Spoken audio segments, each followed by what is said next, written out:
Chapter 71, Echoes of the Crystal Night, 2, Volume 1 Finale Her, Einstein, Friedrich. Paul greeted the two men and took a seat as well. Werner looked at Einstein expectantly. Einstein noticed the gaze and cleared his throat. "I was nearly arrested today," he began. "A group of SS men saw me watering the plants in my garden and demanded my papers." Paul nodded. He had asked Heydrich to arrange forged documents, but there had been delays. They questioned me, suspected me. A Jew, of course. What a terrible crime that is, Einstein continued, anger unmistakable in his voice. Fortunately, Friedrich intended to meet me and happened to stumble upon the scene. The SS left shortly after, their gazes filled with unfulfilled hunger. "Yes," Werner said quietly, tension pressing into every word. "The SS is becoming more radical by the day when it comes to Jews, Heinrich." Paul sighed, as if I did not. "No," he thought. "What do you want me to do?" Paul asked, a trace of anger slipping into his voice. "Speak to the Führer. Use your influence." "Do something," Werner began. "As if it were that simple," Paul snapped. "You know it never works that way. Still, I will, God help me, try to—" "Stop it! Stop it!" Werner shouted, placing heavy emphasis on the word. When it is already too late." "Stop what?" Einstein asked, sharply. "Are we still talking about the new laws?" He had struck a nerve. Paul tilted his head slightly, while Werner avoided Einstein's gaze. "I need some fresh air," Werner said, excusing himself. Paul remained seated, lost in thought, as he had been so often in recent weeks. Then he stood up and followed Werner outside. The cold November air was especially harsh at that late hour. Werner stood by the fence, leaning against it, his head tilted toward the sky. Paul stepped beside him and lit a cigarette. "You know how harmful those are," Werner said, quietly, almost out of habit, his gaze never leaving the dark sky. The small flame briefly illuminated Paul's face. "You know I've tried," Paul replied, his voice shallow. He closed his eyes for a moment, memories resurfacing once again. "Good morning, my Führer," Paul said, greeting the man standing before him. "Good morning, Jaeger," Hitler replied, gesturing for Paul to follow. "It is always a pleasure to spend the morning outside." The two men walked slowly across the vast mountains. Hitler called his home, deep in Bavaria near the Austrian border. The view was breathtaking. Mountain ranges stretched endlessly into the distance, their peaks already crowned with the first snow. "Mein Führer, I have heard about the recent new laws concerning Jews," Paul began, cautiously. Yes, wonderful, aren't they?" Hitler said, enthusiastically. "Himmler and I designed them ourselves. That filth must be marked so that no true Aryan is forced to come into contact with them." Paul did not respond. Hitler stopped and turned to him. "So, what about them?" I agree, of course," Paul said slowly, searching for the right words. "But I honestly believe they might be a bit harsh." "Harsh?" Hitler scoffed. "Jaeger, you are young. You still have much to learn about the betrayal this trash has inflicted upon Germany." His voice rose, anger flaring. "These Jews," Hitler continued, clenching his fist, "they have betrayed us time and time again throughout history. It is an embarrassment. Hell, they even caused us to lose the Great War." Paul raised an eyebrow, but remained silent. "Have you heard of the Dolchstoß?" Hitler asked, his eyes wide with fervor. Before Paul could answer, Hitler continued. For the next 30 minutes, Hitler ranted about betrayal. Capitalists, bankers, Jews. His voice echoed across the mountains. Paul tried to intervene, to say something, anything, but Hitler did not allow it. His madness consumed every word. Yes, madness. That was what this was. This man is mad, and he has driven an entire nation mad with him, Paul thought, watching the raw hatred burning in Hitler's eyes. "They are traitors," Hitler shouted. "Even the little children," Paul whispered quietly. "What was that?" Hitler asked. In that moment, Paul stopped at the edge of a steep slope.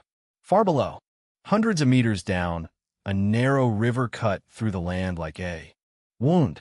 His eyes remained fixed on the abyss while his lips began to move. You are right. Mein Führer, he said, his voice stripped of all emotion. Paul looked up. It was no longer Hitler standing before him.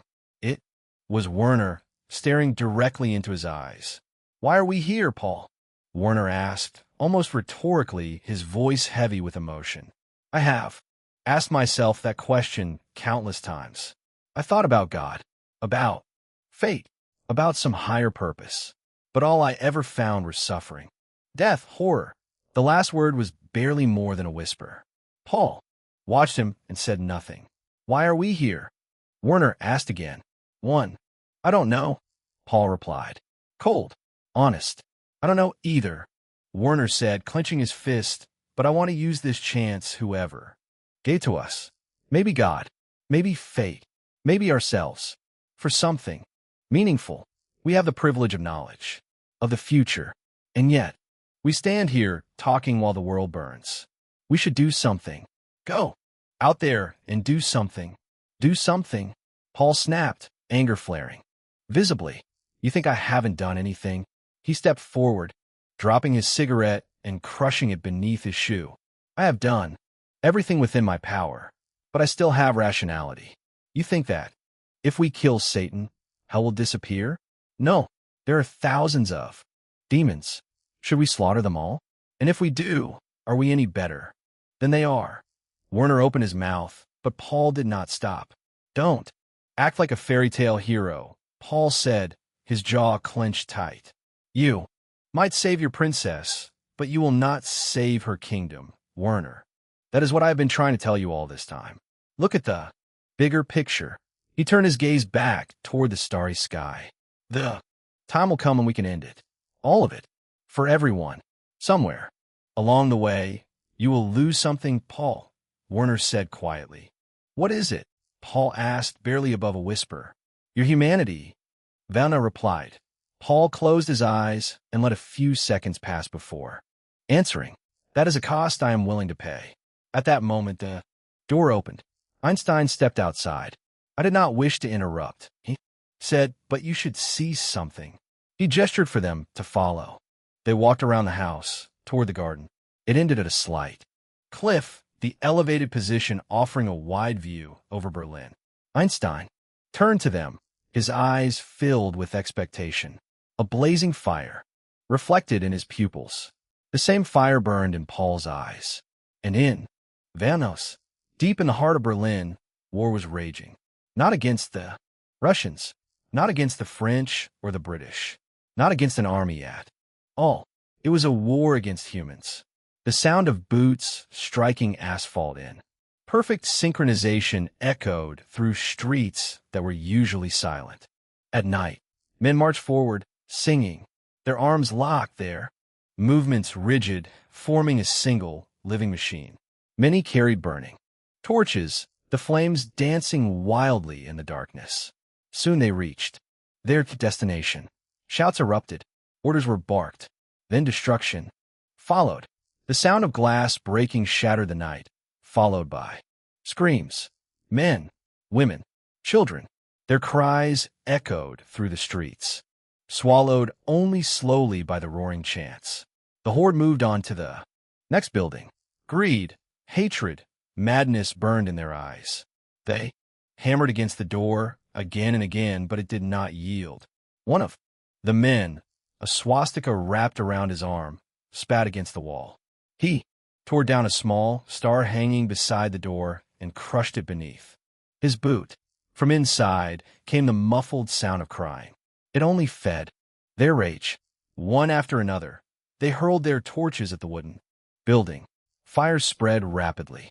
Roof and walls ignited almost instantly. They watched. They listened. They laughed as screams rose from within.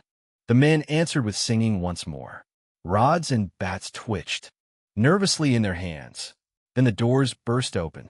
Men, women, children ran from the flames, screams of despair and terror tearing from their throats. Some were crying.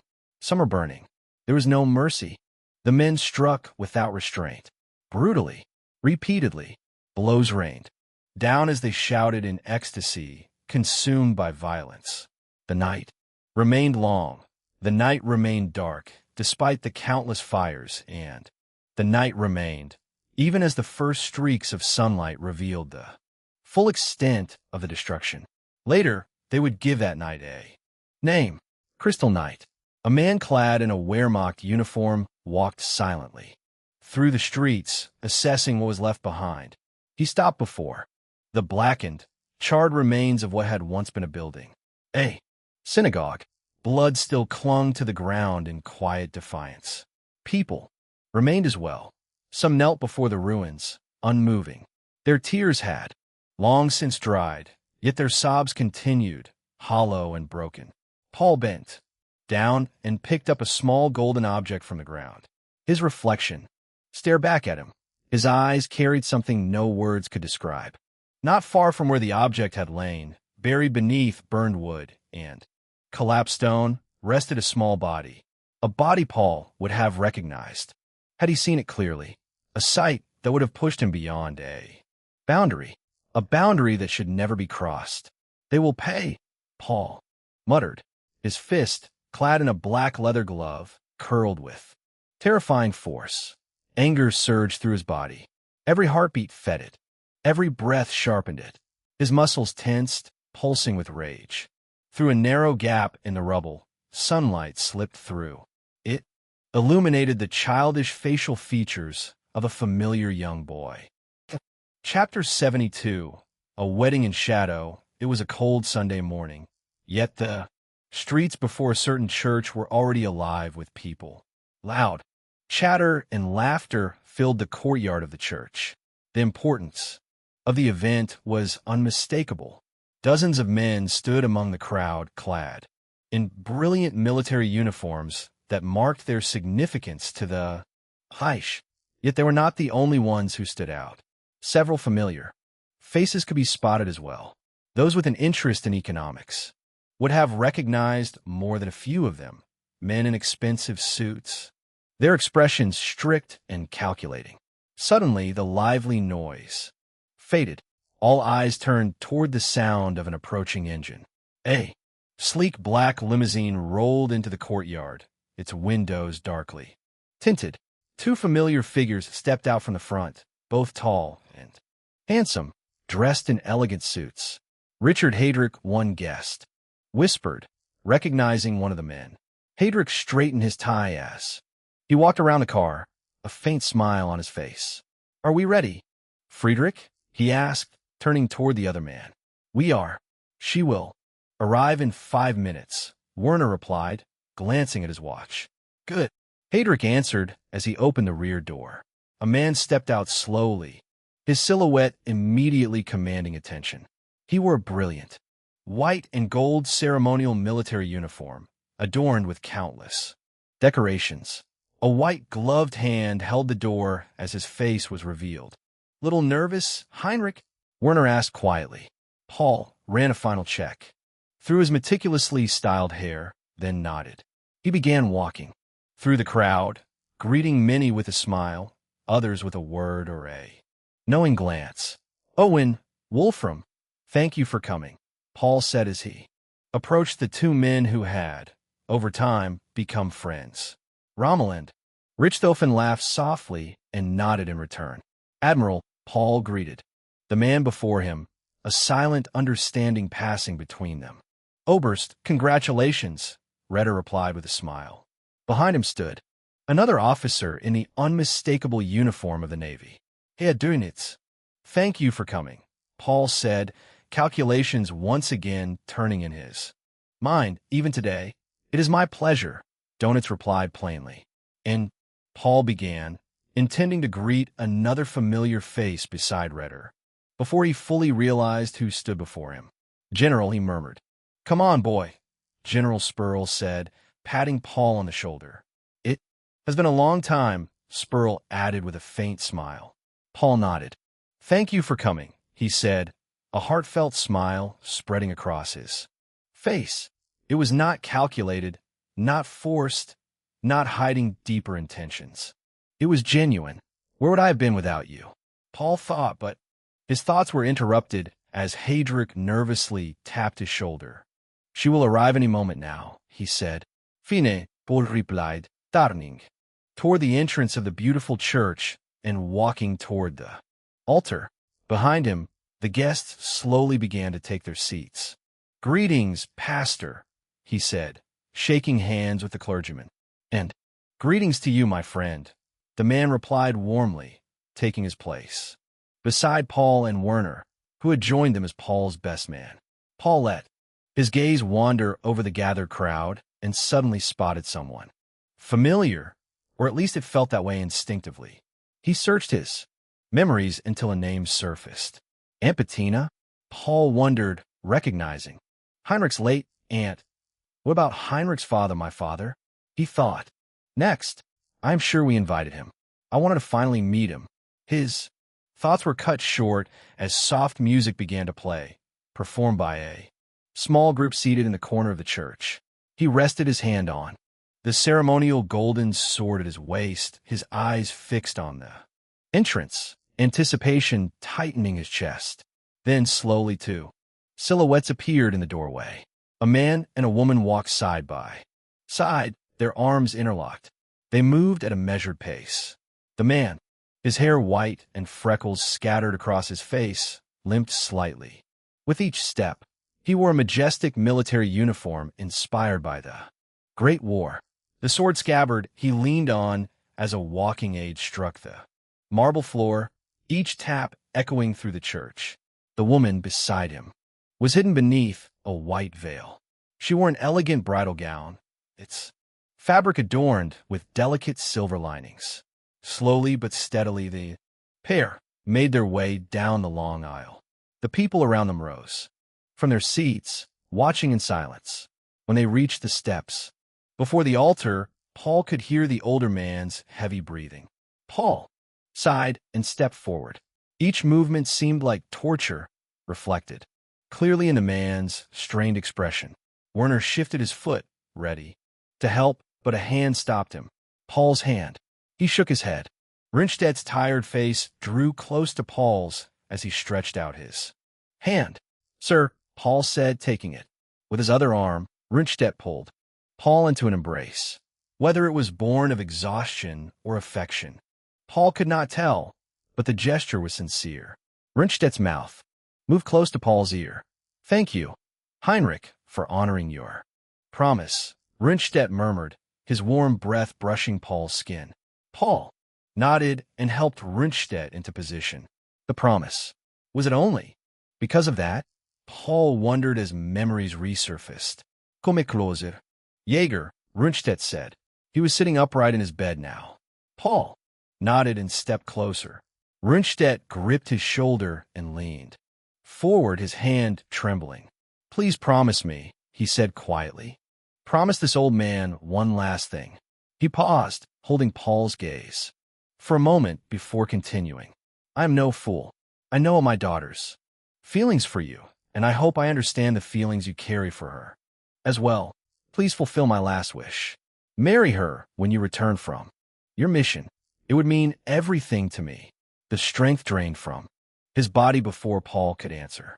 Rinstedt slowly sank back into the bed, his eyes filled with expectation. The turmoil inside Paul was beyond words.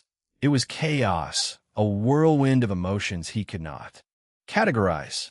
A woman's face appeared in his mind, blurred and indistinct, only to vanish moments later.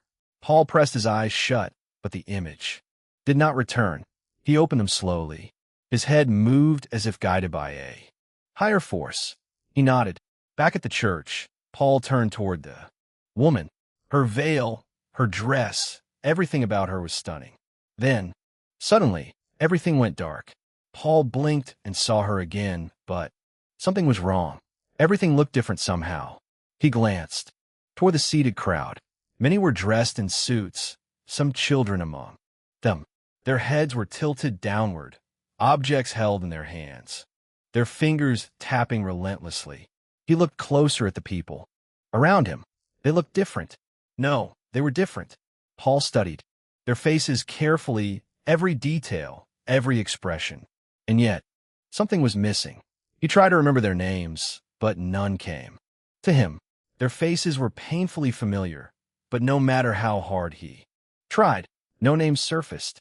Then he turned back toward the woman standing before him. Slowly, he reached out, his fingers gently gripping the veil. He lifted it. His eyes widened. He remembered. This was his wedding, but not now. It was 20 years earlier, or perhaps 90 years in the future. Heinrich. A voice pulled him back to reality. Elizabeth stood before him, the veil still caught between his fingers. Paul felt something wet on his cheek. He touched it with his index finger. A tear.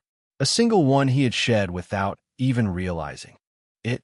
Yes, Paul asked, lowering his hand and forcing a smile. Is everything okay? She asked, concern evident in her voice. Everything is okay, Paul replied, a mixture of happiness and deeply buried sadness surfacing within him. I did not see anything beneath that veil. I did not see her face. Perhaps she has finally said goodbye, Paul thought, forcing himself to focus on the here and now as he turned his head toward the pastor. Her Heinrich Jaeger, born on the 1st of May in the year 1910, the clergyman began. Frau Elizabeth Rinstedt, born on the August 24th, 1914, he continued. These two loved ones have gathered here today before you all, he said, turning toward the crowd, to affirm their love for one another and to bind it under the eyes of God in marriage. Today, on the February 25th of the year 1939, the clergyman continued, his voice rising. I will declare these two under the eyes of God and under the eyes of you, dear ladies and gentlemen, to be man and woman. He formed a cross. One, Frau Rinstedt, do you agree? He asked. Elizabeth looked at Paul for a moment. Despite knowing the risks, she opened her mouth decisively. Yes. The sound echoed through the silent church.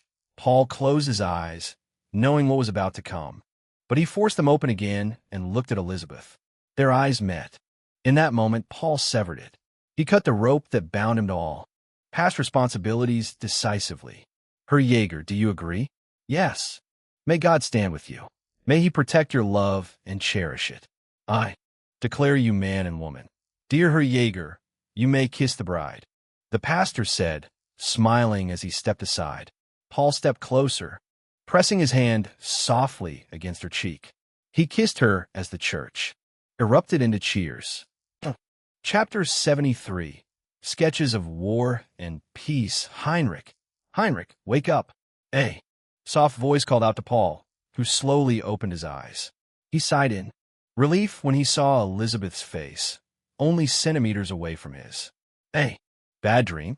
She asked, concern lingering in her eyes. Indeed, Paul answered plainly. He kissed her cheek before gently pushing himself upright. He rose from the large bed, his upper body bare. Elizabeth's gaze lingered on the scars that covered his skin. The concern in her eyes had faded with time, but it never truly disappeared. Paul turned away and walked toward the balcony. He opened the sliding door and stepped into the morning sun. Below him stretched the vast garden surrounding the mansion. A new home, not bought out of luxury, but out of necessity. His former residence had been located in a normal neighborhood, too accessible, too exposed. Enemies could reach him far, too easily. This villa lay on the outskirts of Berlin, surrounded by high metal fences that denied entry to anyone uninvited. In the distance, partially concealed by a tree, Paul noticed a silhouette. He gave a brief nod.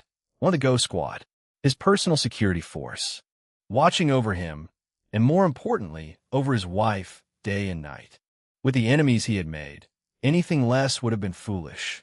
Paul leaned against the stone railing, a cigarette between his fingers, his gaze distant and unreadable.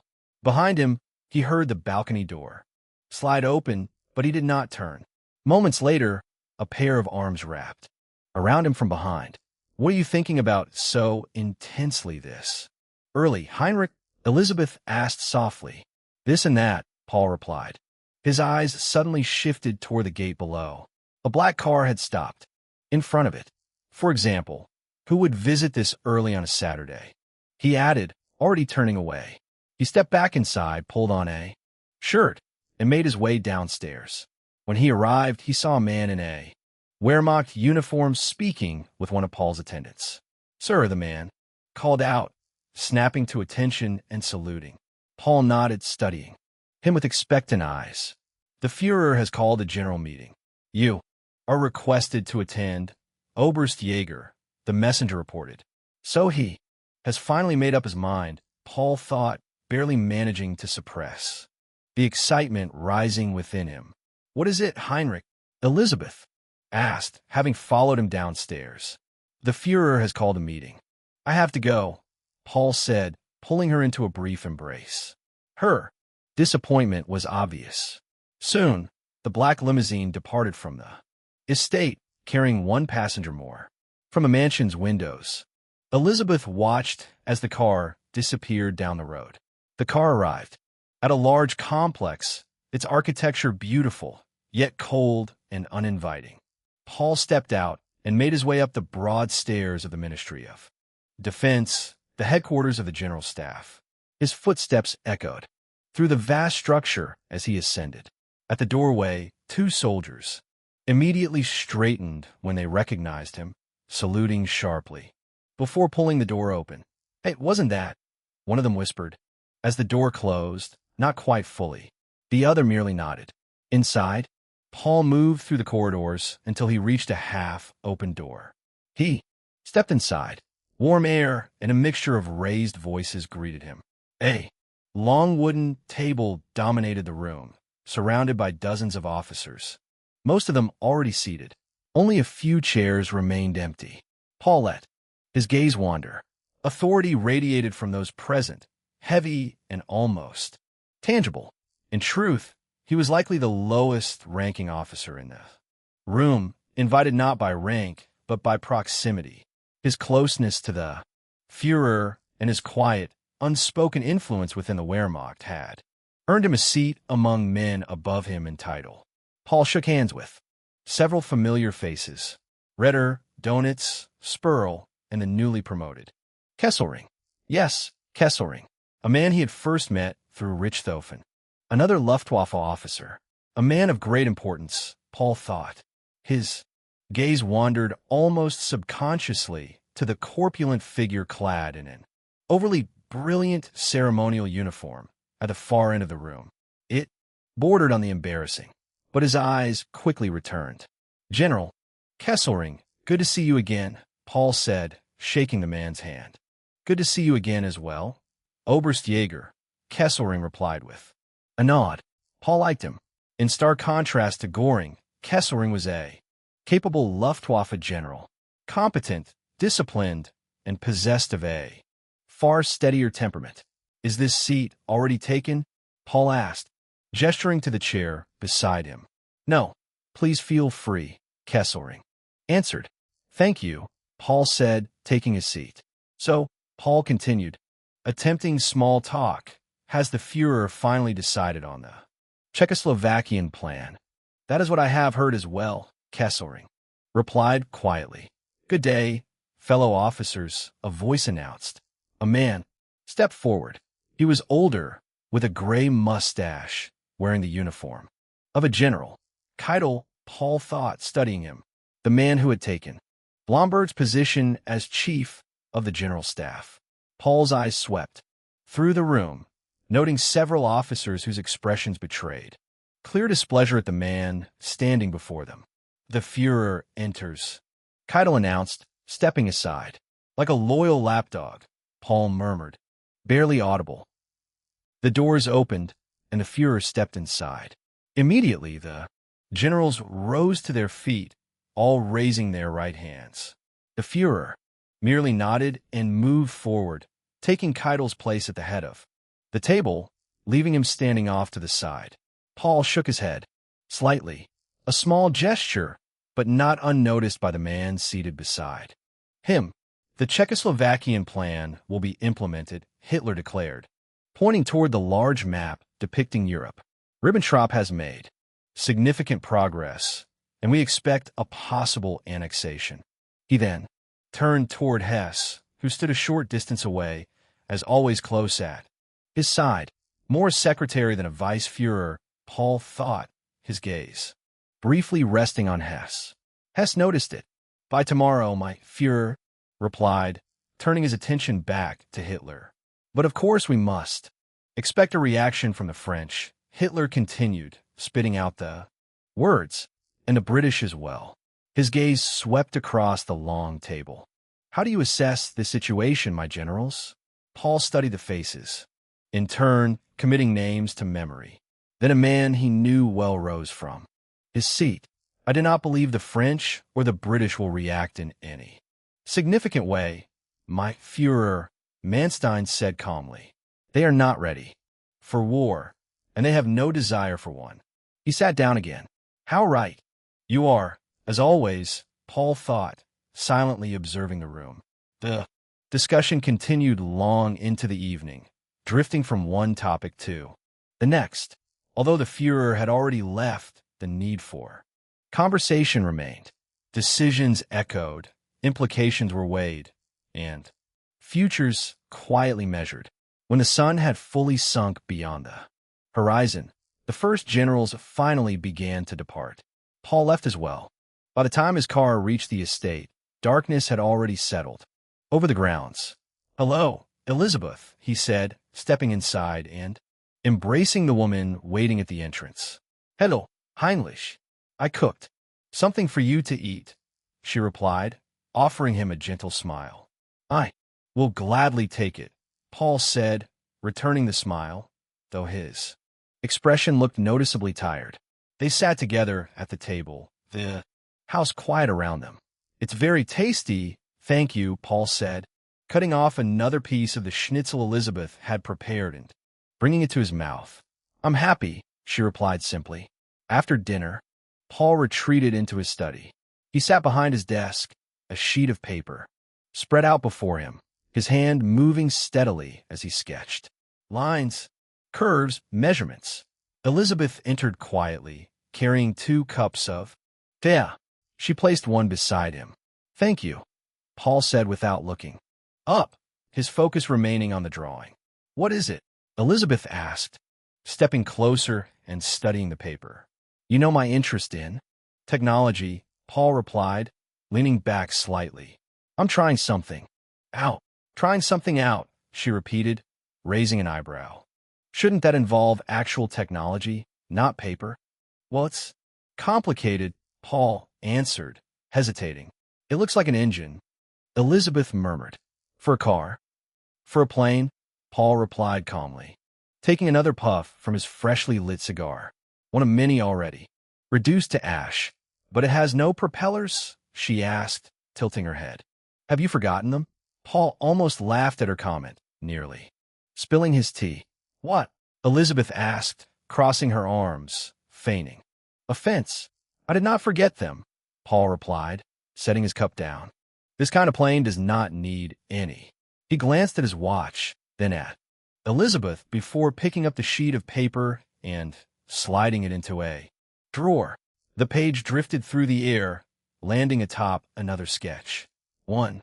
It depicted a metal structure, angular and unfamiliar, faintly resembling an electrical pylon. Paul closed the drawer. 1.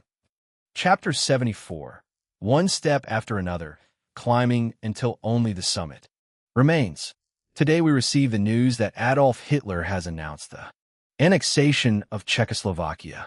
Prime Minister Neville Chamberlain has condemned this act sharply, calling it a betrayal of peace. A radio crackled inside a British home. Clementine, could you turn that off? Hey, man said, his face hidden behind a thick newspaper. The irritation in his voice was unmistakable. How surprising, he muttered, reaching for the pipe resting on the table. He turned the page of his newspaper. The headline read, Piece of our time? Not for Hitler. The man lowered the paper with a sigh and slowly stood, shaking his head. French Foreign Minister, the radio continued, before the sound was abruptly cut off by a firm press of a hand. "Winston? What was it?" a woman asked now, standing in the doorway. "Nothing, dear," he replied, sitting down again, and lifting the newspaper. He turned another page and paused. A large photograph filled the page. It showed a German tank advancing, dark, smoke billowing from its engine. In that moment, the image seemed to come alive, not in Winston Churchill's kitchen, but thousands of kilometers away, in a forest somewhere in Czechoslovakia.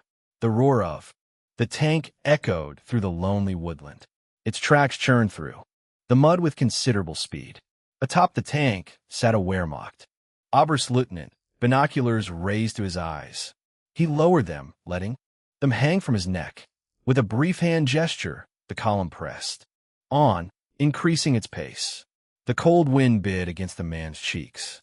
In Paris, at the headquarters of the General Staff, a door flew open. A man hurried inside, closing it behind him with urgency. His cheeks were flushed red from the cold outside air. The Germans did what he demanded in French, his tone heavy with anger. "Mr. President, we have only just received the intelligence ourselves," the general replied, stroking his mustache. "How has Britain reacted?" Another older man asked. "They have condemned it, but of course they refuse to act," Albert Lebrun said, sitting down heavily. The president turned toward the window and sighed. Paul, too, was looking out a window. He wondered how Osso was faring at that very moment. He himself had not gone to Czechoslovakia. He knew there was nothing to gain there, not in this political invasion. Only real war could accelerate the climb. For now, the latter barely existed. His car rolled into the driveway of a familiar mansion. "Good day," Paul said, shaking the hand of the Rheinmetall CEO. This time, however, he was not alone. "Good day, Paul," repeated, shaking another hand, then another. Dozens of men, clad in expensive-looking suits, had gathered on this fateful afternoon, unbothered by the events unfolding across Europe, or perhaps sheltered by their distance from them. They met quietly. Herr Jaeger, the recent economic reforms, if one can even call them that, are unacceptable, to say the least. "This state control is suffocating," one of them said, clasping his hands together. "I understand, Herr Goldman," Paul replied calmly. "I, too, have tried to persuade the Führer to grant you more freedom," but he was quite persistent. He sounded as genuine as possible. Paul had positioned himself as a kind of lobbyist for the German economy, at least on the surface, claiming to represent their interests. The truth, however, was far simpler. There had been no such conversation with Hitler at all. Paul was playing the angel while depicting Hitler as the devil, and it was working. For his plans, Paul needed their funds, so he was playing the long game. "This is utterly disgraceful. What does the Führer expect of us?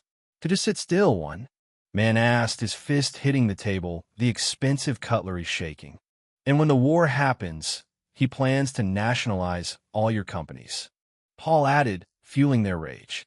"What?" Another man jumped up, the hair he had left bouncing wildly as he cursed. "We can't let that happen." "But what would you do?" the Rheinmetall CEO asked, clasping his hands. Remaining sane. "We would need to object." Paul sat there, leaning back, watching the discussion silently. That's when he suddenly noticed someone else completely disconnected from the discussion, staring at him. It was Emil Merwin, the Rheinmetall CEO, his eyes looking deeply at Paul. The two men shared a silent understanding and stood up slowly, leaving the heated discussion without even being noticed. "Well played," Merwin said. Paul tilted his head, playing confusion. "Oh, please. I'm not like those fools," Merwin said, almost spitting as he glanced back at the room. "You will buy even more of their shares, promising to save them for nationalization by Hitler. In the end, they get nationalized by you." Paul watched the man before him for a moment, thinking about what to answer. "You are indeed smarter than the rest, Herr Merwin, but you are in the same predicament," So you have no reason to talk like that. At all, Paul said sharply. Indeed, I am, but I also still retain some common sense. And that means I can choose whose feet I will kiss. Which giant will steer me, he said, squinting his eyes. Your plans are in direct opposition to Hitler and, in the end, to Germany, her Jaeger. If that is how you intend to enrich yourself and weaken Germany, then you will receive not my full support, but instead my full opposition. Against Germany? Paul asked, laughing.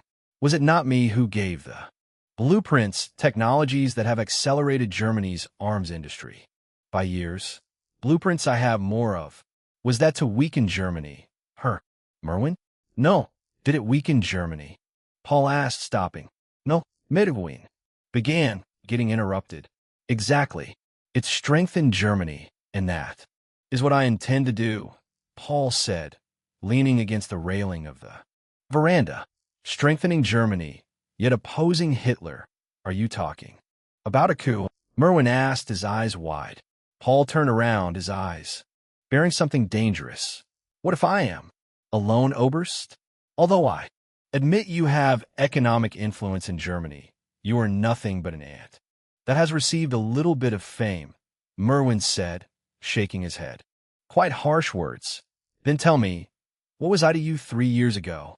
I was an Oberstleutnant back then, commanding a lowly squad of 10 men. Look where where I brought myself in only 3 years. Where will I be in another 2, perhaps 1 year? Her Merwin? I can answer that for you, Paul said, stepping closer. Far out of your reach, he whispered. Merwin looked at the young man before him with wide eyes. Never, he suddenly began, laughing loudly. Never have I met someone as preposterous as you, but also so convincing. Can you guarantee my position? So it's all about personal gain, Paul said, smiling before nodding. To hell with it. I will support you, Merwin said, shaking his head as if he couldn't believe it himself. What I lack is not economic strength, Paul began. What is it? Merwin asked, raising an eyebrow. Political strength. That is what I need from you. You, like all the others, are also members of the NSDAP and the Reichstag. The Reichstag? You want the Reichstag? But for what? We both know it is only an empty instrument of Hitler's power, Merwin said, the creases on his forehead visible. You will understand when the time comes, Paul said. But right now I need to make a deal, he began. I will provide you with increased funds, and you will increase production even more, with the production targets being met earlier than anticipated. Paul paused, tilting his head. Who knows what Hitler will do? The man looked at Paul with wide eyes. You are sure there will be a war, aren't you? Merwin asked. You aren't? Why else did the armaments orders skyrocket so much in recent years? There will be one, he answered. And you intended to make it happen earlier, Merwin finished Paul's sentence, muttering like a ghost. Paul did not answer. War is chaos, and chaos is a ladder. One I intended to climb to the top. One step at a time. Once I reach the summit, everything will be easier, Paul thought, walking back toward the house, leaving a baffled old man behind. Then suddenly he stopped. By the way, I have a gift for you, Paul said, stopping and pulling out a piece of paper out of his breast pocket. 2. Chapter 75.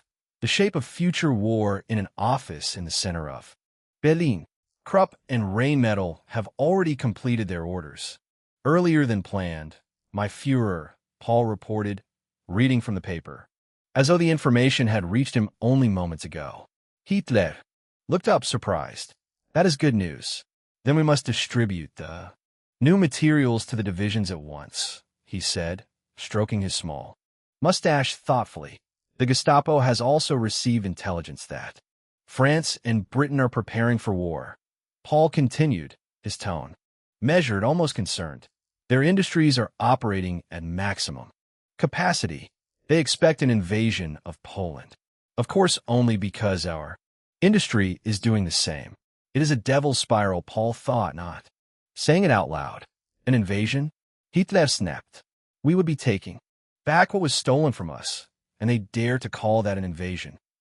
His voice rose, echoing off the walls. These bastards, they dare. And if we take back Danzig, what then? They think we would not dare? They think us weak. Hitler roared, slamming his hand onto the desk. Yes, the French are arrogant, Paul said calmly, leaning back slightly, watching the outburst with careful attention. Perhaps they need to be shown true strength. At that moment, the door opened. A slim man entered the office, adjusting his glasses as he stepped inside. Himmler. Paul clenched his teeth, just enough to feel it. My Führer, I am here to discuss the new equipment the Waffen-SS should receive, Himmler said, his tone polite, his eyes fixed on Paul. He did not bother to hide the murderous intent behind his gaze. Look at that, Paul thought as he slowly rose from his chair. I will take my leave now, my Führer. It seems there are more pressing matters to attend to, he said. The sarcasm was evident to everyone in the room except Hitler. Yes, thank you, Jaeger, Hitler mumbled, already sitting down again. Paul stepped out of the office and closed the door behind him. He moved through the familiar corridors, intent on leaving the building, when he suddenly slowed and stopped. He listened. A faint smile crossed his face as he opened the door beside him. The voices grew louder as he entered the Grand Hall, the Reichstag. A debate was underway, judging by the raised voices and sharp tones. Paul entered quietly, leaning against the back wall of the hall, listening. A familiar figure stood behind the speaker's podium. The old man, clad in an expensive business suit, was already flushed from speaking. The growing threat from the British French alliance cannot be ignored, he shouted. The Reich must face this danger accordingly.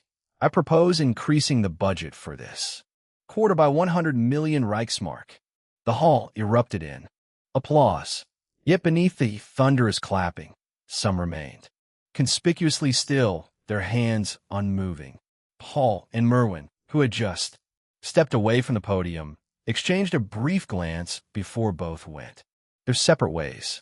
Inside his car, Paul reviewed his schedule. Take me to the barracks, he said absent-mindedly to the driver. The vehicle soon arrived at the familiar barracks outside Berlin. Another Mercedes was already parked out front. Waiting for him stood another officer, and not just any officer, but a general. The afternoon sun gleamed off the red and gold of the man's collar as he shook Paul's hand. General Kesselring, Paul said, smiling warmly. Oberst Jaeger, I must say I am very eager for this special exercise, Kesselring replied. Excellent. Let us inspect the troops, Paul said as they walked side by side soon. Reaching their destination, they stood atop a slight hill overlooking a wide field of grass. Below them stretched a massive formation. Hundreds of soldiers stood in perfect order, aligned in precise squads. Before them, two long rows of tanks waited, engines silent, steel gleaming in the light. Good day, sirs, they shouted in unison, saluting the two officers with utmost attention. Kesselring smiled in satisfaction. Paul noticed it in the corner of his eye. He too was satisfied by the state of his division, although it was not a complete division. Its troop power was only about 2/3 of a full one. Had it been complete, it would have been commanded by a general. Still, if one did not know, one wouldn't notice. The exercise today was just one of many Paul had conducted with his men over the last few months. He sharpened them, increasingly sharpening them so much that they would match his plans perfectly. Beside them, Asso appeared, saluting as well. If you allow it, I will start the exercise, Asso said. Kesselring and Paul both nodded. A loud, shrieking whistle could be heard over the field. The tank crews quickly boarded their tanks. Noticeably, the first row of tanks had blue strips of cloth knotted around their turrets. The second row had red ones. Team Red will be commanded by Major Riker. Team Blue will be commanded by Major Leichthofer. Asso explained, folding his arms behind his back, copying the other two men next to him. Team Blue will receive air support, while Team Red won't, he continued. Kesselring looked at Paul. Truly interesting. What is the goal, he asked, intrigued. This time Paul answered.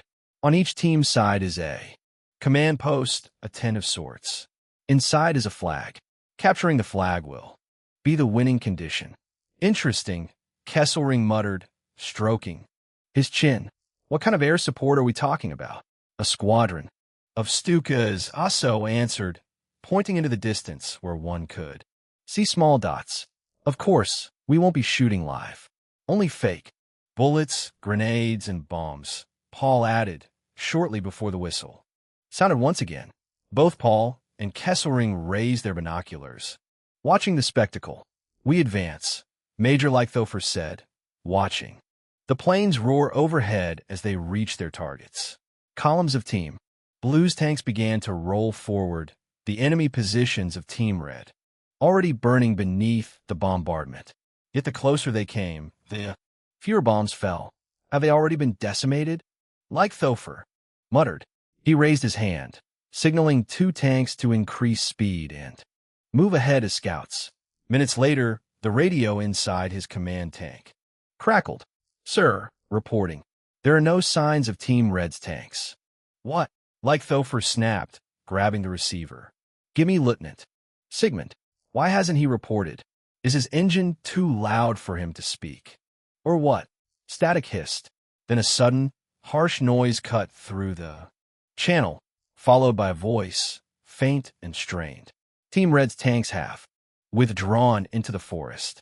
Bombing operations are no longer possible. Leichthofer's eyes widened. Turn around.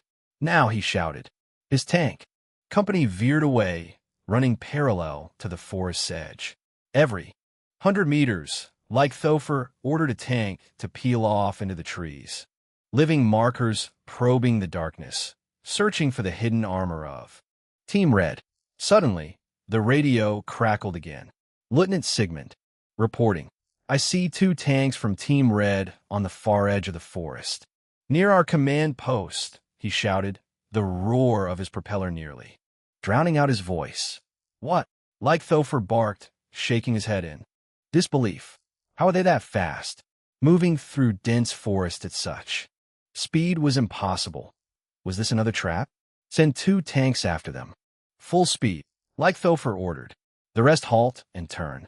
We're going into the forest. The column screeched to a stop, tracks churning the wet grass as the tanks slowly pivoted, turrets now aimed at the dark treeline. Inside the forest, Major Riker ducked as another branch scraped across the hull. Have I taken a bait? He asked, more to himself than to anyone else. I hope so, his second officer replied. From the tank beside him, they moved slowly through the thick vegetation, visibility poor but concealment perfect. If they did, we exit the forest and strike from behind, Riker said. If not, we meet them on our way out.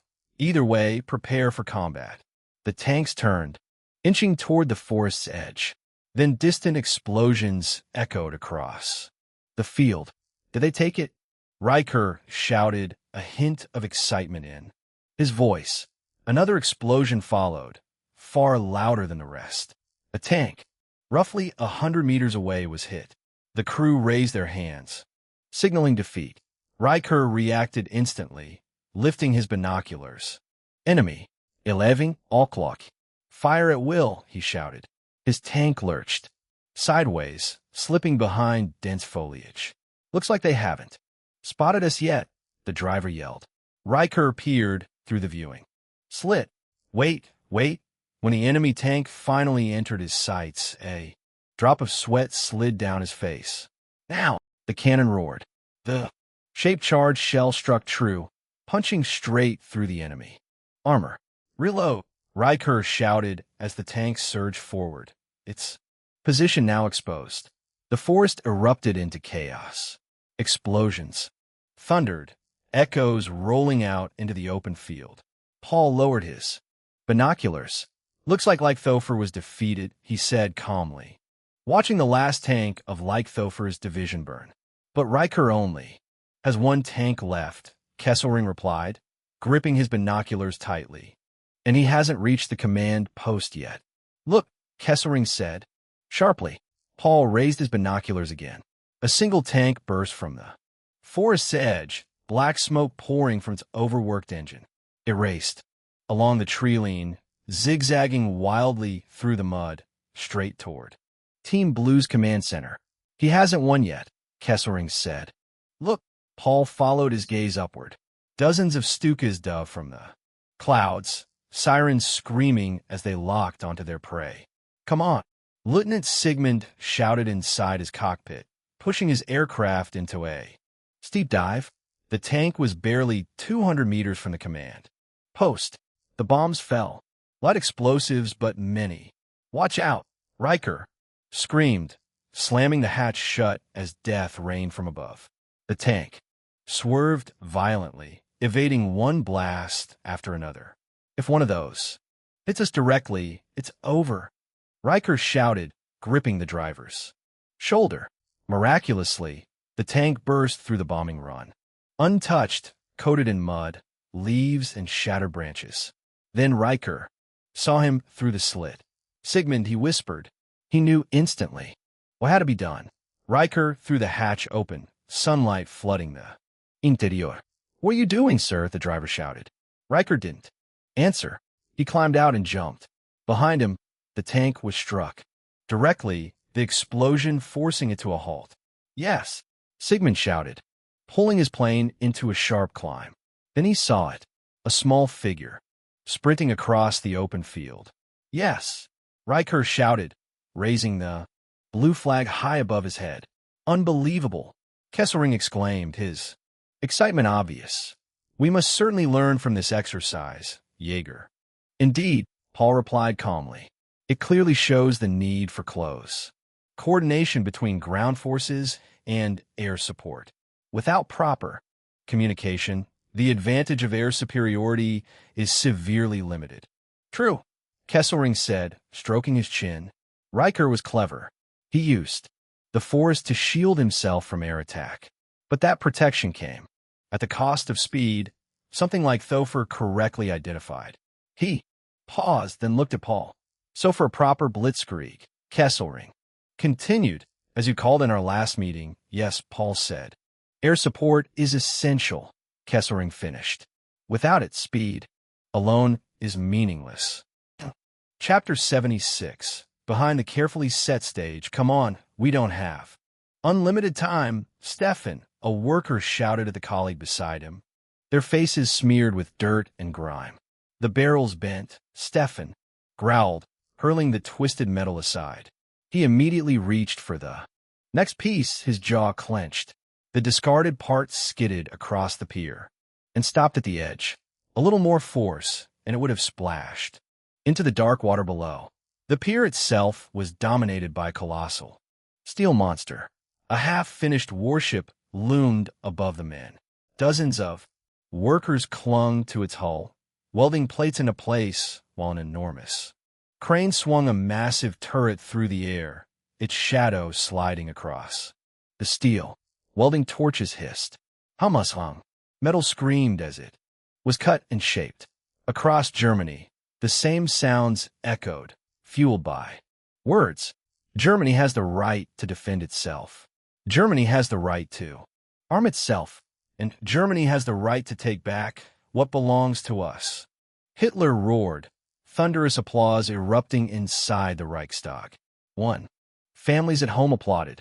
Men and women, even teenagers sitting in schoolrooms, heard the broadcast and clapped, cheering as one. Germany was alive with sound again, but somewhere it was completely still. Only the faint crunch of tires rolling over gravel broke the silence in the middle of nowhere. An old concrete complex lay hidden in a forest. Outside Berlin, a line of expensive cars stood before the building as Werner pulled in, arriving at his battalion headquarters. SS men snapped to attention as he stepped out. Good morning, Mark, Werner said, patting one of them on the shoulder. Are they here already? He asked. The man nodded. Werner quickened his pace, entering the building and immediately turning toward the stairwell leading down.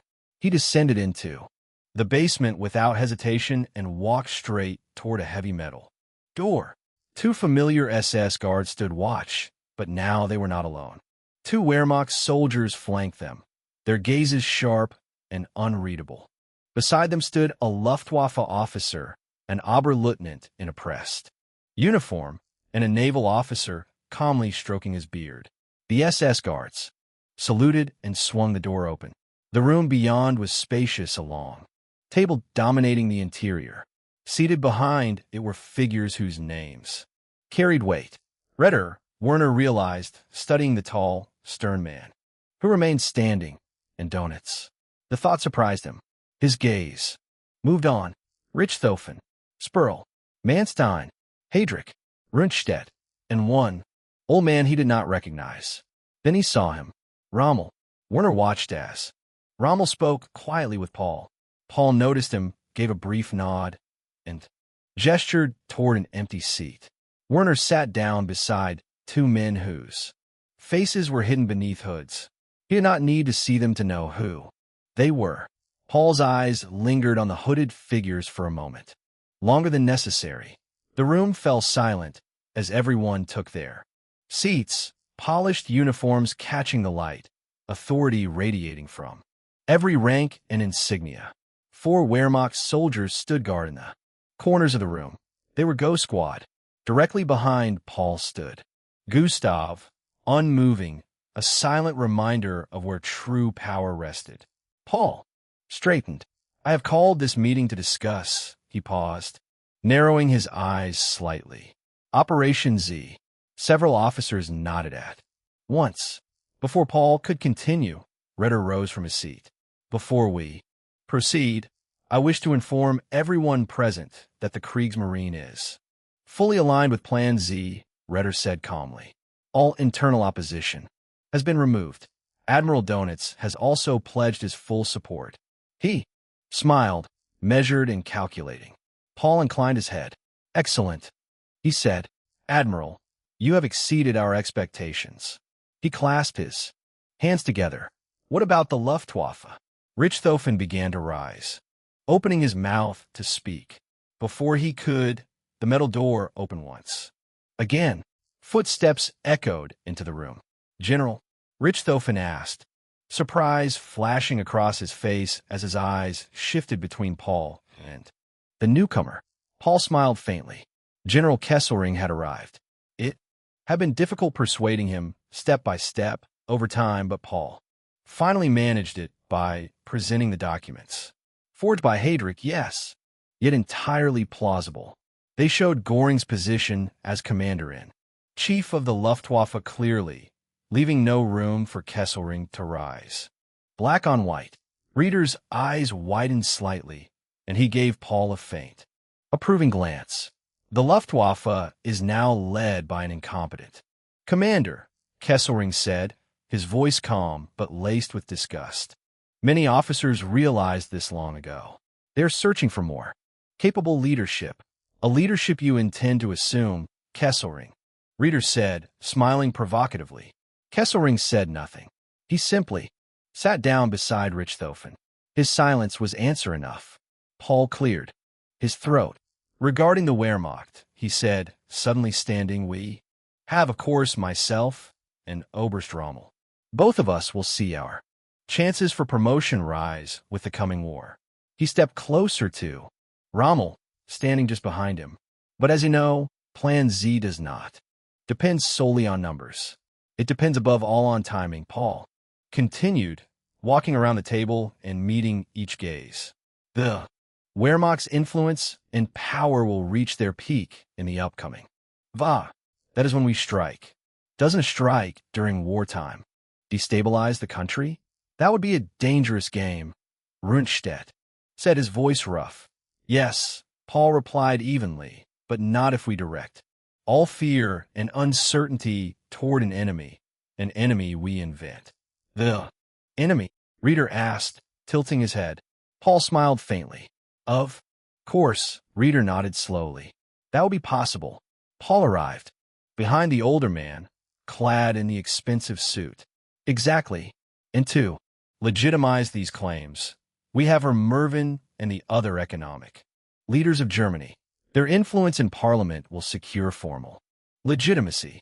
Of course, after a thorough cleaning operation, Paul said, quietly, his gaze drifting briefly to Heydrich, whose eyes shone with excitement. The goal must be to avoid portraying this as a coup at all, but as us taking control because we have to. The members nodded. But there will still be opposition, Rommel said, raising an eyebrow, especially from the SS and the Wehrmacht. His gaze lingered on Werner. Paul nodded. Everything has its price. Friedrich will try to keep it at a bare minimum. Heydrich will play his part as well. But yes, there will be resistance, and we have to be ready to face it, Paul said, a murderous intent seeping into his voice. Those who cling to the Führer, to the old order, those who have lost all reason in the face of their leader's death, will have to be eradicated. They are poison, a deadly venom we must expel as quickly as possible if we want to survive. Paul finished, letting the words hang in the room. Some murmured, others were deep in thought like Reader. Then suddenly a deep, old voice filled the room. Gentlemen, the voice came from one of the figures covered by hoods. All turned their gazes toward him, curious. Both of them lifted their hoods, the damp light falling across their faces, revealing every crease and gray strand. Everyone in the room went silent, except for Paul, Werner, and Heydrich. Confusion, surprise, and fear filled their eyes, not because of the unknown men, but because of Paul, the man who had fooled them all. Impossible que c'est rien muture. Only Reader remained calm, sitting normally, having been informed by Paul in advance. Outside the basement, outside the concrete building, outside the dark forest, the world continued. Preparations for the bloodiest war in history went on, not with fear, tears, or sadness, but accompanied by thunderous applause and cheers, coming even from the youngest. One thick, dark clouds loomed over the forest, over Berlin. The next chapter of humanity's fate was in its final preparations. All the while, the original war cast its shadow over the internal struggles covering their schemes like clouds blocking the sun. The group sat inside the inconspicuous basement for what felt like an eternity, discussing spoils, discussing the fate of millions, as if it were already in the palm of their hands. Werner watched the conversation, remaining a silent spectator, his eyes distant, unreadable. Outside, the first drops of rain reached the ground, thunder echoing in the distance. In the end, we are venom fighting venom, which is more potent. Verna Vispiret. 1. Merry Christmas in advance, everyone. Chapter 77. The darkness I have called upon, the air in Paul's divisional barracks was heavy and moist, wind slipping through the open window and stirring the papers on his desk. From outside the office, the sound of soldiers training drifted in. 1, 2, 3 sergeant shouted, "It's going to rain soon," Asso said, lowering his cigarette. Again, he added dryly. Asso rose from his chair, reaching for a whistle lying on the table. "Don't bother," Paul said, casting him a strict glance. Asso tilted his head for a moment, then sat back down. Minutes passed. Both men remained by the window, smoking in silence. "Enjoy it, Asso," Paul said at last. "Enjoy what?" Asso asked, turning toward him. "The peace. You'll long for it soon," Paul replied, his gaze serious. Asso looked down briefly. "When will the invasion happen?" he asked, raising his eyes again. "Officially never. And if it does happen, it won't be an invasion." "Not officially," Paul said almost sarcastically. He paused, then smiled faintly. His gaze drifted back to the window as the first drops of rain struck the ground, their sound echoing through the complex. "Unofficially in 1 week," Paul said. Suddenly, "A second great war," Asso murmured. "A second gamble for everything." Paul studied him for a moment. "Germany won't lose this time," he thought. He stood abruptly, his chair creaking across the floor. and placed a firm hand on Asso's shoulder. "Come on," Paul said. "Let's make sure the odds are on our side." Outside, they crossed the courtyard, their immaculate uniforms quickly soaked by the heavy rain. Soldiers along the way snapped to attention as they passed, heading toward the field. As they approached, the sergeant turned instinctively. At the sound of footsteps, even through the downpour, Oberstjäger, Oberstleutnant Manschufel, he saluted sharply. Both men nodded in response and took their place beside the sergeant. They watched as the company of soldiers jogged around the field, the rain little more than a mild inconvenience to men who had long since noticed the presence of their legendary commander. "Assemble!" the sergeant shouted, his voice already hoarse. The soldiers immediately broke formation and ran toward the three men, forming long, orderly rows, divided cleanly into their respective squads. In perfect unison, they raised their right foot and brought it down again. Boots struck the mud, the collective stamp, echoing across the field. Then they saluted, rigid and proud. "Good. Very good, Sergeant Frewer," Paul said, nodding briefly toward him, before turning back to the company. The men looked at him expectantly, posture straight despite the sheets of rain pouring down upon them. Water dripped from the brim of Paul's officer's cap as he began to walk slowly through the ranks. "Men of the 4th Company," he called out, his voice carrying even to those at the far end of the formation. He continued down the rows, hands clasped behind his back. "We live in dangerous times, times in which your lives are worth," he paused. "Nothing." The words hung heavy in the air. "And yet you stand here. You are ready to fight. That alone is worth something. Your loyalty, your dedication, your sense of duty, that is worth everything." Paul stopped beside a young soldier, studying his face for a brief moment. "I will not lie to you. The future will not be easy. It will not be kind. Your country will demand much from every one of you. But are you not as tired as your country is? Are you not tired of the chains of Versailles? Not tired of their arrogance, their laughter, their condescending stares?" Rain streamed down his coat as he turned slightly, addressing the entire formation.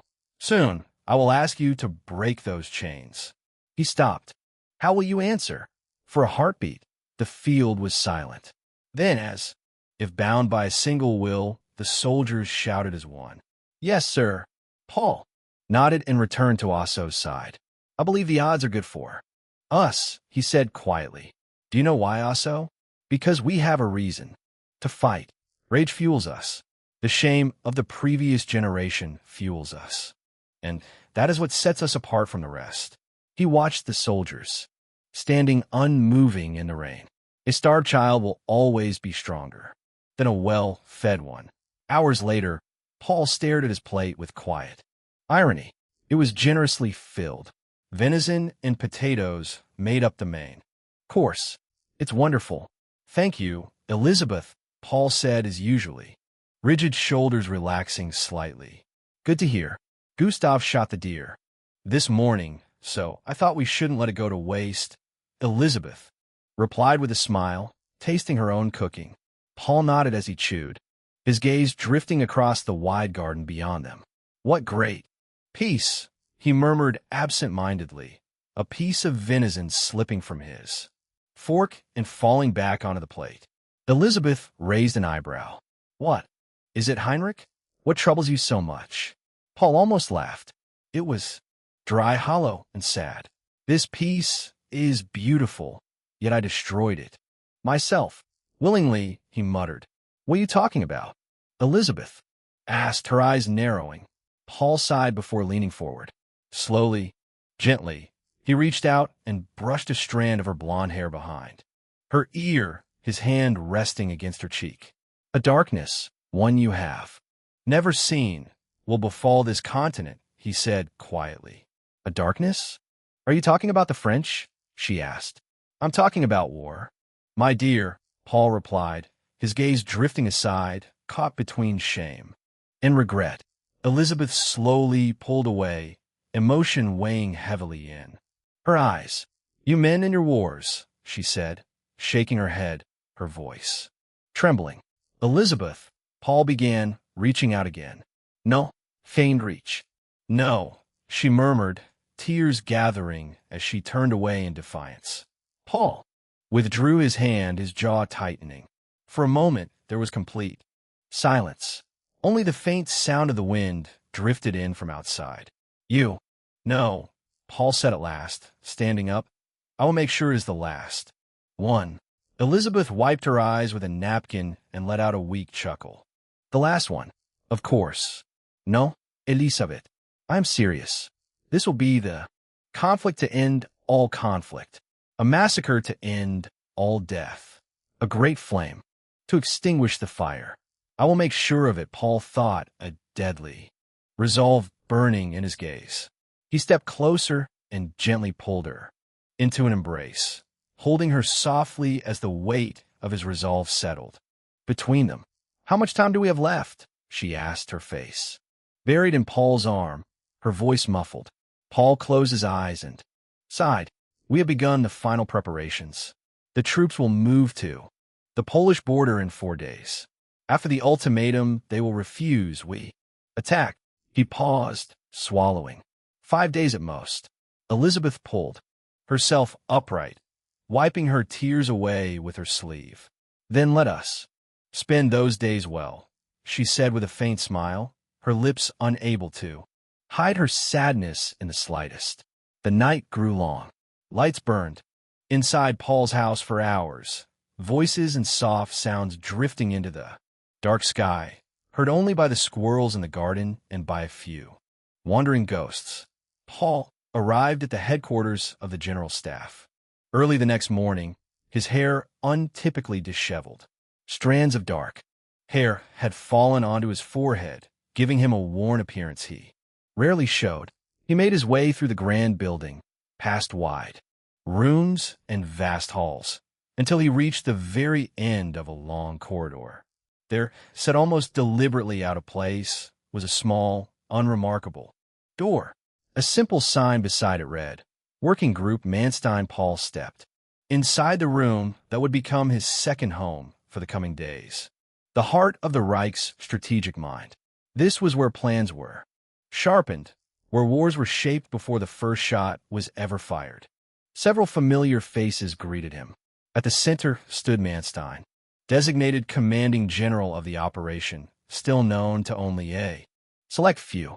He leaned over a small table bearing a large map, now crowded with miniature figures, arrows, and intersecting lines that cut across the terrain like scars.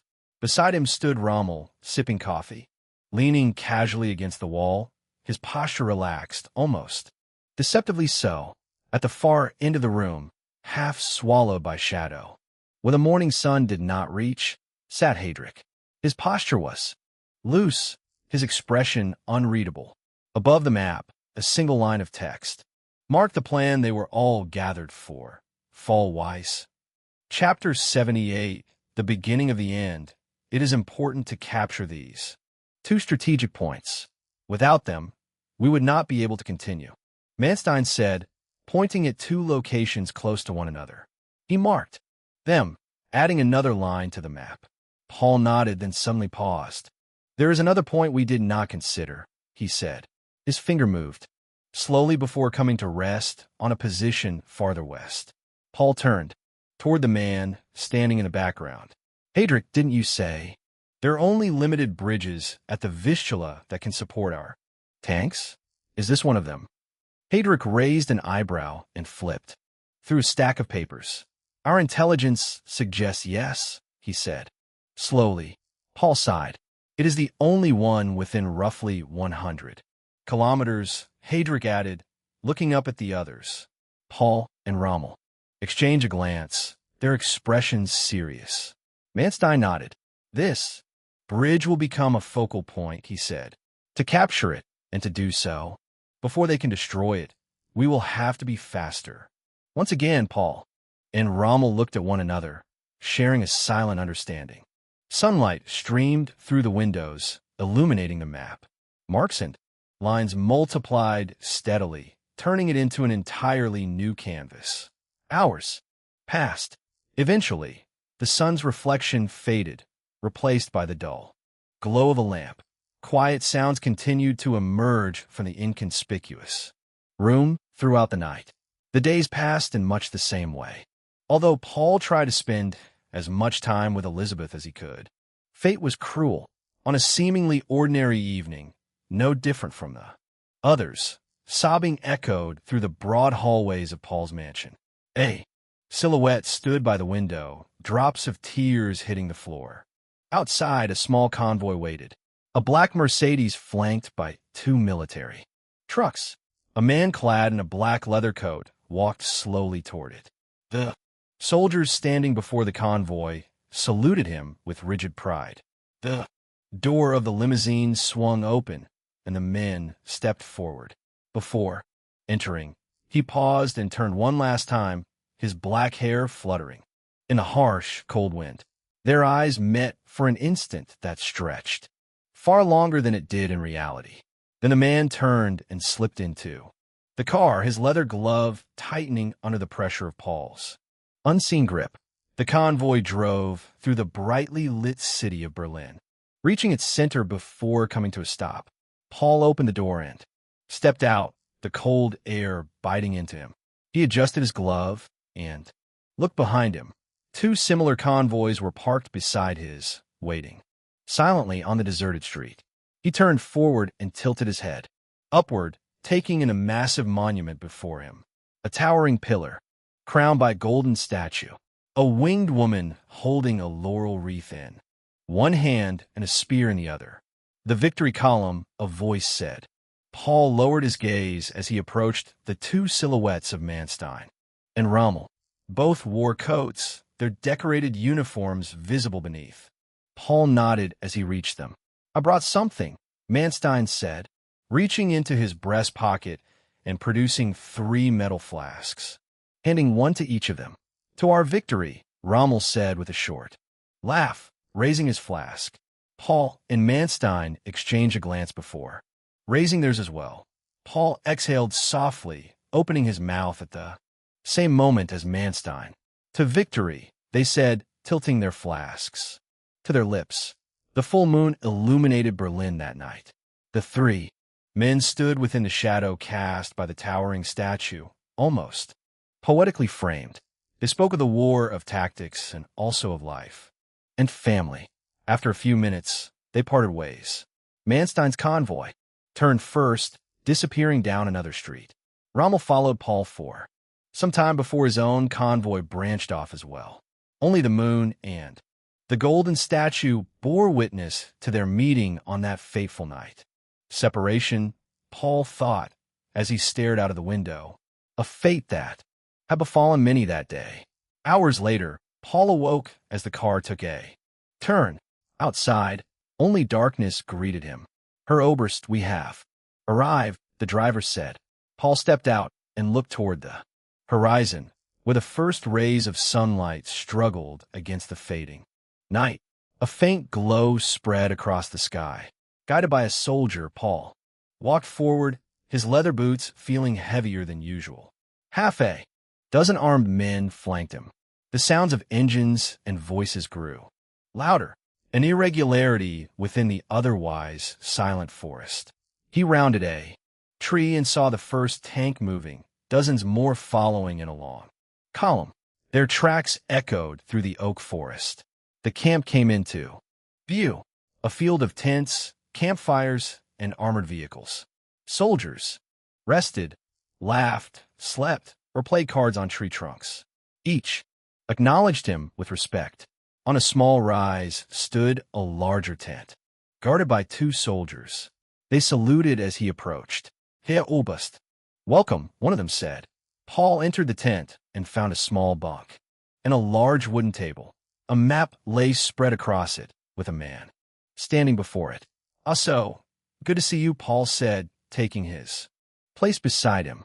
Good to see you, Commander, Asso replied, lifting his eyes from the map. The 2 talked for a while, just like back in Spain. That shithole, Asso said with a laugh.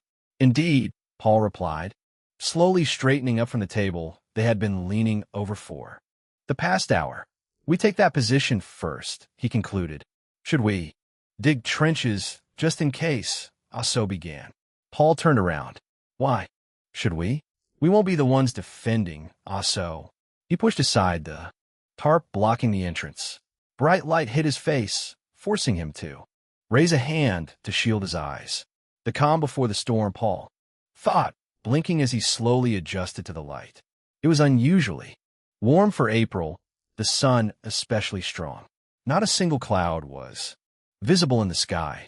In that moment, Paul decided to go for a walk, a lone silhouette trailing behind him through the camp. He breathed in the fresh air, letting the sun warm his face. Paul walked on, gaining altitude, his gaze drifting to even the smallest details. A small lily breaking through the soil, a squirrel leaping through the treetops, clutching what looked like a nut. A rustling sound made Paul turn. His hand instinctively reached for his pistol, then relaxed. He stepped forward slowly and carefully. Removing his leather glove, Paul extended his bare hand. A small brown deer stood before him, alone, its wide eyes filled with innocence. Its nose twitched as it cautiously drew closer to Paul's hand. For a moment, the forest fell into absolute silence. Then, Paul felt something wet brush against his skin. For the first time in a long while, Paul smiled. Not out of calculation, not out of false emotion, not out of necessity. He smiled because he wanted to. Another rustle startled the animal.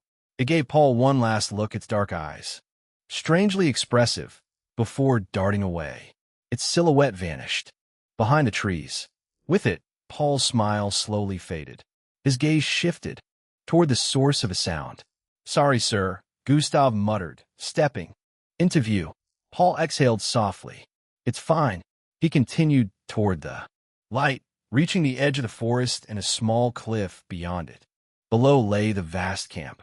Paul stood there, his eyes wandering over the endless forest and open fields, his gaze fixed on a distant direction.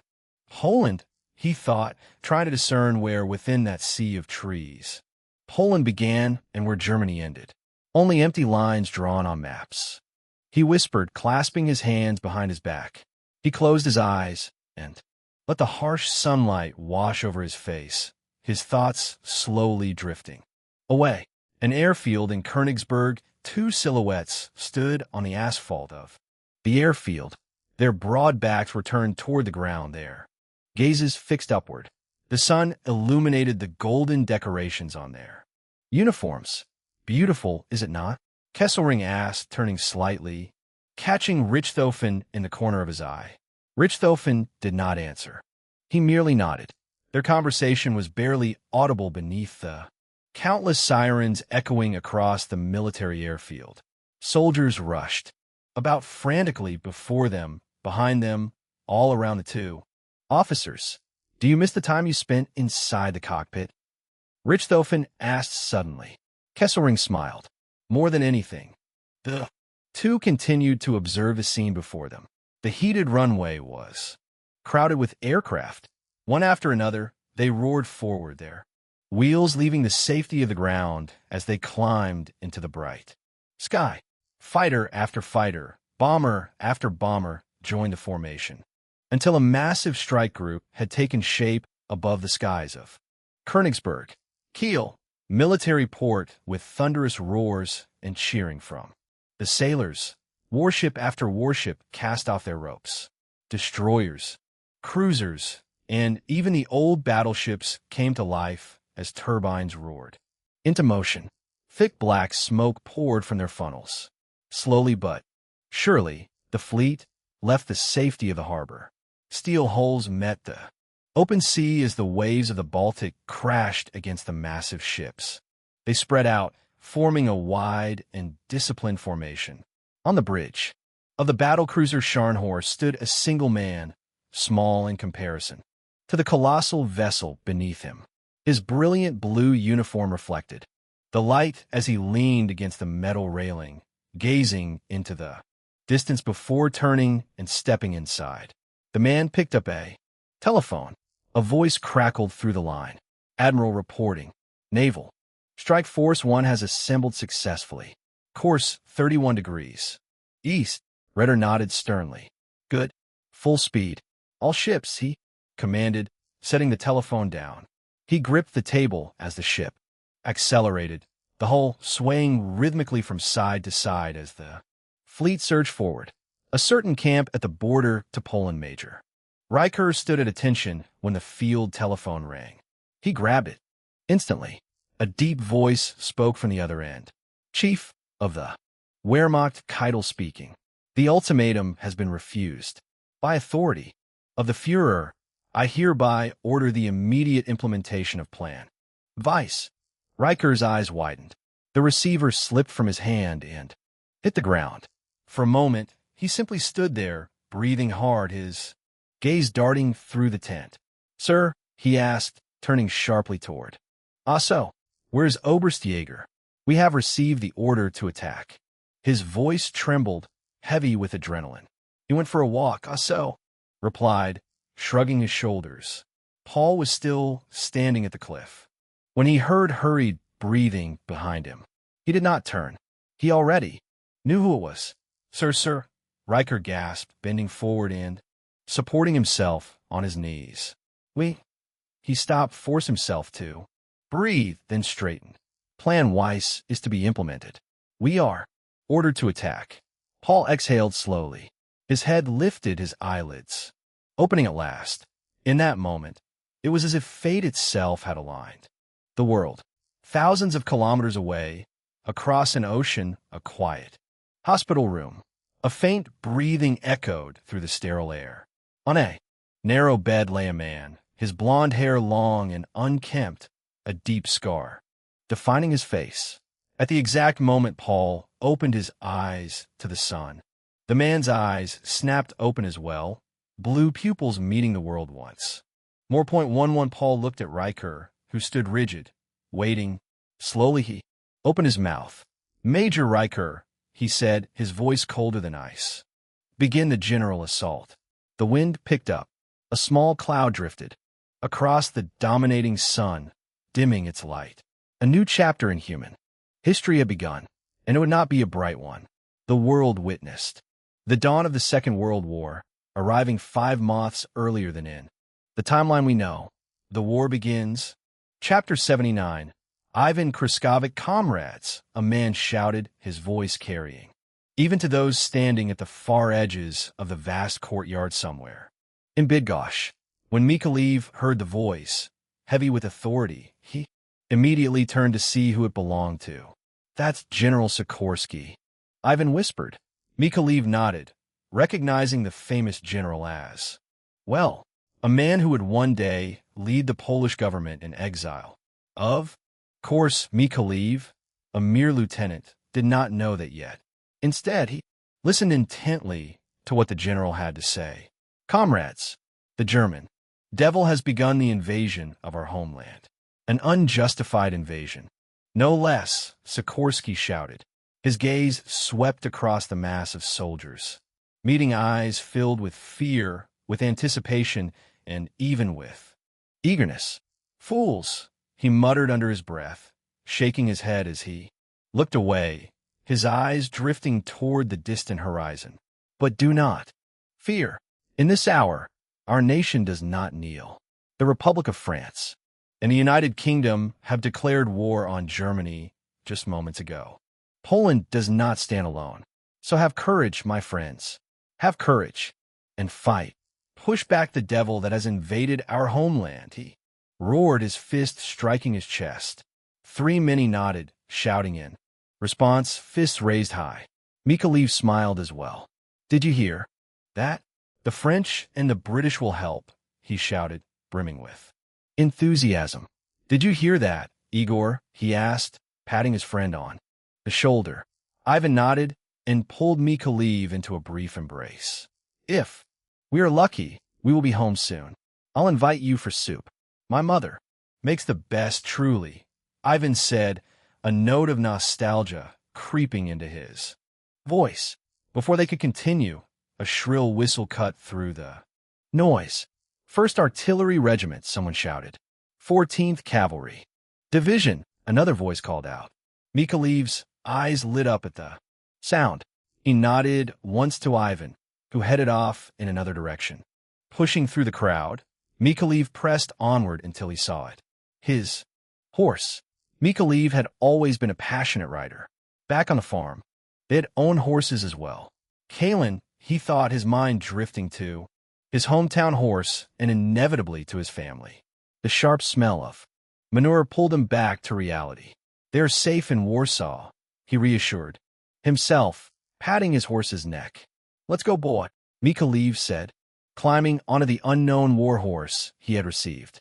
Now on top the horse, he could overlook the large crowd, and for a second his eyes lit up. "Ivan," he said out loud, but in the next moment he sighed, having lost the sight of his friend. "Ivan?"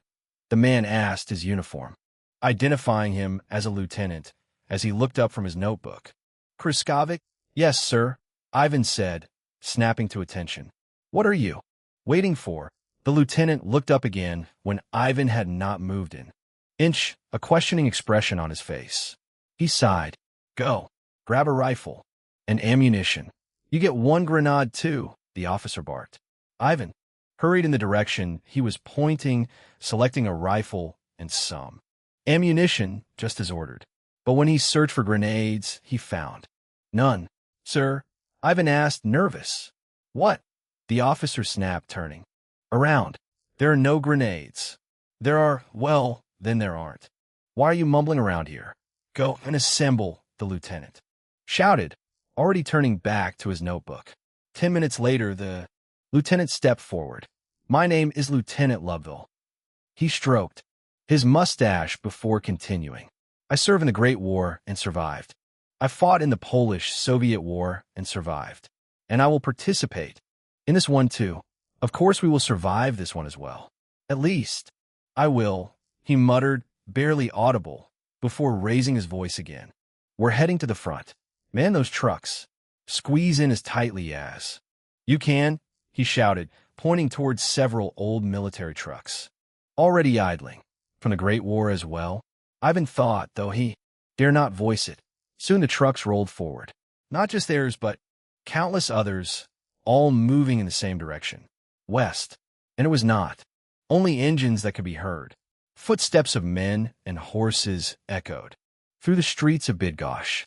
Although the ride was uncomfortable and the road riddled with potholes, Ivan somehow managed to doze off. Then he snapped awake, gripping a metal bar as the truck suddenly accelerated and began swerving wildly. Ivan groaned as the truck lurched sharply, his torso slamming into the side. "It's an air raid," one of the soldiers shouted, craning his head out of the truck. Ivan's eyes widened as he clutched his rifle, the truck jerking hard to the right. "Get down," an officer yelled. Ivan curled up instinctively like a cornered animal. Almost immediately, a terrifying siren wailed above them. The roar of propellers grew louder, followed by gunfire. Out of the corner of his eye, Ivan saw the earth erupt behind them, where they had been moments before. The impacts were getting closer. "Fuck, eh?" Soldier near the back screamed, just before bullets ripped through the canvas above them, tearing it apart and drilling countless holes into the men in the rear. Blood sprayed across the truck. Ivan remained crouched, shaking, frozen in place. Then the gunfire stopped.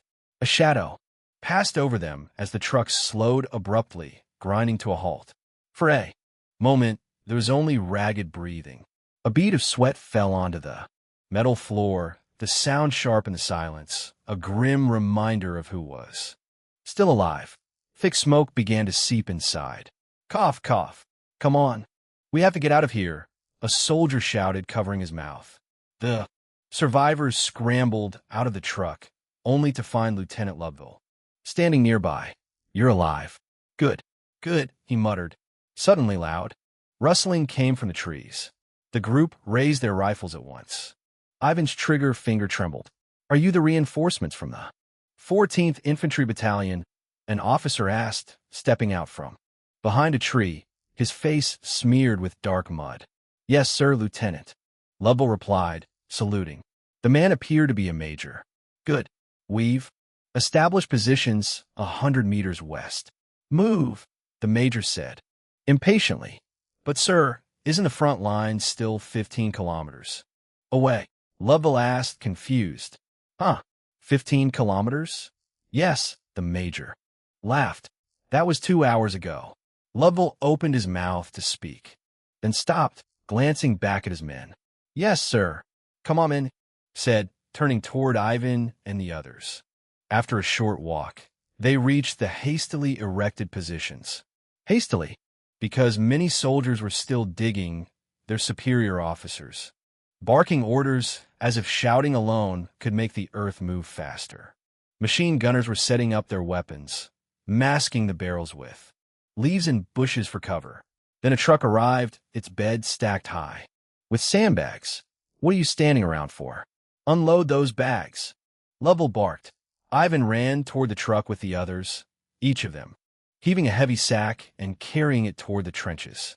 If the last position, far better reinforced, hadn't held, then how can this? Ivan thought, a shiver running down his spine.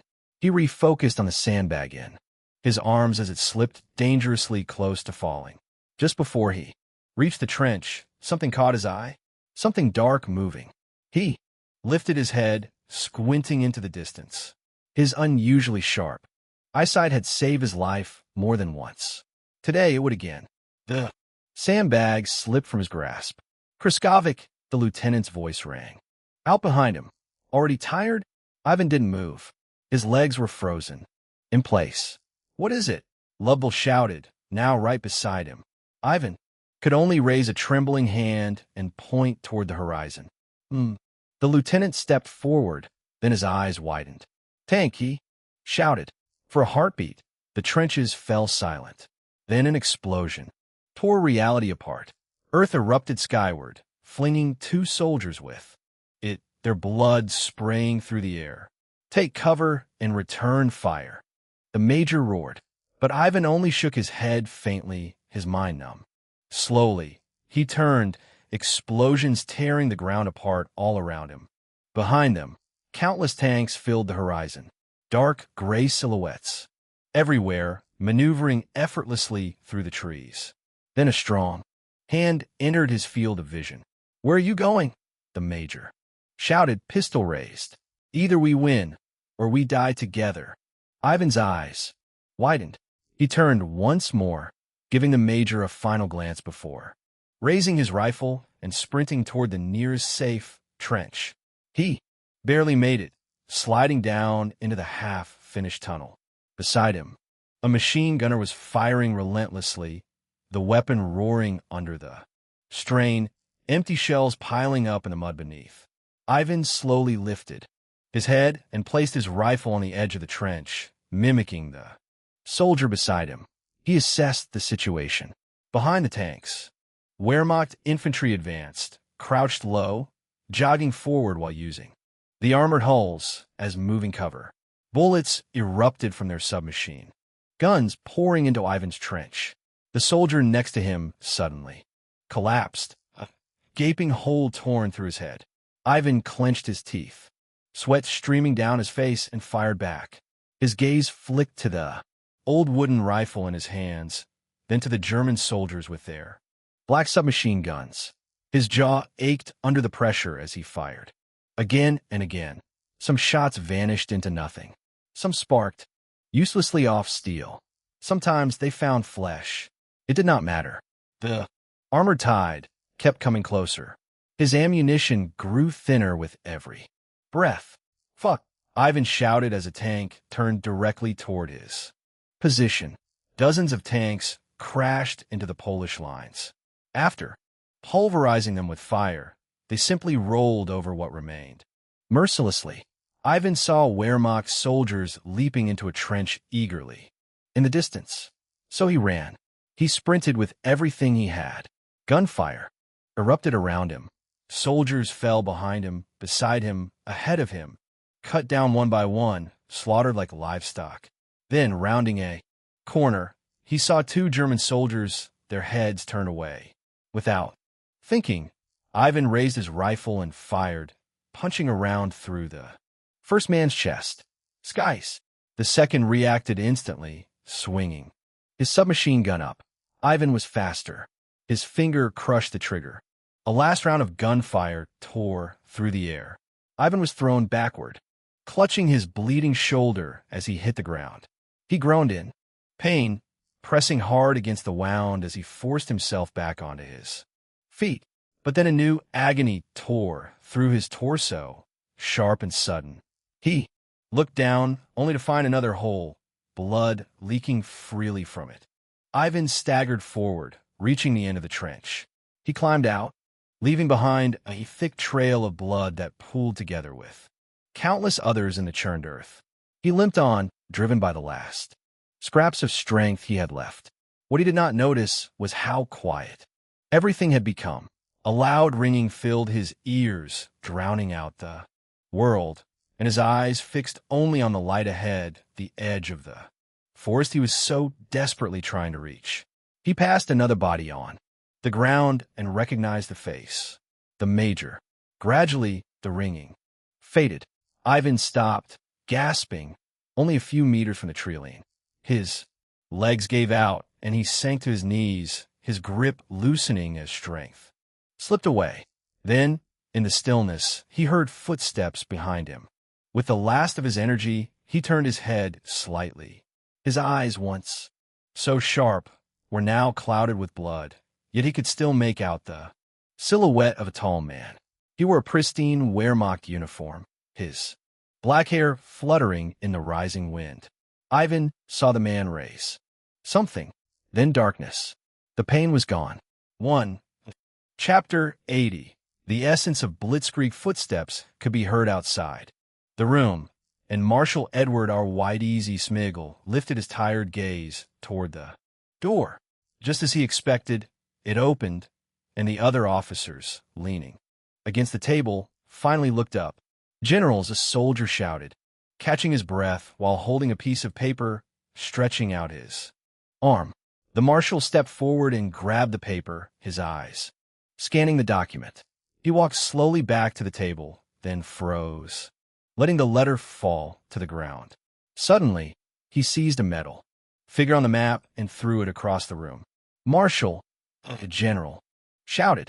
The figure landed somewhere on the floor, rolling beneath a table. "The 14th Infantry Division is no more," he said slowly, quietly. They were completely overrun by a German tank division, slaughtered. He balled his fist. "Fuck," a general muttered. The stillness in the room made the words sound impossibly loud. The marshal sighed, leaning onto the table again. "We face a complete encirclement of Danzig if this Panzer Division continues." Another general nodded.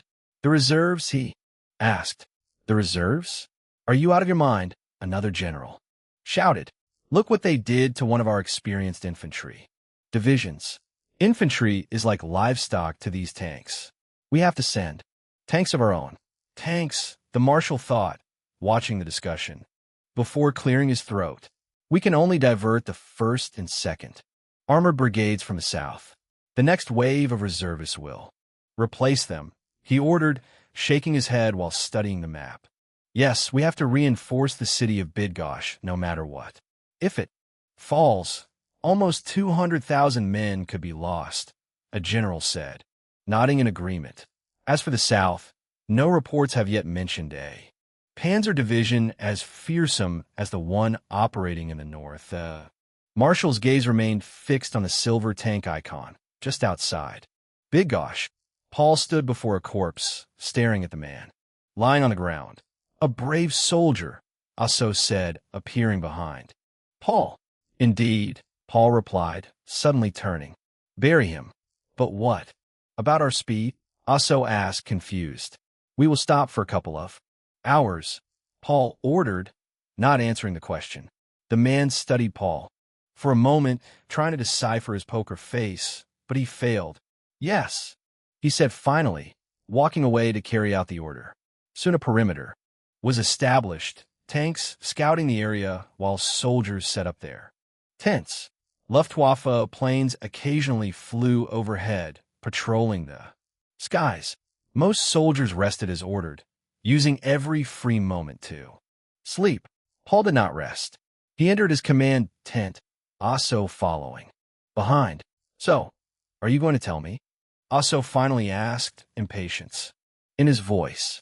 Paul again did not answer. He walked straight to the radio. "Operator, contact General St. No, wait. Contact General Manstein." Asso tilted his head in curiosity.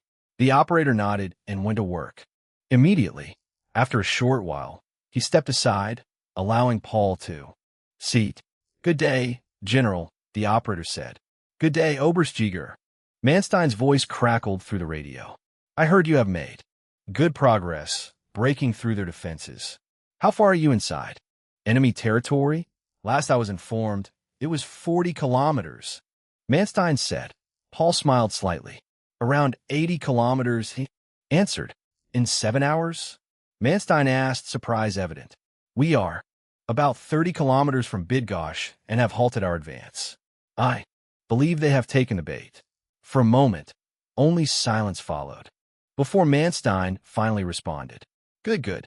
If they really did, well, I have to contact the Luftwaffe and Rommel for scouting. But if they really did, then that is major. Once I have the information, I will contact you again." "Yes, General," Paul answered, ending the call. "What was that? Have we laid a trap?"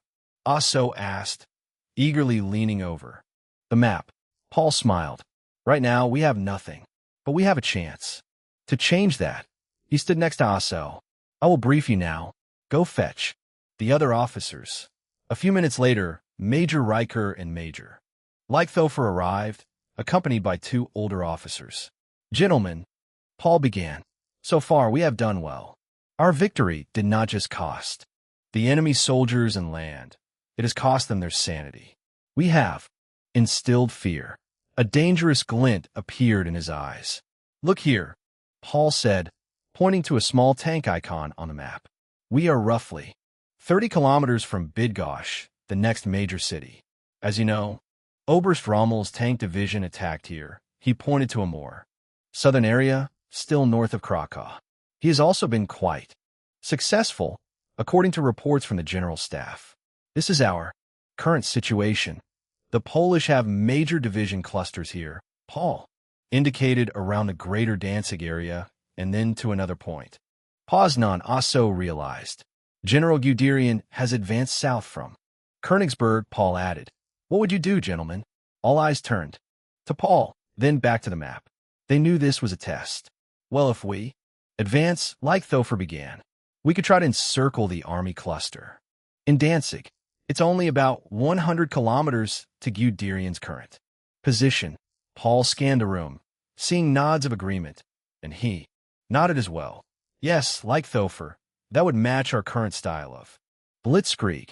Major Leichthofer smiled proudly, but before he could truly rejoice, Paul continued, "But the Polish are no fools.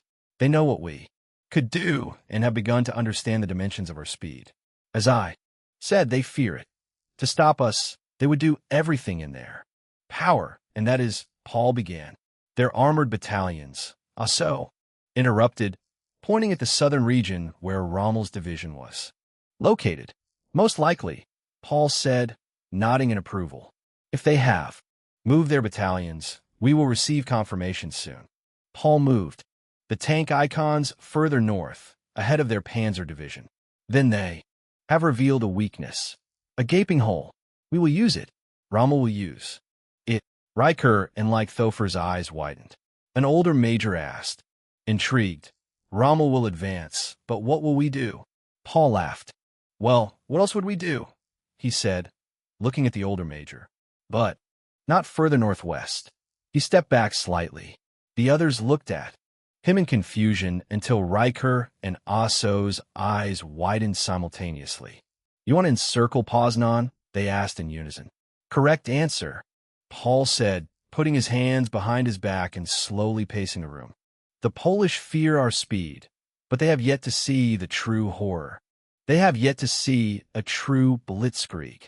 Instead of changing your Strategy as they adapt. You just use it more intensely. Asso asked.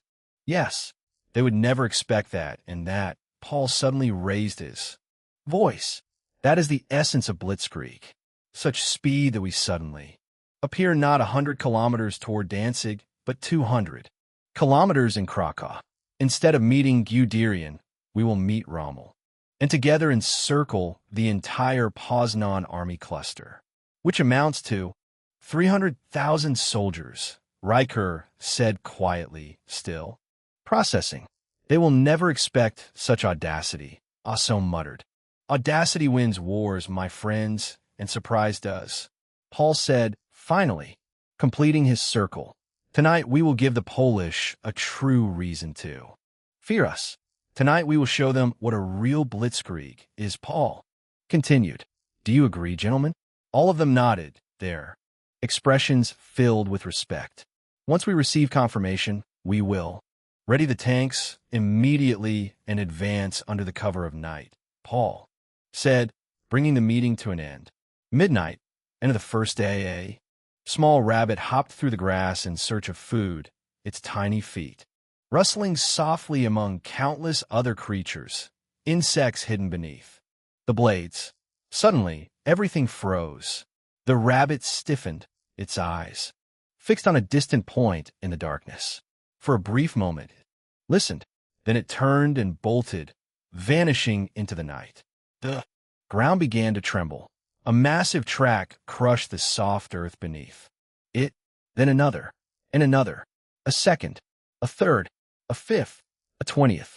Soon, the grassland was overwhelmed as countless tanks thundered forward, their weight flattening the land, steel replacing silence, driving even the last cricket into hiding.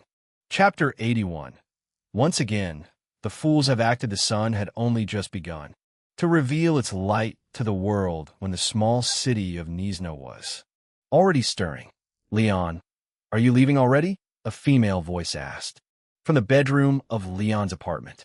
Yes, the railway never sleeps, especially in wartime, my love, he replied, already pulling on his coat. All right, good luck, she murmured, her voice muffled by the pillow. Leon glanced at his watch as he left his apartment. The time, just past 5 in the morning. He made his way toward the nearby train station, one of the most important supply hubs in the region, a critical railway junction. Leon was a signal operator. After greeting his colleagues, he limped toward his small hut, his left leg always lagging slightly behind. At least I don't have to fight these Germans, muttered, stepping inside and taking a seat. Soon the first trains arrived.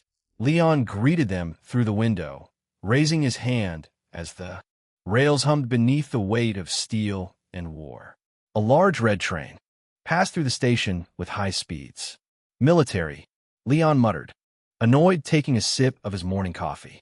Not far away, the same color could be seen, though not on a train. The same crimson shade soaked the wet ground of the grassland plateau. The field was plagued by corpses and small, smoldering fires. Already driving away from the destruction was the rear of a Panzer III, the last vehicle of the column, disappearing into the distance. Gniezno is not far, sir, Paul's driver remarked from below.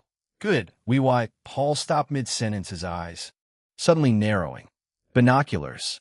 Now, Paul snapped. The driver reacted instantly, handing them over. Paul pressed the lenses to his eyes. That's not the Luftwaffe, he muttered, lowering the binoculars.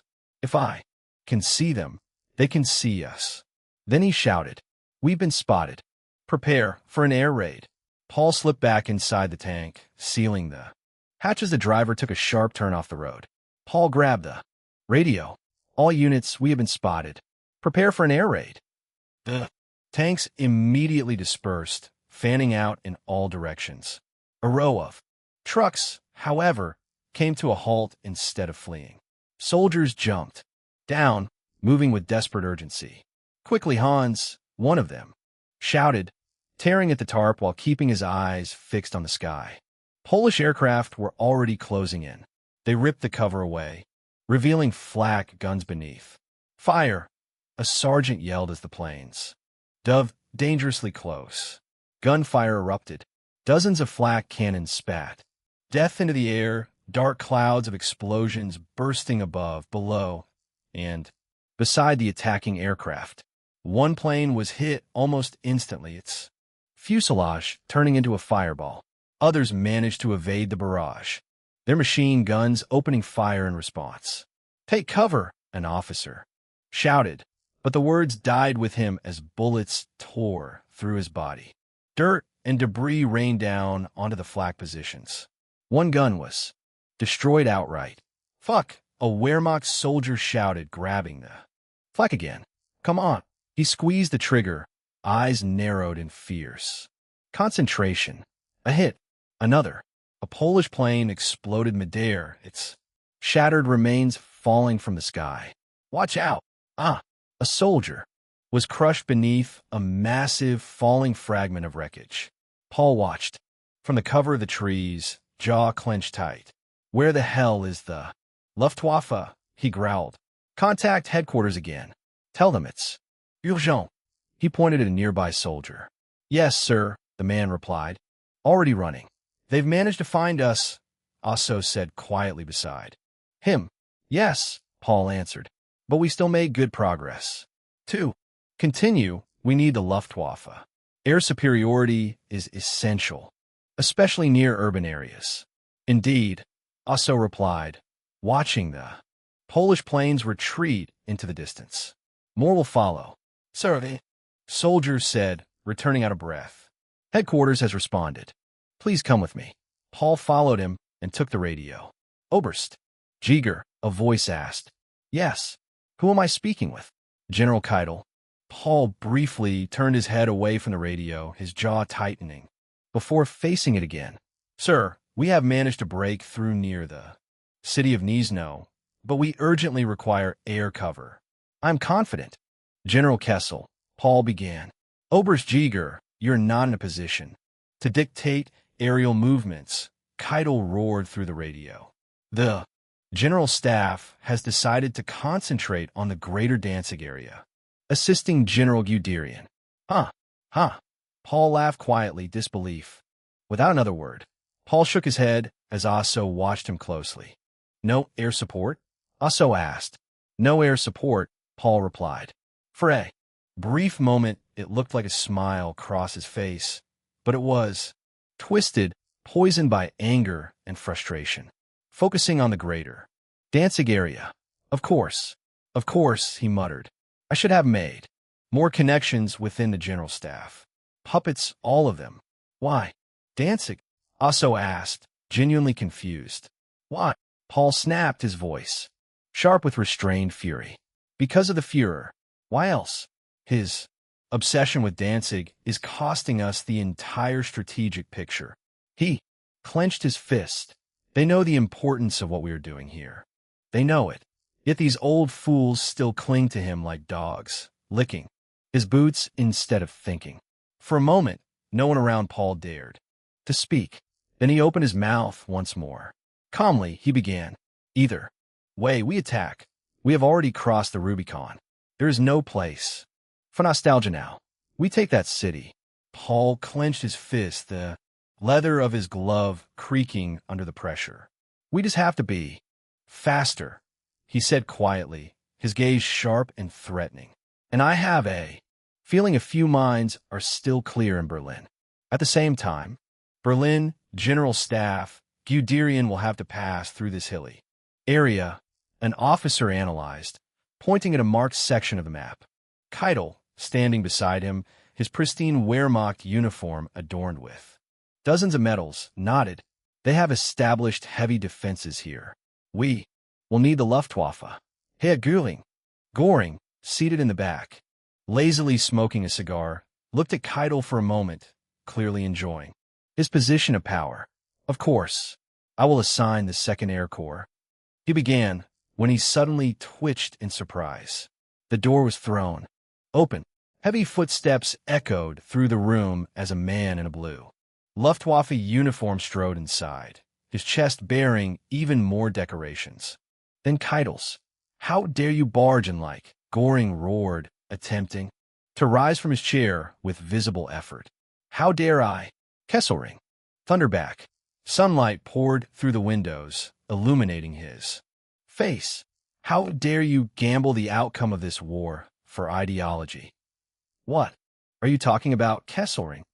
Keitel asked, his brow furrowing. You know exactly what I'm talking about, Kesselring replied coldly. We must support Oberst Jäger's spearhead with air units. Immediately. This matter has already been discussed, Keitel said, waving it off as he turned away. Kesselring clenched his jaw and seized Keitel by the shoulder. Discussed with whom? The Führer, he hissed, venom dripping from his words. Keitel's eyes widened. Careful now, Albert, he said, quietly. You are treading on dangerous ground. How dare you speak of our Führer like that? Goring shouted, finally managing to stand, pointing an enraged finger at Kesselring. Kesselring merely sighed, adjusted his collar, and turned toward the door. I will not stand for this madness, he said, slamming it shut behind him. His footsteps echoed through the halls of the Defense Ministry. Hat tucked under his arm, he exited the building and entered a black limousine. Take me to the Supreme Command of the Luftwaffe, Kesselring said, leaning back and closing his eyes. And be quick. We wouldn't want a fat man to catch up. 1. Chapter 82. The Battle for Gniezno. 1. Carl, could you take over for a moment? I need to take a piss, Leon said, leaning slightly as he glanced at the older man behind him. Huh? What? Karl Muttert, Rupping. His eyes. He tilted forward and almost fell from his chair, his breath heavy with alcohol. Leon flinched at the smell, then stood up and walked out quickly. You got it, right? He asked, sticking only his head back through the doorframe. Yes, Carl replied, winking clearly. Annoyed, Leon shook his head and limped toward his favorite bush beside the metal fence. He opened his trousers and relieved himself. His gaze wandered across the greenery, climbing the fence and stretching into the distance, fields and grassland defining the horizon. The sun shone brightly over the land. This year ought to be a good harvest, he murmured as he finished. He turned around, and that was when he saw it. A military truck sped into the station's parking area, halting with a sharp, screeching cry of brakes. Polish soldiers jumped out, shouting, Orders! Leon's eyes widened. Are the Germans here? He called out, but quickly dismissed the thought as more trucks arrived, soldiers pouring out and running toward him. Hey, you! An officer shouted, reaching him. First, turn all railway signals green, coming from Warsaw. Immediately, the man grabbed Leon by the shoulder, nearly throwing him to the ground. Wah! Leon began but was cut off. We tried to contact you. No way. Quickly, the officer barked, spittle landing on Leon's face. Yes, Leon said, already running toward his hut. Reinforcements, huh? They are here after all, Leon thought as he limped inside. Fuck move. Cut! Leon shouted, shoving the man aside and jolting him awake. Leon's fingers flew across the controls. Sweat dripped from his forehead, slicking the buttons beneath his touch. This should be it, muttered, stepping back and raising his hands. Only minutes later, massive trains thundered into the station, brakes screaming as they came to a halt. Whistles blew. Orders were shouted. Soldiers poured out of the wagons. Leon watched through the window, unsure what else to do. He kept watching, not even noticing Carl snoring behind him. Soldier after soldier poured onto the train tracks, rushing toward the city. Leon followed them as if pulled by a magnet. He limped after them, slower than the rest. He passed hastily erected artillery positions. Mortars and machine guns were being placed at street corners. Soldiers unloaded sandbags to cover a gun nearby. Leon stepped aside, but one of them still shoved him. Hey, watch out, the soldier shouted angrily, dropping the bag before running off to grab another. Leon kept walking, trying to make a home safely. His unease grew with every step as he noticed the shutters closing all around him, one window after another. Fuck, he muttered under his breath, forcing himself to move faster. This goddamn foot, he hissed in frustration, leaning against the wall of a house. One window beside him was still open. Surprised, Leon glanced inside. Several Polish officers stood around a table, arguing fiercely. We have established the second defensive line around the marketplace, one of them reported. The first is being reinforced. Many soldiers are hidden in the cornfields. Sir, do you think it will hold? Another asked. An older man answered, stroking his beard. If our Air Force, our great Polish Air Force, he began, his tone almost ironic, arrives soon, then maybe we should wait, eh? Voice said not far away. No, Paul answered decisively, lowering his binoculars as he turned toward the officers standing loyally behind him. Beyond them, a tank turret protruded from the forest cover, half hidden by trees and greenery. I will tell you what we will do, Paul said, his eyes wide, filled with boundless hunger. He explained his plan briefly, then left his officers in heavy silence. Are you with me? He suddenly shouted, his voice rising. Always, also answered at once, snapping a salute. Yes, Riker said, straightening. Like Thofer and the others nodded. Then ready the tanks, Paul shouted, turning away and climbing onto his own. When Paul slowly raised his hand, thunderous engines roared to life within the forest, like wild animals awakened, searching for prey. They don't give us their trust, Paul shouted, turning toward the dozens of tanks arrayed behind him, countless eyes fixed on him. They don't give us permission. They don't give us the Luftwaffe. So, what will we give them, men? He paused, then continued with a terrifying smile. We will give them victory. One Paul brought his hand down. At his signal, the tanks surged forward, one after another, bursting from a forest onto the open plain. Sunlight streaked across steel as the formation revealed itself. Even if you give me sticks and stones, remember this, you fools, I will win, Paul thought as his tank tore across the grassland, the first buildings already looming ahead. Open fire on their positions, Paul shouted into the radio as his own tank crew rammed a shell into the chamber. Tundelos explosions tore into the first line of defense, a sprawling trench system. They never learn, do they? Paul said aloud. Large sections of the trench collapsed, earth swallowing the soldiers beneath it. Come on, you fools, shoot back, an older officer shouted, lifting his rifle and rising above the trench line. Before them stretched a vast cornfield. Hundreds of soldiers lay hidden within it. Then suddenly a single man rose from the field. He stepped forward, fully exposing himself. Before him, hundreds of German tanks advanced relentlessly. HHH, he screamed, charging toward them with his rifle raised. That single act of courage ignited something in the others. All across the field, dark silhouettes rose from the corn, one after another. Countless figures emerged, turning the golden sea into a field of moving shadows. Then the artillery erupted. Dozens of shells were fired from within the city, arcing through the sky. Many struck the ground, hurling dirt and grass into the air. Then one found its mark. A German tank vanished in a roaring explosion. Thick smoke engulfed it. For a moment, it seemed destroyed. Then it emerged again. The turret burned, flames licking across the steel. Fuck, were these tanks made of? The older officer shouted from the trench. In truth, it was not the tanks themselves, but the shells that mattered. Small caliber artillery, incapable of piercing the Panzer III's inner hull, yet still able to damage it. The turret burned, but the tank continued forward. Not least because of a single order Paul barked into the radio. Never stop. Inside the tank, the crew obeyed, despite the inhuman heat building. Within the steel hull, they did not halt. The formation pressed on. At its heart rolled hundreds of trucks, shielded by tanks on all sides, carrying infantry and anti-air units. They were the beating heart of the Advance, protected by steel. Soon, the formation reached the cornfields.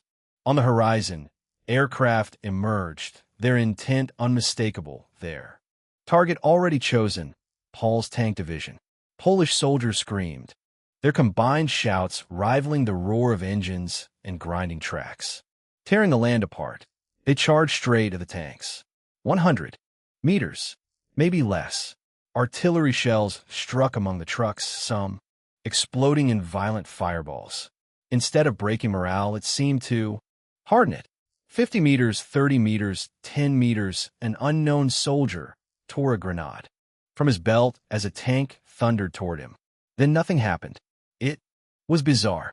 The tanks, the entire massive formation, simply continued forward, barely acknowledging the infantry. Some unlucky men were crushed beneath the tracks. Most were ignored, because this was no longer a ground battle. It was an aerial one. Paul knew this. He had explained it to his officers beforehand. To survive, we either need aircraft of our own, which we do not have, he had said, or we use a shield, one powerful enough to protect us from their bombings, at least. For now, a shield, Reich had asked, confused. Like Thofer struck him lightly on the shoulder and whispered, he means the civilian population of Gniezno. Chapter 83. The Battle for Gniezno, 2. Chapter 84. The Battle for Gniezno, 3. The Doors of the Luftwaffe. Headquarters in Berlin were ripped open with a thunderous bang, the sound echoing through the vast hallway. Attendants and officers froze. Mid-step, their gazes snapping toward the entrance and the man striding through it. His blue and gold Luftwaffe uniform commanded immediate respect. General Kesselring. Two officers shouted, snapping to attention and saluting. Kesselring merely nodded, not granting them so much as a glance. His eyes were fixed straight ahead, locked onto another door at the far end of the hall. His arm was already raised when the door suddenly opened. Kesselring halted abruptly, his brow furrowing, as he nearly collided with an officer stepping out. General, the man asked, his face coming into view. Richthofen, Kesselring said, momentarily surprised. What are you doing here? I try to organize aerial support for Oberst Jäger, Richthofen replied. He paused, shaking his head in restrained fury. But these fools, I was not successful. Kesselring nodded once, briefly patting him on the shoulder, then pushed past him and entered the room without another word. Who is responsible here? He roared, slamming his fist down onto a nearby table. The man seated behind it recoiled instantly, eyes wide, scrambling backward in his chair. I am, a hesitant voice called out. Kesselring turned slowly. And who are you? He asked, stepping closer. I am Oberst. Kesselring interrupted him, placing a firm hand on the man's shoulder. I don't care, he whispered, leaning in. The Oberst stared up at him in shock, fear flickering across his face as the grip on his shoulder tightened. Sir, he tried again. Shush, Kesselring said softly, raising a finger to the man's lips. He leaned closer, his hair disheveled, his eyes cold and unyielding. I want 30 Messerschmitt fighters over central Poland within the hour, he said, his voice dangerously quiet. I will tolerate no refusal. This is an order. For a moment, the Oberst could only stare at him in silent panic. Then he swallowed and nodded sharply.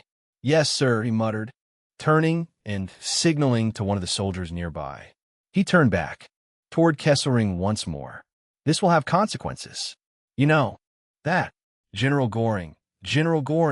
Kesselring cut in, laughing aloud.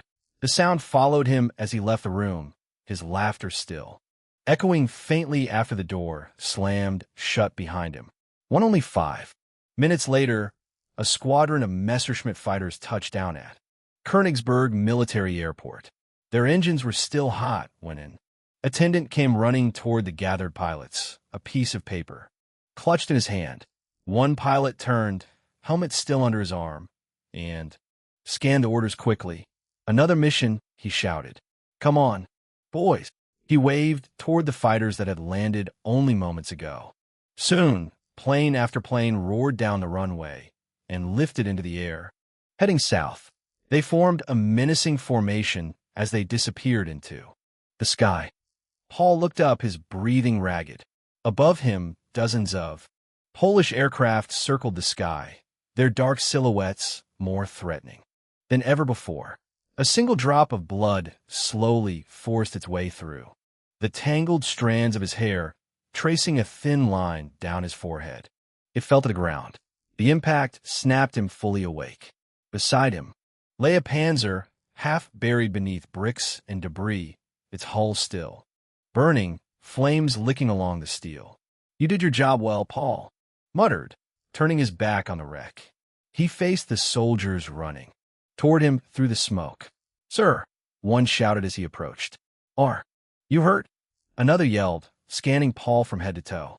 "Of course not," Paul replied calmly, ducking as another bomb detonated nearby, the shock wave rattling the street. A single lucky Polish pilot could never kill me, he thought.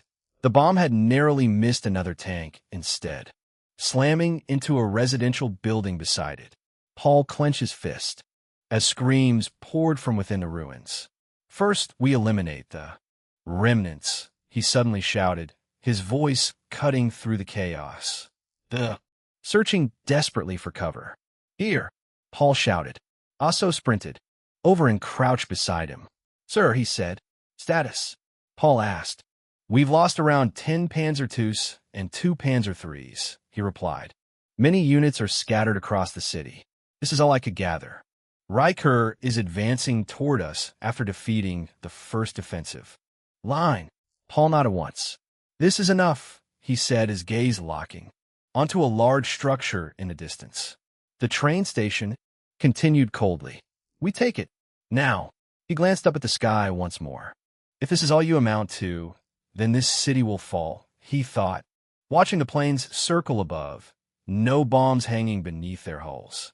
Soon the tanks began to roll again, arrogant and unstoppable, grinding across the shattered streets. They opened fire on the old train station, unleashing hell upon the Polish soldiers still inside. The building collapsed under thunderous explosions. Walls gave way, floors caved in. Many were buried alive. Others fled, only to run straight into German lines that had already encircled the station. There was no mercy. The Wehrmacht gunned down every fleeing figure, inside and outside the ruins of Gniezno's train station, turning the entire area into a slaughterhouse. Soon, a group of officers stumbled out of the shattered building with their hands raised. Their uniforms were torn, their faces pale, their eyes unfocused. Before anyone could react, a sudden explosion tore through the air. Every head turned skyward. New aircraft flooded the sky, dozens of them. The Iron Cross of the Wehrmacht was formation. The air battle was short and merciless. One Polish aircraft after another was shot down with cold efficiency, spiraling out of rooftops and streets as wreckage rained down. Not a single Messerschmitt was lost. Paul glanced at his wristwatch. A thin crack ran through the glass, spidering outward from the impact. "Quite useful, such a Luftwaffe," he said calmly. "If only the men who command it were even slightly sane." He turned back to the officers. Their faces had grown even whiter. Paul stepped forward. Dozens of soldiers followed him instinctively. Then he stopped, his head tilted slightly to the side. From a nearby building came a sound. Soft, vet, broken, crying. Paul looked back at the officers. They stared at him in confusion, unable to understand his gaze, yet fully aware that something had shifted. "If you had at least one," Paul said quietly, "their deaths might have meant something." He raised his pistol. "But you lost. You bombed your own city. You killed your own people. And you still lost." He pulled the trigger. One officer collapsed instantly, his body hitting the ground with a dull, lifeless sound. "Death without meaning," Paul continued, already turning the pistol toward the next man, "is the worst kind of death. It desecrates the dead. It turns sacrifice into filth. Another shot rang out. The remaining officers broke and ran, shouting something. "Kill them," Paul said over his shoulder. Gunshots echoed through the ruined streets. Rain began to fall. Slow, heavy drops struck Paul's cheek, washing away blood, ash, and grime. Soon the rain poured down over the city of Gniezno, or what remained of it.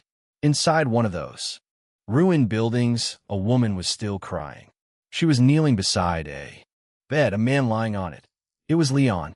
His eyes slowly opened as raindrops splashed onto his face through the destroyed roof above. The woman looked up, her eyes wide with shock. Leon stared at her with unfocused eyes, his vision blurred and swimming.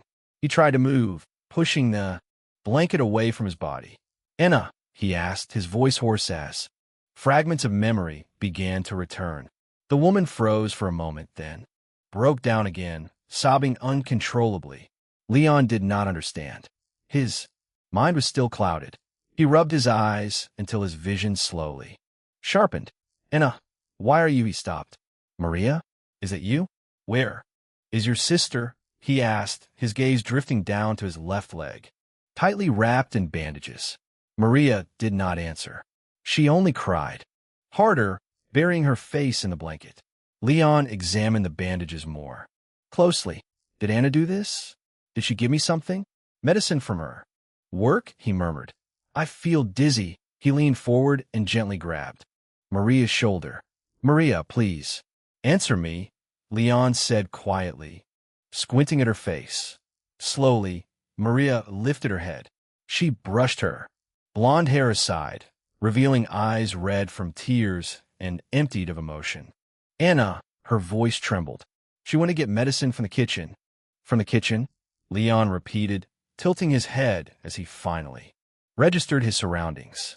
He was lying in a ruin. The walls were reduced to bare brick. The ceiling was torn open, rain pouring through. The kitchen was... "She didn't come back," Maria whispered, her voice breaking again. For a moment, everything faded for Leon. The world spun violently as his strength left him. His body sank back into the bed, returned. He snapped back into the present brutally, his eyes sharp, his mind clearer than it had ever been. "HHH!" he screamed, gripping the bed with raw fury. He forced himself upright and slammed his fist down. Again and again, the mattress shaking beneath the terrifying strength of his blows. Tears streamed down his face, not weak, not helpless, but burning. "Fuck! F-U-C-K!" he shouted, throwing himself off the bed and staggering toward where the kitchen had once been, only to collapse to the ground. He lay there for a moment, breathing hard, staring at the ruins with boundless rage and grief twisting inside his chest. "These Germans!" he screamed, dragging himself forward across the rubble. Then, his voice fell quiet, his eyes fixed on something in the distance. "They will pay." One between broken stones and shattered bricks in a corner not far from him, the rain struck a small piece of metal that had somehow survived the blast. Two stripes were still visible on it, white above, red, the colors of flag, painted on. One raindrops slid slowly down the twisted remains of what had once been a bomb. A fragment. Proof. He who has a why to live can bear almost anyhow. Friedrich Nietzsche. Chapter 85. The price of victory. Gniezno had been taken, but the price had been enormous, especially for the civilian population of the city. Between shattered facades and smoldering ruins, shouts echoed through the streets, loud, triumphant cries that felt utterly out of place amid the devastation. On the vast marketplace, dozens of German tanks stood, parked in tight formation. Wehrmacht soldiers occupied every position imaginable, standing atop the steel hulls beside them, before them. The entire square was filled with men, their unified chants overpowering even the relentless rain pouring down from above. "Jaeger! Jaeger! Jaeger!" Their voices thundered through the square, all eyes fixed on a single man. Paul stood at the center. His uniform was damaged, stained by battle, a black cloak resting on his shoulders, fluttering softly in the wind. Behind him, the higher-ranking officers were lined up in a neat row, hands clasped behind their backs, faces rigid. The chants gradually faded, giving way to a heavy silence. Only the sound of Paul's boots striking the broken stone beneath him could be heard as he stepped forward. "Men," he said loudly, his voice cutting through the stillness and commanding every ounce of attention. "Today we have achieved something historic, something that will be written into the books." He turned briefly, casting a measured glance over the officers behind him, before facing the crowd once more. For decades, land warfare has depended on aerial support. This was the golden rule, something every commander was taught, something Berlin has refused us. A pause. Paul allowed himself a faint smile, one that vanished a moment later. Angry roars rose from the ranks, the soldiers well aware of the injustice. "Today, we have won without it. Today, we have proven our superiority. The Wehrmacht's superiority. Your superiority." His voice rose with every word. "Let us continue. Show the world this superiority. Let them freeze in fear. Let them taste their own medicine. Today was only an appetizer for what is yet to come." Paul stopped, turning fully toward the assembled masses. "So, I ask you once more," he said, his gaze unwavering. "Are you with me?" A single drop of rain slid down Paul's cheek. Then the roar returned. The soldiers shouted, raised their fists, and chanted once more, "Jaeger! Jaeger!" Paul's eyes drifted into the distance. "They must be shaking right now," he said quietly, his voice. He meant in that moment. Berlin, Warsaw, or someone far smaller, buried beneath the ruins of the city around him. Warsaw, Polish army. Headquarters, an unnatural stillness hung over the densely packed room, filled with men in ornate, exaggerated uniforms. A dim lamp flickered, weakly, casting pale light across tense faces. Marshal Edward R.Y.D.Z. Smigel stroked his beard, his gaze fixed downward, unfocused. Suddenly, the door burst open. A soldier rushed inside. For a brief moment, expectation flashed across the faces of the generals. In the next, it twisted into concealed fear. Every man in the room noticed the soldier's expression as he handed a letter to Marshal Edward R.Y.D.Z. Smigel. All, except the marshal, already understood their situation. R.Y.D.Z. Smigel snapped out of his trance and took the paper. He read it in silence, then slowly lowered his head once more, his eyes drifting into nothingness. The generals exchanged confused glances. "Marshal," one of them asked hesitantly. No answer. "Marshal," another tried again, louder. This time, when he still did not respond, a third general stepped closer, reaching out a hand. Suddenly, the marshal brushed it aside and stood up, his movements slow, heavy. His mouth opened as if the words themselves weighed him down. "Full retreat. We must save as many as we can," he muttered. He turned and left the room, abandoning the remaining men in stunned silence. "Damn it, let me see that." One of the generals, a heavy-set man, barked as he grabbed the paper left behind. "This time," he muttered while reading, before his voice rose sharply. "The German Panzer Division we have identified, commanded by Oberst Heinrich Jäger, has taken the city of Gneisenau. The railway junction is fully under German control. The corridor they pierced is being flooded with German armor, attempting to link up with them." His voice dropped as he continued. "Further south, the Germans have broken through our hastily erected lines and the few remaining armored units with alarming speed. They may soon link up with the forces advancing on Gneisenau." The room fell silent. This could encircle the entire Greater Poznan army, he finished quietly. 200,000 soldiers. Is Poland truly doomed? One of the generals whispered, yet his voice carried clearly through the room. Even if we order a full retreat, we cannot use the railways, the fat general analyzed grimly. They are already in German hands. The men would have to march. There is only one way, gentlemen. A sacrifice to buy us enough time. A younger general stepped forward, his fist striking the table. The officer's eyes drifted to the small metal horse on the desk. For a brief moment, their gazes met above it, a dangerous understanding forming between them. Hours earlier, in a forest, somewhere near Bydgoszcz, the sound of countless hooves striking the ground echoed through the trees. Mykolaiv looked around the hand, gripping his reins, trembling slightly. His eyes betrayed his unease as he took in the scene before him. Hundreds of corpses lay scattered across the forest floor, the remnants of a devastating battle. A battle we clearly lost, Mykolaiv muttered, his gaze sweeping over the bodies. Their shattered uniforms, their lifeless faces. Lieutenant, it's time to move, another officer shouted from a distance, already riding ahead. With the rest of the cavalry division, Mykolaiv and his horse remained behind, standing within a lonely patch of forest. Thin streaks of Mykolaiv whispered, barely audible, his eyes fixed on the body lying directly beside him. Something about it felt familiar, yet he could not name what it was. Judging by the uniform, it was an ordinary soldier. A pawn in this game, played and sacrificed all the same. Wait, Mykolaiv shouted, swinging himself down from his horse, fear flashing in his eyes.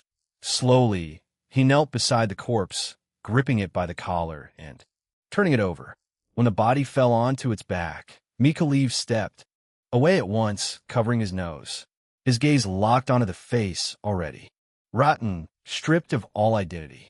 Only the black hair still clung to the skull, defiant even in death. Ivan, he paused. May this not be you, he whispered. May you survive this game. He mounted his horse again and gently patted its neck.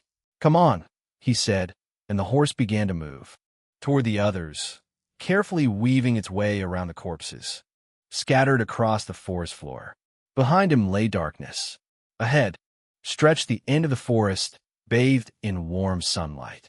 Yet it did not feel warm at all. Mykolaiv soon rejoined the rest of his division, their horses now sprinting as new orders came down from high command, or so he had been told. His head remained turned forward, blonde hair whipping wildly in the wind. He rode straight toward the sunset filling the sky. Far from Mykolaiv, another panzer division was moving as well. The same sunset looming behind, countless tanks thundering across the Polish fields. Inside one of them sat a familiar figure, his features sharp and unmistakable. Erwin Rommel was on his way to close the deadly trap woven by Paul, Manstein, and himself. Chapter 86. Hooves, tracks, and a cane. Yes, he was imprisoned by SS men. This morning, Manstein's voice crackled through the radio, his disillusionment and anger clearly audible through the simple machine. Paul shook his head. Unbelievable. This is exactly what I was talking about, General. This is how a country begins to rot from within, Paul said, leaning back against his chair inside the military tent. Such foolishness, Manstein added. I will return to Berlin and request an audience with the Führer. A useless endeavor, if you ask me. But perhaps his gaze will finally tilt upward towards the eagle, Paul thought.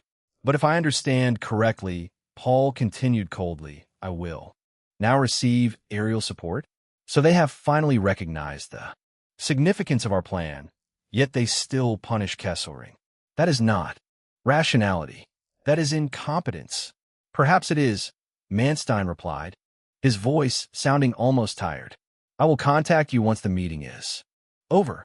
Yes, General, Paul said, ending the transmission. He turned around. So what did you say our new friends in the skies observed? Paul asked Asso, who stood at the far end of the tent. Horses. Hundreds of them. Asso replied, raising an eyebrow as he reread the report. Moving toward what we assume is our position. Horses, Paul repeated, genuinely surprised. He stroked his chin, then slowly rose to his feet. They are offering us a sacrifice, Paul said quietly as he studied the map, believing we will take too long to savor it. They are trying to get as many men out as they can, Asso said, nodding. And our battle strength? Paul asked without looking up. I've just received reports from the battalions. Most repairs are complete, but we are still not at full strength, Asso replied, his eyes fixed on Paul. Full strength. 70%. 50. 10, Paul said absent-mindedly. It makes no difference. I pity those horsemen. Outside, the rain soon ceased, and streaks of sunlight tore through the thick cloud, sealing one after another. Repairs began on the tanks now parked in the courtyard of a school. German mechanics worked tirelessly among the steel giants, while the soldiers claimed a brief, well-earned rest. Some lay in the sun, eyes closed. Others slept where they sat. The rest did not last. Whistles shrieked. Shouts followed. Even the last Wehrmacht men were torn from their paws. Soldiers sprang to their feet, grabbing rifles, leaping onto trucks already rolling, climbing into the familiar hulls of their tanks. The column moved once more through the ruins of Gniezno, instilling fear in the remaining residents yet again. Windows were shut where windows still existed. Doors were barred where doors still stood. Tank tracks rattled over broken stone before grinding to a halt at the outskirts of the city. The formation stretched along the final houses and into the greenery beyond. A long, dispersed line of tanks and infantry took shape. Some men crouched. Others lay prone, rifles aimed toward the open fields and the forest patch behind them. Every movement carried routine, the kind of calm only earned by men who had survived dozens of battles. Paul's soldiers hardened with every engagement, and under such a commander, experience was never in short supply. Do you hear that? Hans asked quietly. The young soldier lay between a ruined brick wall and a tree, head tilted, ear pressed to the ground. Older Wehrmacht soldiers lay beside him. Hear what? One of them replied, raising an eyebrow. That sound, Hans murmured. It's like he hesitated, concentrating. Well, another scoffed, laughing. Spit it out. Hans opened his mouth again, but stopped. The laughter died. One by one, the soldiers turned their heads toward the fields ahead, eyes narrowing. From the tree lean, countless dark shapes emerged, growing clearer by the second. In unison, Hans and the others spoke, disbelief heavy in their voices. Horses. Minutes before, I will tell you what we will be facing, men, Major Nowak said quietly to the circle of officers gathered within the forest. His gaze drifted aside, caught somewhere between shame and fear. Mikhailiv, standing among the officers, narrowed his eyes. A dangerous sense of foreboding settled in his chest. After a moment of silence, he spoke. Major. Yes, Nowak replied. Hi. Command has given us orders. He paused. We are to capture the city of Gniezno. The city of Gniezno, another lieutenant asked, confusion clear in his voice. Isn't that far behind the front? Nowak sighed, looking at the lieutenant with something close to pity. Mikhailiv noticed it instantly. The feeling in his gut tightened. A German panzer division is pierced deep behind our lines. Nowak continued. They have divisions in Poznan is now nearly impose. He stopped. The horror on the officers' faces said enough. Mikhailiv took a small step back, his body reacting before his mind could. Major, he said, his voice unsteady. High Command expects us to fight tanks? German tanks. Nowak nodded. Slowly, his eyes fixed on the ground. We were the closest unit, he said quietly. I am, he was interrupted. Notamment a grave offense. Today, Nowak did not object. An older captain stepped forward, his gray beard scruffy, eyes sunken deep into his skull. What is this? The captain shouted. Where is your honor? The honor of Polish cavalry. Spit flew from his mouth with every word. We have survived 4 Centuries, striking fear into our enemies, and now we cower before an enemy that is merely stronger, he roared. Several officers nodded, fists clenching. How will we face our ancestors with such cowardice? The captain added. Murmurs of agreement followed, especially among the older men, madmen. All of them, Mikhail thought, his eyes wide as he stepped back again. Lieutenant, the captain barked, turning sharply toward him. Where are you going? Mikhail froze. His answer would decide whether he lived another minute. He saw the captain's hand drift toward his pistol. He stammered. Nowhere, Captain. The captain gazed helpless. It is decided, the major said at last. We strike. He turned and walked away. Moments later, the forest filled with the sound of hooves. Hundreds of horses and riders formed up among the trees. Quiet sobbing could be heard, but it no longer mattered. The whistle blew. Horses screamed and surged forward. Tears streamed down Mikhail's face as his horse charged toward the German positions. He looked around. Horses everywhere. Men with fierce expressions, madness flickering behind their eyes. Others sobbed openly, just like him, already knowing their fate. Yet none turned back. They spread out as they thundered downhill. For Poland, someone shouted.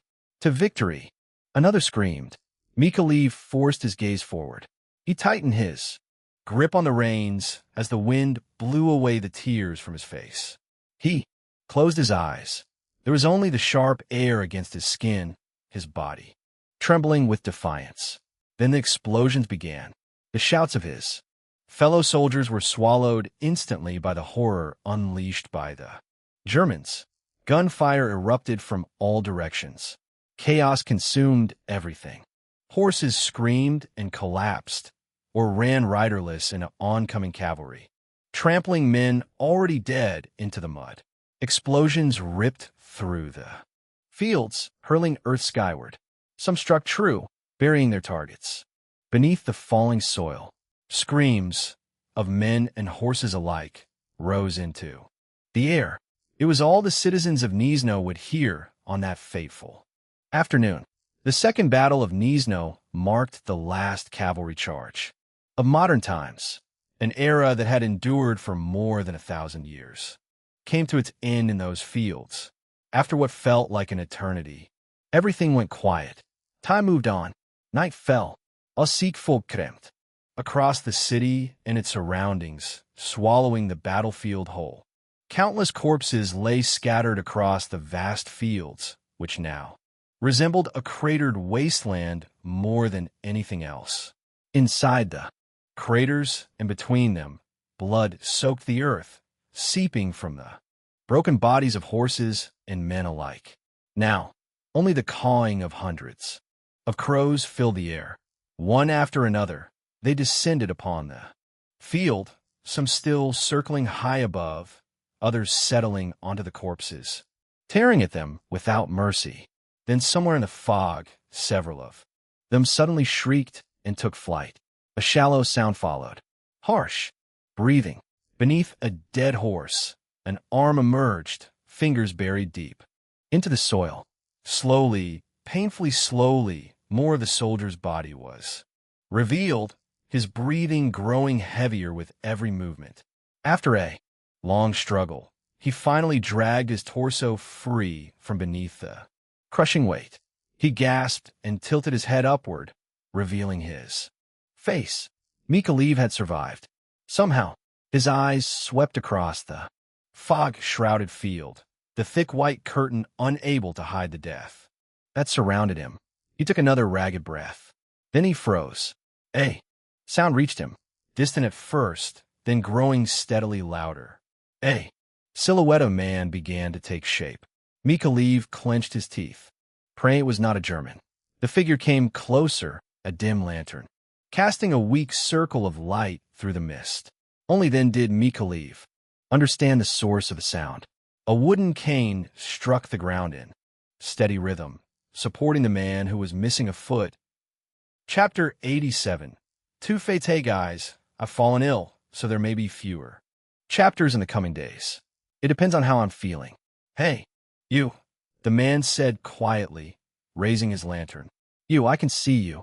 Suddenly, Mikaleev snapped out of his trance, looking at the man before him, first at the stump of his foot, then his leg, his hands, his head. Are you German? Mikaleev muttered weakly, tilting his head downward again. I'm speaking Polish. I am wearing Polish clothes. I am. Polish friend, the man said quietly, coldly. Although Mikaleev was still suspicious, this was his best bet. Can you help me? He asked. Of course, the man replied, setting down his lantern and pushing but finally managed to slip out. He breathed a sigh of relief, feeling his legs with his hands. The mysterious man stretched out his hand, and Mikaleev took it, already trusting him. Come with me, he said, looking at Mikaleev intently. Mikaleev nodded, and the two walked slowly through the battlefield. Sometimes he recognized a face. Sometimes he saw a friend. Am I the only one? He asked quietly. Indeed, you were unlucky and lucky at the same time, a familiar. May I know your name? Mikaleev suddenly asked, stopping. The man stopped as well, turning. There was something deep in his eyes. My name is Leon.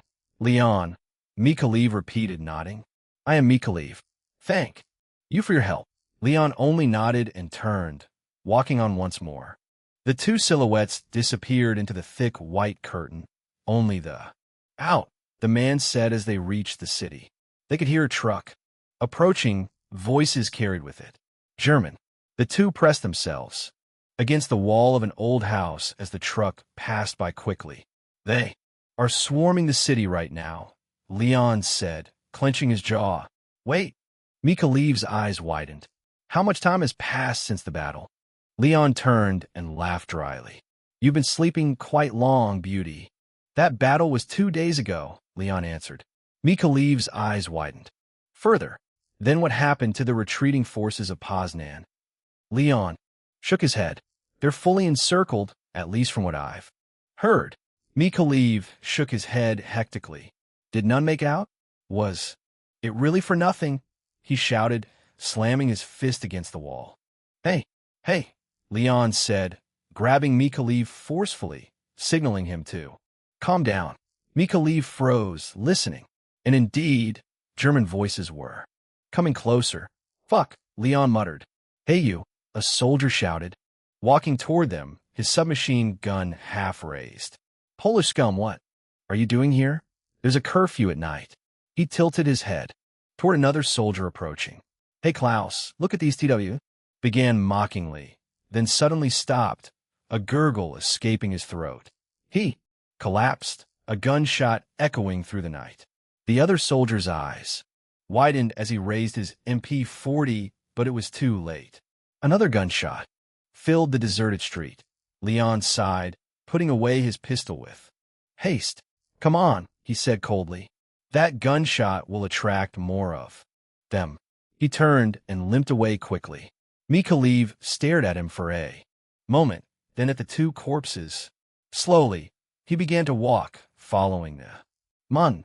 They slipped through tight alleys and ruined buildings, whistles and shouts echoing through the city. Finally, they arrived. Leon pulled out a heavy key and opened the door, pushing Mikaleev inside. Leon followed, limping in, tilting his head outside one last time before shutting the door loudly. He turned the lock and walked across the wooden planks, his cane especially loud, toward the windows, closing the curtains one by one, always giving the outside a glance before doing so. Do you think they will find us? Mikaleev asked, still standing in the middle of the room. Unlikely, Leon muttered, having closed the last curtain. He reached into his coat. For a second, Mikaleev froze, fearing the worst. Then Leon pulled out not a gun, but a pack of cigarettes. You care for one? He asked, opening the box. Although Mikaleev had never smoked in his life, he stepped forward without thinking and took one.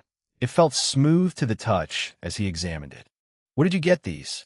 Even the officers in my... Mikaleev stopped, sighing in regret. Leon limped through the room and sat down in a worn armchair. I worked on the trains at the local station, he said. Quietly, his gaze lingering somewhere in the room. I got bribed. Sometimes, he added, his eyes fixed on a picture standing above the cold fireplace. Mikhailiv stepped closer, looking at the picture. It was yellowed with age, creased, but the face of a woman was still recognizable. Is this your wife? Mikhailiv asked, turning around. Leon gave him a look that sent shivers down his spine. Mikhailiv stepped back at once and carefully sat down in another armchair. Before he could lean into it, Leon spoke again. Go get some firewood. I've got some in that basket over there, he said, without looking at him. Mikhailiv sighed quietly, then rose and walked to the basket. He returned with an armful of firewood and placed it inside the fireplace, which looked as if it had not been used for a long time. The cigarette was still in his mouth. He took it, along with some of the hay inside the fireplace, and lit it. Slowly, the fire caught, spreading from the hay to the wood. Mikhailiv took a seat once again, only the sound of the crackling fire filling the room, the stillness heavy. She was Leon. Mikhailiv, who looked at him questioningly. She was my wife. Not anymore, he said, clenching his jaw. The Germans killed her. One. Mikhailiv swallowed hard, sinking deeper into the chair. I lost a friend, Mikhailiv said, his eyes watery, his gaze heavy. At least I believed I did, he added, turning toward Leon. Their eyes met. By the Germans, he finished, nodding. Leon studied Mikhailiv for a moment, longer, analyzing him deeply. Then he suddenly stood up. Come, said, opening a door that led to the backyard. Mikhailiv rose slowly and stepped outside. The wind felt especially cold tonight. The garden was small, with only little greenery left. In one corner, 2 stones stood out, the direction Leon was heading.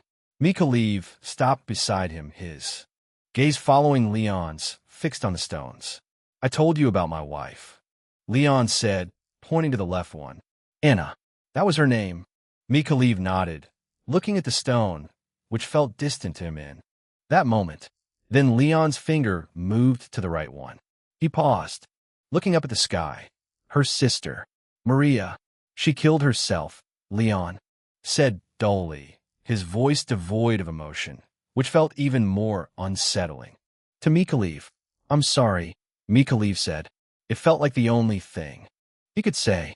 He slowly turned, intending to go back inside, but Leon grabbed his shoulder. Mikhailiv looked at him, confused. Leon pointed toward a bush in the background. Mikhailiv narrowed his eyes and saw another stone. Though broken into dozens of smaller pieces, it was still clearly visible. He turned back to Leon, his eyes wide. Me, Leon said, without blinking. Mikhailiv looked at him now with more than fear. It was horror. You see, I wished to end my life at that point.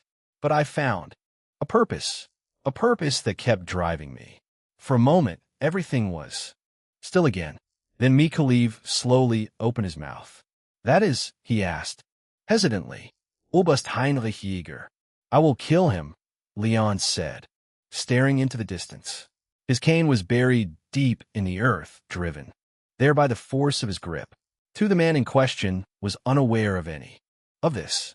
He was driving through the forests of southern Poland, his Panzer Division following behind him like an undefeated parade.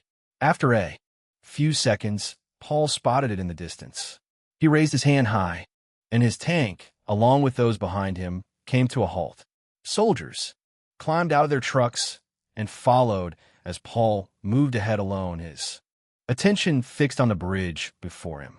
On the opposite side, another group of tanks was already waiting. At the center of the bridge stood an officer, hands clasped behind his back. Paul stepped onto the wooden planks. They creaked beneath his boots. He stopped halfway and extended his hand. Erwin, seems you were quicker, Paul said, allowing himself a faint smile. By quite a margin, Heinrich, Rommel replied with a laugh. Though I heard you had some difficulties along the way. As always, Erwin. As always, Paul answered, his gaze drifting toward the river, flowing quietly into the distance. Chapter 88. Shard steps echoed through the hallway of the Reich scans lie dozens of them. People stepped aside, lowering their heads.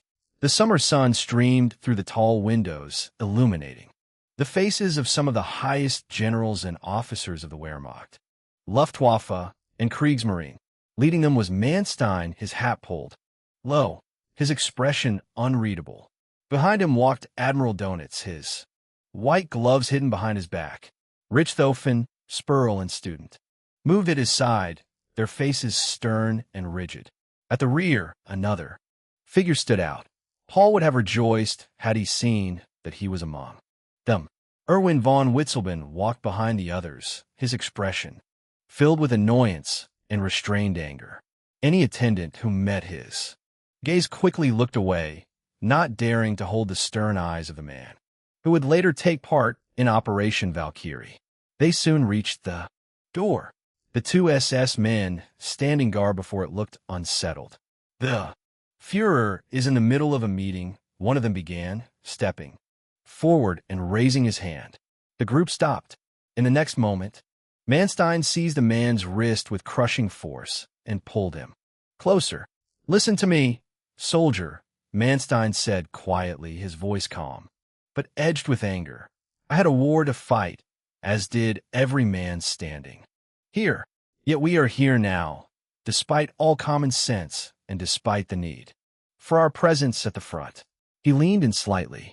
"So you will step aside. You will open that door, and you will do it now." The hallway fell silent. The man hesitated for only a heartbeat, but it was enough. General von Witzelben stepped forward, shoved the SS man aside without a word, and pushed the door open. "Funds will have to be," a voice began, cut short by the sudden intrusion. "What is this?" Hitler snapped, rising from his chair as his eyes fell on the assembled generals. "I have no idea, my Führer," Goebbels replied quickly, turning toward the men now filling the doorway. "How dare you barge in like this?" he shouted, pointing accusingly at Witzelben and Manstein. "My generals," Hitler said sharply, his anger already simmering. "What is the meaning of this?" "Führer," Witzelben began, his voice flat and devoid of enthusiasm. "We are here regarding General Kesselring and his unjust treatment." "Unjust?" Goebbels laughed loudly. "This is unbelievable." Nothing unjust," Manstein replied, his voice calm but hard. "Punishing a man for acting with common sense goes too far." "Too far," Goebbels roared, but he was silenced by a raised hand. Hitler stamped forward, his breathing uneven. "What exactly is this, Manstein?" Face flushed a deep red. "We ask you to reconsider your decision." Manstein answered evenly. "This is too harsh." Spurl added, sternly. Donitz nodded too. One faced with the silent pressure of so many high-ranking officers, Hitler faltered. His eyes widened, and he took a step. "Arrest instead," he said at last, his voice suddenly quiet. "However, he will still be brought before a military tribunal." Witzelben shook his head. "My Führer, no." Hitler exploded. He seized the cup of tea beside him and hurled it toward Witzelben. The general barely managed to dodge as the still hot liquid splashed across his uniform. The cup shattered against the floor, its shards scattering across the polished wooden boards. "One more word," Hitler screamed, "and you will all be charged with treason." Witzelben stood frozen, genuinely stunned, a rare sight for a man like him. His gaze flickered from the shards on the floor to Hitler himself. "Yes," he said finally. He turned and walked out. The others watched him go, exchanged brief glances, and followed him out of the room.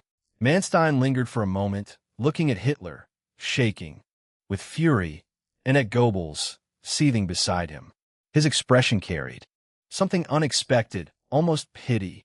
Then he turned away, leaving the door open behind him. Quietly, to himself, he said, "You will regret this in the future, but it is already too late." With lowered head, he walked down the hallway and disappeared from sight. Evening at the Victory Column, Berlin. Two men stood before the monument, paying their respects. Their uniforms broaden their backs. Such glory. I fear it will be destroyed, General Witzleben said quietly, his eyes distant. Much of it already has been, Manstein replied. For a moment there was only stillness, broken by the wind brushing across the men's coats. And you say this man is truly that outstanding? Witzleben asked suddenly. Indeed, Manstein nodded. A natural general. He won every battle he fought. At times it feels as if he truly sees the future. He paused, his eyes sharpening. I made a decision today, one I made long ago, but only now fully realized. I will follow him. Witzlben's eyes widened. Even a seasoned general like Manstein was willing to set aside his pride. For an Oberst, not yet 30, Manstein reached into his breast pocket and took out a letter, handing it to Witzleben. What is it? He asked. A letter to Jaeger. Witzleben skimmed the text. The tiger roared. The eagle waited. When the moment came, I looked to the sky and chose the one who sees. Erich von Manstein, a poem. Witzleben asked, almost amused. If you want, you can sign it too, Manstein said quietly. Witzleben thought for a moment. Although I have seen him countless times, I have never truly spoken with a man. I will not sign it. Manstein sighed. Even after his astonishing feats in Poland, his tactical genius, even after what those two said. Yes, Witzleben answered coldly. Those two are biased. He paused, then added, but I will meet him myself. If he truly is what you describe, then and only, then will I consider it. Manstein tilted his head, surprised. What? About France? Do you not need to be there to defend it? Witzleben scoffed. Just as you trust the younger generation, I do as well at least to some extent. There is no need for panic if I am gone for a day or two. And did you not say yourself that they will not attack? Manstein nodded. Probably. The two men stood there for a moment longer, before turning away, each heading toward his own battlefield, toward Poland. The air grew cold that night, and the hours felt especially dark. For the country in question, one Poland, Poznan area. Is it true that we are doomed? I heard we are encircled, a young Polish soldier asked, his finger trembling as he gripped the handle of a war machine gun. Around him, leaning against sandbags and trucks parked as a defensive line, stood other soldiers. Most of them were older than him. Who knows? Who knows? One of them muttered. He suddenly reached into his breast pocket, his eyes widening. Hey, he said quietly as he stood up, his tall stature suddenly imposing. Who stole my last cigarette? Shouted, grabbing a soldier beside him who had been asleep. The man snapped awake, shaking his head in confusion. Did you steal my feet? What the hell is wrong with you? The awakened man shouted, shoving him away. A brawl erupted almost instantly, dragging in several other soldiers who were struck in the chaos. Amid the shouting, laughter, and curses, none of them noticed the truck speeding past their position. Only the young soldier from before, still gripping his machine gun, sensed that something was wrong. Hey, where's that truck going? He asked, his voice swallowed by the noise. No one answered. He murmured to himself, looks like they are fleeing. Soon, more trucks rushed past, their position still ignored by the arguing soldiers. Then, one of the trucks exploded. The shock sobered everyone instantly. Men threw themselves to the ground, scrambling for cover. What the hell was that? Someone shouted. Amine. Amine. Are you stupid? That was artillery. While they argued, the young soldier narrowed his eyes, straining to see through the smoke. Slowly, he leaned back, all strength draining from him. No, it's A.T. The explosion swallowed his words. Sand and asphalt were hurled into the air as the position vanished, beneath fire and force. For a moment, all sound disappeared. Then came the quiet, relentless rattling of tank tracks. Through the thick smoke, dark hulls emerged, revealing themselves slowly as they advanced. But it was not Paul's division. It was Rommel's. Paul was already far away by Then, hunting greater prey, having presented Poznan on a silver tablet, he turned his attention to his next objective. His tanks rolled across fields, grassland, and forests. Sometimes Luftwaffe aircraft passed overhead. Sometimes there was only the sun. Sometimes only the moon. Their direction never changed. East. Warsaw. Chapter 89. An old man Paul sighed as he stepped out of his tent, breathing in the cool night air, between the branches of several oaks. The moon hung low in the sky. The branches swayed gently, stirred by the light breeze the night carried with it. He began walking forward, the two soldiers behind him immediately following. Paul stopped and turned. Men, who am I to need protection from my own soldiers? Go back. Get some rest. You will need it, he said, patting one of them on the shoulder. They nodded, smiling, before walking away and leaving Paul alone. He continued through the sprawling camp. Although the soldiers were meant to remain on high alert at all times, it hardly felt like it. Where they sat, Paul spotted a group of lower-ranking officers gathered. Apart from the others, playing cards. Nearby, another group practiced their aim with pistols. For a moment, he took in the atmosphere. His men glanced at him with respect, some lowering their caps as he passed. He nodded and stepped closer, yet his attention remained fixed on a silhouette at the edge of his vision. An older man, an officer, standing apart from the rest, distant, an anomaly within the camp. Paul did not turn, but he tried to match the face to a name. He is familiar.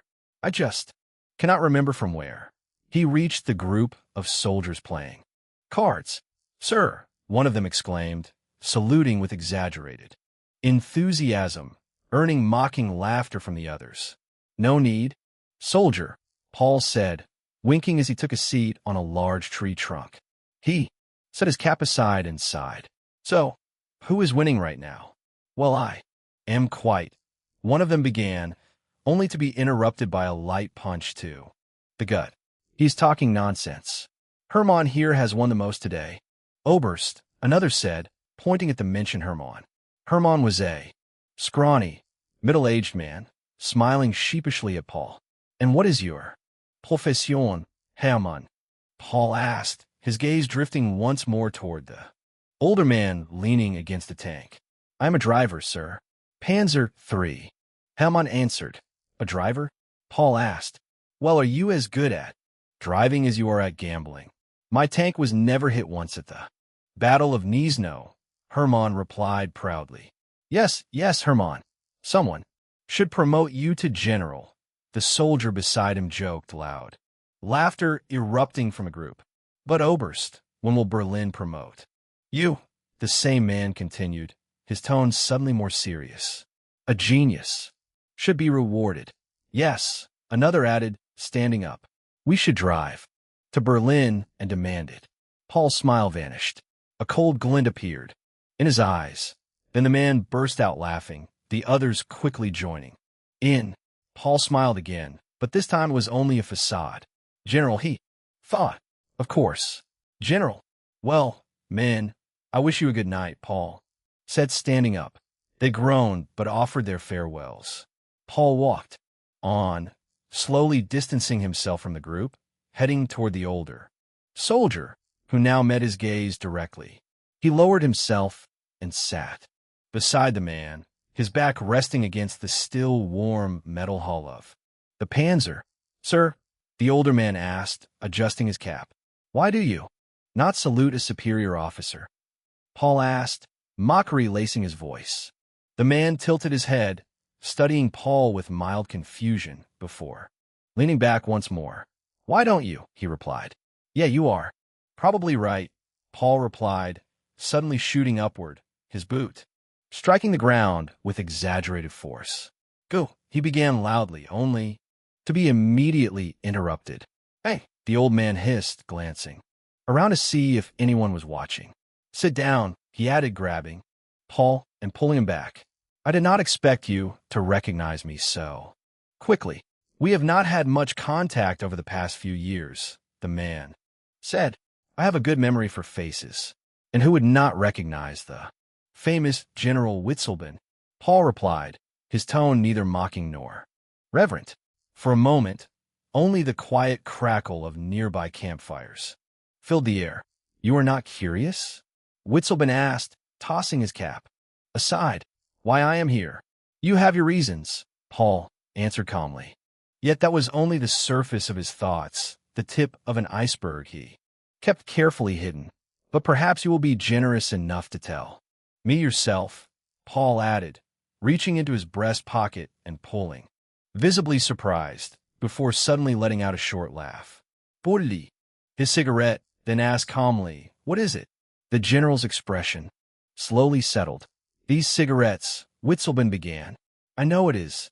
Probably just a coincidence, but they were the favorites of His Majesty, the Kaiser. Is that so?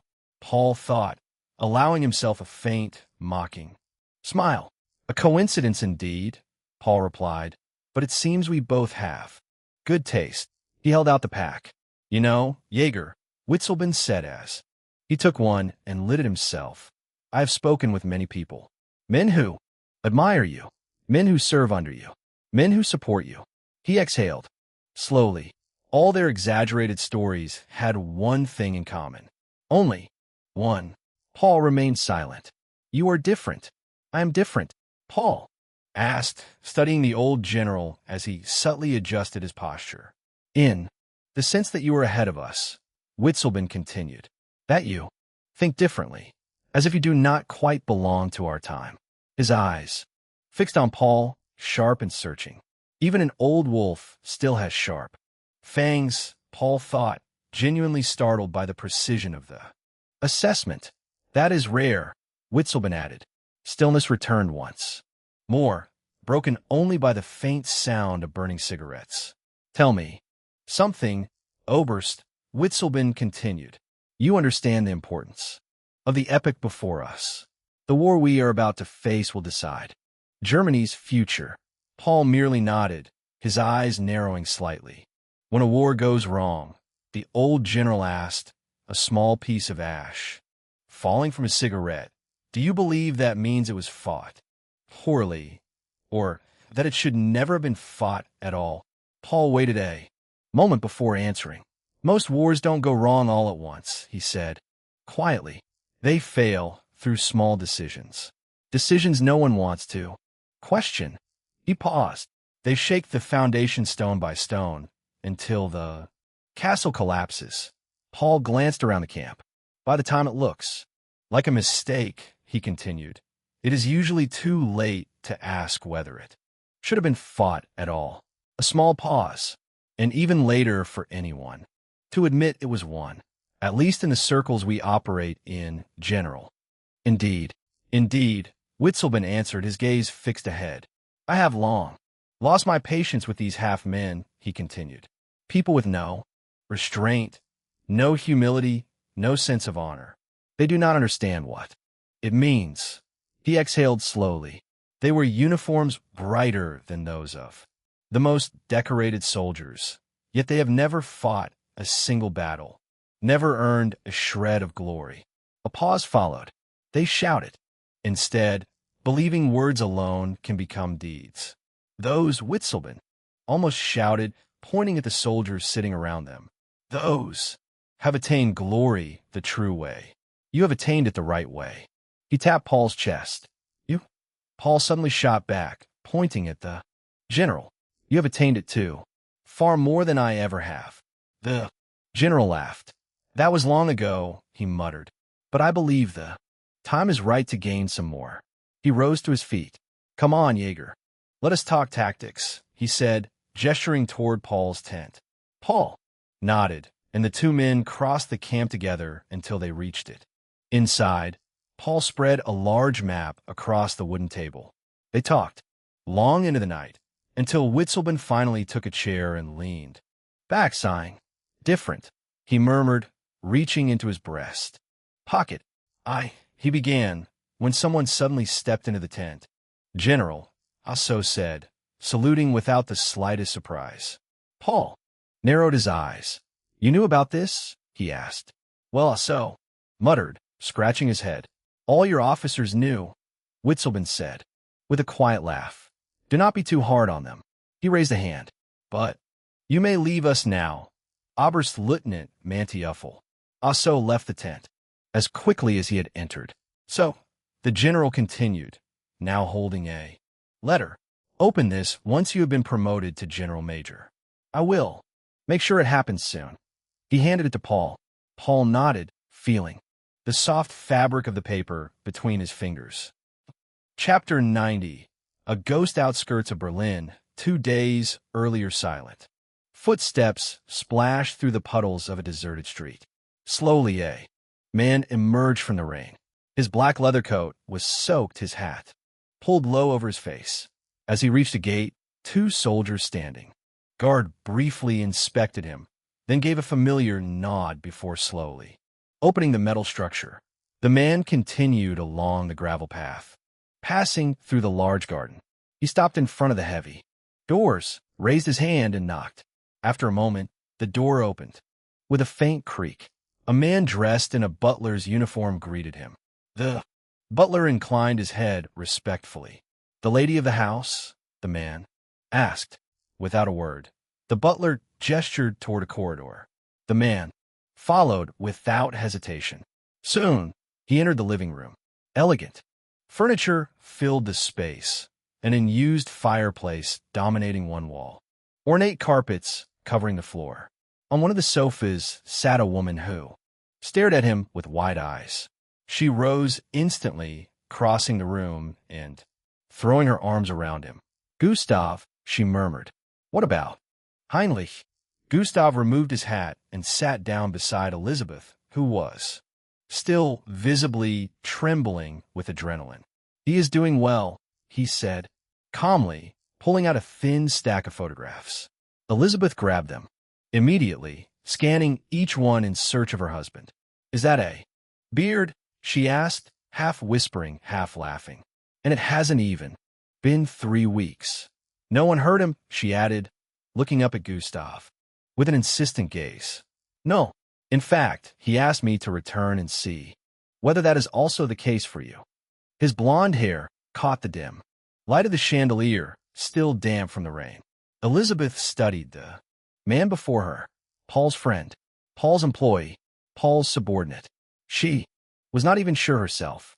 Paul had rarely spoken about the origins of the man who had followed him since that mysterious mission, the same man who led the team which presence now guarded their home every day. But there was one thing Paul had told her. The man sitting before her had saved her husband. Gustav, Elizabeth began, ignoring her earlier question. Tell me how you save him back then. Gustav leaned back, slightly, his eyes narrowing. I killed his enemy, he replied flatly. That is all. He hoped it would be enough. Before she could respond, he spoke again. So what should I tell the Oberst? Elizabeth tilted her head, glancing at the neatly set table before looking back at him. What enemy? She asked instead of answering. He began shaking his head. Then he suddenly stood up from the sofa, his gaze deep. Why are you dodging my questions? Elizabeth sighed, a hint of distance entering her eyes. I am pregnant, she said quietly. That is what the doctor told me. She sank back into the soft cushions of the sofa. Gustav stepped back, leaning against the table. Then that is what you tell him, she continued, forcing a fragile smile. Hopefully he is good news as well. Tell me, Gustav, what good news does he bring? Her eyes filled with tears. Present, Central Poland. Paul lowered himself onto a small wooden chair, the fabric creaking dangerously under his weight. Yes, Merwin, Paul asked, pressing the radio tight against his ear, trying to make out what the old politician was saying amid the thunderous explosions all around him. Only an indistinct crackle answered. Paul shook his head and tilted it slightly, gesturing for the officers nearby to close the thin wooden door that stood wide open. The house shook again. Dust rained down from the ceiling. Paul merely brushed it off his uniform before. Again, yes, I managed to intercept information regarding a secret meeting between the Russians and Ribbentrop, Merwin replied hastily. Paul leaned back in the rickety wooden chair and thought. He thought for a long time. Sir, Merwin's already impatient voice crackled through the radio. Paul did not answer. Instead, he balanced a small combat knife on his index finger. The tip hovered just moments away from falling, the sharp metal ready to bite into the floor. Then he adjusted, his fingers slightly steadying it again. It remained balanced for some time, even as the primitive house vibrated from the distant blasts. Okay, Paul said suddenly. Okay, Merwin asked. Paul grabbed the knife and slammed it into the wooden table. A small, muffled whimper came from somewhere in the room, something Paul ignored. He tilted his head, his eyes drifting toward the blade's edge, using it like a mirror to inspect the 3-day beard that had grown on his face. Yes, continue. Listening. No intervention. Merwin was silent for a moment. Yes, sir. And there is something else I should report. I have received information that several of the projects are nearing completion, especially Project God's Fist. Paul raised an eyebrow. Good. Thank you, Merwin. Is that all? Before Merwin could answer, Paul reached for a small plate. Standing on the table, on it sat a large cake, a rare sight in the middle of a war. That is all, sir, the radio crackled. Paul slowly pressed the knife into the cake, dividing it into even pieces. Then he turned the radio off. He stood up and turned. Behind him sat 3 children and a woman, flanked by 2 Wehrmacht soldiers, pressing them against the wall. We apologize, Paul said, crouching down. For intruding, especially on such an occasion. He smiled faintly. Little soldiers to step away from the family. The soldiers obeyed. Paul shared a brief, familiar glance with one of them. The soldier in question left the room last, his eyes lingering on little Tommy a moment longer than necessary. As they opened the wooden door, a tank roared past at high speed, swirling sand and dirt into the air. Moments later, another tank pulled up and came to a halt in front of the house. All right, Paul said, climbing onto the tank. The other 2 followed him without hesitation. They took their seats atop the hull as the track slowly began to move again. They were the same 2 men who had always followed Paul, the same ones who stood guard outside his tent, who rode in the tank beside his own. Nameless soldiers. And that was exactly what they were. Paul glanced at the one from before. Gustav, he said instantly, drawing the man's attention. How is Elizabeth? Tell me now that you are back, Paul asked, his face unreadable. Gustav began. She misses you a lot. A hint of embarrassment flickered across his face before he continued. But she is well, unharmed. The tank rolled over steadied themselves to avoid being thrown off. Gustav pressed himself against the tank's hull, wishing he could sink into it in that moment. Anything else? Anything important? Paul asked, his face bathed in the summer sun, unaware of everything. Gustav's eyelids trembled slightly, but he shook his head in the same breath. Paul nodded, turned away, and raised his goggles. Then, suddenly, he tilted his head back toward Gustav, who nearly had a heart attack. Wait, Paul shouted. Gustav's eyes widened. What about the photos? The beard? Did she like it? Paul asked. Gustav forced a broad, awkward smile. Of course, sir. Of course. She liked it. Good, good, Paul said, lifting his goggles once more. Gustav, however, felt hollow inside. He had lied. He had lied to Paul because he believed it was better that way. For the plan, it's better. For you, Heinrich, Gustav murmured. His words were swallowed by the roar of the tank's engine as it pushed relentlessly deeper into Polish territory. Chapter 91. Patience and timing. Paul climbed down from his tank and scanned the outskirts of Warsaw. Wehrmacht soldiers and heavy machinery were parked everywhere.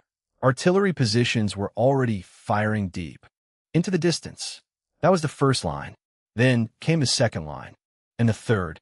He stood behind the last one, watching the soldiers laugh, smoke, and wait.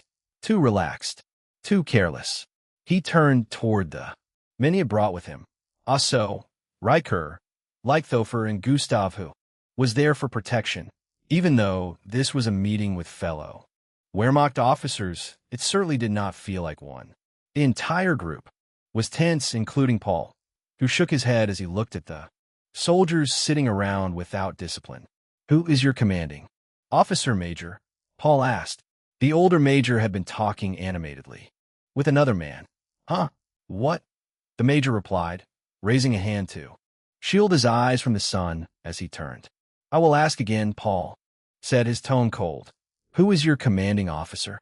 "My commanding officer," the major repeated with a laugh. He turned to the man he had been speaking with earlier and exchanged a mocking look. "He's inside, idiot." For the meeting, Paul raised an eyebrow and stepped closer, studying the man's face. "Your name?" The major squinted against the sunlight, his grin unchanged. "Major Mark Hyder." "And who wants to know?" Paul did not answer. He continued in the direction the major had pointed earlier, toward the large factory building. It was built from red bricks, marked by two tall towers that made it impossible to miss. The group reached a massive metal door guarded by two Wehrmacht soldiers. They snapped to attention and saluted before opening it. Inside was a vast, mostly empty hall. A few tanks stood in one corner, covered with tarps. In the center of the space stood a cluster of tables pushed together into a single formation. Dozens of high-ranking officers were already seated. Paul's group was met with displeased stares and openly curious looks. "Oberst Jaeger, you are late," a sharp voice said. It came from a man who had been turned away. Paul recognized both the voice and the face that revealed itself a moment later. "General Keitel, our apologies. We were delayed by a group of partisans we had to engage on the way here. They were not cleared out yet," Paul added as he chose a seat next to Rommel, one of the few men in the room who stood on his side. Keitel pressed his lips together, then cleared his throat. "Gentlemen, we are here to discuss our battle plan for Warsaw." Paul glanced around the table. Most nodded eagerly. Jodl, Halder, Reichenau, Bach, Brachich. Paul had studied their faces beforehand. Some of the strongest core members of the loyal Wehrmacht bloc, which still held the clear majority. Behind each of them stood their staff officers, holding paper discussing. The same went for Paul's officers and Gustav. "I propose an aerial bombardment of the city, using both artillery and the Luftwaffe," Keitel said, squinting his eyes. Paul paused for a moment, tilting his head toward Asso, who could only return a helpless look. "This is foolish. Absolutely foolish. Why not bomb the city? Strategically? Have they all gone mad?" Paul thought, stroking his chin. Then his eyes widened. "Our advance has been even faster than historically, because of my adjustments to fall Weiss, because of my encirclements, because of me. They have grown arrogant." Slowly Paul stood up. "May I ask why?" "Why?" Keitel repeated loudly. "It seems our young Jaeger needs a refresher from military school," he joked, drawing a dry chuckle from some of the generals. Paul only smiled faintly, still waiting. "Why, Jaeger? After we bomb the city, we advance with infantry. All opposition will be softened, and a smooth advance is guaranteed." "Do you care to explain why specifically infantry, General?" Paul asked, suddenly a slight smile on his face. For a moment, Keitel hesitated. A low murmur spread through the room. He has to answer to preserve his dignity. He cannot appear less knowledgeable than an oberst. But if he answers, he proves my point, Paul thought, clasping his hands and giving Keitel an impatient look. The general scoffed. "Jaeger, I think this revision has gone far enough. We will now focus on the Paul's fist slammed onto the table, cutting Keitel off. Every eye in the room turned toward him. Paul straightened, calmly adjusting the leather glove that had slipped from a force. "General, if you do not wish to say it, I will." He leaned slightly toward the assembled officers. "Although I am certain you all understand the narrow-mindedness of this approach." "Nonsense," Keitel roared, pointing a finger at Paul. This is insolence."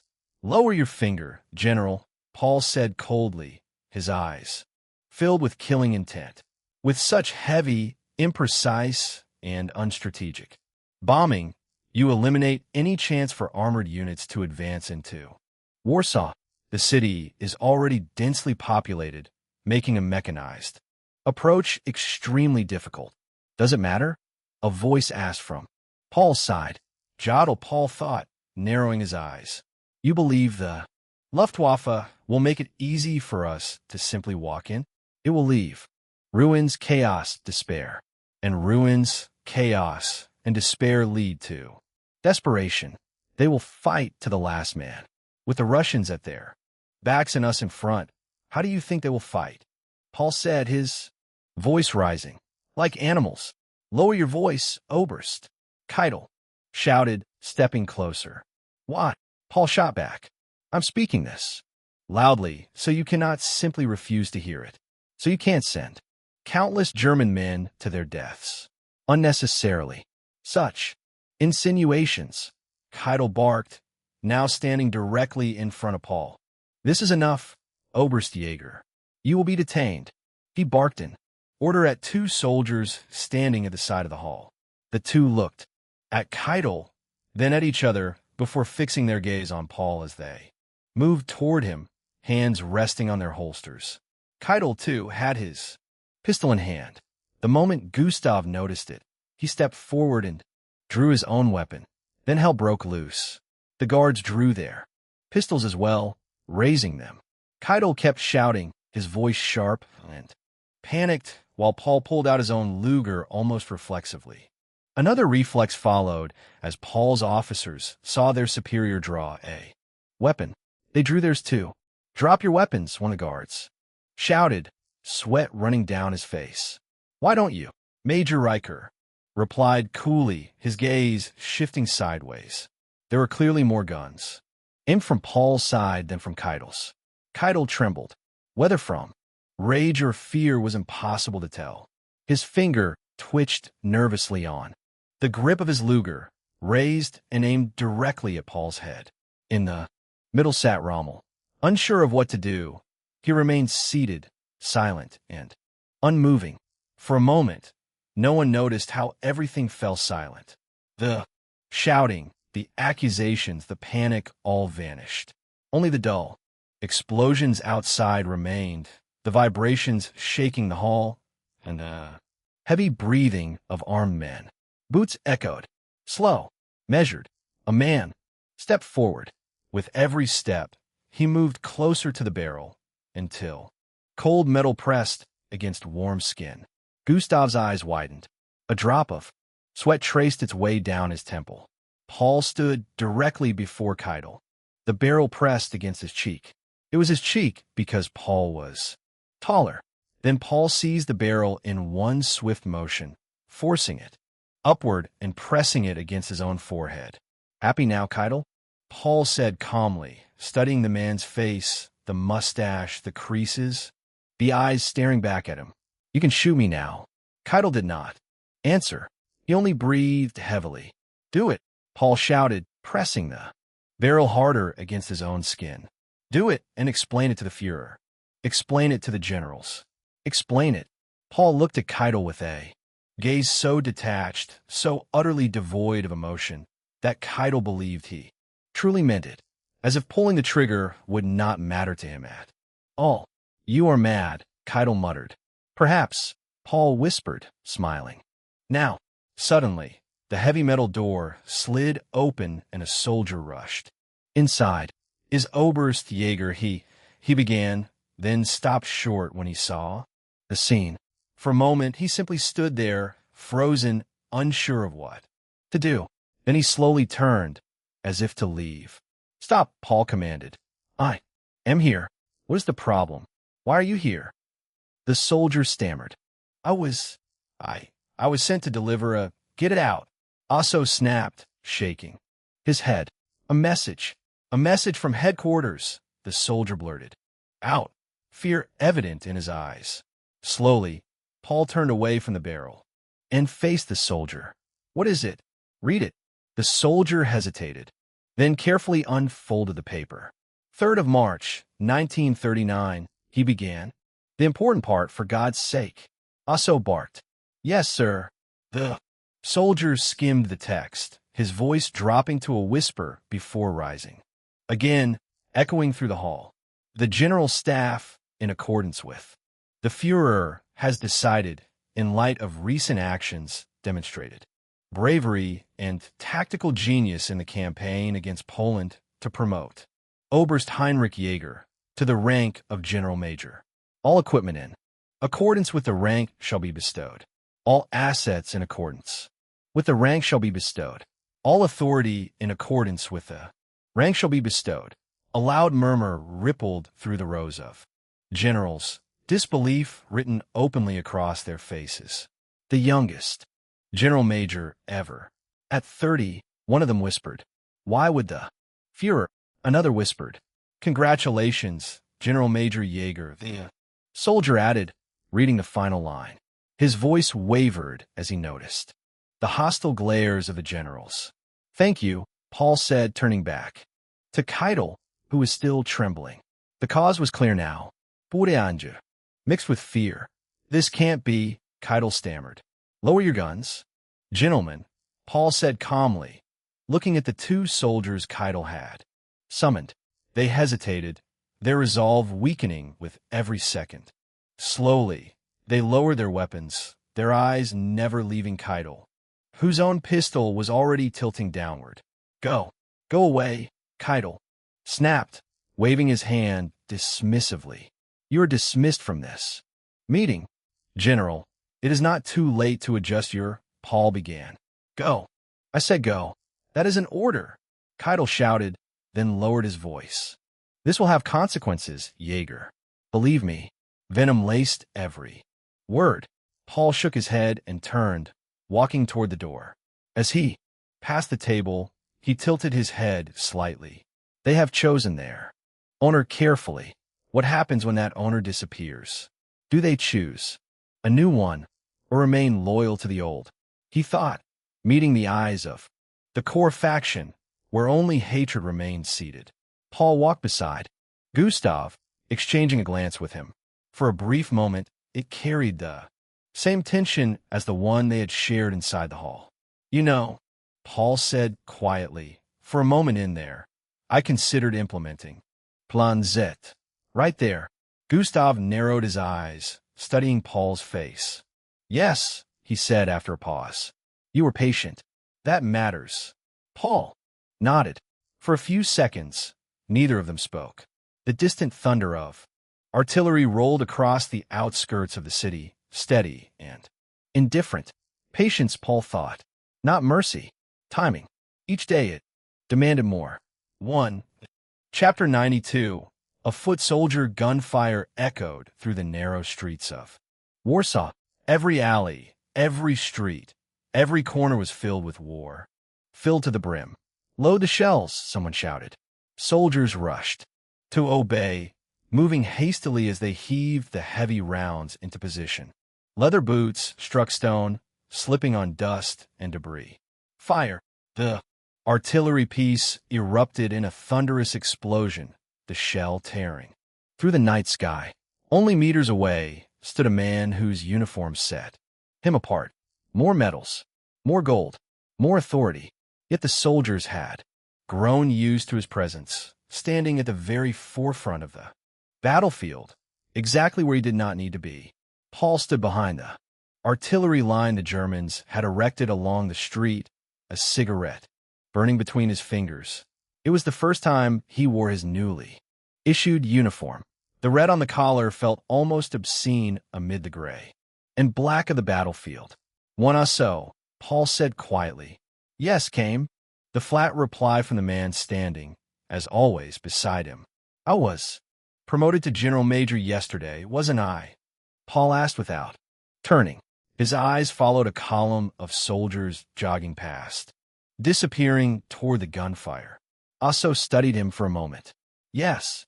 Paul turned then, his gaze sweeping the edges of the street. Wounded men lay everywhere, limbs missing, eyes gone. Their screams cut through the explosions. especially in the brief lulls between barges. Medics with red crosses on their uniforms ran past, struggling under the weight of stretchers filled with screaming soldiers. Then why do I feel like a foot soldier? Paul said quietly. Like the same puppet, the same pawn, still unable to play the game. At that moment, another group of soldiers jogged past them, rifles raised, ready to enter the combat zone. Paul paused, his eyes narrowing as they fixed on a single man at the front of the formation. A major glanced back at him, his face twisted with hatred and barely contained anger. Perhaps not as powerless, Paul murmured.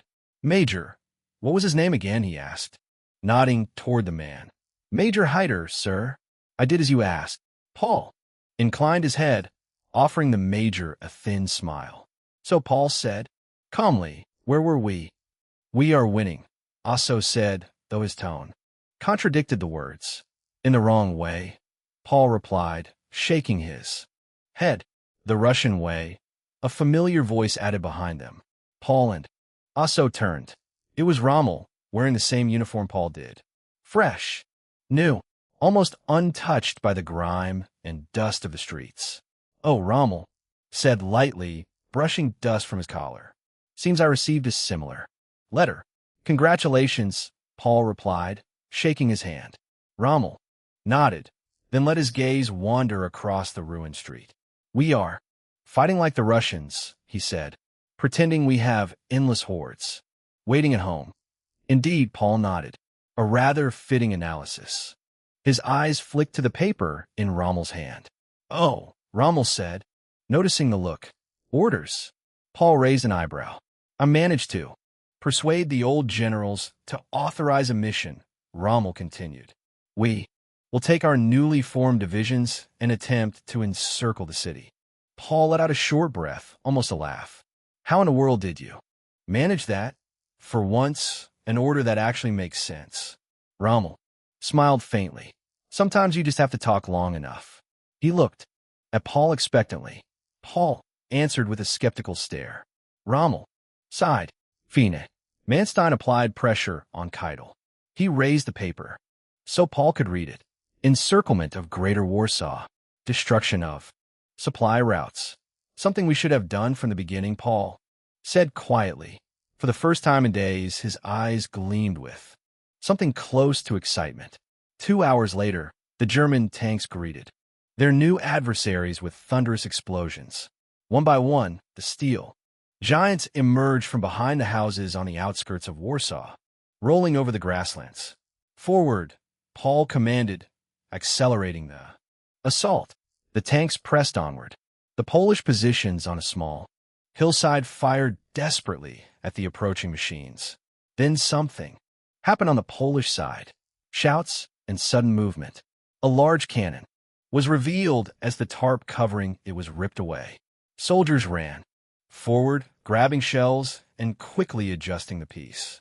Spread out, Paul shouted into his radio.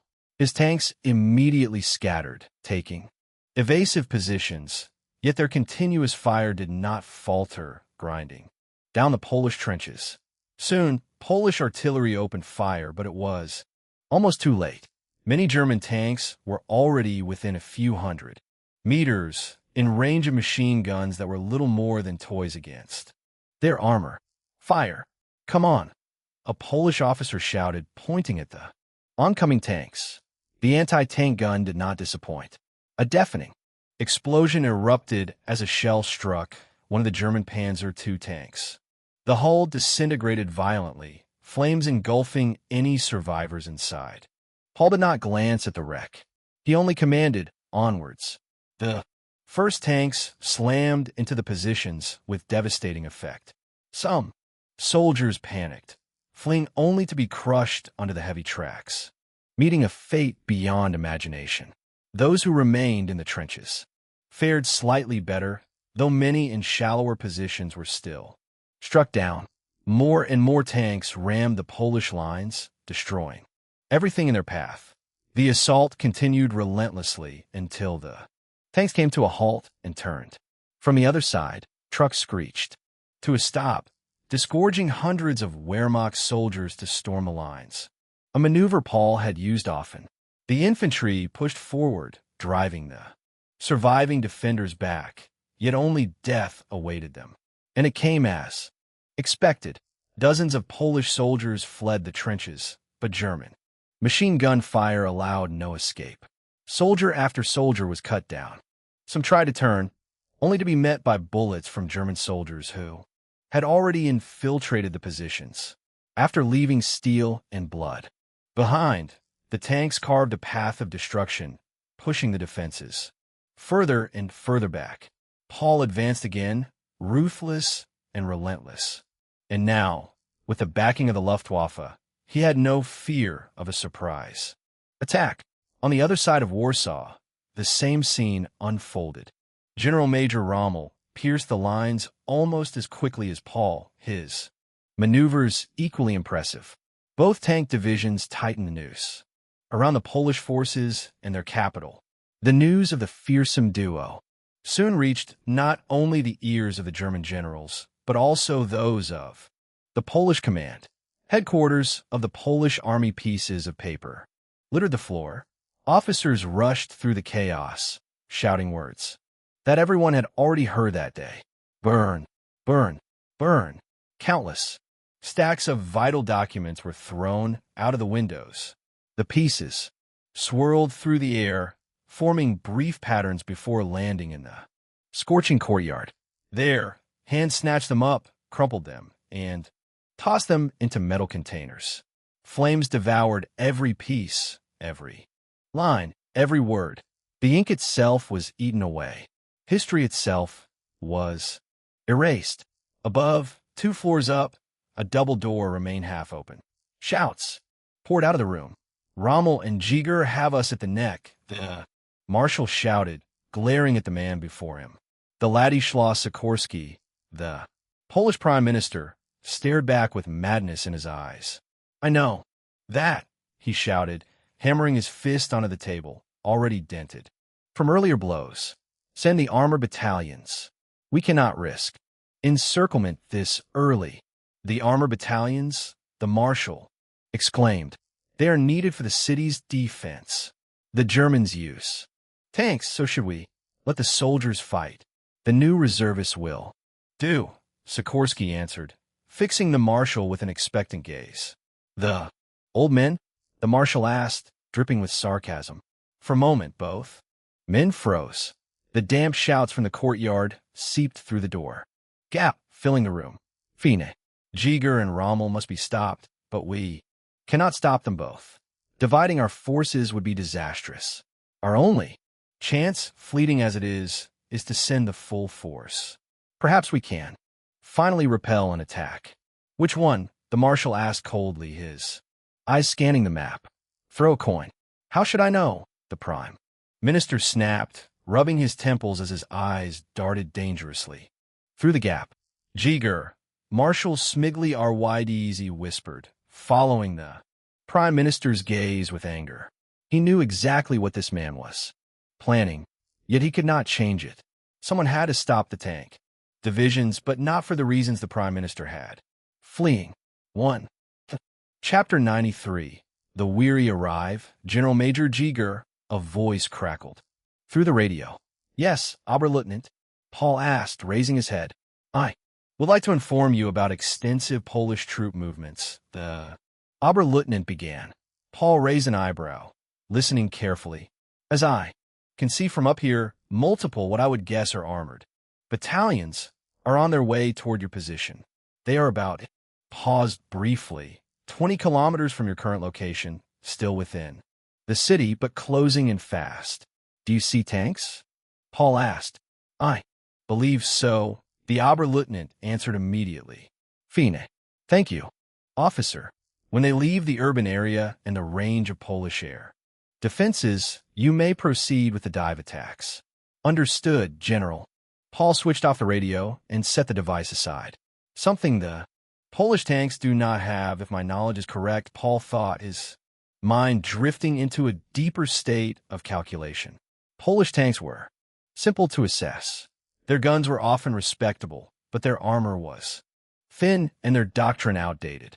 Worse still was their lack of coordination, radios, and effective support. Normally, the Polish use their tanks in a defensive role, more as infantry support. They are well aware of their weaknesses just as I am, but it seems the precarious position they find themselves in has forced them into equally precarious methods. Paul said aloud into the radio. It is simply pitiful, losing, because of inferior technology.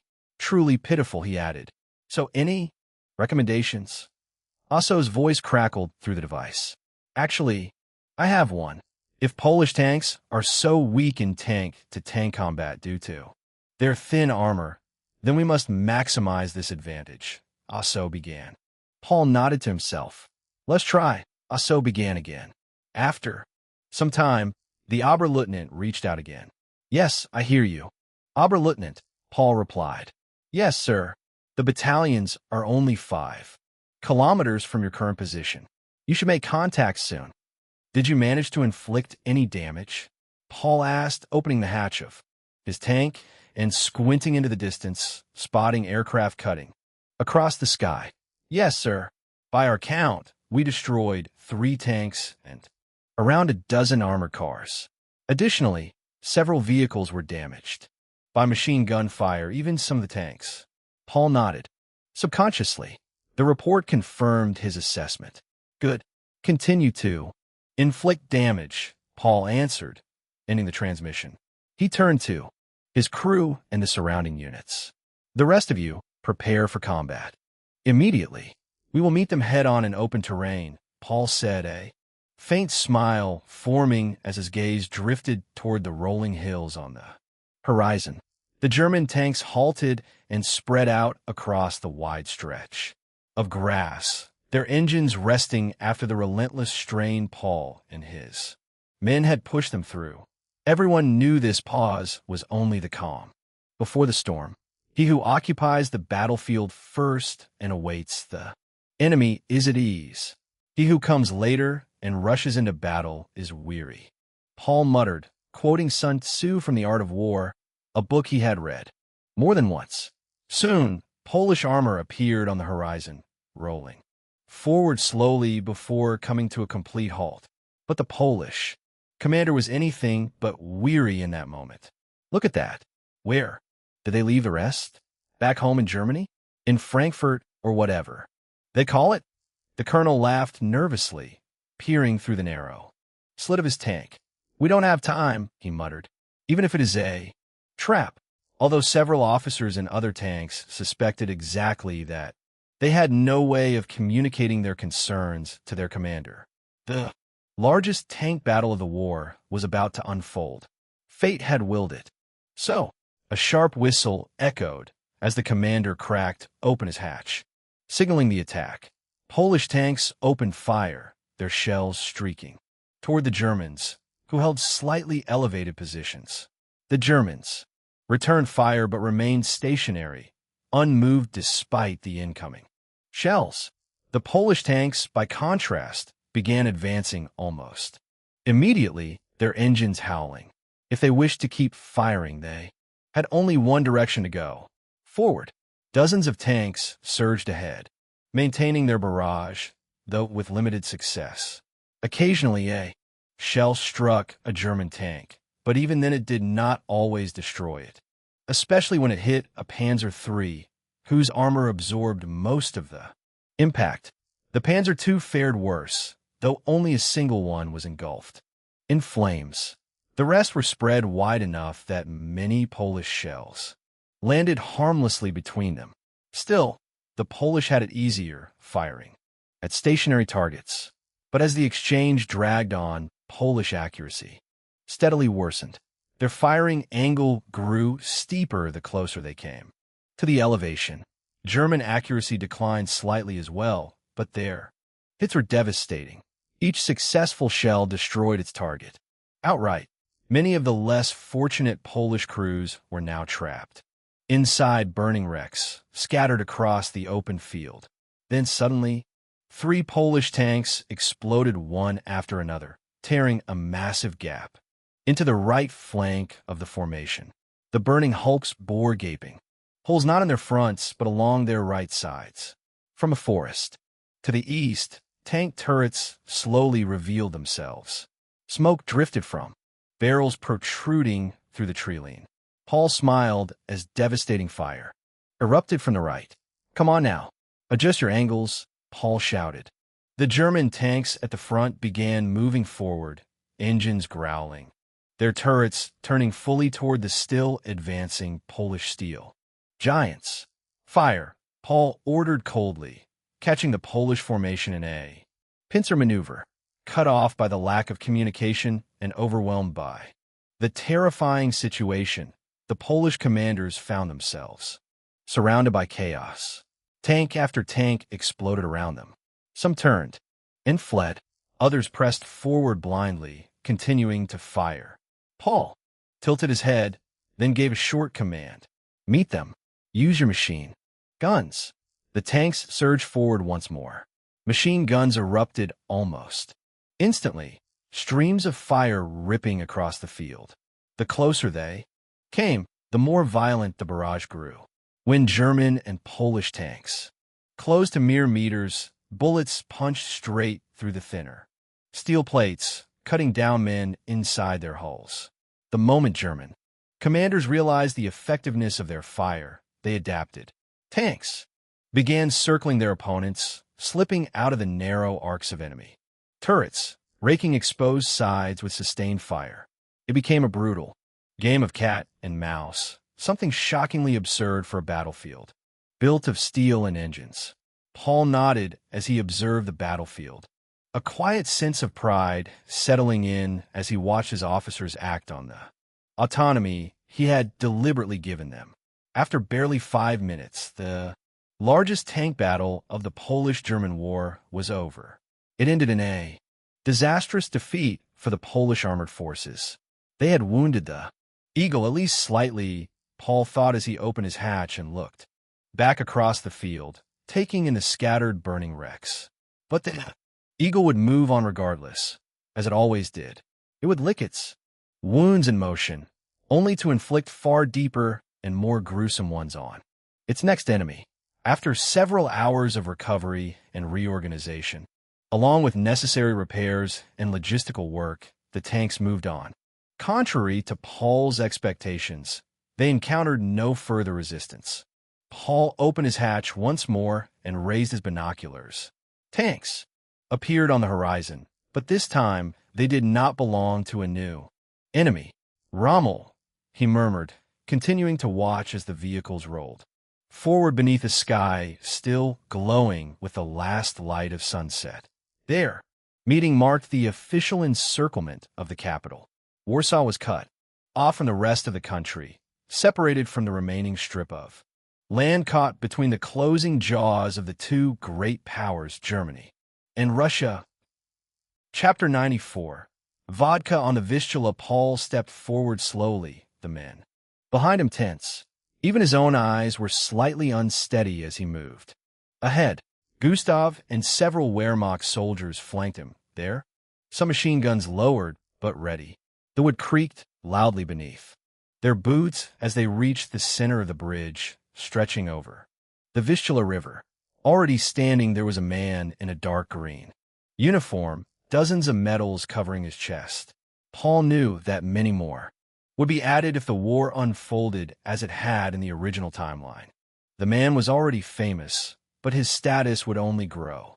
He was shorter than Paul had expected, his hair already graying, his hairline receding. "General Zhukov?" Paul asked, genuinely surprised. The man should have been on the other side of the world, fighting the Japanese.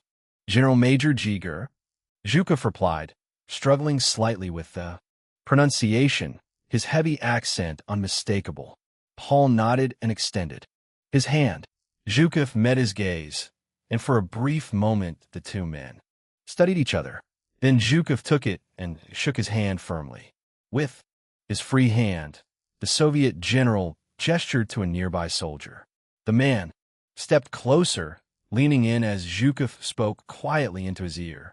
After listening, the soldier straightened and turned to Paul. "General Zhukov is pleased to meet you and hopes for good cooperation between our two countries, here and in the future.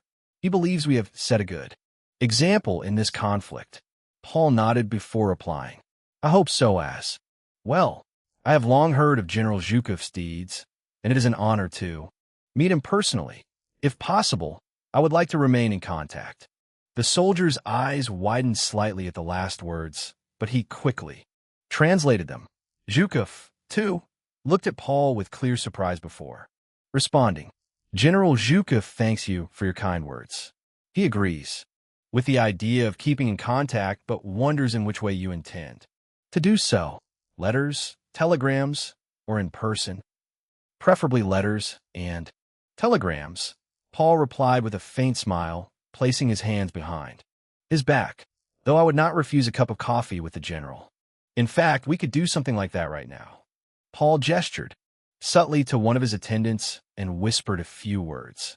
While the translator was still relaying the conversation, soldiers began carrying a small oak table toward the bridge. Zhukov watched the scene unfold. Once the translation was finished, he nodded slowly, then smiled. No, coffee. Vodka better. Paul let out a short laugh and nodded in agreement. Something truly unusual followed.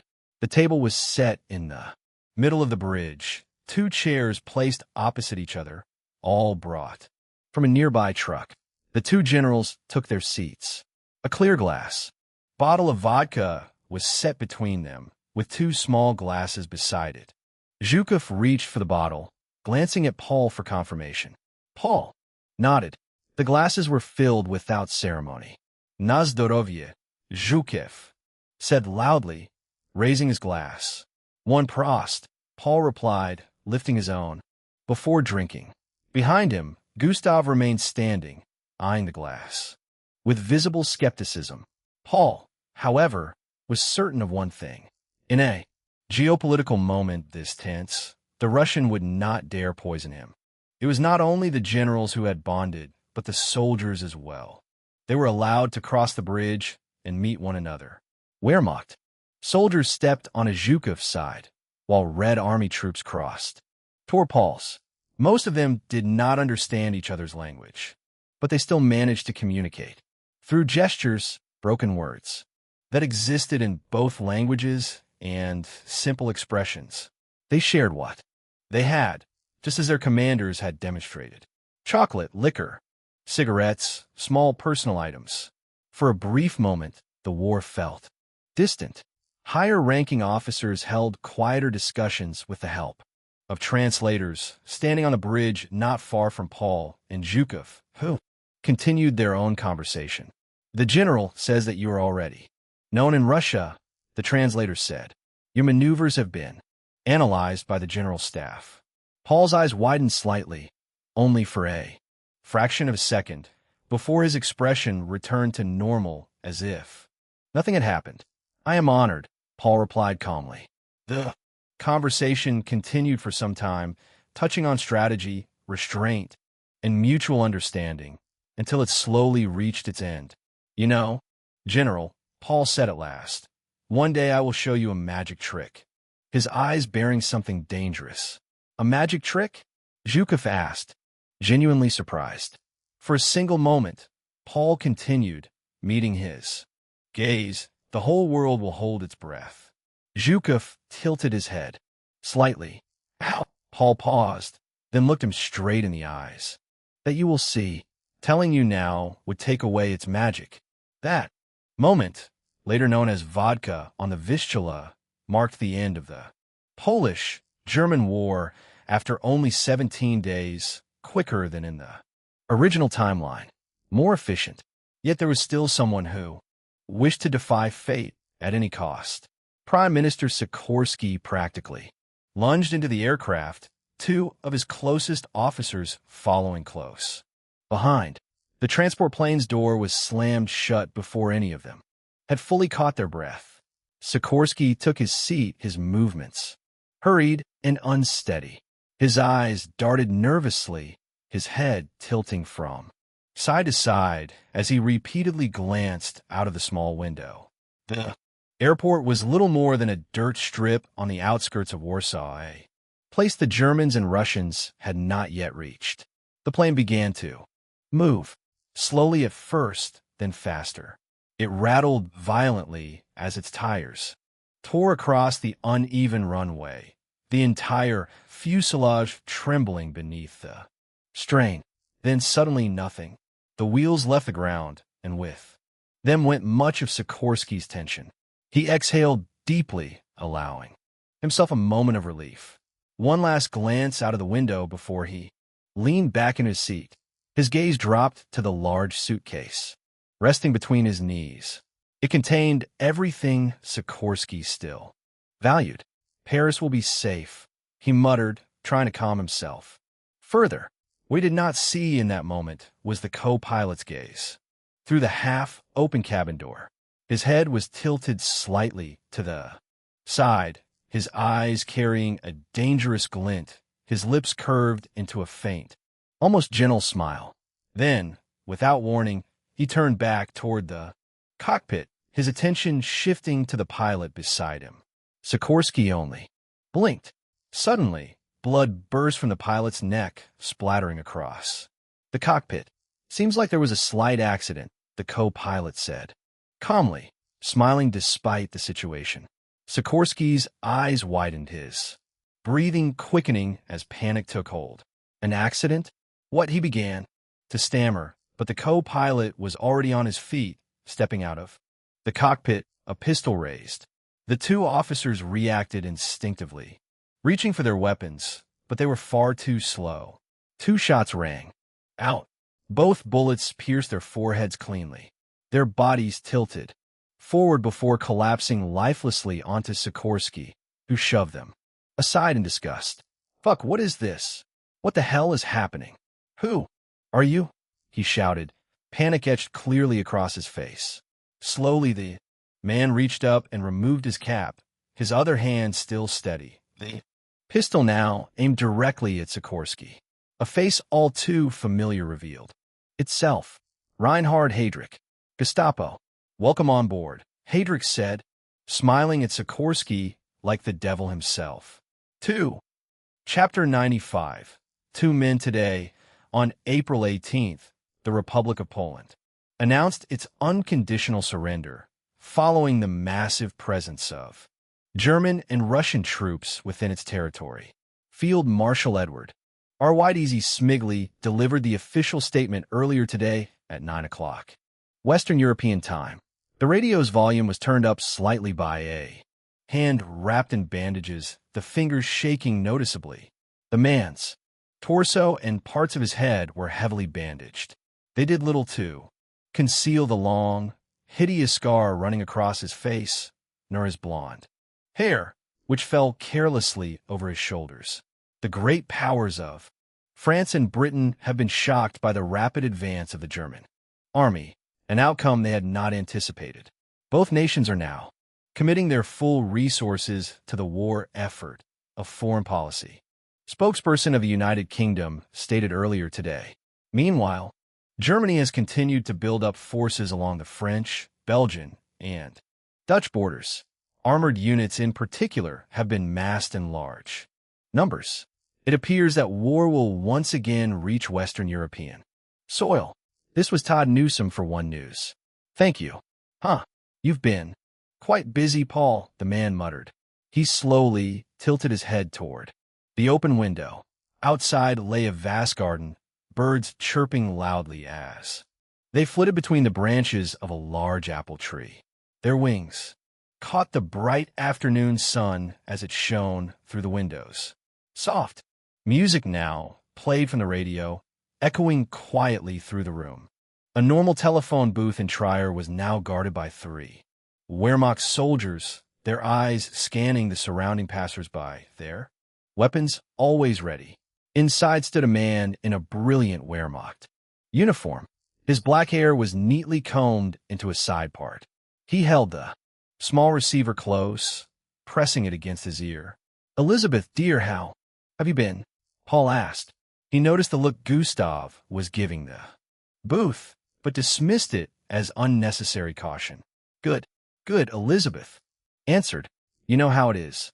I would have loved to meet, to talk to, embrace you, but duty is called once again, Paul said. I wonder how. Many wives have heard that today. Yesterday. Tomorrow, Elizabeth replied, her voice almost distant. That may be true, Paul answered, leaning against the wall. But duty is compelling. Will you win? Quickly, Elizabeth asked suddenly. I will, Paul replied, smiling. Faintly, I will, and he paused. Perhaps I'll return earlier than you. Think. Elizabeth chuckled softly at first, then fell silent. She knew. Her husband. He did not speak lightly. Why? What are you planning, she asked. Paul sighed, pressing his lips together. I will end this farce. Once and for all. Trust me, Elizabeth. Whatever I do, it will serve two purposes. What is best for this country and what is best for you. There was silence. Then a quiet sigh came through the line. Be safe. Heinrich. Please be safe, she said. The line cut. Time was up. The receiver crackled, then went dead. Paul slammed his fist against the metal wall, making the whole booth shake. He clenched his jaw, glanced at his watch, then at Gustav, who motioned for him to move. Paul hesitated, his eyes shifting between the booth and Gustav before reluctantly opening the door. On the other end of the deadline, Elizabeth finished her sentence. For your child, Heinrich. But Paul was already gone, the receiver dangling freely inside the booth. His car was driving straight toward the new front line, toward the border with Luxembourg. After some time on the road, flanked by military trucks and later by a Messerschmitt fighter circling above, they reached the perimeter of the front. The convoy slowed, then stopped. Paul stepped out of the Mercedes and walked toward his familiar command tent. It was a massive camp. Tanks, soldiers, and equipment arrived by the minute, spread across a vast area, the noise and movement never ceasing. At his tent, he was greeted by his usual guards before pushing aside the tarp, only to find he was not the first to arrive. Erwin, always the fastest. Huh, Paul said, stepping forward to embrace Rommel. Duty demands it. Rommel replied. That's exactly what I told my wife today, Paul said, exhaling slowly. Well, seems we're quite similar, Rommel laughed, his eyes already returning to the map. Ardennes, he asked, glancing up. At Paul. Ardennes, Paul answered. But first, Luxembourg. Let's pay a visit to the Grand Duchess. Oh, the Grand Duchess. That sounds pleasant, Rommel joked, dropping into a wooden chair. What about the French? Anything dangerous? Paul asked. They have their defenses. Some. Tanks as well, Rommel replied. But nothing that can match our newest Panzer IVs. Brilliant machines, really. He paused, then tilted his head. Slightly, a little bird twisted that you may have had some influence on. Their design. Seems like you aren't clueless, Paul thought before answering. I help here and there. Nothing major. Rommel raised an eyebrow, but said nothing more. But I agree, they make a fine addition to our now complete divisions, Paul added, before walking over to a small table and leaning down. Rommel watched closely, interested.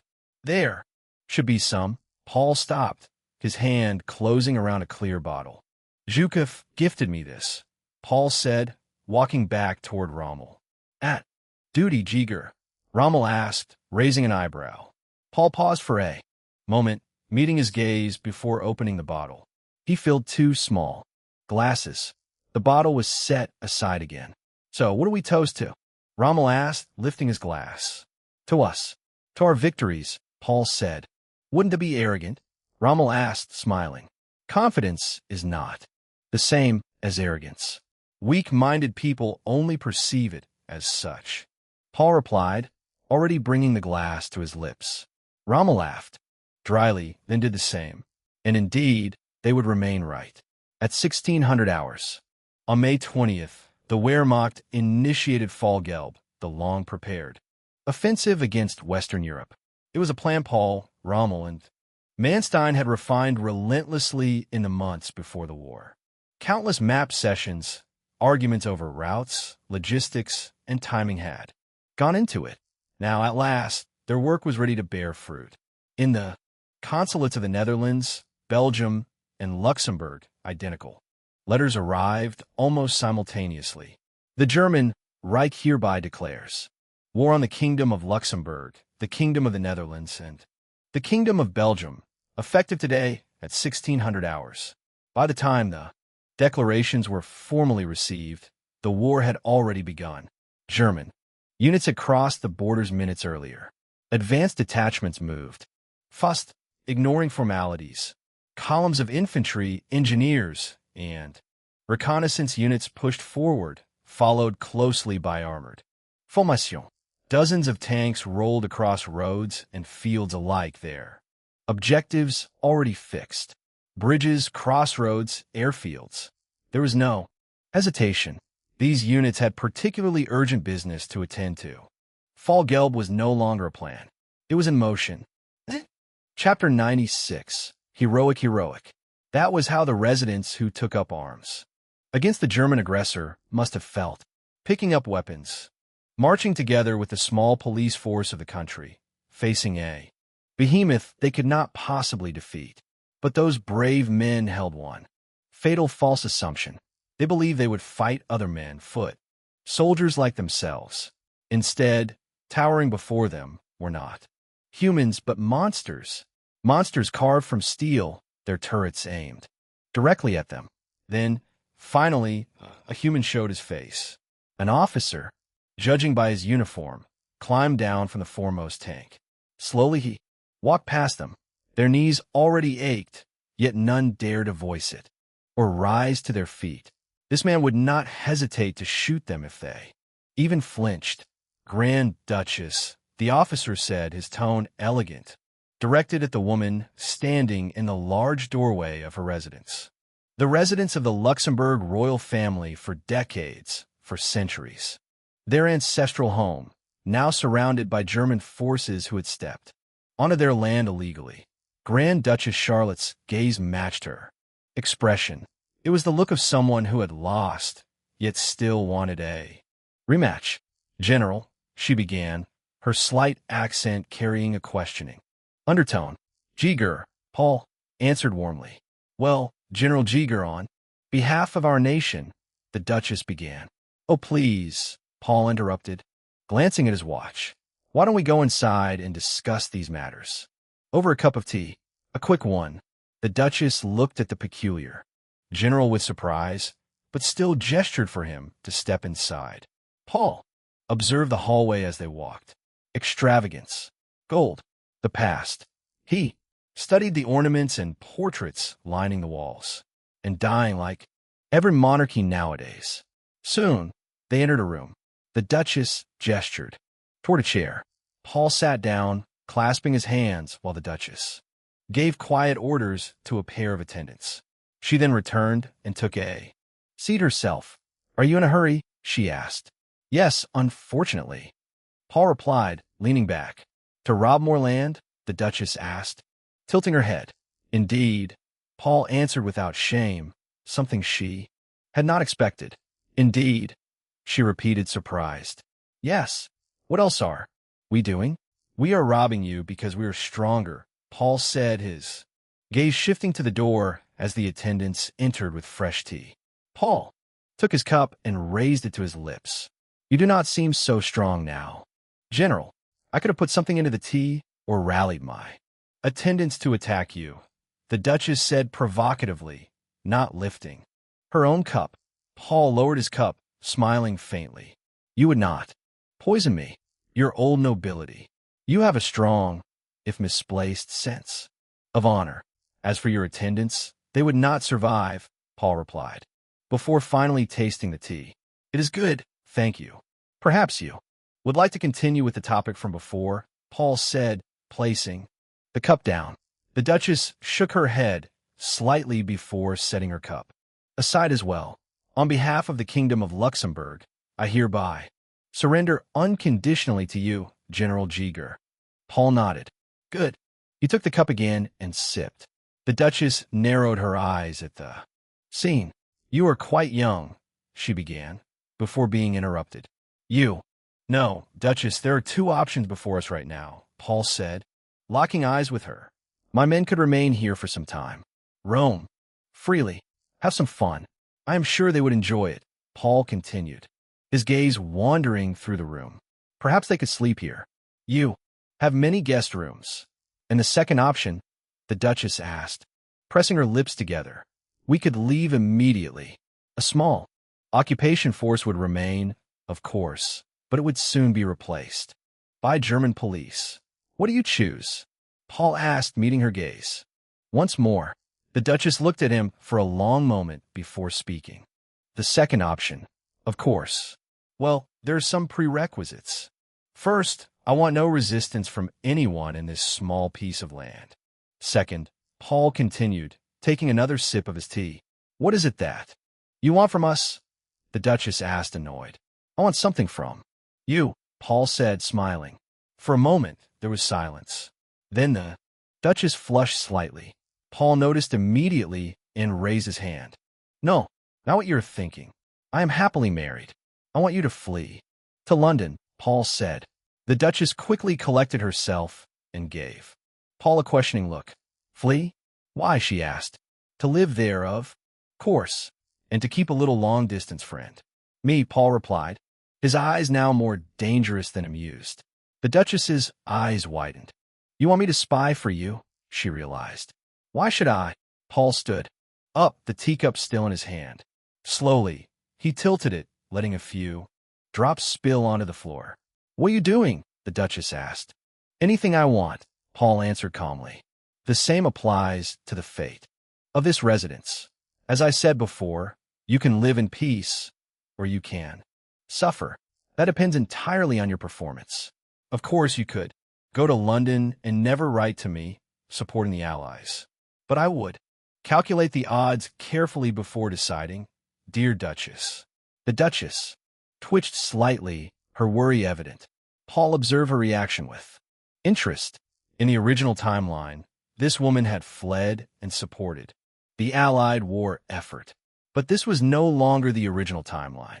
It had been altered drastically by Paul's interventions. She would do, Paul thought, watching her reaction. She stammered. How would we approach it? She whispered, embarrassed. Do not worry about that. You already have the trust of the British royal family. That is the best starting position one could wish for. You will not be suspected if you make no mistakes. A friend of mine will contact you, Paul said, turning and walking toward the door. The tea was excellent. I hope you make the right decision and that we may drink another cup together in a distant future. Here, he added, giving the Duchess one last pressing glance before exiting the room and leaving the door open behind him. Paul exited the palace, the afternoon sun gleaming brightly against his face. General, how did it go? Asso asked, intrigued. We will continue onward immediately. We have already wasted too much time here. That rascal is probably far ahead by now, Paul replied, glancing back at the palace windows. A woman stood there, watching. So, good or bad? Asso asked. Reich, standing beside him, only shrugged. Either way, Paul's division moved on, leaving behind only a small occupation force. Soon, they crossed into French soil, where they linked up with Rommel's division, which had already seen its first real engagement with French forces. How was it? Paul asked as Rommel stepped up to him. Only a light detachment. Our scouts report that the main force is on its way. French tanks, Rommel answered, tilting his head slightly. Well, Paul said, his gaze drifting into the distance. This will be the first real enemy we have faced. Rommel followed Paul's gaze. They won't break easily, he said. Paul tightened his gloves. Neither will we. Between the trees of the Ardennes, engines howled. Echoes of distant battles carried through the forest, the desperation of those trying to stop the invaders audible in every roar. 1. Chapter 97. Pawns, Kings, Players Wait. Wait, Paul squinted his eyes. Now, he shouted into the radio.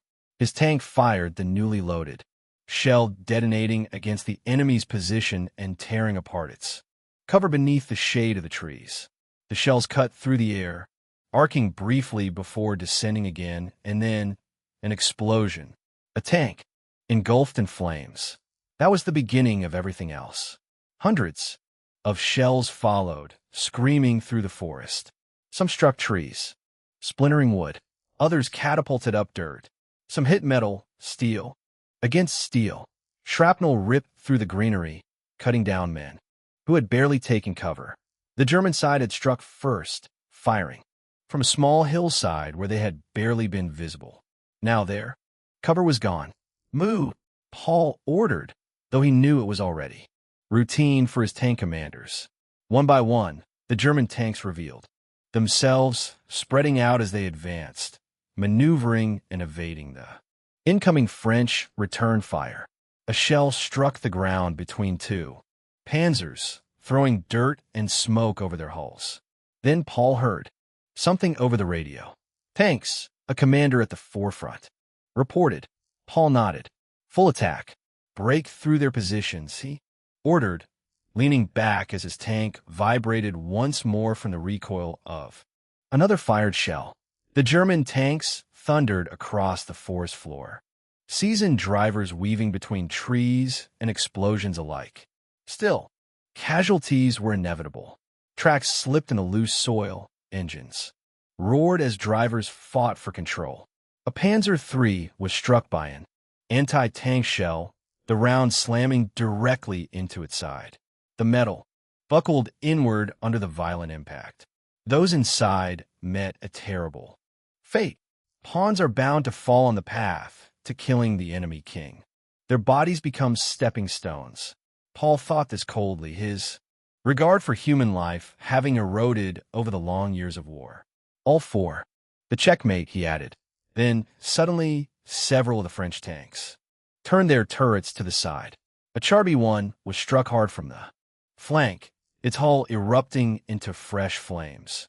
It was Rommel's tanks, arriving from the side, rolling across the grassland, their turrets already hot from the first barrage. French crews rallied to respond, firing wildly as shells tore through their formation. More and more French tanks moved in as reinforcements. Above them, the sky had drawn countless aircraft. French and German planes clashed desperately over forest and field alike. Machine gun fire from above stitched lines across the battlefield, forcing stray soldiers to search for cover. The ground shook under endless explosions. Trees toppled, sometimes crashing onto tanks, wrecks, or men. Humans in particular were treated like insects on this battlefield. The former French positions had become nothing more than a cemetery. Bodies were already buried beneath fresh earth, thrown up by the hundreds of craters scattered across the area. Paul clenched his teeth as a tank beside him was hit. Not fatal, but its track was torn apart, leaving it immobilized. The crew jumped out, sprinting for cover as flames licked at the hull. "They're focusing on this direction," Paul said coldly. His eyes narrowed as he peered through the viewing slit of the Panzer IV. "Ready," a soldier shouted. The tank fired again, the explosion reverberating through the hull as the shell tore through the air. Paul allowed himself a faint smile as the round struck a French tank head-on, devastating it in a violent blast that echoed through the forest. "Good work," he began when the entire tank suddenly lurched. The soldier laughed. "They can't penetrate the armor of our great Panzer IV." And indeed, the old Renault Charby 1 tanks struggled against the far more modern Panzer IVs. Step by step, the French were pushed back, leaving behind twisted metal carcasses. Across the battlefield, some soldiers managed to flee from the burning wrecks, only to be cut down moments later by the machine guns of the German tanks. Roughly 2 hours after the battle had begun, French whistles finally sounded the retreat, covered by what remained of their air support and still harried by Messerschmitt fighters. The French pulled back in disorder, tanks and infantry retreating together. The Germans stood victorious once more. Rommel and Paul had won their first major engagement, pushing deep into Belgian territory. The battle, which would later be known as the Battle of Arlon, had turned the once peaceful area near the forest into ruin. The ground was covered in craters, mostly from tank shells, some from bombs dropped by French aircraft, others from grenades thrown by desperate soldiers. And beside them lay dozens of metal carcasses, some still burning. Some were German, many were French. Inside them lay their crews, many reduced to ash. The wind moved through the remaining trees, lifting ash and carrying it away. It drifted eastward toward Berlin, where the first news of Rommel's and Paul's victory reached the ears of the general, staff, and other men. In a large room, the voices of dissection were loud when the doors opened. "Sirs, report from the front." The soldier shouted and dined over the piece of paper towards the nearest general. It was Witzleben, who received the paper first, skimming over the text. "So?" Keitel asked. Witzleben smiled slightly before handing over the paper. Keitel grabbed the report and read aloud. "Guderian has pierced the defenses at Maastricht. Manstein, we have made an advance at, and skied by an SS battalion. Rommel and Jäger's 7th and 8th Panzer Division have taken Luxembourg, just as planned." Keitel continued, his voice growing tense.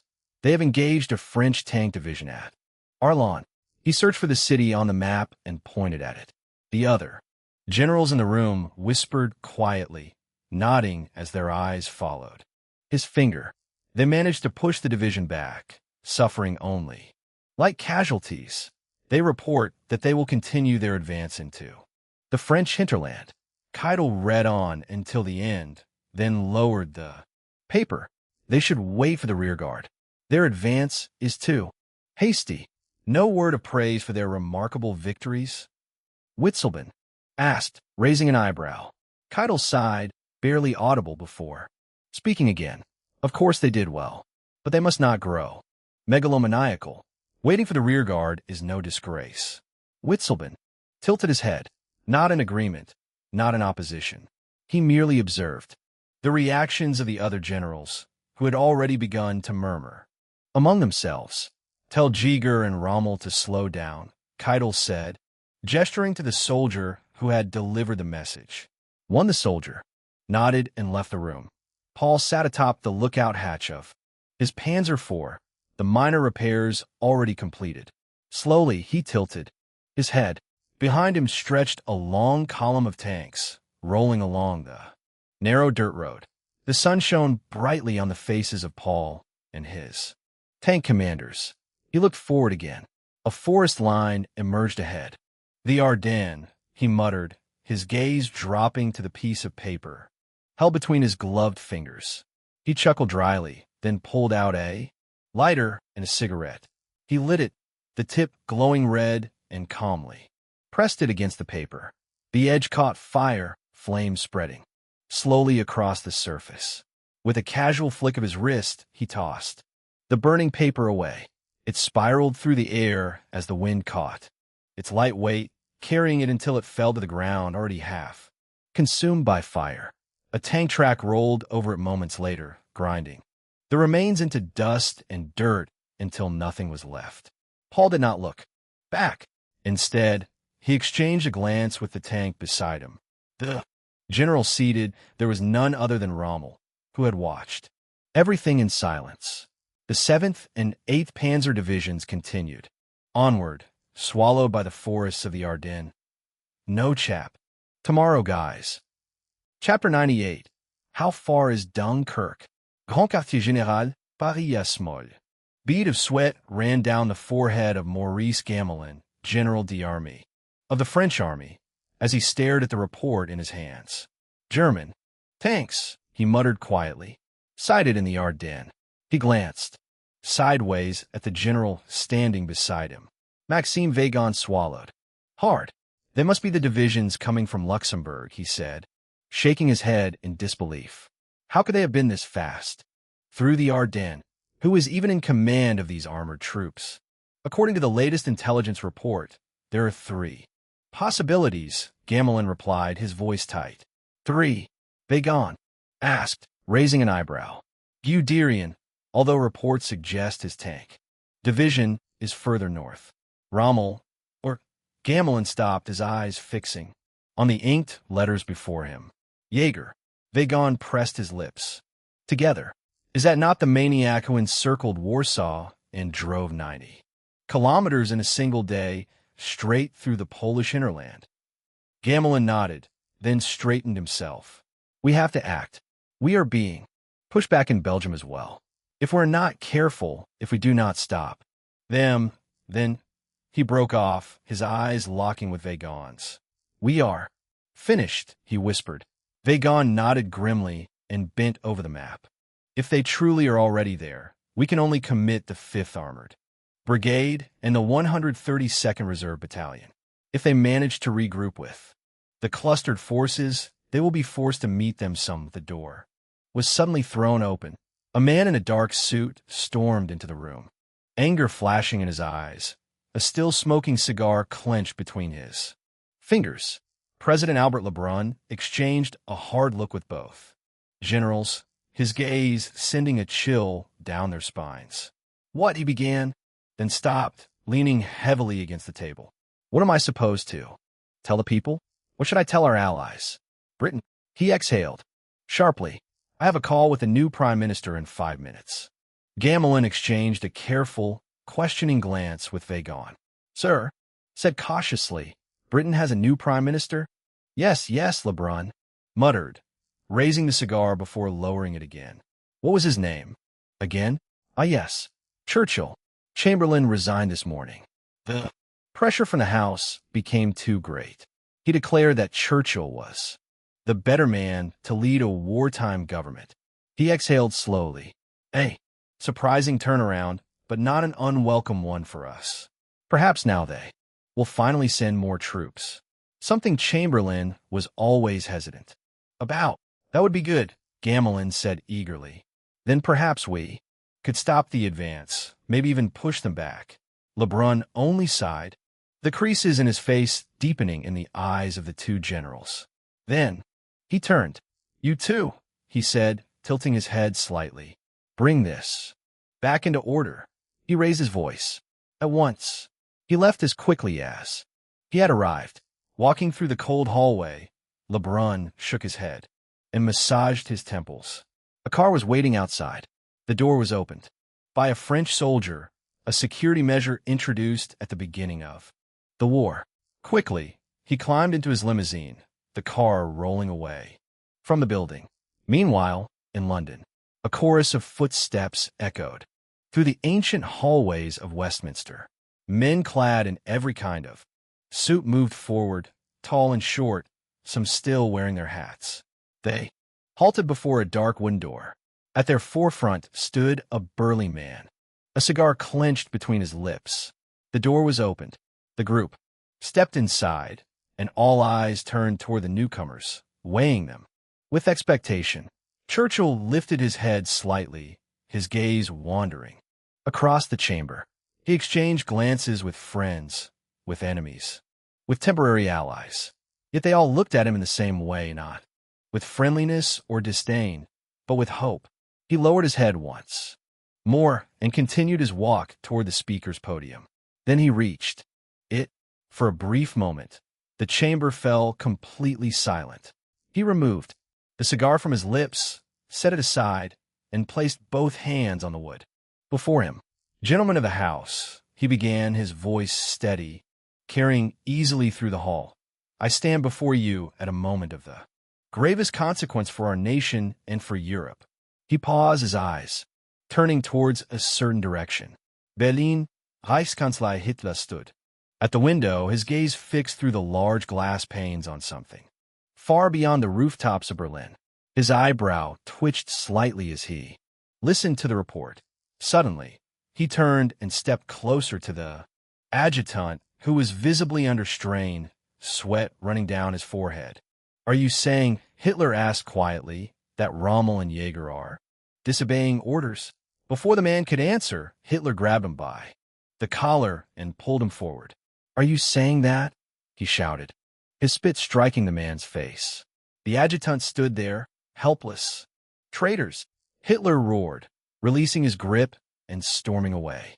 A group of the highest generals of the Reich stood before him. Their eyes were lowered, their hands clasped behind their backs, none daring to meet his gaze. "What is this?" Hitler shouted, pacing back and forth. "Didn't you, Keitel, tell me they were to wait?" He pointed sharply at him. "Did I not say that?" "You did, my Führer," another voice answered. It was General Alfred Jodl. Keitel stiffened, surprised. Witzleben raised an eyebrow as well, taken aback by Jodl's firm tone. "Yes, I did, Hitler," snapped, turning on him. "And what does my word mean, Jodl?" "It is absolute, my Führer," Jodl replied calmly, a faint smile on his lips. Keitel's face darkened, his anger mixed with jealousy. Witzleben's expression hardened with pure disdain. "Yet they ignored it," Hitler said, his voice suddenly quieter, almost controlled. "My Führer," Witzleben began, "the 7th and 8th Panzer Divisions have reported technical difficulties. Nevertheless, their advance has been remarkable." "Are you suggesting such coincidences exist, Witzleben?" Keitel asked sharply. "Either way," Witzleben replied coldly, "they are more successful than any other division, battalion, or a general, including you and me, Keitel." The two men locked eyes. Hitler nodded, slowly, his eyes narrowing. "Are they truly this successful?" he asked. Jodl and Keitel exchanged brief looks of surprise. "Yes, my Führer," Witzleben continued. "They have repeatedly pushed back French forces. Their tanks covered nearly 80 kilometers yesterday alone, deep in enemy territory. In my opinion, we should not punish them, but support them." He hesitated for a moment. "The corridor they are creating could allow for an encirclement, one decisive enough to end the war. Jaeger once spoke to me of such an operation." Witzleben thought back to Poland, to a long night spent discussing war with Paul. Even then, he had spoken of a moment like this, when hesitation would decide everything. Hitler's eyes widened, a visible gleam igniting within them. "Is that so?" he murmured. "Fine. I will refrain from punishment for the moment, but tell them to fix their technical issues and order the other troops to quicken their pace." Hitler waved his hand dismissively before leaving the room. He left behind a relieved Witzleben and a shocked Keitel and Jodl. Keitel opened his mouth with a sneer as soon as the door closed. "You are dreaming, Witzleben. Their lines are stretched to the breaking point. They will run out of fuel soon." Witzleben turned to him, his expression calm and unimpressed. "They might be living off the land for now, Keitel," Witzleben replied. "According to the latest reports, they have already bypassed a Belgian munitions and fuel depot.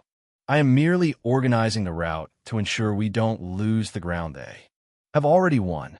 He gave them curt nod. "I won't have them cut off, because the rest of the army was too slow to follow," Witzleben said, leaving the other two behind in the silence of the chancellery.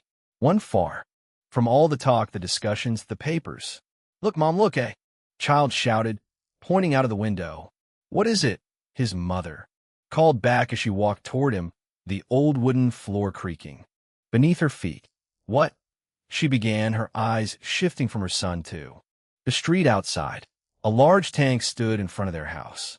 Foreign voices echoed from below. Then came a heavy knock. Her eyes widened. She shoved her son away. "Go. Hide," she shouted, grabbing the first thing within reach, a small vase standing on the sill. Slowly, she moved toward the door. The knocking grew louder, more urgent, the voices outside sharper, closer. She tore the door open, the vase already raised. Before she could act, a hand closed around her arm. Black leather, strong fingers. The door was pushed wider. She could finally see them. An officer stood before her, dressed in a German uniform, or so she guessed. The man holding her arm removed his cap with his free hand. revealing dark hair and sharp, composed features. He guided her inside, with calm force, took the vase from her hand, and placed it back beneath the window. Bonjour, he said, a faint accent coloring the word. How far is Dunkirk, dear miss? 1. Chapter 99. The finish line? Come on. Hurry up. Wehrmacht's soldiers were running through the temporary camp Paul had established in the small village of Dimot. This morning, hectic energy erupted as the German supply trucks finally managed to catch up, a feat only possible because Paul had ordered a pause inside this little French village. Here, this is for Panzer number 225, an officer explained to a soldier next to him, pointing at the fuel canisters on the truck's loading area. Yes, sir, the soldier answered.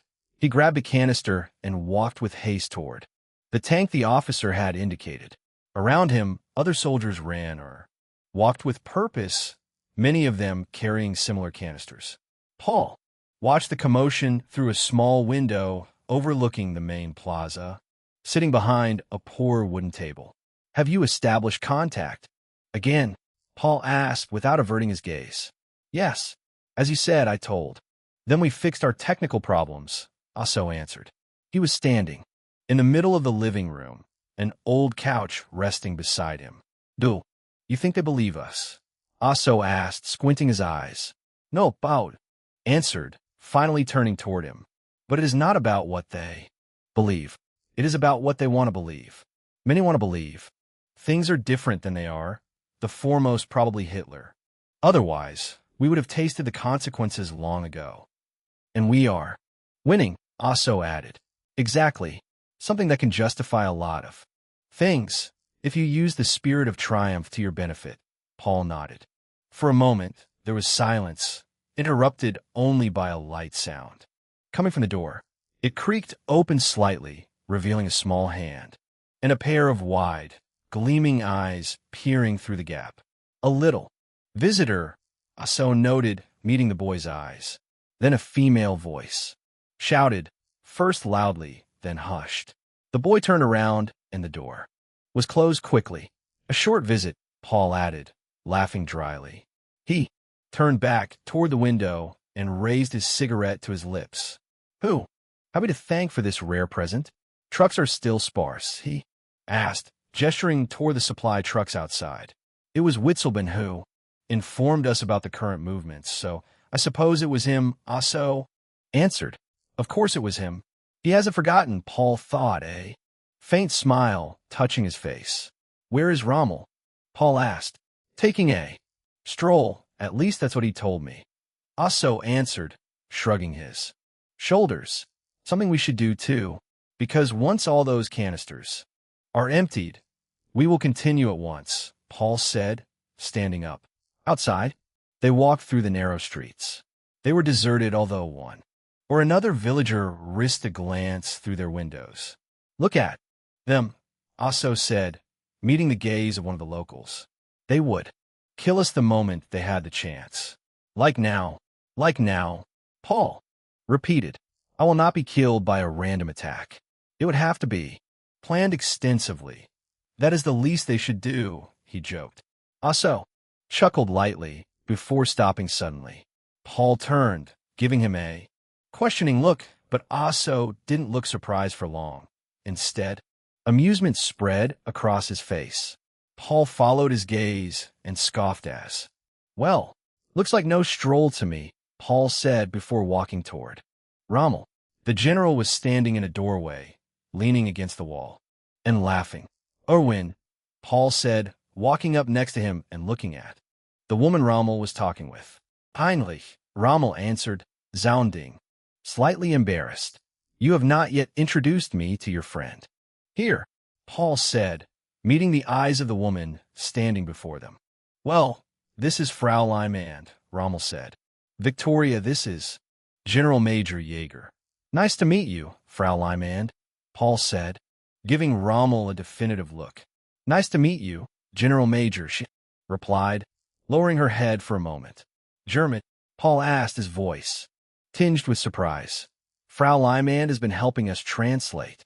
Rommel clarified quickly, clearly trying to dismiss any assumptions. "Well, thank you, miss," Paul nodded, before turning his attention back to Rommel. "The troops are almost ready. We'll be moving out soon." "We will," Rommel answered. Paul turned and walked toward Asso, who was still waiting.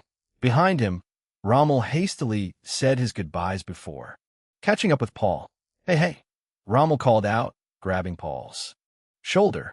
"This is not what you think," he said, giving Paul a pressing, urgent look. "Of course it isn't," Paul said, his voice laced with a tinge of irony. "Of course it isn't," Paul repeated to himself, this time without any irony. He knew well enough of Rommel's devotion to his wife. "But I will keep this memory as a last resort, my friend." "Oh, come on. Now, I am telling the truth," Rommel said, clearly noticing the underlying tone. "And I am telling you we have to go," Paul said, pointing back in the direction from which he and Asso had come. Rommel sighed in defeat before falling into step with Asso and Paul. When the group reached the first tanks, an officer came running toward them. "Sirs," he saluted them, "I have to report sightings of enemy troops around 10 kilometers from here." The Luftwaffe reported Belgian and French units, some light armor and infantry. Paul widened his eyes with interest before turning toward Rommel, who was already deep in thought. "Scouts," they both said at the same time. "The bigger fish are getting scared," Paul muttered. "Are they on their way here?" "I don't know, sir," the officer answered, looking dejected. "Either way, they don't know our exact location if they're only this close," Rommel noted. Heinrich nodded. "We could extract information from them," he added. "We need to know exactly where their lines are thinning," he continued, his voice hard. "If we want to reach the coast before they can consolidate, we need more than just vague aerial reports. We need prisoners, and we need them to talk quickly." Rommel looked at him, his brow furrowing at the mention of the coast. "Dunkirk is still a long way off, Heinrich. My focus is the finish line, Erwin," Paul countered. He turned to Asso. "Establish contact with the 1st and 2nd Panzer Divisions. I want to know their progress and if they've encountered similar scouts. And Witzelben, he should finally propose the plan." Asso nodded already, making a mental list of the frequencies he would need to reach. "And the prisoners?" Rommel asked, his eyes narrow. "I will handle them," Paul replied simply, with a lack of emotion in his voice. "By the time the fuel hoses are disconnected, I want those light units engaged. I want names, unit numbers, and their retreat path. Whatever it takes." Rommel looked at Paul skeptically. "You know my plan. Trust me, it will be decisive," Paul said, his voice quieter now. He needed Rommel's support for what was to come. For a moment, Rommel hesitated before finally nodding. "Fine. I suppose it is necessary," Rommel said, agreeing at last. Moments later, the first tanks left the little village of Dimont, which was unusually crowded with countless armored vehicles. Paul watched them leave through the window, having returned to his previous spot as rain began to pour down.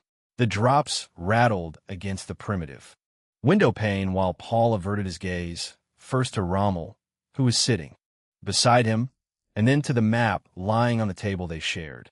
Both men studied the terrain and their movements deeply until a knock disrupted their discussion. They looked up to see Asso entering. He carried a piece of paper and handed it over to Paul wordlessly. Paul skimmed the text before passing it to Rommel, who waited curiously. Rommel carefully moved certain iron figures on the map while reading the positions. "The 1st Panzer Division has made good progress too," Rommel added, shifting an icon. "Amsterdam will fall soon, hopefully," Paul said, leaning back against the wooden chair. Rommel only nodded, continuing to study the positions until he reached the last part of the message.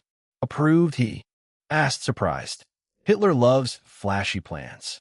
This one must have been flashy enough for him," Paul answered. "It would have happened either way, without my intervention. But this time it will be better," Paul added silently. Soon the tanks they had sent returned. Another interruption disrupted Paul's and Rommel's planning once again as the door opened. Drops of water fell from the leather coats of the two entering officers. Sirs, they saluted. Report. Rommel nodded. We have managed to defeat the lightly armored units without any major casualties. One tank had an engine failure, but there is no further damage worth mentioning. One of them began. What about prisoners? Paul asked, his voice cutting through the technical details. They are being kept at the barn, the other officer answered. Paul stood up and walked toward the door. Come, Optman. Let us see what they have to tell us. Yes, sir, the officer replied, following Paul out of the room. Mund, Rommel addressed his own officer, who was still standing by. Go with them. Chapter 100. Dunkirk. 1. Time passed slowly, yet quickly at the same time, as battle after battle blurred together. For days had passed since Paul had interrogated the prisoners, whose information had proved quite useful, together with small pauses, the 7th and 8th Panzer divisions under Erwin Rommel and Heinrich Jäger had defied every logic and expectation. They arrived at the coast of the English Channel on the 3rd of June, 2 weeks after the beginning of the offensive. Other Wehrmacht and SS units had advanced as well, closing in on a single location, the small city of Dunkirk. It had become the refuge for hundreds of thousands of soldiers. Trapped within were around 100,000 French and 150,000 British troops. The number was lower than in the original timeline, as Britain had not been as prepared as it was originally. The rest of the unfortunate souls were made up of Belgian soldiers, remaining stubborn despite the surrender of the Belgian king. Only yesterday, Paul stood at the edge of a medium-sized cliff, the English Channel's water crashing violently against the stones below. His gaze was fixed on the horizon. How are you going to handle this, Churchill? He whispered before turning away. His small group of tanks drove off slowly, their heavy tracks leaving deep grooves in the wet dirt. London, somewhere underground. Clack, clack, clack. The same sound echoed through the silent room over and over again. It came from a burly man walking up and down the length of the floor, his walking stick poking the ground in a steady rhythm. Incompetence, neglect, arrogance. The last word was more of a whisper than anything else, yet the two men standing before Churchill heard it clearly. Sir, I admit we have underestimated the German blitzkrieg, but an older man began. Blitzkrieg? Churchill asked, stopping in his tracks. That is what they call the German tactics of utilizing fast armored units, the man answered promptly. Churchill muttered, raising his pipe and taking a large puff. Tell me, General Ironside, since you were so smart, how are we going to get out of this misery you created? Churchill asked, his voice rising, his eyes narrowing. A counterattack, Ironside whispered, receiving a skeptical gaze from both Churchill and the general standing beside him, General Lord Gort. A counterattack, you say? I am no general, sir, but you just briefed me on the disastrous supply of ammunition our troops have.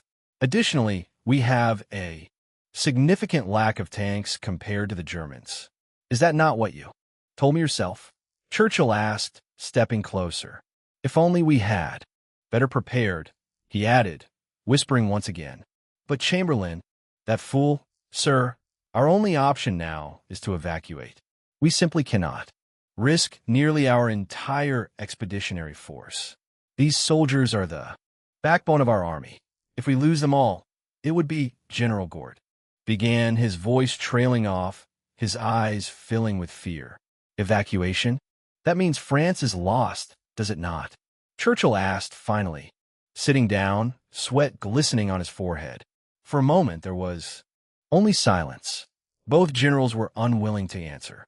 Bloody tell me, Churchill shouted, his fist striking the table with a heavy thud. Yes, Ironside answered, his head tilted downward. Churchill looked down for a moment, his forehead wrinkled. The weight of the world seemed to settle on his shoulders in the quiet of the bunker. Fine, we cannot lose them. That is what you said, so we will evacuate them. But do we even have the capabilities for it? Churchill asked, looking up again with a sharp, renewed focus. Well, not really, but we could use civilian ships as well.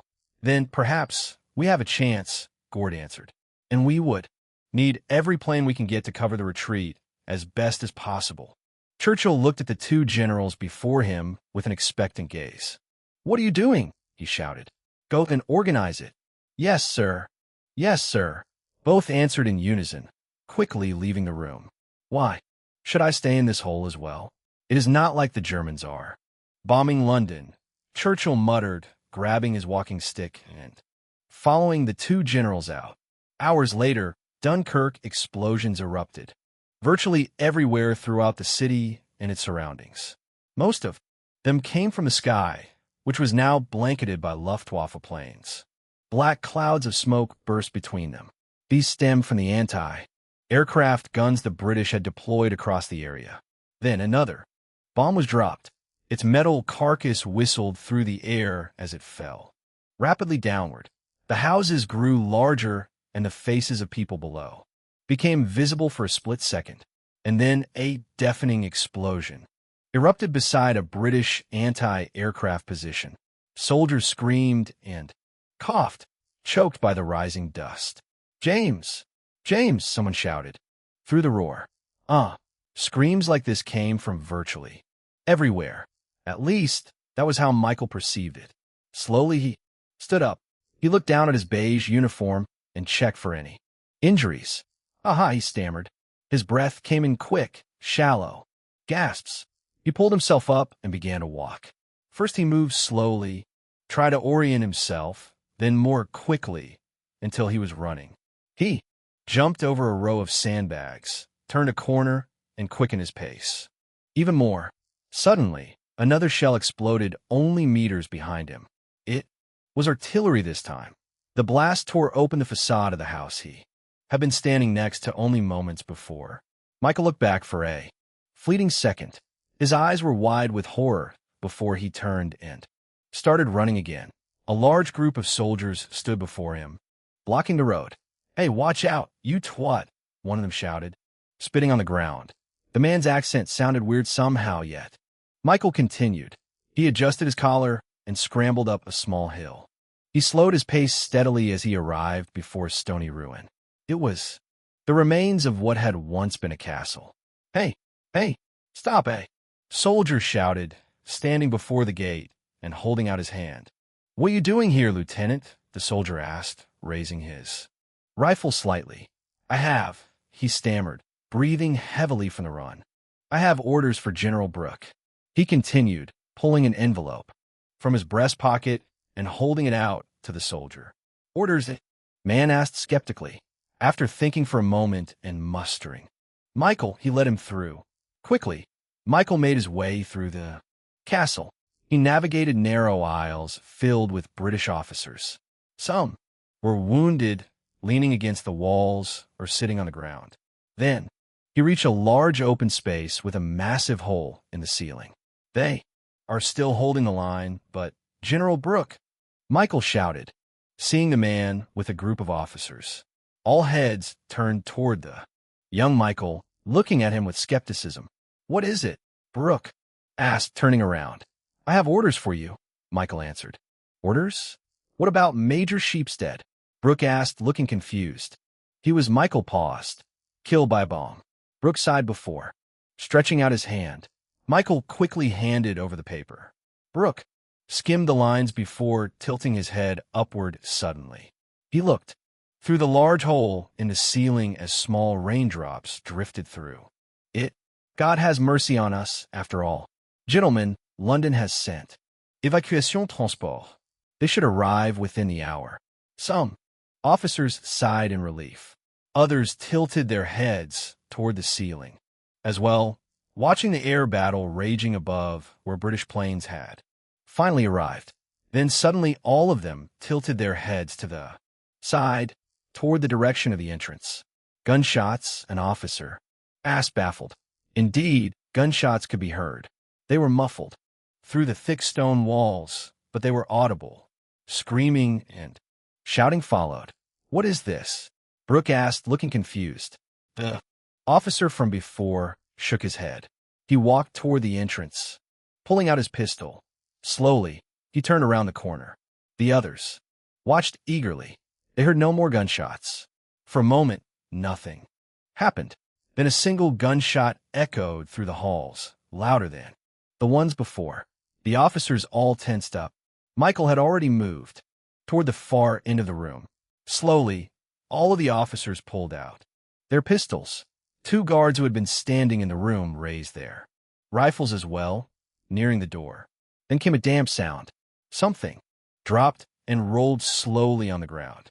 One of the guards stepped onto something hard and looked down. "No," he shouted. The explosion drowned his words. His body disappeared in the dust. The other soldier managed to lunge away into safety, trying to stand up again. Then shouts erupted. They were not British. They were not French. No, they were German. Soldiers kicked open the door and opened fire. The first attacker fell through the collective fire of the officers.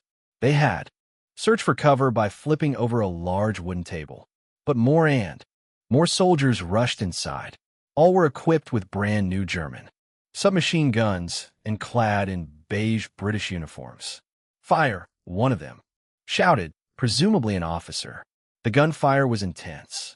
Several German corpses littered the floor, but groans of pain could be heard from those behind the table, at least from those who were still alive. Slowly one of them raised his pistol into the air to surrender. Beside him lay General Brooke, bleeding from his stomach. "What are you doing?" Brooke shouted, but he could not stop his officer. Surrendering, the officer shook his head before raising himself slowly from cover. His hands were high in the air. "Drop the pistol," one of the Germans shouted in English. The officer obeyed and threw it behind him against a wooden crate. What no one noticed was that the crate was not empty, nor was it filled with equipment. A quiet, muffled breath came through the cracks. Michael pressed his hand against his mouth, trying not to go crazy.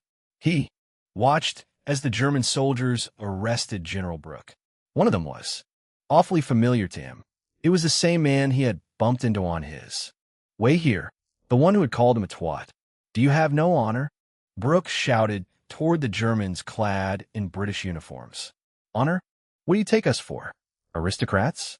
We are paratroopers, not spoiled." "Brats," the soldier answered, revealing his background.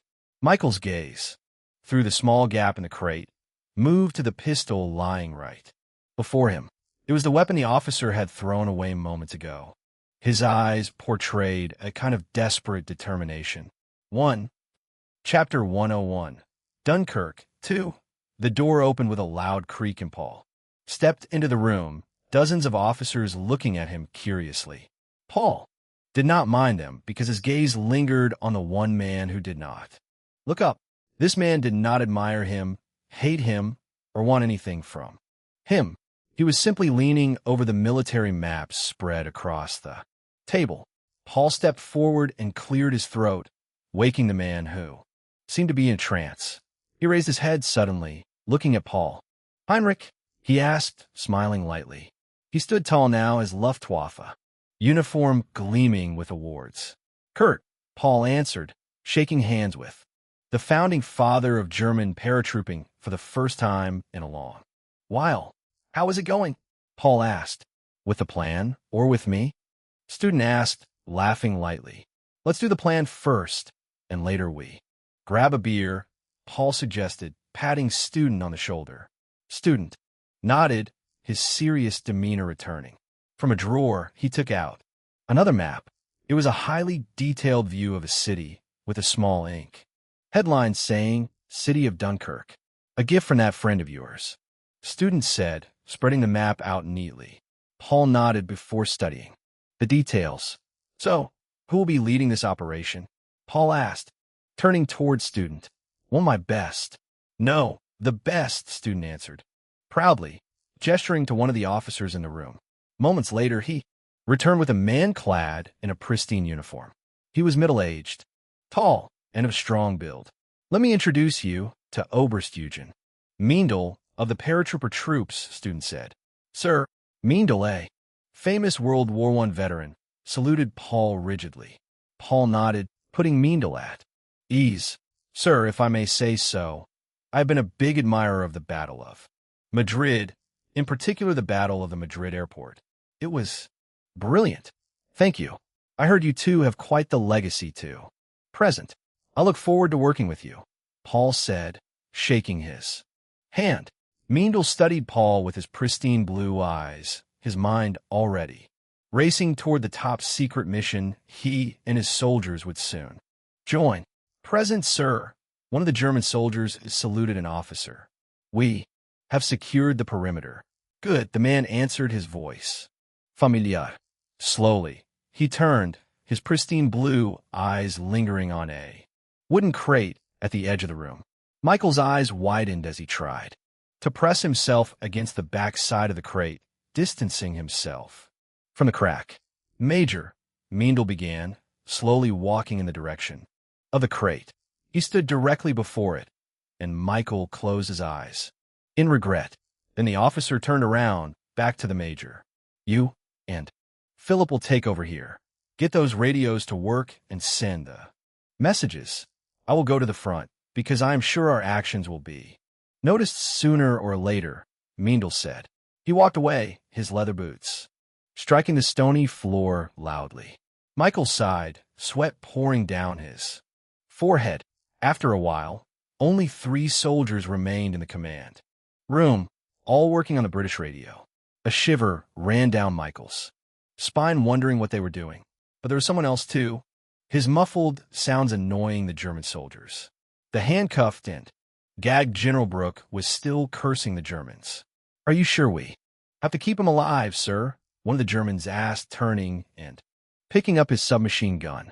He soon put it back on the table after receiving a stern look from a major. He is like a trophy, Philip. You have to find space for it, but once you have placed it down, its gleam will sweeten your day. Every day, the major said, smiling at the general.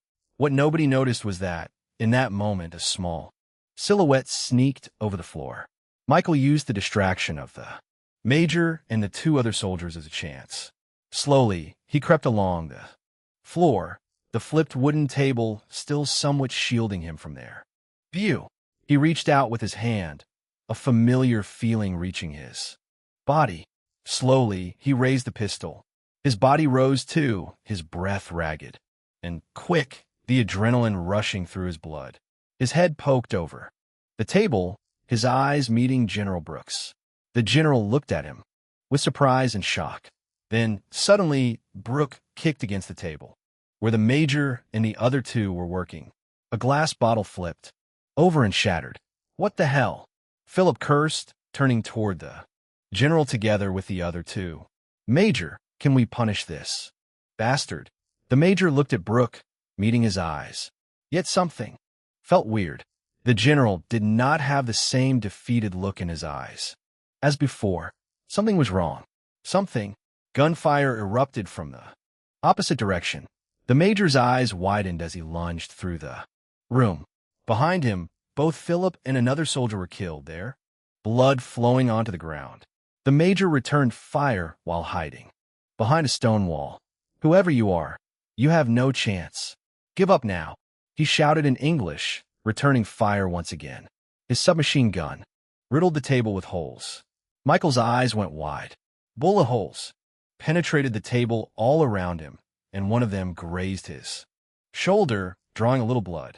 He collected himself quickly and reloaded his gun, his fingers shaking. It was the last ammunition he had. These were the last shots he would fire. One of them had to hit, or else. The major had been reloading too, just as both men finished, and slowly revealed themselves from cover. A loud whistle suddenly sounded. Both men looked to the ceiling through the large hole.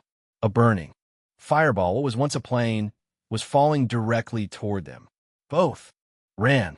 Michael ran toward the back door, tearing it open and lunging through it.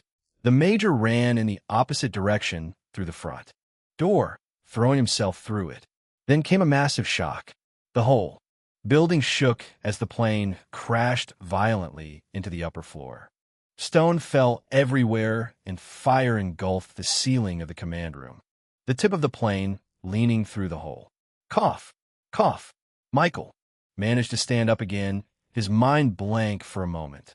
He tore the door open again. The room was now half destroyed, and the plane was still burning, half sunken into the ceiling. Fuel leaked out of one of the tanks. Michael's eyes searched the room. The place where General Brooke had been was now empty, a large stone lying there instead. "General," he whispered. "General, did you survive?" Then came a muffled cough, coming from under the table where the Germans had been working. "Here." Michael ran toward the source, shoving away stones and debris. He found General Brooke, who had survived somehow under the table, his gag hanging loosely around his neck. "Help me, soldier," the general said. Michael quickly pulled the man out while explosions sounded virtually everywhere. "The Germans, they are closing in," the general muttered, standing up while leaning against Michael. "We have to go, General." "To the docks. I believe the ships must be arriving soon," Michael said, walking as quickly as he could with the officer. "Yes, this hellhole is done for," he answered. The two made their way through the castle, with the general now carrying their only pistol. Slowly, they turned a corner, a damp light filling the corridor when the sound of boots could be heard. Quickly, they went back, pressing against the wall. German soldiers ran through the corridor, shouting and talking. "Did you manage to at least send the message?" Meandle's voice could be heard. "I think so, sir," the major from before answered. Their voices grew more distant, but one sound did not diminish. It was the sound of a single soldier walking slowly in their direction. Michael pressed his lips together. An arm, a foot, a head. A gunshot echoed through the empty hallway. The German soldier fell to the ground, bleeding from the head. The general laughed dryly, shaking his head before handing the pistol over to Michael. "Here, I have no energy left for this." Michael took it with hesitation before they continued, finally managing to leave the castle through a back door. A large volley of gunshots came from the front. "Perhaps they finally noticed something," the general muttered, before turning back to the front again. The two stood on the small hill where the castle was built. The pier and the city lay before them, or what remained of them. It was a scene like the apocalypse, with fires and explosions raging everywhere. Chaos was visible from above, with soldiers running in different directions. Some were running away from the harbor, where countless ships were coming in, many still looming on the horizon. Seeing those ships put a small smile upon the general's lips, but it soon vanished when he saw the disorder. "What the hell are they doing? Why are they running in different directions? This makes no sense. Why would they run away from the ships?" the general shouted, balling his fist. "Gulme, I have to give orders," he added, small amounts of blood still coming from his wound. Together, they continued through the chaotic streets of Dunkirk. Soldiers were running everywhere, fear, panic, and anger visible on their faces. They did not even notice the general or his shouts for order. The two continued toward a small armored car, still running in a corner. As their pace slowed because of the general's injuries, they quickly boarded the vehicle. It felt like the only luck they had found all day. "Quick!" the general shouted as explosions echoed all around them. Another house was hit, bricks and wood splintering onto the street before them. Michael turned the wheel in the opposite direction, dodging the falling debris. Some of it still hit the car, leaving a visible dent in the armor. The vehicle jumped up and down as it drove over various pieces of wreckage. "Thank God for armored cars," Michael said, his eyes wide and focused on the road. Before him, soldiers scrambled to dodge the speeding vehicle. "There!" the general shouted, pointing toward the pier. "That's Colonel Mayers." "I know him," Michael nodded, pressing down the brake and coming to a halt. right beside a small group of officers. Their eyes widened when they saw the general. They quickly ran toward the car, heaving him out. "General," one of them shouted, "what is going on? Why are we not allowed to board the ships?" One of the men shouted in frustration. Another man shoved him away. It was Colonel Mayers. "Are you injured, General?" he asked, studying the bleeding wound on the general's torso. "Don't mind that," Brooks shouted almost angrily.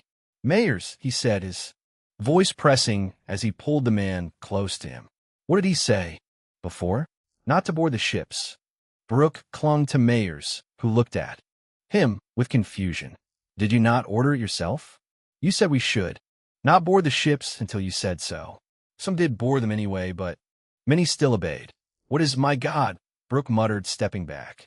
He almost fell down, but Michael grabbed him at the last moment, stabilizing him. "Oh my God, it was the Germans. Their message. That is what they planned all along," he whispered, absolute horror on his face. The world was burning around him, but right now it was burning inside him too. He shook his head, his eyes wide and his jaw clenched. "Colonel Mayers, this was no order of mine. It was the Germans impersonating me." "The Germans?" Mayers asked, confused. "There is no time," Michael shouted, interrupting their talk. "Right," Brooke nodded. "Get everyone onto those ships. Every soldier." Brooke shouted loudly, his voice cracking. "This is an order," he screamed when he noticed the confusion of his men. "Yes, sir." They began running in different directions, shouting and whistling to signal the troops. In the sky, more and more British airplanes appeared, trying to shield the masses of troops boarding the ships. But the Luftwaffe was prepared too. The battle for the sky entered a new round, an even more devastating one. On the ground, it looked even worse for the Allies. Tank after tank appeared on the city's border. Behind them lay countless positions now filled with corpses, their tracks having left behind only fire and blood. There, turrets opened fire on the distant pier and the ships. "Quick! Quick!" Soldiers poured through the doors of the ships, while officers waved them. Inside, soudainement, a large explosion échoué.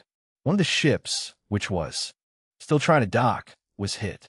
A gaping hole now marred its hull, yet it continued onwards like everyone else that night. The German paratroopers, still entrenched in the castle, held out, waiting for their saviors. The British and mostly French soldiers held out as long as they could, though their defense crumbled in the end. The RAF held out, fighting a bloody and costly battle against the Luftwaffe. General Brooke held out, too, his face already pale from blood loss when he finally boarded one of the last ships. Still, of the 150,000 British troops, only around half made it onto the ships in time. Many were still confused, while others fought to the death.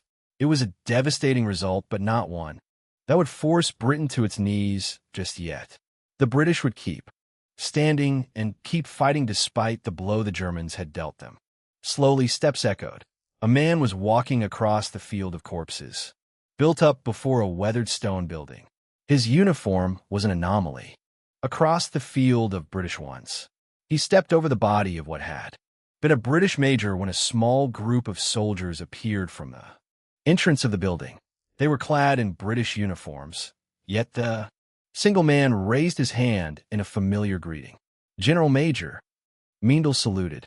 He tried to stand straight, but the wound in his torso hindered him. Paul shook hands with Meindl and patted him on the shoulder. Paul's gaze tilted sideways behind Meindl, where only a handful of German soldiers stood. They held their hands behind their backs despite all their wounds. "These are the only ones left," Meindl whispered, his gaze tired. "Their sacrifice will be remembered. They will be remembered. History will speak," Paul said. He turned toward the ships on the distant horizon, the growing intensity of the sunrise reflecting in his blue eyes. "History is relative," he thought. Chapter 102. Race for Paris through various supplies left behind by the British, French, and Belgian armies Paul, and Rommel's divisions have been restocked once again. Their pillaging tactics are proving to be high risk, high reward. The tragedy of Dunkirk has been taken in by the world in different forms. The Allies remained paralyzed, especially the British, who lost a third of their professional soldiers and are now calling for extensive conscription. But in Britain's case, quantity could never replace quality. The French government was in absolute turmoil, with some ministers even fleeing south on their own accord. The surrender of nearly 100,000 French soldiers installed fear in the remaining ones, triggering mass surrenders. Although some units still remained stubborn, continuing the fight, other countries like Italy, Romania, and Hungary have begun to improve their connections with Germany, especially Italy, which is expected to meet with German officials in the near future. The USA remained as still as ever, only increasing their arms shipments to Britain slightly. Only the tank tracks remained, now driving at maximum pace, thundering through forests, grasslands, fields, and cities. Paul and Rommel were after the ultimate prize, the prestige goal every commander in the Wehrmacht dreamed of: Paris. Now, the city lay open, free for the taking for whoever arrived first. If the war had taught the world one thing, if Berlin understood one thing, it was that Rommel and Jaeger were the fastest. And so it happened as it had to. On the morning of the 6th of June, the command tanks of Paul and Rommel touched the ground of Paris. After a shocking 300-kilometer sprint, the 7th and 8th Panzer Divisions remained unbeatable in terms of speed. 8:15 a.m. The 7th and 8th Panzer Divisions report that the city of Paris has fallen. All remaining defenders have been defeated. The city is now in the hands of the Reich.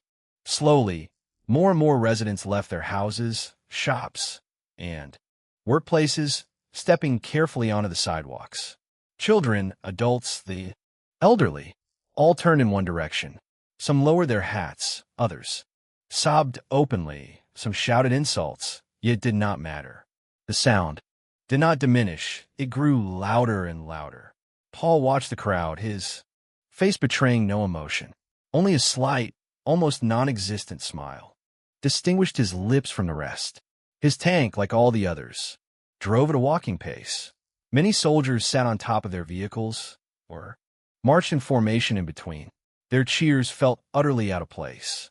To the residents of Paris, who watched the infinitely long column of tanks with utter disbelief, "France has fallen," an elderly man said, shaking his head. "What will happen to us, Emmanuel?" a woman asked, a child on her arm. Her husband's gaze was frozen on the foremost tank, watching the general. Slowly he turned, sighing, and embraced his wife. He did not know. The cheers of Paul's and Rommel's soldiers only increased, their enthusiasm at an all-time high. "Jaeger! Jaeger! Jaeger!" Someone began a familiar shout. Others joined in. "Jaeger! Jaeger! Jaeger!" echoed the rhythm of their march. With that, the tanks continued through the Champs-Élysées, their goal evident. It was the tall structure standing before them, a gate of some sort, but it was far more than that. Their pride. Paul whispered, his eyes remaining fixed on the front, looking at the massive Arc de Triomphe. "What a triumph!" Paul added almost ironically. His tank came to a halt before the grand structure, with all the others lining up behind him. Beside him was Rommel's tank. Rommel climbed out, and Paul followed. The two men walked the final few meters together before coming to a stop, their uniforms gleaming in the morning sun. Then they turned toward each other, reaching out their hands and shaking them. From the side, the sound of clicking cameras echoed. A photo that would become history. That is what Paul and Rommel had created on this fateful morning. The sun had begun to set, casting long, golden shadows over the city of light. Paul stood on the balcony of the Palais de Chaillot, his gaze fixed on the Eiffel Tower. The iron structure looked like a dark silhouette against the burning orange of the horizon. Below him, the streets were unnaturally quiet, a stark contrast to the thundering engines from only a few hours ago. You look like a man who has reached his destination. Yet you still look for something more, a voice said from the shadows. Behind him, Paul did not flinch. He recognized the calm tone. Immediately, I was wondering when you would show up, Gustav, Paul said. Without turning around, Gustav stepped out of the darkness and walked toward the edge of the balcony. He looked tired, his coat dusty from travel, but his expression was one of cold satisfaction. He had not been at the front, but his work in the shadows had been just as vital. I have been in Berlin, Gustav began, his voice barely louder than the wind. The news of Paris arrived before the official reports did. The city is in a state of shock, and the chancellery is in chaos. He reached into his pocket and pulled out a plain white envelope. He did not hand it over immediately. Your friend Canaris believes the time is ripe. The preparations are complete. He finally held out the letter. He told me that everything you need is in here. Berlin is waiting for its new master. Paul finally turned while taking the envelope. The paper felt heavy in his hand, a physical weight that represented the end of an era. Then we should not keep them waiting. I have been patient enough, Paul replied while his voice remained cold and determined. I will inform Rommel and Asso. He will have to take over the rest. When the sun finally set and darkness returned over the city of Paris, the echoes of thunder could be heard in the distance. Something else could be heard if one listened closely. In between the thunder, the sound of engines, 100 tanks, the elite of the 2 panzer divisions, and only the fastest units left the city of Paris under the guise of the night and harsh rain. They moved silently while informing no one and packed enough fuel to last for days. It was a phantom army that left no trace behind. Officially, the divisions remained in Paris. The slow units and the majority of the tanks stayed to maintain the illusion of a victory parade. An unspecified amount of time later, somewhere in the heart of Germany, tank after tank rolled onto the area of a familiar caserne. This was a place that had once been home to a unit under a man named Schwarzer, a place Paul knew all too well. His tank was caked in mud and the engine was virtually snorting from the immense stress of the journey. Paul climbed out while Gustav waited for him in the shadows. Without any haste, he adjusted his collar and his uniform while brushing away the dust that had collected on his shoulders. He walked toward the entrance where a group of men stood in wait. At the forefront was Admiral Canaris, the man Paul had managed to bring to his side some time ago. He was the vital key to the gates of Berlin. Canaris, your letter has reached me, Paul said while shaking hands with the admiral. Canaris wore a black leather coat that was wet from the constant downpour. We will do maintenance and repairs for the rest of the day. You will continue as soon as the sun sets, Canaris said while gesturing for Paul to step inside. Paul only nodded while his mind was already wandering toward the bigger picture. Did you establish it? He asked while they walked through the familiar, cold halls. I did. A secure line toward Berlin, safe from any and all ears, Canaris answered. Then I will have to make some calls, Paul whispered while his eyes revealed something dangerous, something that had been suppressed for far too long. Chapter 103, a phone and a dice here. Canaris gestured toward the leather chair inside the small room that served as an office. It had been the office of Schwarzer once, and Paul remembered it as if it were yesterday. Slowly he walked through the room and around the desk. He looked at the chair for a moment before taking his seat while his eyes scanned every corner of the space. Canaris gestured toward the telephone, standing on the table, which was the only object left on the surface. Gustav leaned against the doorframe and watched the scene with quiet curiosity. Rommel sat in a seat before the table, and behind the door stood 2 heavily armed soldiers. Paul picked up the receiver and waited for the line to clear. When the voice on the other end answered, it was firm and steady. Redder, the admiral said. Do you recognize my voice? Paul asked in a near whisper. How could I not? Ritter answered. The time has come, Admiral. Berlin is empty, and the SS is spread across the whole front far from the capital. Göring was lured into a troop visit, and Himmler.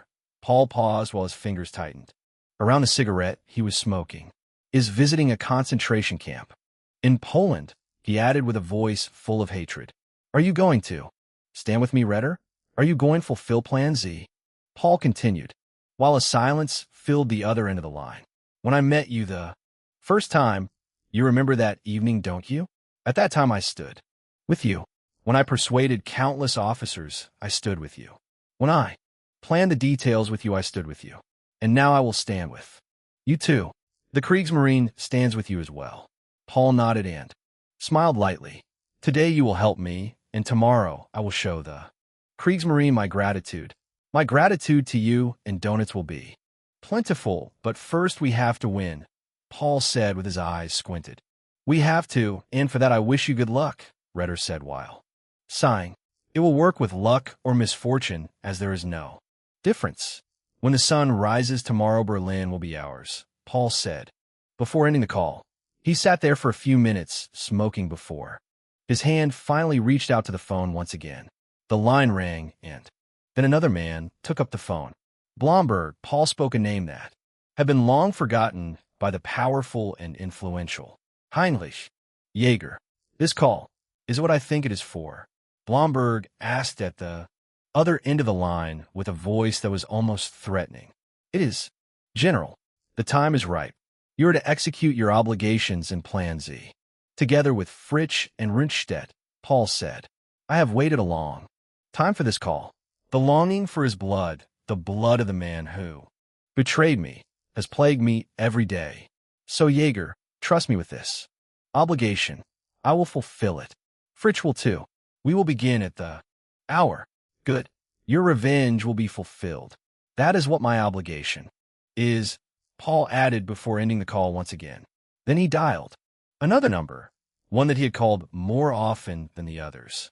The phone was picked up quickly with a new voice coming through the receiver.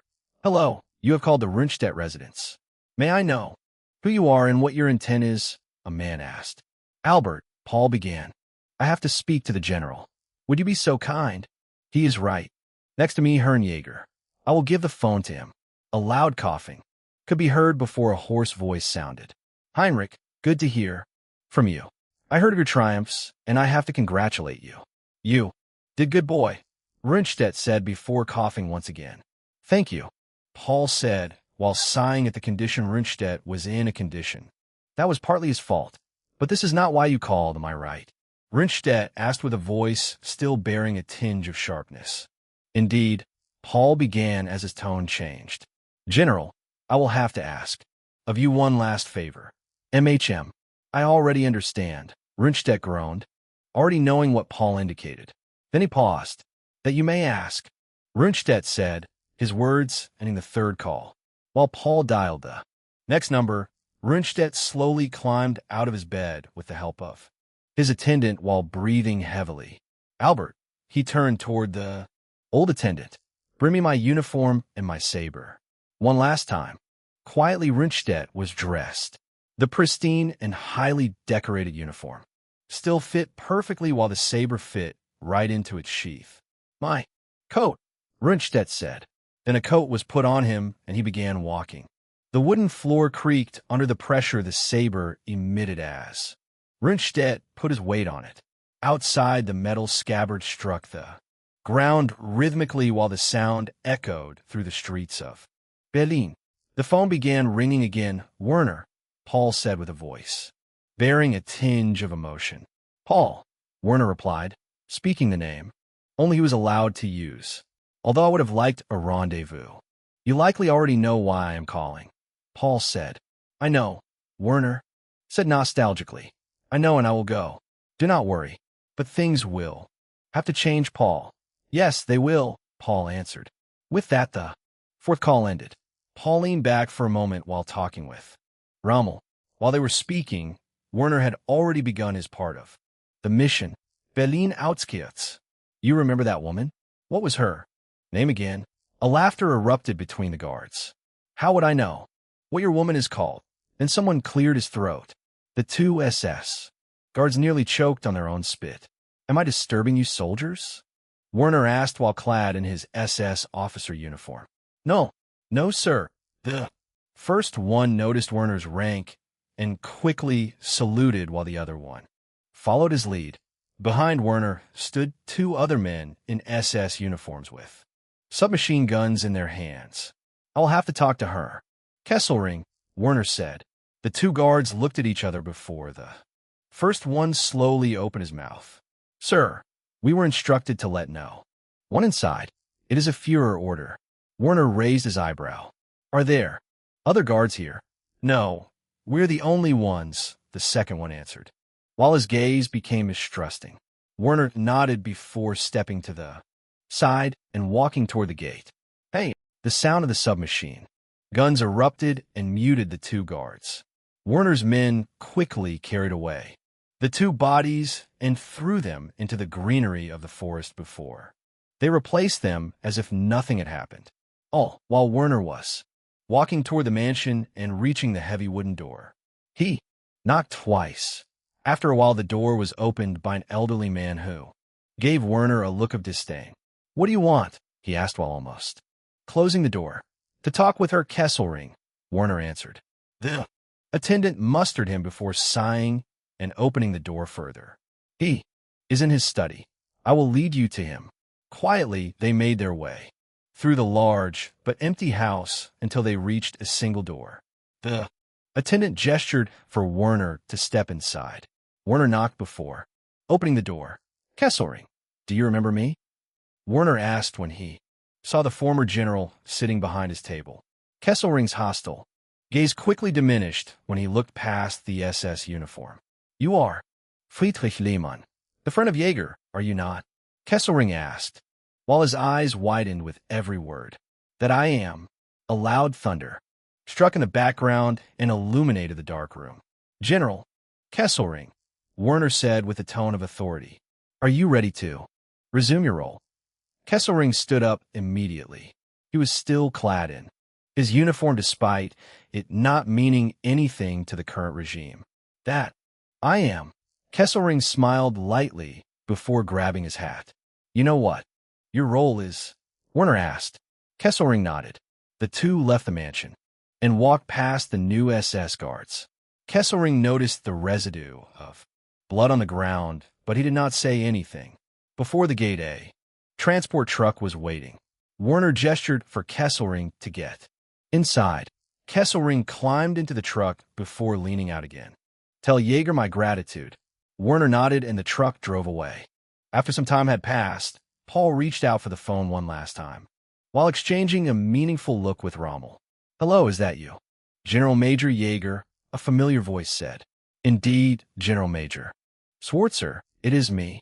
I am sitting in your former office right now, Paul said while his tone became calculative.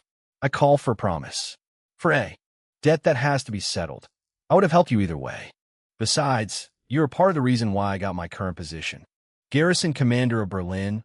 What a title to bear, Schwarzer said. Right? Paul began while leaning forward suddenly. In my capacity as Commander of Plan Z and General Major of the Wehrmacht, I order you, General Major Schwarzer, to put the city of Berlin under martial law. Beginning at midnight, I want soldiers at every corner and not a single resident in the streets. Do you understand? Yes, sir, I do. Berlin will be put under martial law. Tonight the Wehrmacht will reign, Schwarzer said with an ominous voice. Hours later, sirens echoed through the casernes of Berlin. Soldiers poured out of the buildings and boarded the already prepared transport trucks, armed and ready to act. They left the gates minutes before midnight and poured into the city like a rising tide. Get inside, a Wehrmacht soldier shouted while gesturing toward a couple that was still walking down the streets. In a steady march, the soldiers were transported to various important locations. They took the train stations, government buildings, the harbor, bridges, and key roads. They occupied power stations and seized the telephone network. Lines were cut. Under the heavy rain and the storm, Berlin was cut off from the rest of Germany and from the rest of the world. The capital became a deserted bunker. All while this happened, the steel titans of Paul and Rommel arrived in the outskirts. Rommel's tanks departed like shadows in the night to surround the capital and sever every artery leading into the city. Paul advanced further toward the beating heart of Berlin while the ground trembled beneath his tracks. Now only a handful of islands remained in the sea of shadows. The military airport, the party headquarters, the chancellery, the defense department, and the Reichstag. Inside the Reichstag, the lights were still burning like a dying candle in a storm. A late-night session had gathered many key figures of the state in one single place. Paul stood on the hull of his Panzer and looked at the distant silhouette of Berlin. He felt the cold rain on his face while he watched the trap close. The dice have been cast, Paul whispered into the wind. 1. Chapter 104. The dice. Number 1. Thud. Thud. Thud. Rain was pouring down while forming small puddles on the pavement. Small drops also landed on the meticulous uniforms of every Wehrmacht soldier and soaked the fabric bit by bit. Still, the sound of marching continued to echo through the dark streets of Berlin. A column of soldiers advanced steadily while residents watched carefully from behind their windows. At the forefront, 3 figures were leading. On the left was General Werner von Fritsch with his hands behind his back and clad in his uniform. On the right was General von Blomberg. His gaze was stern and full of anger as he scanned the surroundings carefully. In the middle walked a man who leaned onto his saber with every step. The soldiers and the 2 generals adapted to his pace. He was also clad in his old military uniform with his hat towering high. It was Rundstedt. He was breathing heavily with each stride, but he took them all. Such a sacrifice made him one of the most respected figures of the Reich, honored by everyone, including the soldiers marching behind the 3 men. The truth was that these men had belonged to Rundstedt's former division, and their loyalty still remained after all these years. Officers had sworn their allegiance once again and were now marching behind their former commander with a clear goal. It was the large, majestic building before them. The German flag was flying before it, and a large gate shielded it from the outside. On both sides of the road, the Berlin garrison had already taken over the streets. Guards were standing on high alert or running around wildly in the distance. Slowly, but surely, the column reached the gate and the 3 generals stepped forward, one after another. They lowered their hats to reveal their faces. An older officer in charge of the gate widened his eyes while recognizing the former behemoths of Germany. "Is this real? I heard you died in accidents," he stammered with a crackling voice. "I'm still alive and well," Blomberg said while stepping forward. The row of guards raised their weapons almost as a reflex. Blomberg stopped and looked at the older officer sternly. The officer was shaking before he suddenly nodded and raised his hand slowly to turn around. "Lower your weapons.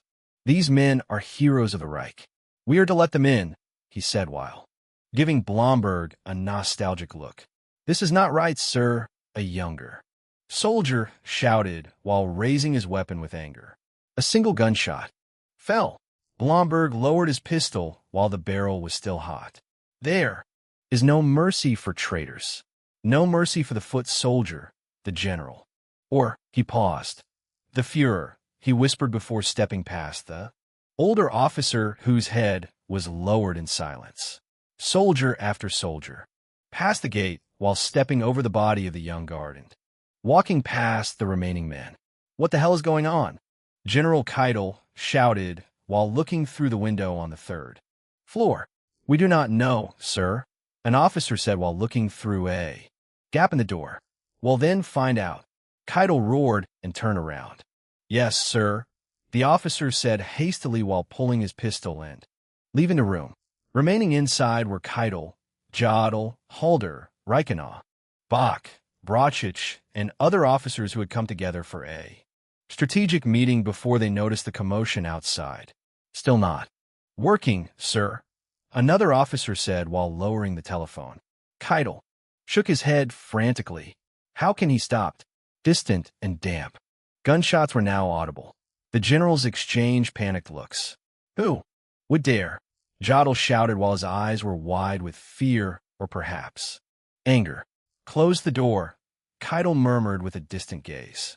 When nobody moved, he raised his head suddenly. Close the door, goddamn, he shouted while his face grew increasingly red. Two officers quickly ran toward the door and closed it while the gunshots grew louder. More, Keitel shouted while gesturing toward the large table to barricade the entrance. Their steps echoed menacingly through the building, while the marble under their feet reflected the silhouettes of what felt like thousands. Fisher, a soldier, read out loudly while splitting up from the column together with a group of others. Their submachine guns were raised. Then they kicked in the door. The rest continued while gunshots and screams came from the room. With every new door, the soldiers rushed inside while working through a list.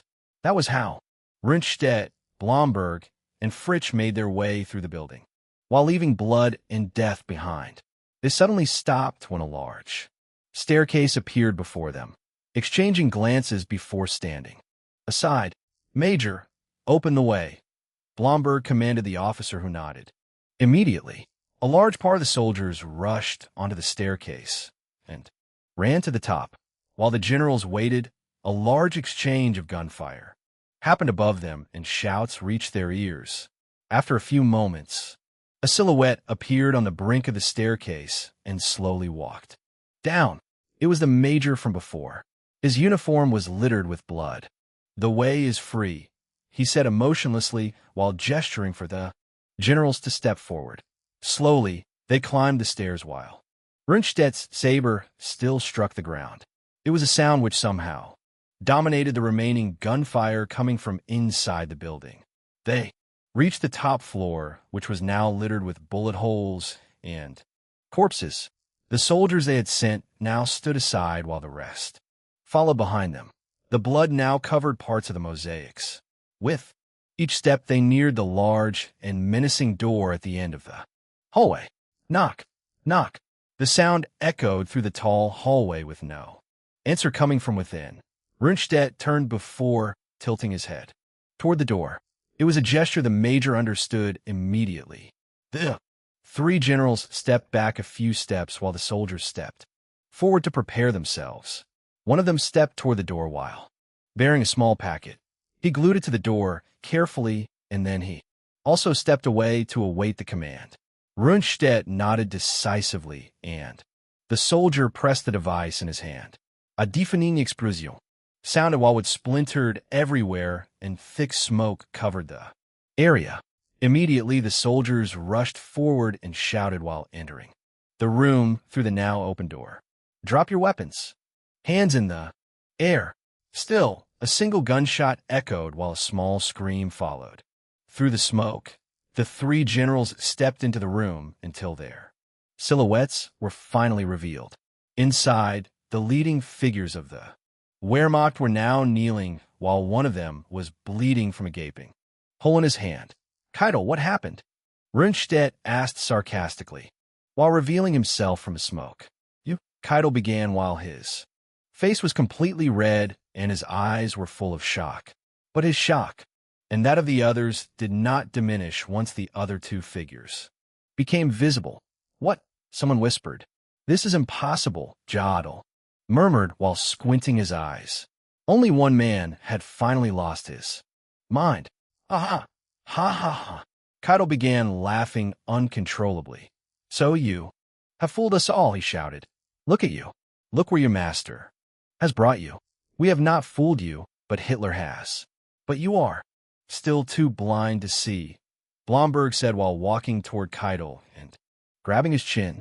Tell me, Keitel, tell me, did you truly not know? He asked with a murderous voice. What? Keitel asked venomously. Huh? Blomberg sighed and stepped back. Did you all not know, or did you? Pretend not to know. What are you talking about, Blomberg? How did you manage to rise from the dead? Jodl asked while his voice was almost desperate. I was saved. I was saved from being killed, not from dying. In an accident. No, it was no accident at all. Fritsch was not saved from an accident either. We were saved from an assassination ordered by the Führer himself, Blomberg shouted while mustering the face of every general.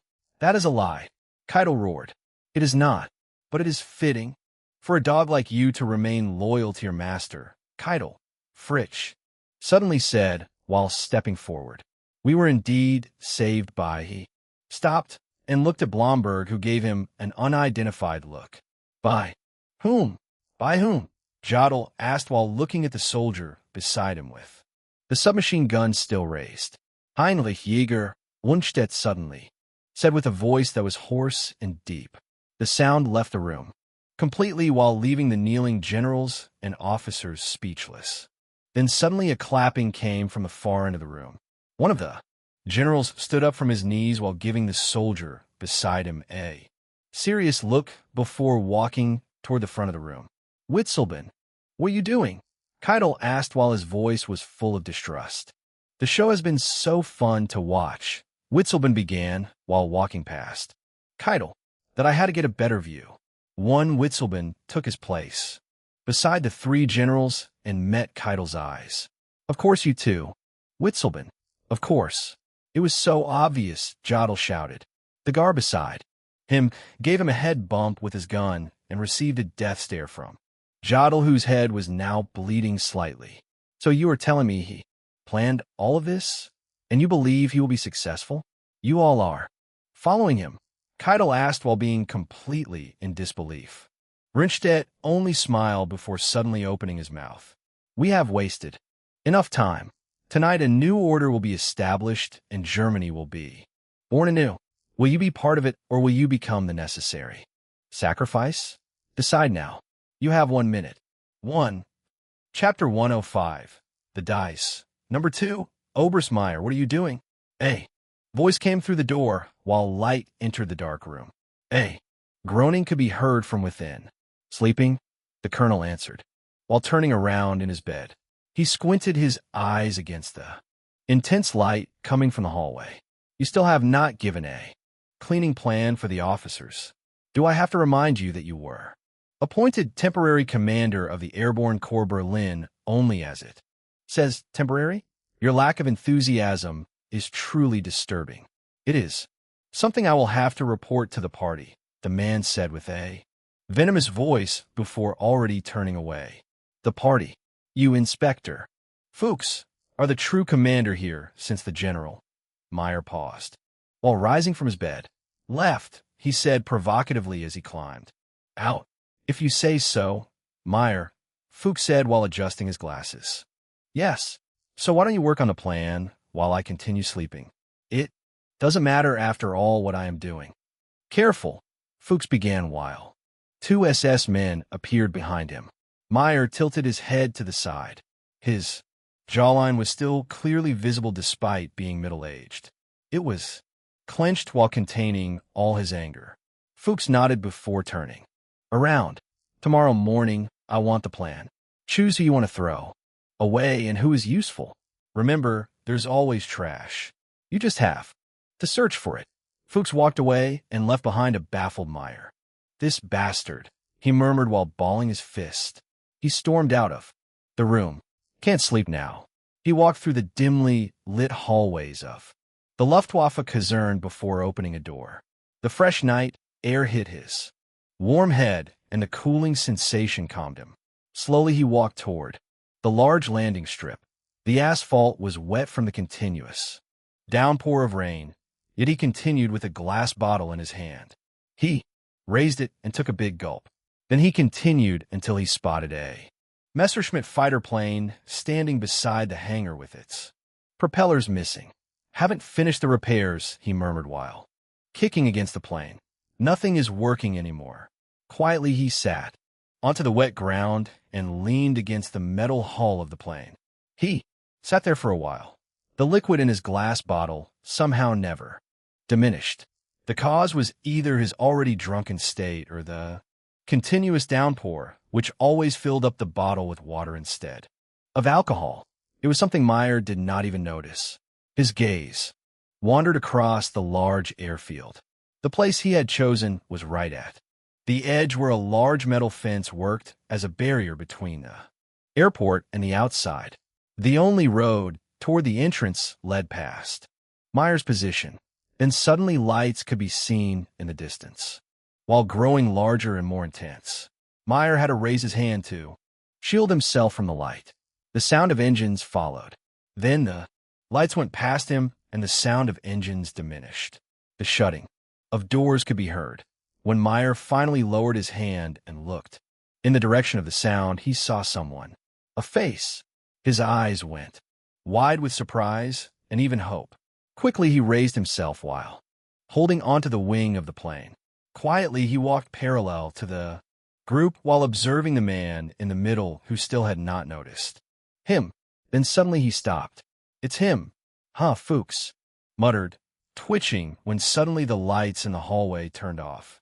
He turned back and exchanged a concerned look with his two SS guards before quickening his pace toward the entrance. There was a reception area with a telephone. Fuchs glided around the table and grabbed the phone while dialing numbers hastily. He raised the receiver and waited, but nothing happened. He looked at the telephone with absolute bafflement before grabbing another phone standing further away. He did the same, this time with more anger, but still nothing happened. "It is like the phone is dead," he muttered while shaking his head. Suddenly, the doors opened. A man walked through with his hat already soaked and water dripping down onto the parquet floor. Behind him walked around a dozen Wehrmacht soldiers who looked around the lobby. Kesselring, too.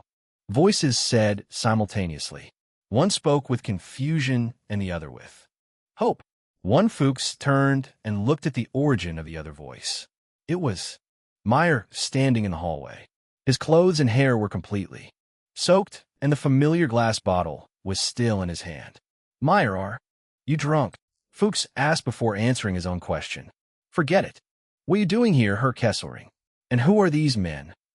Kesselring smiled lightly and stepped forward without answering. With every step he took, Fuchs became more nervous. "Did the Führer pardon you, or did you flee?" His voice grew louder toward the end. Still, Kesselring did not answer. He continued walking until he reached Fuchs. Then nothing. He simply walked past the baffled official while raising his arms. "Colonel Meyer," Kesselring said while embracing the man who began patting him on the shoulder. "General," Meyer said with pure nostalgia, while looking at Kesselring with a mixture of hope and fear. Kesselring noticed his gaze and tilted toward Meyer's ear to whisper something. Meyer leaned back and gave Kesselring a surprised look which slowly morphed into one of utter satisfaction. Fuchs slowly stepped back, while Meyer raised his bottle and stretched out his arm. Kesselring grabbed it. Fuchs stopped before the general suddenly and explosively turned with the glass bottle still in his hand. It shattered against the head of Fuchs and left him shocked while his body fell backward and landed violently on the ground. Before the SS guards could react, they were riddled with bullets from the Wehrmacht soldiers who were already waiting for this moment.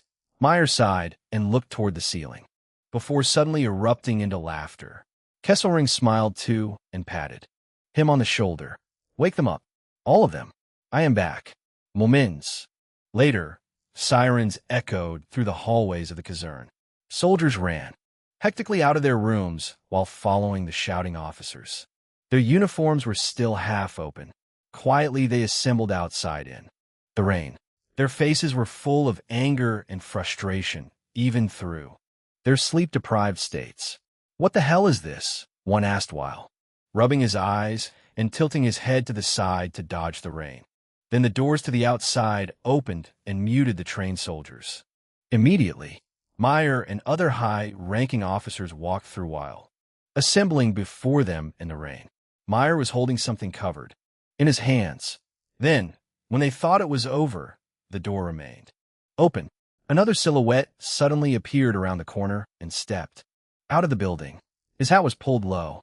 He walked past the soldiers, who mustered him with questioning eyes, but some had already grasped the truth and held their breath. With a simple gesture, Kesselring raised his hat and let the rain soak his hair. "Do you recognize me, soldiers of the Berlin Air Corps? Do you remember me still?" Kesselring shouted, while his eyes pierced every person standing there on this night. A soldier began nodding, and others joined frantically before one brave man shouted, "Yes, General. Yes, yes." Shouts came clustered yet formed something whole. Kesselring smiled wholeheartedly before raising his hand. The splattering of the rain remained the only other sound. "Edo, too, and I have decided to return.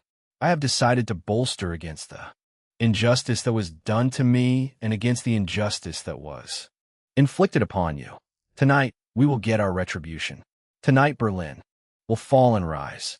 And tomorrow," Kesselring shouted and stopped, "we will see justice. But I will give you a glimpse." He gestured for an officer still standing at the door. The man went around the corner and came back with Fuchs, who was bleeding from his head and had his arms bound with ropes. The eyes of the soldiers turned hostile immediately, while some spat on the ground. They recognized the man who had put them through countless hardships and hurt their pride so often over the past few months. This man was just an emissary of the devil. As for the devil, Kesselring gestured to Meyer, who uncovered the thing he was holding. It was a portrait of Hermann Göring that had been hanging in the office of Fuchs.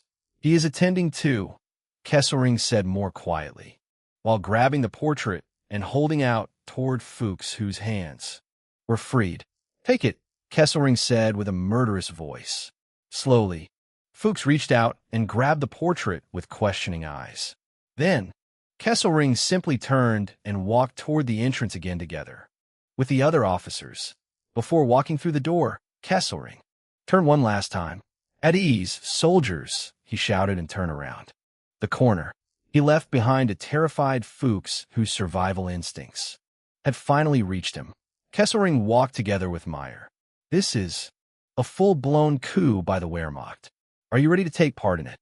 he asked with a voice so loud that the other officers also heard it.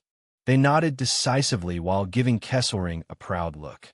"Since Schwarzer has disabled the telephone network across the city according to the plan, we have to send the message of our success differently. We will fly once over the city. We will fly low so that they notice the anomaly. It is a signal we have agreed upon," Kesselring said. At 0:35, 2 Messerschmitt fighters left the airport while disappearing into the thick clouds. Chapter 106. The Dice. Number 3. Werner's eyes remained on the ground before him. Every step was chosen with caution, and then he stopped. His head slowly tilted upward while his eyes scanned the night sky. Something was audible, damp, and almost fleeting.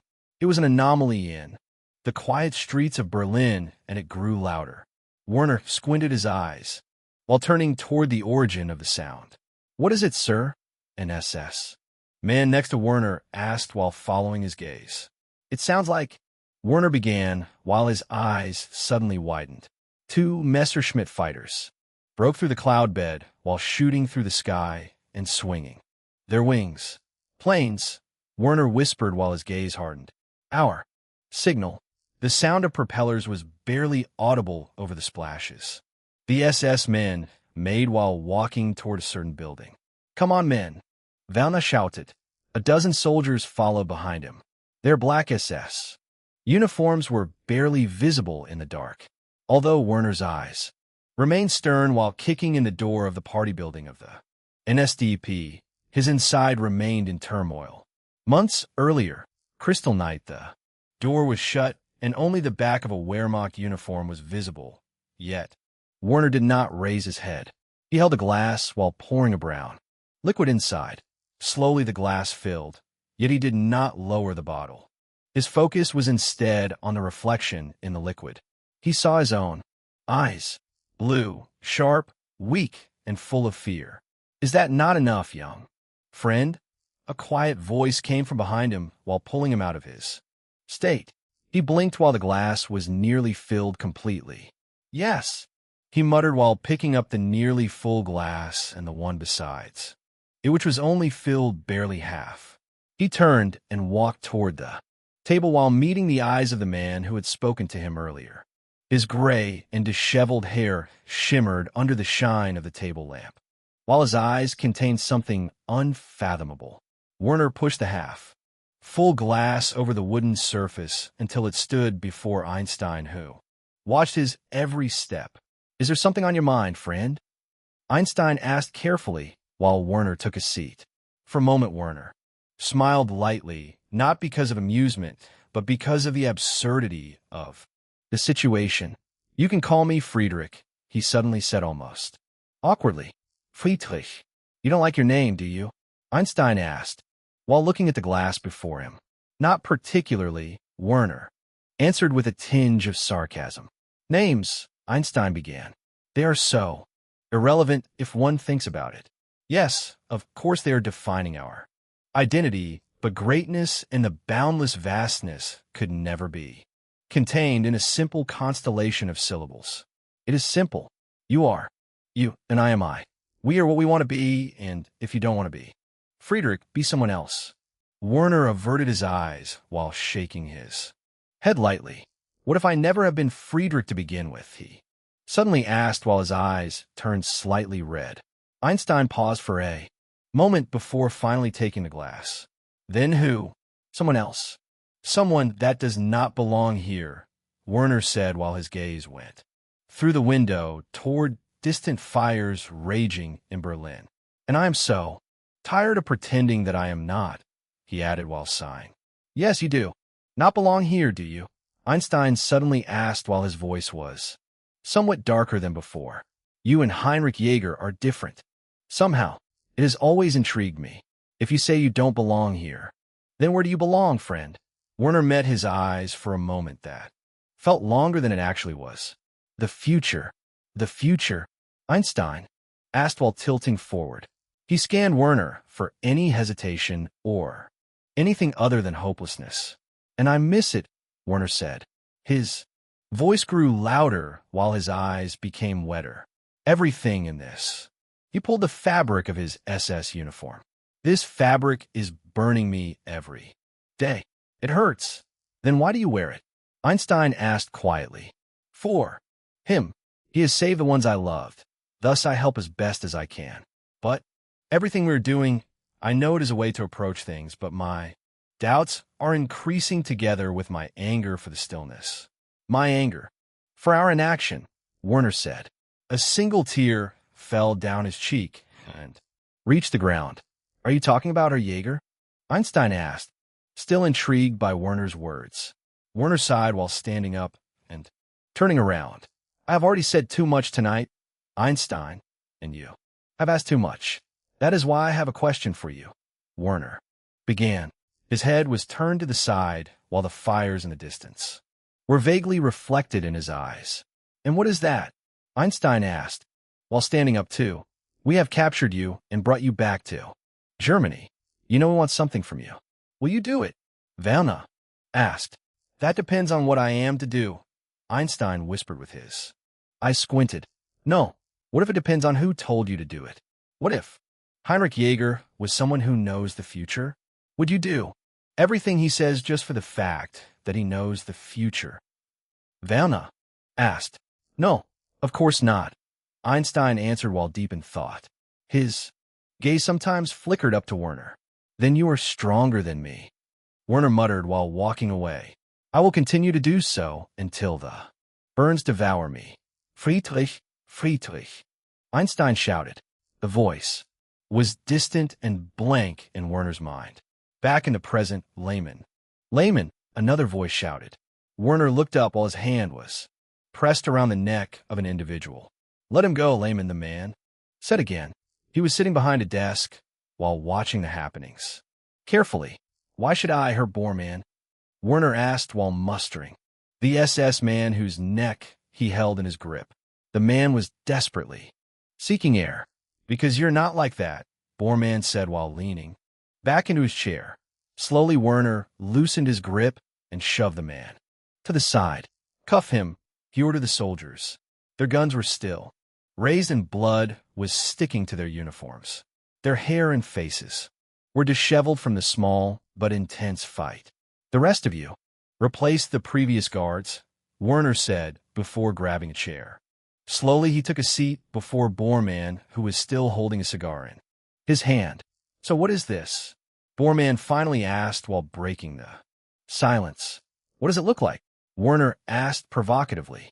Who is supporting it, and more importantly, who is leading it? Bormann asked, while his eyes squinted in calculation. You are quite interested for a dead man. Perhaps we will reserve you a noose next to Hess, your boss. Werner said. His tone was still trying to provoke Bormann, who remained calm despite expectations. You could have killed me already. Time is essential in something like this, Bormann said while raising his cigar. I will, Werner answered.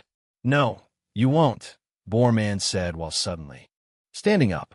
His tone was suddenly dangerous, a stern contrast to the calm before.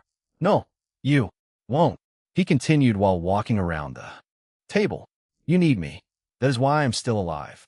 You want to use me, right? Bormann said while standing before Werner. Witzleben redder. No, Bormann said while walking the length of the room and watching Werner's reaction. But they have to be involved, right? Yes, but who is behind this? Is it Kesselring? Bormann asked again while waiting for Werner's reaction. No. Keitel, Göring, Himmler. No. Never. Hess. Never, Bormann continued. Werner raised an eyebrow upon hearing the dismissed tone Bormann used with Hess. And right in the middle of the va. Unbelievably daring, but also smart, Bormann said while reaching Werner again. There remain only two candidates. Come on, layman, you won't make me do all the work, right? Rommel and Jaeger. Van evident. His eyes for the first time while noticing that the man before him was very dangerous. He was far more than he had imagined. Finally, Werner stood up again. Enough, he said while looking at Bormann with a disgusted gaze. His hand stopped for a moment in the air before slowly reaching into his breast pocket and pulling out a letter. Jaeger, you have 30 minutes to decide. And remember, you may not be the only one who received such a paper, Werner said. He turned and left behind an intrigued and dangerous Martin Bormann. A deal with the devil. Valna whispered, closing the door behind him. Or a deal between devils. 1. Chapter 107. The Dice. Number 4 and 5. Paul stood under the branches of an oak tree, leaning against the trunk to shield himself from most of the rain. His gaze was fixed on his hand, specifically on his ring finger.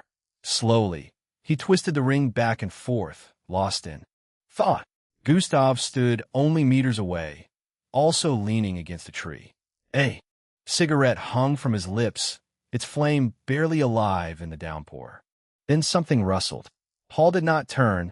He knew Gustav would. Quiet. Steps echoed through the small forest clearing. Canaris, Paul said, without looking. How did you know it was me? The older man asked. His gray coat clung to him, hat pulled low over his face. Come to the point, Paul said, his fingers releasing the ring. He finally turned to face Canaris. The Defense Department is ours. The airport is ours. The Party Central is ours. The Chancellery, just reported, is ours too. Only one piece remains for Berlin to be ours. Canaris began, then paused as he noticed Paul's gaze. Ours, Canaris? Paul asked, exhaling shallowly and stepping forward. Gustav mirrored him. I do not plan for a democracy, Paul said, nor for a monarchy. I plan for absolutism. That is the only way for Germany to survive. Canaris nodded slowly, his triumphant smile fading under the cold weight of Paul's logic. One what? Of Bormann? Paul asked. While Canaris answered, Paul's tanks were already rolling. His own tank led the column, Paul sitting inside at the helm. Soon, they reached the barriers Rommel's forces had erected. The officer in charge saluted before letting them pass into the heart of Berlin. Darkness and uncertainty cloaked the city, while ignorance still ruled within the Reichstag. With every building passed, every window glimpsed, the air grew heavier. Occasionally, Wehrmacht soldiers from the garrison or loyal detachments saluted. They became sparser. The deeper Paul's tanks drove into the center. Then, in the distance, Paul saw it for the first time that night, not through binoculars or maps, but with his own eyes. The majestic columns, the stately stone architecture of the Reichstag. With a quiet, simple gesture, Paul raised his hand. The tanks behind him slowed, then stopped entirely. Paul climbed down from his tank, straightening his uniform. He tapped his general's hat lightly before placing it squarely on his head. Behind him, a group of soldiers assembled while the rest remained in their vehicles. Their identities were unknown. Only careful searching would reveal scattered death certificates. They had lost everything: families, morals, lives. Joining Paul's Go squad had gained them nothing tangible. Gustav was among them, his gaze the hardest, the most determined. Step, step, step. The sounds of their march faded under the rainfall. They moved over the deserted streets, Paul walking in the middle, seemingly alone. The soldiers spread out behind him across the wide road. They reached the steps, climbing in silence. Thunder streaked across the sky behind them, illuminating their backs. One at the final step, Paul stopped. A quiet voice sounded. The corpse of an SS soldier lay against the wall, drenched in blood. From behind one of the pillars, a man appeared, clad in a soaked black leather jacket. Behind him, a dozen others in identical attire followed. The doors opened slowly as another man stepped through, dressed the same. Heydrich, Paul said, extending his hand. Heinrich, Heydrich replied, shaking it firmly. One. The two men paused as Gestapo men towed away the lifeless bodies. A small pool of blood formed beneath them. The Gestapo assumed positions where the SS guards had stood. We are finished. The building is under Gestapo control. The Führer remains in his office, but the session will start in a few minutes. All parliament members are already in the hall. Every seat is taken, and we quietly eliminated the last of their guards, Heydrich said, smiling with satisfaction. Paul walked down the empty hallway. Lightning illuminated the space intermittently, casting his shadow on the walls. At the end, two Gestapo men were dragging corpses. They halted when they saw him and saluted. Is he still inside? Paul whispered. One of them nodded. Alone. Another nod. Paul looked to the ceiling, then outside. He glanced at Gustav behind him, then forward again. His hand found the cold metal of the door handle. With a soft click, the heavy door opened. The Hall Mervyn looked around, nervously, meeting the eyes of his fellow businessmen seated among the staff members. A bead of sweat rolled down his forehead. He reached for his cloth to wipe it, but it was already soaked. Are you okay? A man beside him asked, dressed neatly in a suit. Of course. I am looking forward to the Führer's speech, Mervyn said, laughing nervously, almost ironically. The man shrugged. Mervyn turned to a friend on his left and leaned close. It should be happening now, he whispered, showing his watch.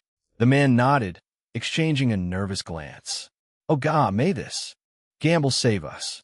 May it save our companies and our country. May we be on the right side of history, he whispered, folding his hands between his legs. Minutes passed. Mervyn checked his watch again, exhaled, and nodded at the man. Slowly, he rose. His friend followed, and other isolated members stood as well. The office Jäger, Hitler exclaimed, eyes wide with confusion as the familiar face appeared between the heavy doors. He rose from his seat. Paul did not respond or look at Hitler. He quietly closed the door behind him. The thunder outside muted. My Führer, Paul said, his voice void of emotion. Why are you here? Shouldn't you be at the front? Paris? France? Hitler asked, suspicious. Paul advanced step by step. A thunder echoed. Stillness. You would destroy this country. You will be remembered as the worst dictator of all time. Probably the worst person, Paul said as he closed in. What are you talking about, Jaeger? Why are you speaking so strangely? Hitler asked, backing away. Paul stopped, eyes on the table. A small box lay open, an iron cross nestled in red velvet. Beside it, 2 stripes marked the insignia of a general lieutenant. Paul smiled lightly, then laughed.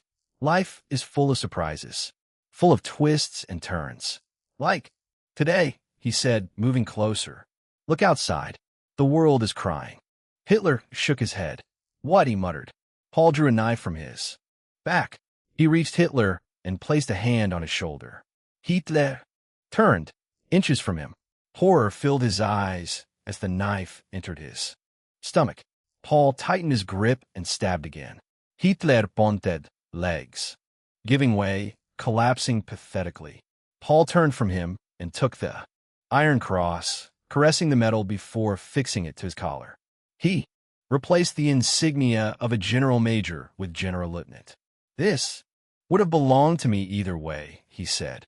Hitler dragged himself across the floor, throwing papers and a lamp.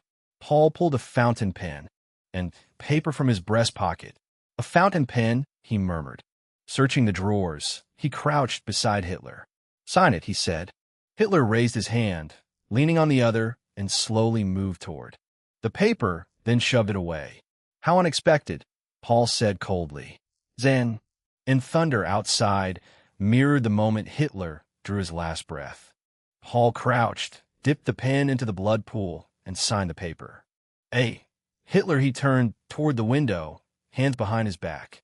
After a moment, he left quietly. Footsteps and creaking would echoed. In the blood and debris, a small box had opened. A yellow dice lay in the crimson sea. Its number, 6. Slowly, the pool of blood swallowed it. Entirely. 1. Chapter 108. The dice. Number 6. A new world. What are you doing? The man next to Mervyn asked as Mervyn stood up.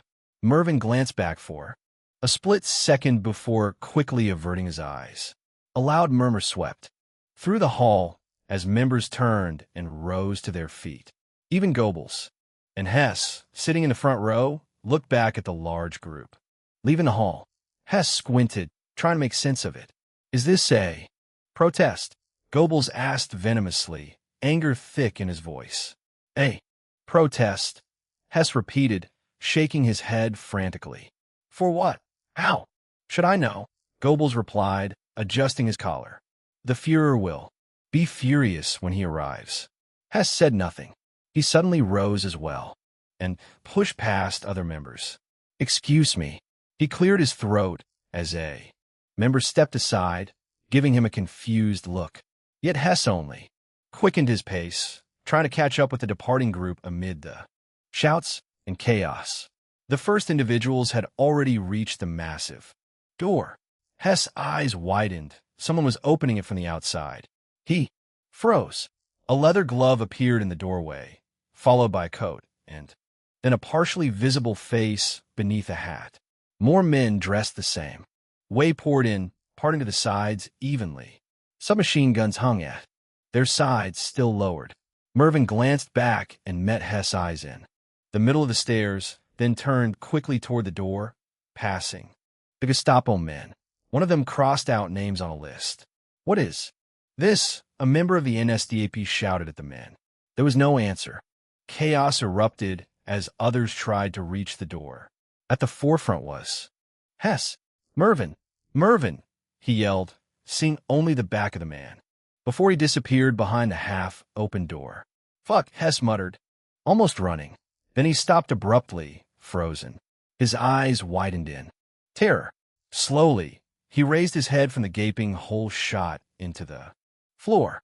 The hall went silent, a tense, eerie stillness settling over the room. Slowly, the man who had fired lowered his hat to reveal his face. Gentlemen, he said loudly. Heydrich, Hess spat. Heydrich looked at him with disdain before continuing. A terrible attack has just occurred. On our state. I must ask you to remain inside and take your seats, he said, standing firmly near the doorway. Behind him, 2 Gestapo men slowly closed the heavy door. A loud clack echoed as they parted to either side. The top floor of the hall was now lined with Gestapo men, standing every 2 meters in a half circle. Heydrich remained in the center, hands behind his back, a faint smile on his lips as he subtly winked Hess away. Hess clenched his teeth, retreating slowly, his gaze growing distant. Then from the opposite side of the room, a single door creaked open. Is it the Führer? Goebbels asked as Hess stood beside him again. Hess stopped. His eyes swept over the black leather boots, gray pants, black belt, and black leather coat. The greenish-gray general uniform bore an iron cross at the collar. Black hair and piercing blue eyes framed a sharp, horrifyingly confident smile. Jaeger, Hess whispered, distant and uncomprehending, eyes wide with realization. A low murmur spread across the hundreds of parliament members. Where is the Führer? The bearded man shouted, pointing at Paul. Paul advanced slowly, flanked by a handful of soldiers. Shouts rose around him as he made his way to the microphone, a piece of paper clutched in his left hand. This noise demeans you all. The hall grew silent once again as every eye turned toward Paul. You ask and ask, yet you never respond. Never to their cries, never to their pleas. All of you remain passive. Many of you may not know what I am talking about, but it does not matter. Now, it is me who responds. Me who answers. And I have this answer for you. Paul stopped scanning the rows. His gaze met Hess, who was already sweating profusely. The Führer, he began. The eyes of the crowd were expectant. Paul's voice dropped suddenly, carrying a chilling, lethal weight. Is dead, he said, coldly, as if stealing the very air from the hall. Paul stepped back for a moment, and the row of soldiers behind him tensed. At the moment of his death, our beloved Führer proclaimed me as his successor, as this. Document provas. Paul suddenly shouted. He held the paper high above his head, the crimson signature gleaming in the lights. Lie, Goebbels shouted. Chaos erupted. Papers flew through the rows while shouts collided and overlapped. Lie, Paul met Heydrich's expectant. Eisen gave a subtle nod. Heydrich returned the gesture, then raised his submachine gun. The gunfire echoed through the room, snapping attention away from everything else. The bearded man, one of the most frivolous and temperamental members, froze mid-step as bullets tore through him. Disbelief filled his eyes before blood spurted from his mouth and his body collapsed to the ground with a single sound. Goebbels and Hess looked at each other. Hess slowly turned back toward Paul. Lie, he shouted, defiance raw in his voice. Paul sighed, stepping back to the microphone. A lie, Hess? He asked, his voice echoing menacingly through the hall. Yes, Hess answered, his eyes tilting to the side, like a cornered animal, watching Heydrich and the other Gestapo men at the far end of the room. Suddenly, a loud laughter erupted, cold and predatory. Hess felt it, like prey sensing a hunter closing in. Of course it is, Paul said, amusement still evident in his voice. Yes, it is a lie. The repetition left the crowd, including Hess, stunned. Just what is it, Deputy Minister Hess? Paul asked calmly. That has left you so surprised? Silence. He took a single step forward, boots echoing against the floor, letting his gaze sweep the room. Is it what I did? No, it is that I did it openly. He raised his hand and pointed. Slow, deliberate. You, and you, and you. Each word landed heavier than the last. Are these not the rules you yourselves agreed upon? Paul continued. The rules of this game you like to call governance. Deals in dark rooms. Power traded for loyalty. Morality bent whenever it becomes inconvenient. His finger returned to Hess. You did not object when it served you. You did not protest when others fell. You called it necessary. You called it stability. Paul allowed himself the faintest hint of a smile. I merely joined you. I played by the rules you wrote yourself. He spread his hands slightly, as if the answer were obvious. So tell me, Deputy Minister, his voice dropped and grew even colder. What exactly is it that surprises you? Hess breathed heavily, gulping hard. The words remained stuck in his throat. Paul opened his mouth again. His lips tilted upward slightly, into a cold, mocking sliver of a smile. Goebbels. A pause. Hess. Another pause. And all the rest of you. You are all architects of one of the most disgusting systems the world has ever seen. Thank you for your work. I will take over now, Paul added, turning and walking toward the door. With those words, he ended any and all restraint. The members went wild, rushing toward the exits. To their bafflement, there was no one left to stop them. All the guards had vanished silently with Paul, leaving hundreds of members alone in the massive hall. Quick, leave the hall, one shouted, running toward the door. He grabbed the heavy handle. It did not move. He pushed and pulled with all his strength, while others crowded behind him, but nothing worked. Slowly, he turned back to face the eyes of his colleagues. The realization of what was happening spread through the room like a cold wave. The horror on his face told the story before he could even speak. Cling. Paul breathed in the fresh night air while slowly descending the Reichstag steps. A golden coin flipped from his thumb and sailed through the air. Its gleam was still visible in the darkness as it turned and turned, each side fighting for dominance. Then the metal glowed a fiery red, still high in the air, reflecting something massive. A sudden, violent shockwave blasted forward. The coin fell back down before landing on something soft. Paul's outstretched hand clad in a leather glove. He looked down at his palm. Heads, but the face had been replaced by a simple cross. Paul laughed dryly. Behind him, a massive fire cloud rose into the sky.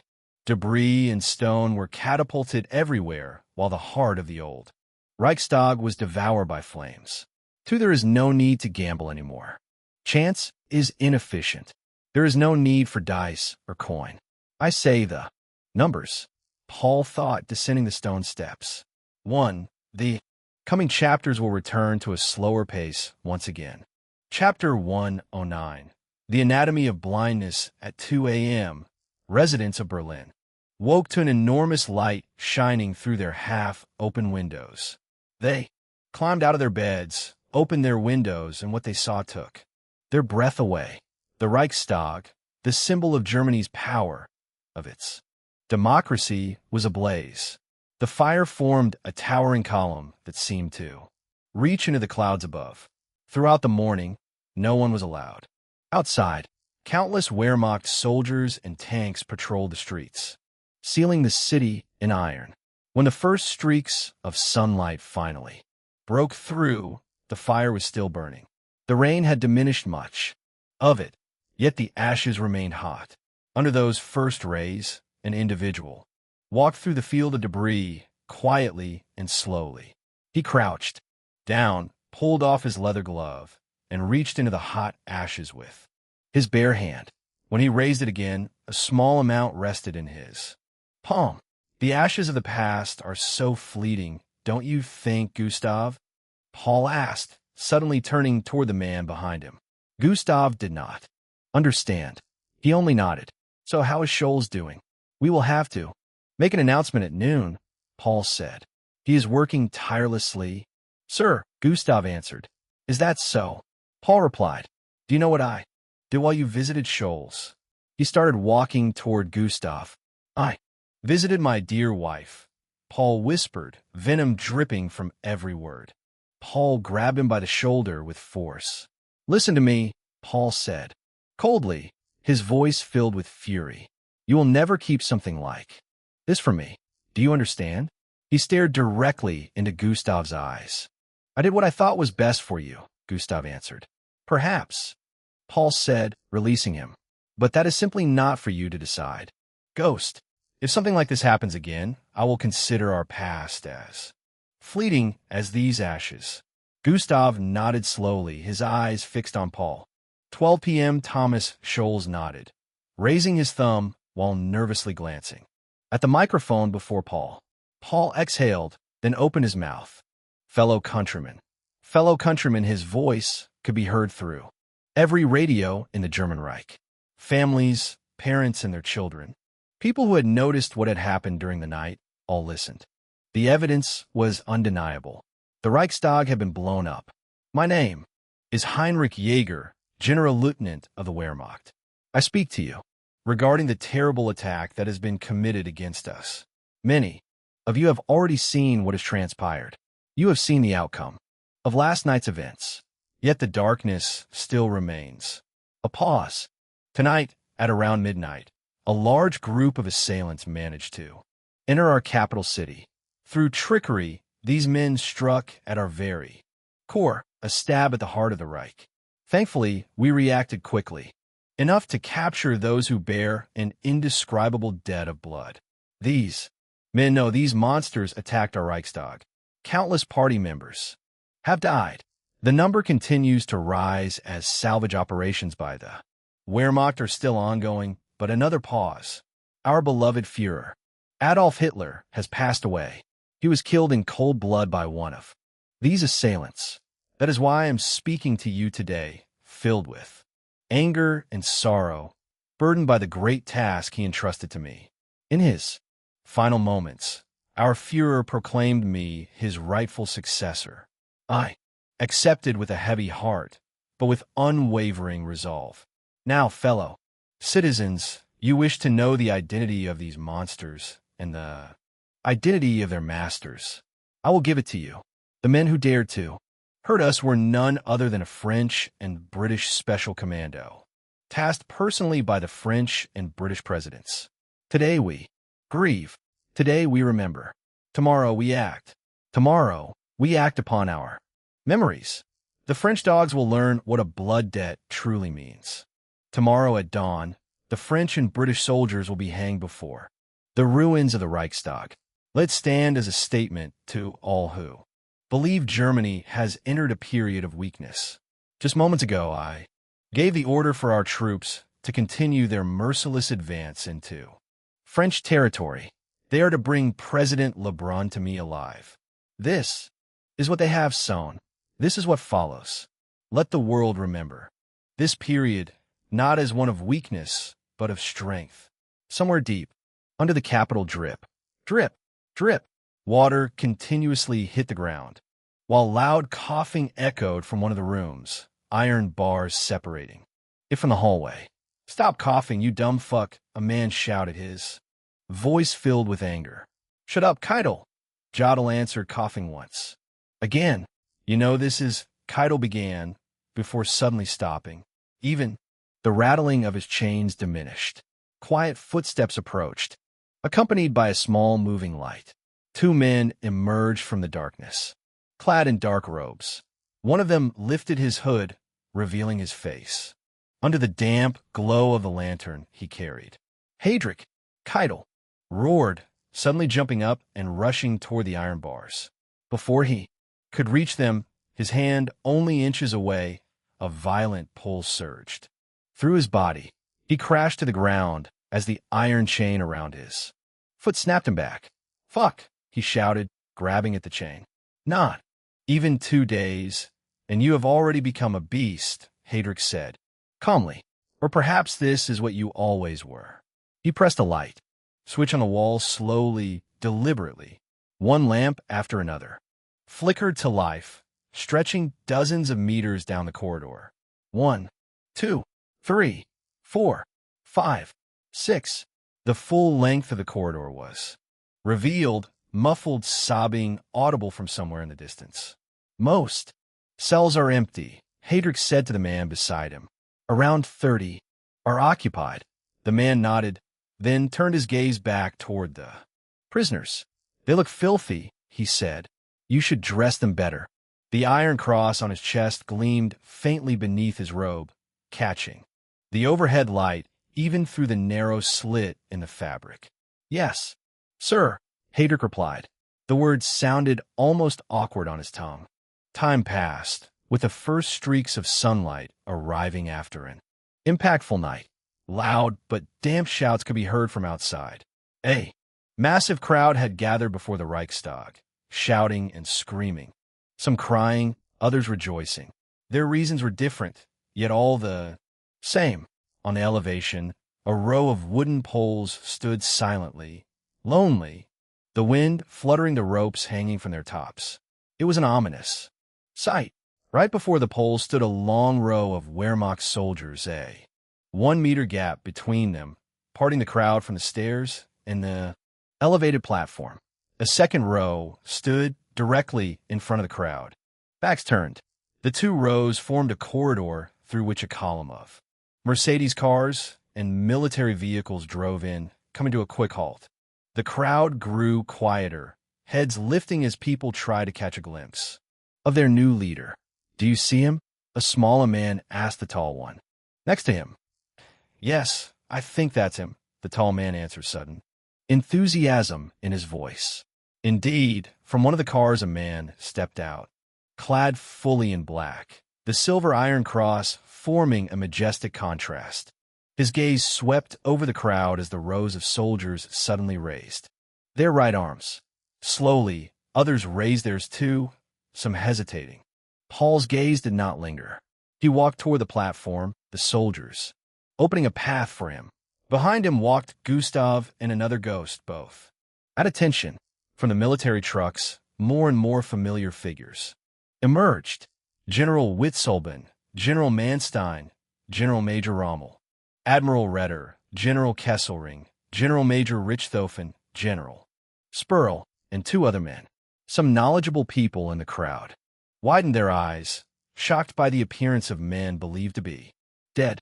The group of generals and other high-ranking officers made their way to the platform as well, assembling behind Paul.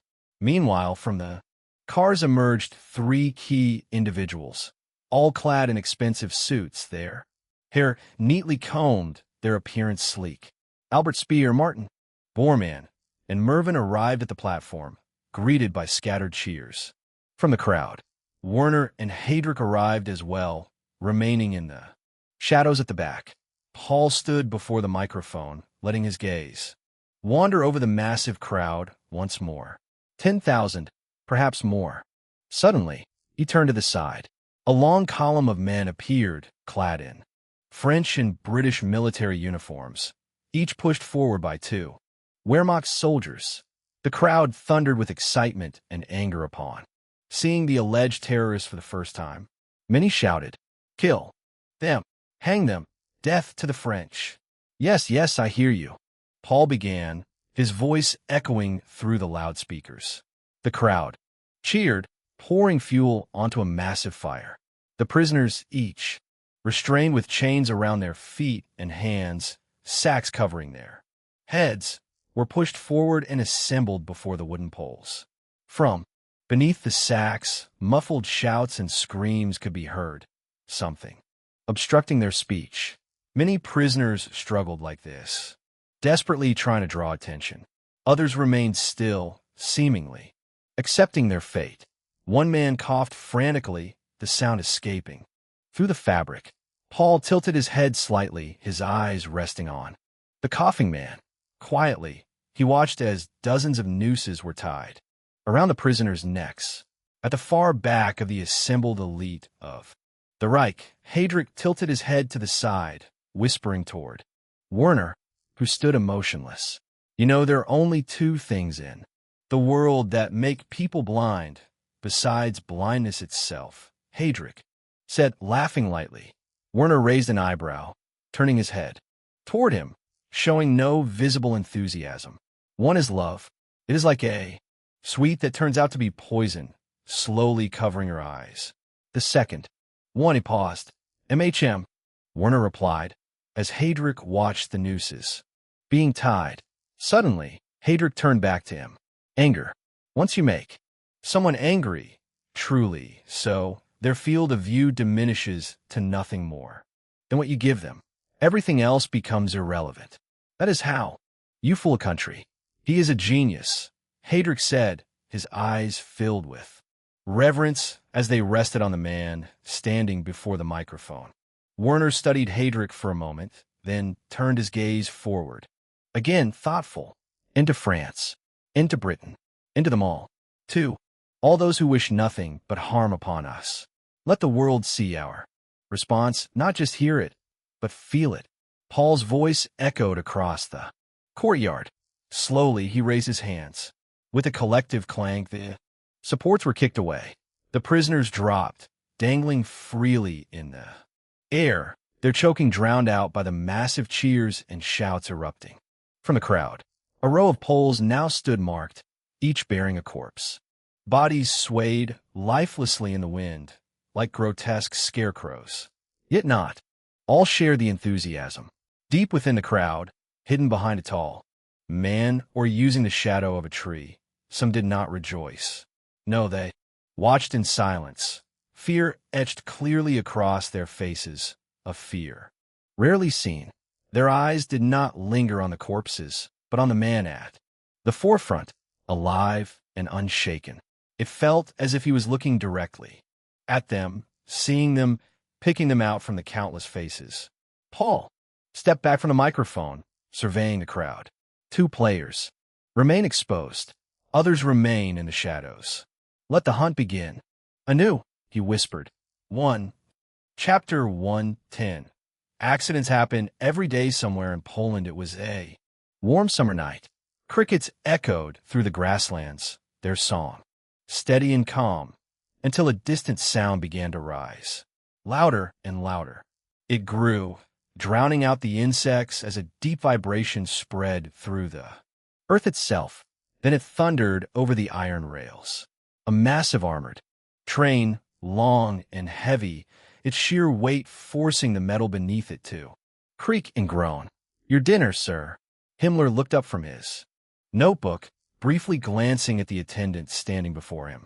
Yes, put it somewhere, he muttered, already returning to his writing. The attendant sighed quietly. His eyes lingered on the notebook for a moment, longer than intended. The headline was impossible to ignore. The final solution. He raised an eyebrow, then quickly averted his gaze and placed the tray on the table. Some time later, another man entered Himmler's cabin.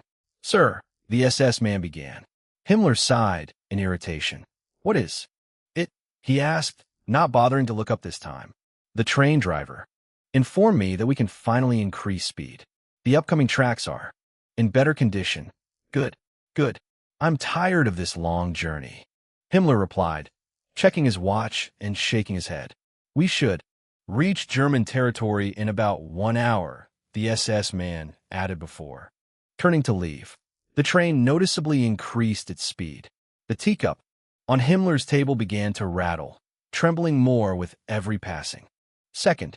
Shit. He cursed as tea spilled across his papers.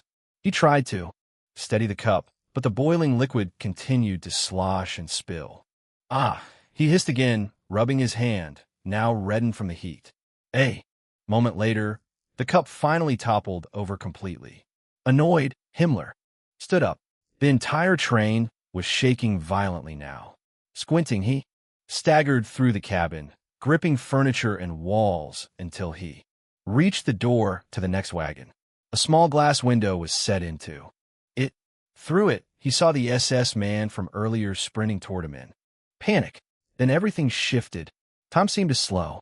Through the window, Himmler watched the wagon ahead twist violently to the side, rotating as metal screamed and tore apart. The carriage burst open, and the SS man was flung away, his scream cut short as he vanished from sight. A split second later, the chain reaction reached Himmler's wagon. His eyes widened in pure terror as his own carriage began to rotate. For a brief moment, everything felt weightless. Glass splintered through the air. Papers, books, even his untouched dinner were hurled across the interior. Then it all stopped. With a violent crash, the wagon slammed into the ground. The impact sent Himmler flying through the cabin. Darkness. Distant sounds slowly reached Himmler's ears. It was impossible to tell how much time had passed, but the noises grew louder. Clearer. Voices. Getting closer. Slowly, he opened his eyes.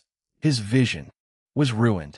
The glasses he had been wearing were gone, shattered, and what remained of his sight was blurred by blood covering his face. He groaned.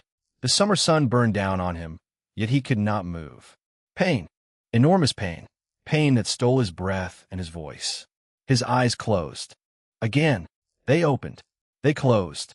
They opened once more, and this time he blinked just barely. A silhouette stood above him, blocking the sun, casting a shadow over his broken body. There was something in the man's hands, something long, something solid, but Himmler could not identify it. Everything was too blurred. He managed to whisper, "Help! Goodbye." The voice reached his ears calmly, almost gently before everything went dark again.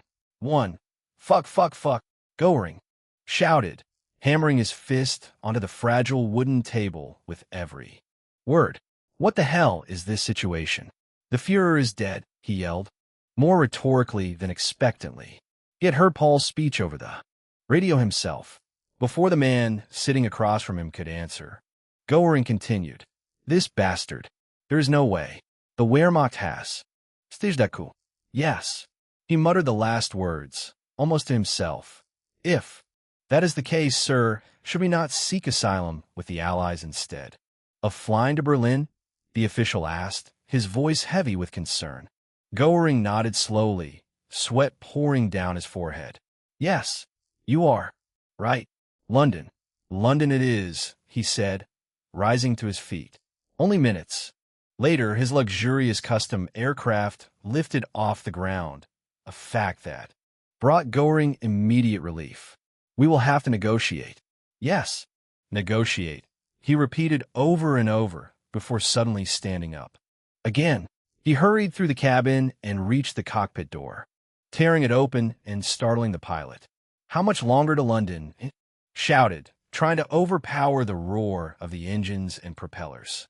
The pilot lowered his headset. "We are currently over Belgium. About 1 hour, sir." Goring nodded, studying the cockpit for a moment. "Sir, eh?" Voice came from behind him. "Sir, sir." The sound finally reached Goring.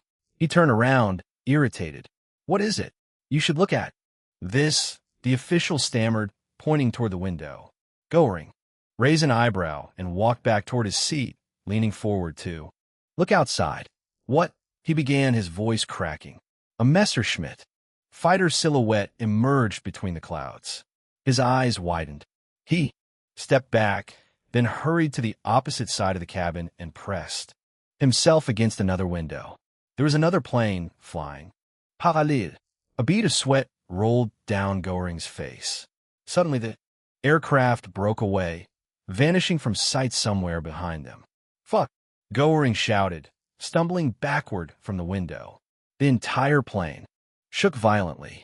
Goring threw himself to the floor as holes tore open in the rear of the cabin. Bullets ripped through the interior. Fire erupted at both engines. Then the rear section of the plane was torn away entirely under the relentless barrage. A violent airflow flooded the cabin as the aircraft pitched downward. Goring grabbed a piece of exposed metal from his seat, straining to lower his head against the pressure. From the corner of his eye, he saw the official hurled across the cabin, smashing into the wall before being sucked out into open air. "HHH!" he screamed, before being catapulted into nothingness. Goring gasped for breath. Everything around him was collapsing. Alarms screamed from the cockpit. The pilots were dead, torn apart by gunfire. The hull continued to rip open piece by piece. Through the open cockpit door, he watched the ground rush toward him. Trees grew larger, sharper, faster. Then, the two fighters thundered over the crash site as if nothing had happened. They banked away and disappeared into the distance. Below them lay only a burning, shattered patch of forest, a sea of debris and twisted metal. Chancellerie, Berlin Knock. Knock. Come in, Paul said, lifting his gaze from the documents spread across his desk. I have good news, Heydrich said as he stepped into the doorway. Regarding our two friends, Paul asked. Indeed, they are no longer under our concern. I have just received confirmation, Heydrich replied, barely hiding his enthusiasm. One good work. The Gestapo has not disappointed me, Paul said, rising from his chair. Follow me. A grand meeting will take place. Now, thank you all for attending, Paul began, standing at the head of the long table, his gaze sweeping across the room. First, I want to state that there is no longer any major opposition to our cause. Heydrich has just informed me that the Gestapo has eliminated Heinrich, Himmler, and Hermann Göring. This marks the definitive end of the regime. As we knew it, a murmur spread through the room. Some looked shocked. Others merely nodded. A few became visibly thoughtful. Among the latter were Albert Speer and Martin Bormann. Traitors, if one wished to call them that. Bormann exchanged a meaningful glance with Speer. That's it, he murmured. Speer nodded slowly. It could have been us. Me at least, if you had not intervened, Speer replied, gratitude visible on his face. Bormann nodded, his thoughts drifting back to the previous day. Speer, Bormann whispered, lifting his lantern. Inside the cell sat an old man, pressed against the stone wall, fear etched into his face. Bormann shook his head and moved on. Speer. Yes, a voice answered, not from the cell before him, but from one further down the corridor. Bormann hurried toward the sound. Speer, he asked again. Yes. Is that you, Bormann? The voice replied, now clearly coming from the cell in front of him. Yes, it's me, Bormann said, raising his lantern and examining the man leaning against the cold stone wall. They will kill me, just like everyone else, Speer whispered, terror evident in his voice. They won't. I managed to persuade our new Führer that both of us still have value, Bormann said, pulling a folded document from his breast pocket. What is it? Speer asked, his eyes lighting up. As he slowly rose to his feet, chains rattling. Amnesty. Signed by Jaeger himself, Bormann replied, holding out the paper in one hand, while producing a metal key with the other. My God, thank you, Bormann, Speer said, his voice breaking. We survived, Speer. Now we must continue to do so, which means remaining useful, Bormann said as he unlocked the chains. My task is to rally what remains of the party structure. They trust me. As for you, you must find a role for yourself. And quickly. Speer nodded silently. Bormann blinked, returning to the present, Paul's words echoing in his mind. They're dead. It could have been us. After all, accidents happen every day, Bormann whispered, before refocusing on Paul. Chapter 111. Spoils of war and betrayal. Behind Paul stood three attendants, each holding a velvet cushion. Upon them lay golden scepters, their polished surfaces catching the light. The generals in the room struggled to keep their focus on Paul, their eyes repeatedly drifting toward the majestic rewards displayed behind him.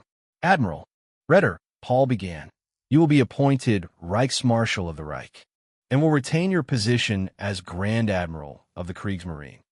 Ritter rose from his seat and bowed his head, a faint smile crossing his face, the smile of a man who knew he had chosen the right gamble. The plans for the Kriegsmarine are extensive, beginning with France. You will not be disappointed, Reichsmarschall Ritter, Paul added, gesturing toward the attendant beside him. The man stepped forward, holding out the cushion with the scepter resting upon it. Admiral Donitz, you too have served our cause well. You and Ritter share the same philosophy. The war beneath the waves, Paul continued, nodding toward him. Donitz returned the nod and sat back down, his expression controlled. Since Hermann Göring has passed away, A position has become vacant, Paul said. Next, several pairs of eyes lit up, like hunters sensing prey. For a moment, the room fell completely silent. Then Paul cleared his throat.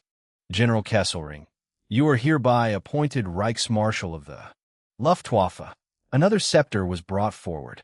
Thank you, sir, Kesselring replied, wearing the same restrained smile Ritter had shown moments earlier.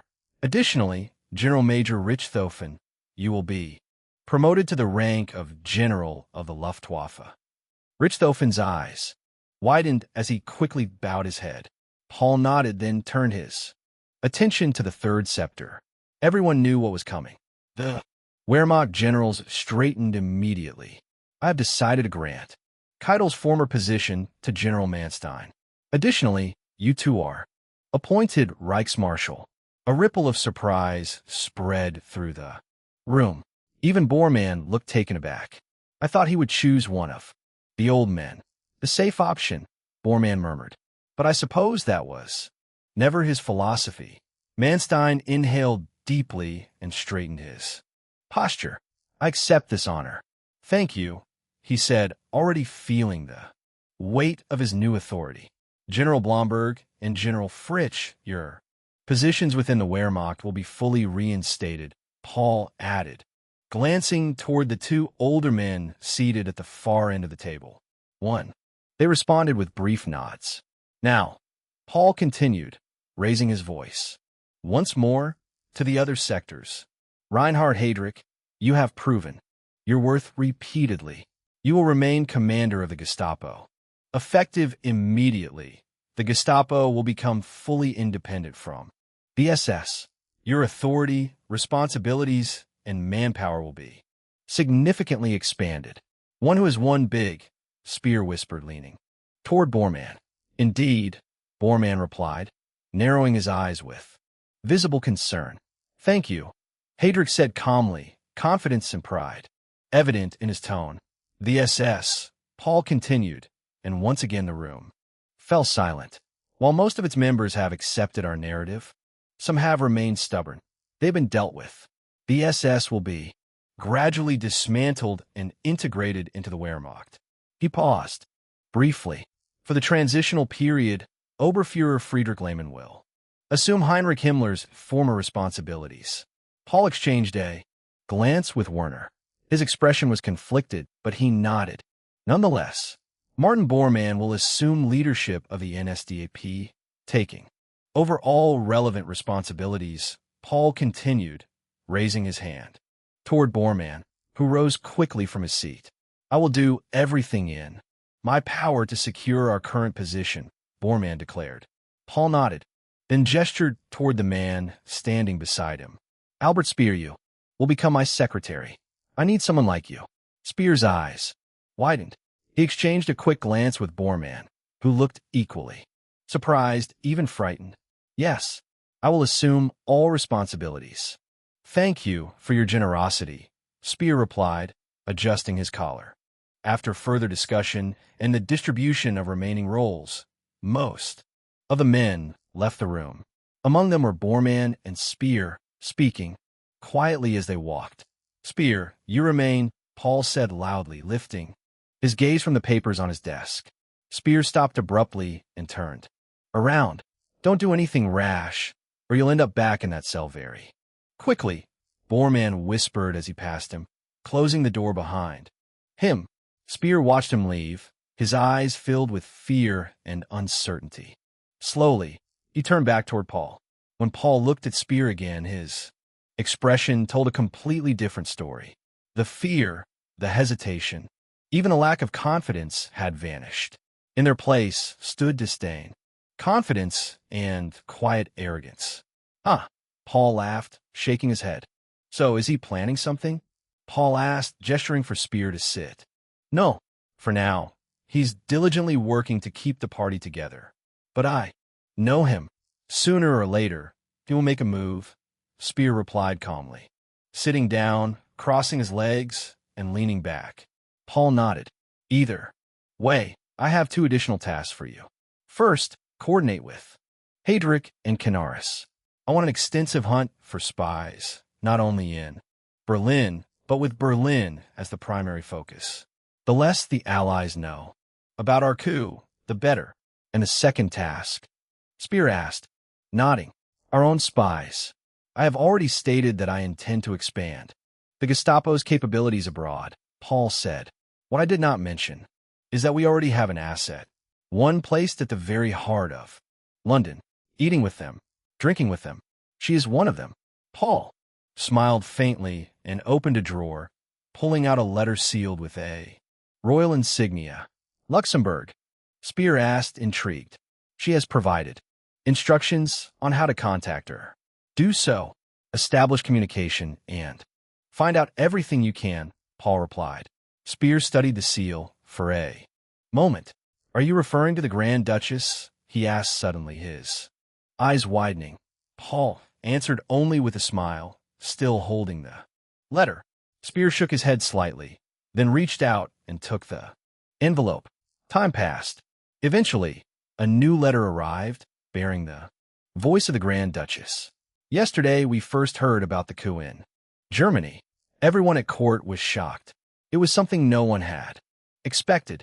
Later that day, the Prime Minister visited the Prime Minister, Your Majesty. An attendant announced loudly, opening the door. Winston Churchill limped into the room. Churchill, King George VI greeted him, shaking his head. Your Majesty, Churchill replied, bowing his head slightly before shaking the king's hand. I bring bad news, Churchill said once he was seated. The king nodded, his lips pressing together. Adolf Hitler is dead, Churchill said dryly. For a moment, King George only stared at him. Then his eyes widened. What? He exclaimed, rising from his seat. But that is good news. That is what I thought as well, Churchill replied, until our intelligence identified who assumed leadership after him. Slowly, he pulled out a letter. The paper was stained with dark crimson splashes, dried blood, soaking deep into the fibers. The king regarded it with evident disgust.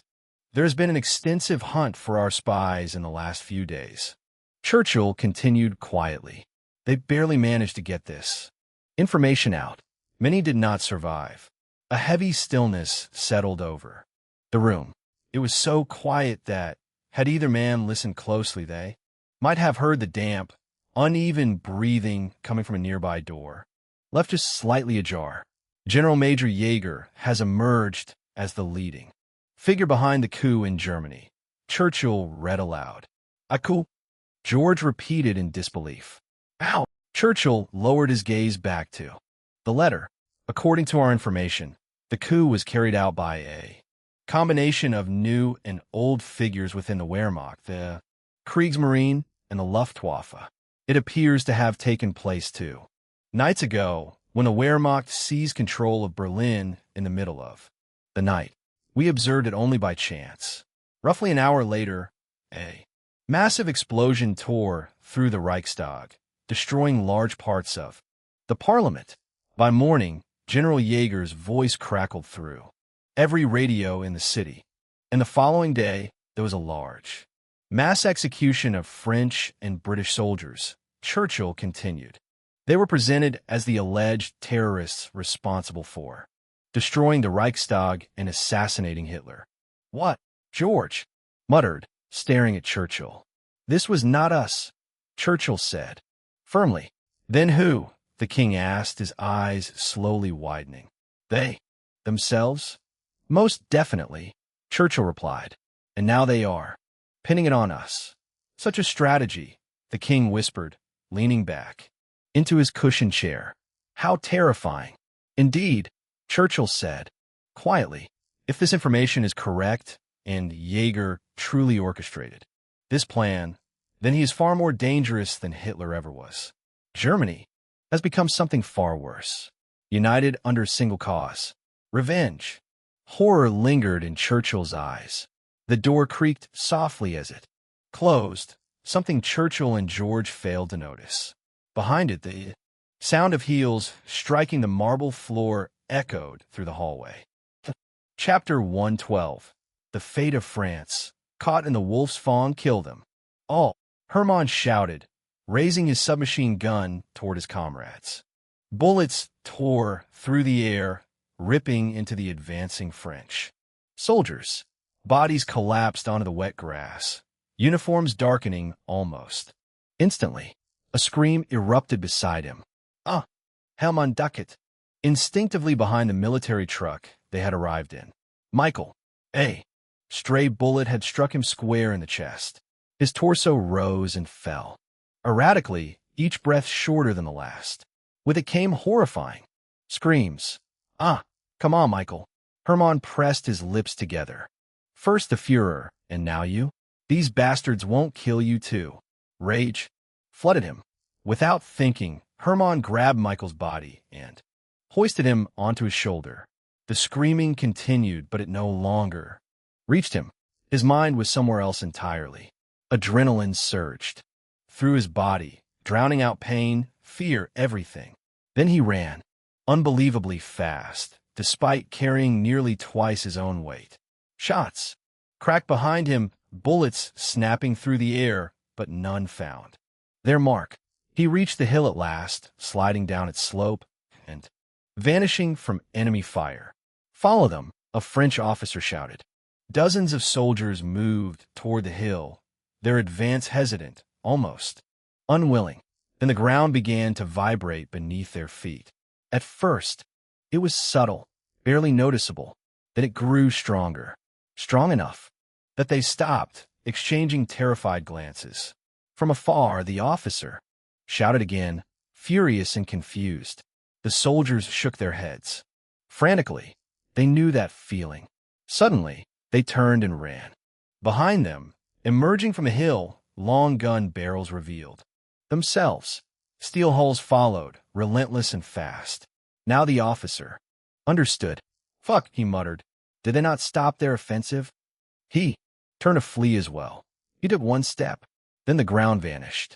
Beneath him, not the ground, his legs. Below his knees, there was nothing left but shredded cloth. The rest lay scattered in a smoking crater. Beneath him, the officer did not even have time to scream.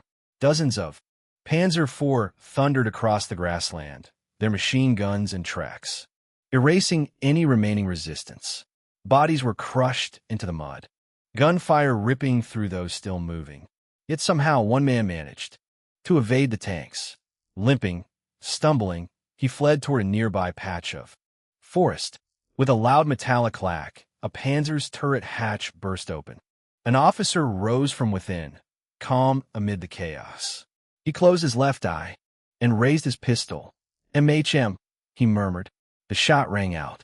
The fleeing soldier collapsed lifelessly into the grass. Good shot, General Major, a voice shouted from inside the tank. I learned from the best, the German general replied, still looking down at the fallen body. Yourself? The driver joked. The Führer, the man answered. Quietly. The new one. Also exhaled slowly. It had not been long since he and Paul had last parted, yet it felt like a lifetime ago. He climbed out of the tank and walked toward the hill where Hermann stood, still, breathing heavily. What you did was brave, soldier, Asso said, nodding as he extended his hand. Hermann straightened instantly and snapped into a salute before eagerly grasping it. Thank you, sir. But it was my duty. Duty only goes so far, Asso replied. What you showed today was courage. In about 5 minutes, a convoy of trucks will pass through here. They'll treat you and your friend. Thank you, sir, Hermann said. Oh, and if you're interested, Asso added, pulling a small card from his coat and handing it to him. Hermann studied the card. With evident curiosity, his fingers tightening slightly around it. Before he could say anything more, Asso had already turned away, retreating toward the armored column. Hermann watched him disappear, then looked down at Michael lying beside him. Come on now, he said, softly, shaking him gently. French temporary military headquarters have. You lost your mind, President Lebrun shouted, panting heavily. You want to surrender? It is the only option, General Vagon murmured. Barely audible. Lebrun covered his face with his hands, then sat down, shaking his head. You heard what he said, Lebrun whispered. Saw the? Vagon asked, not having heard the words properly, or perhaps not. Want to understand them. You know what he said? Lebrun screamed, his voice cracking with fear, his eyes trembling with terror. He hunts. Me. He will kill me. He will kill you, everyone we know. That devil. Vagon swallowed hard, his gaze drifting to the military map spread. Across the table. Is France truly lost? He whispered, his eyes fixed. On a precise point. The gold, Lebrun suddenly said, rising from his chair and looking at the same location Vagon was staring at. We will have to ship it across the Mediterranean. There is no other way. Access to the Atlantic is fleeting. The convoy is already on its way to Marseille, Wigan-en-Swerd. Marseille, Lebrun repeated quietly. Fine, General. We will surrender, if that is your conclusion. His eyes were distant, unable to bear the weight of his decision. The Germans may halt their advance because of it, giving us enough time to move the gold and ourselves out of the country.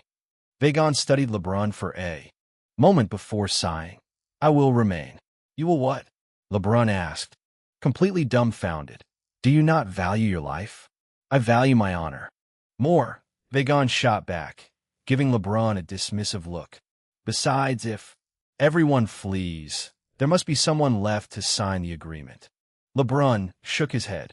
Fool, he muttered before leaving through the metal double doors. With that brief exchange between two ordinary men, the fate of an entire nation was effectively sealed. France had lost the war against Germany blatantly and shamefully. Its defeat would reshape the balance of power in Europe and the world. Once a hegemon, home to mighty warriors and warlords like Napoleon, France now stood undoubtedly at the lowest point of its history. France kneels, while Germany continues its march. The same was true for General Major Otto von Manschenfeld, who had taken command of the 8th Panzer Division and now stood over a military map. The terrain felt strangely familiar. The French gold must be transported somewhere through this area. It cannot be past this point, Otto explained to Oberst Leichthofer, who had also been promoted only recently. To Leichthofer nodded, glancing at his watch. How much longer? He asked. 10 minutes, Otto replied. Let the engines cool down a bit, but do not let them get cold. Let the men rest, but do not let them get sleepy. Leichthofer nodded again as Otto turned and walked toward the exit of the tent. Still, we must remain vigilant, Otto said, turning slightly. We are deep behind enemy lines. Even if the enemy is scattered and their morale shattered, we must never let our guard down. A faint smile crossed his face as he remembered a conversation he once had with Paul back in Spain. One sentence in particular had stayed with him ever since. Berlin. Conference room. Do not let your guard down, generals, Paul said, coldly, rising slowly from his seat. Predators do not relax, just because the prey is wounded. That is when the prey is most dangerous, because it has nothing left to lose. Paul's gaze moved across the circle of officers. No, a predator bites down even harder, taking away every last shred of hope. 1. Chapter 113. Operation Revenant. 1. Wait. Wait. Wait. Now. Otto shouted into his radio, issuing the order to his driver as well. The tank vibrated as its engine roared to life, then lurched forward, crashing through greenery and trees. All around the small clearing, tanks began to emerge from the shadows between the trunks, their metal silhouettes glimmering in the morning sun. Their target was unmistakable. A military convoy of trucks and armored cars rolled along the narrow road below. From the front, the rear, and the flanks, German tanks appeared. They did not fire. Their presence alone was enough, sending a shiver through the surprised soldiers sitting inside the trucks. Silence. The column halted. The tanks halted. They simply stood. Hand emerged from the open window of the foremost truck. Then another. Soon more hands followed, weapons clattering to the ground as they were thrown from the vehicles. Asso smiled faintly as he watched the scene unfold. German soldiers advanced, slowly and methodically, weapons raised, still vigilant. Felix, you and the others searched that truck. Over there, a Hauptmann muttered, leading the rest of the men toward the front vehicle. Step out, he shouted, raising his gun toward the driver's window. The man inside did not understand the words, but the gesture was clear enough. He climbed out of the truck and dropped to the ground, raising his hands once more. Ah, the Hauptmann laughed. The soldiers around him joined in. The French soldier lowered his head in shame, clenching his teeth. What is it, Hauptmann? A voice asked from behind. The young Hauptmann recognized it instantly. He spun around and snapped to attention. General Major von Manschefel, he saluted. Why is the truck still not cleared? Asso asked, raising an eyebrow. Well, we had to apprehend, the Hauptmann began. Then do it now. Asso cut him off, his voice sharp. Yes, sir. The Hauptmann hurried off, signaling to his men as they ran toward the rear of the truck. Asso waited, surrounded by officers and soldiers. Moments later, French soldiers were dragged out one after another and thrown onto the ground. Then the Hauptmann returned, a triumphant gleam in his eyes. Cleared, he shouted. Asso nodded and walked toward the back of the truck, accompanied by the officers of his division. The Hauptmann stood, waiting, gripping the green tarp that covered something large in the cargo bed.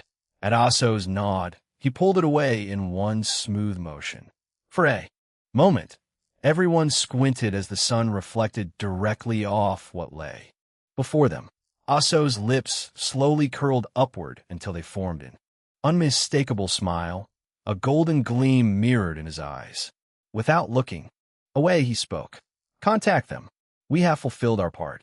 Now it is their turn. An officer nodded and quickly walked off. Unload all the gold, Asso suddenly shouted. Every truck except this one. 1 days earlier. Gustav. Paul cleared his throat and motioned the man over. With a subtle wink, Gustav stepped forward to the table, his hands clasped behind his back. The Ghost Squad will be expanded, Paul said calmly. I intend to establish an unprecedented elite unit, a force made entirely of killers. He studied Gustav closely, leaning back in his chair. Are you a killer? Paul asked quietly. One, if you want me to be, Gustav replied. But I would rather focus on your safety, and you will continue to do so. That remains one of the squad's responsibilities, Paul said, but another part will be tasked with special operations. The first will take place in a few days if everything goes according to plan. Paul tilted his head toward another man still seated behind the table, silent, watching the exchange. Ritter smiled faintly. I am certain this operation will succeed. It will, Paul agreed.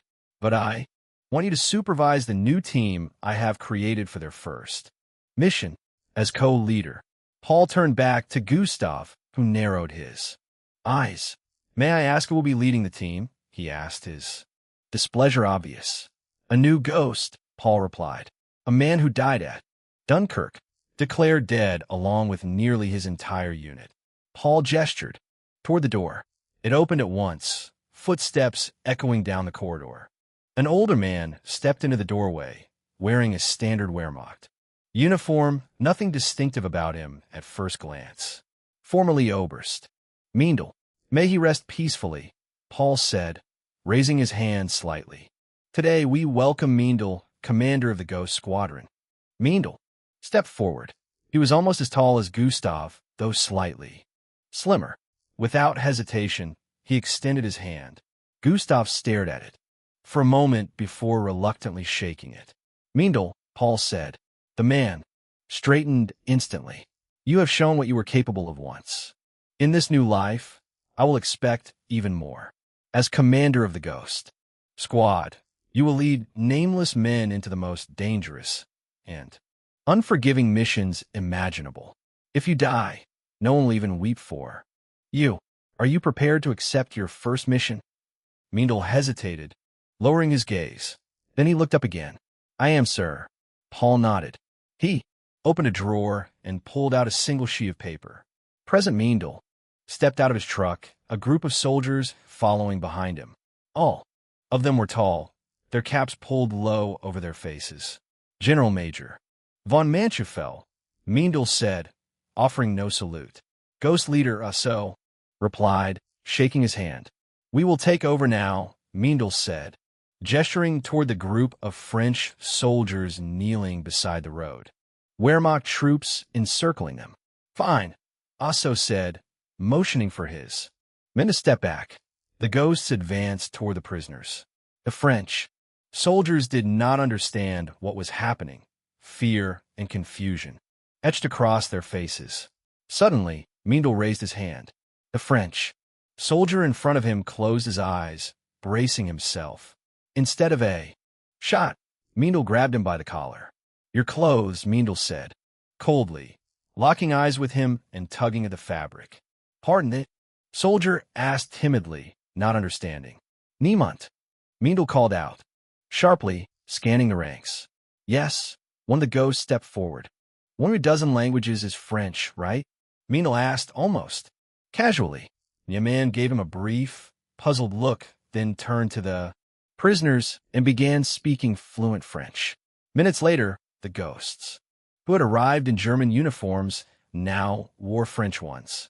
The French soldiers knelt by the roadside in nothing but their underwear.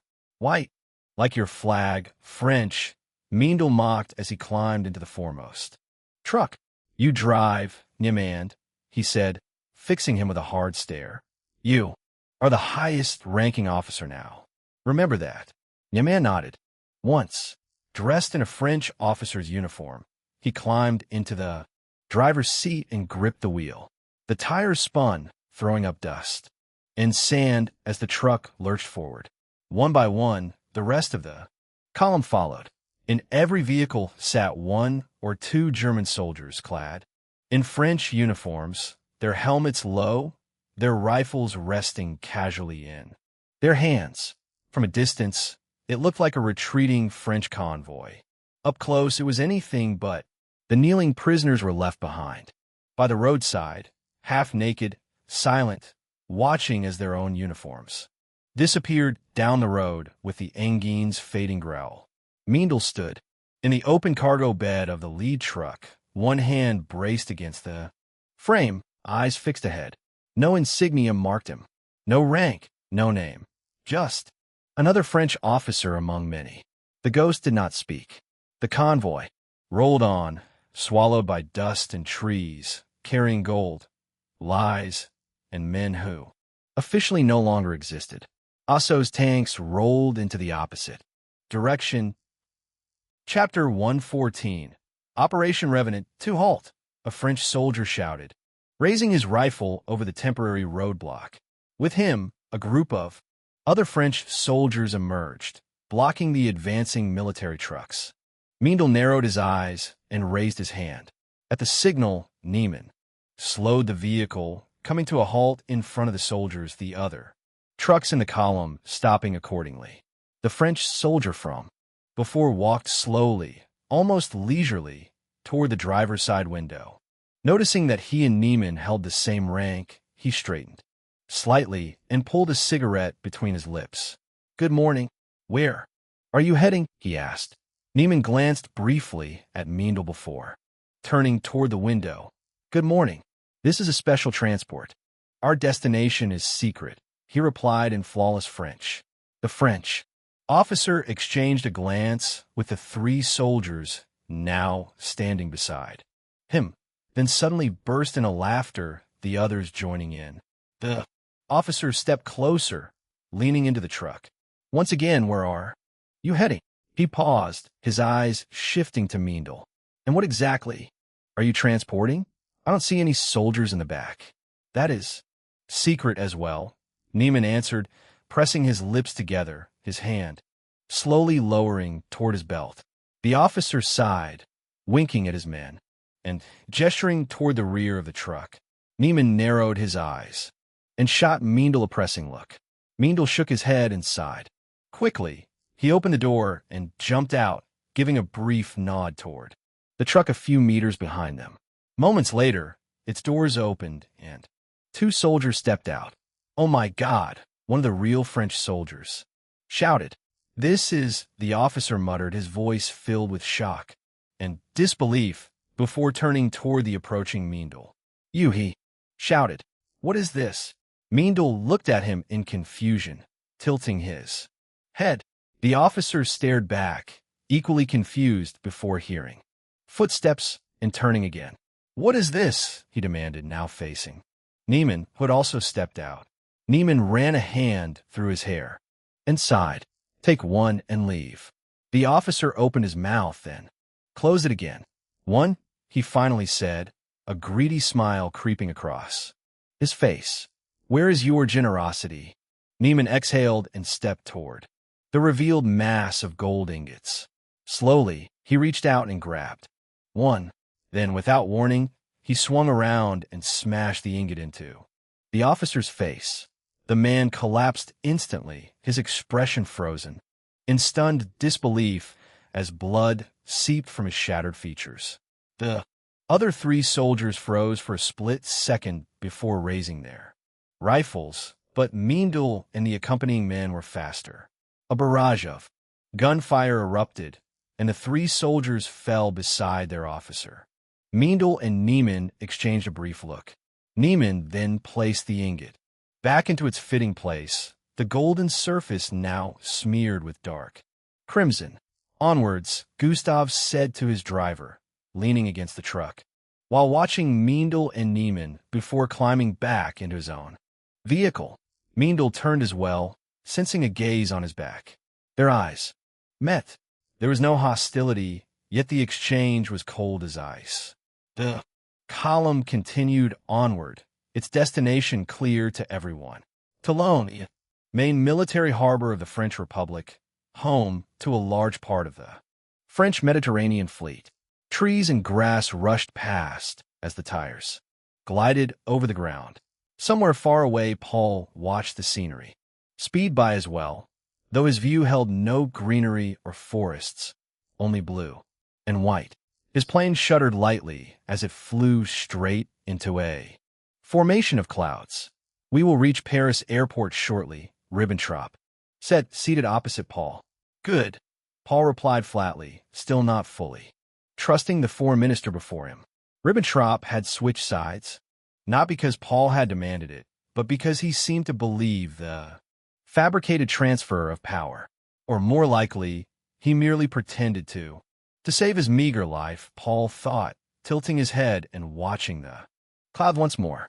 Then something gleamed inside the white mass. A bright shimmer, growing larger and more intense. Paul narrowed his eyes in confusion as a golden shape emerged. A bird. No, an eagle, Paul realized.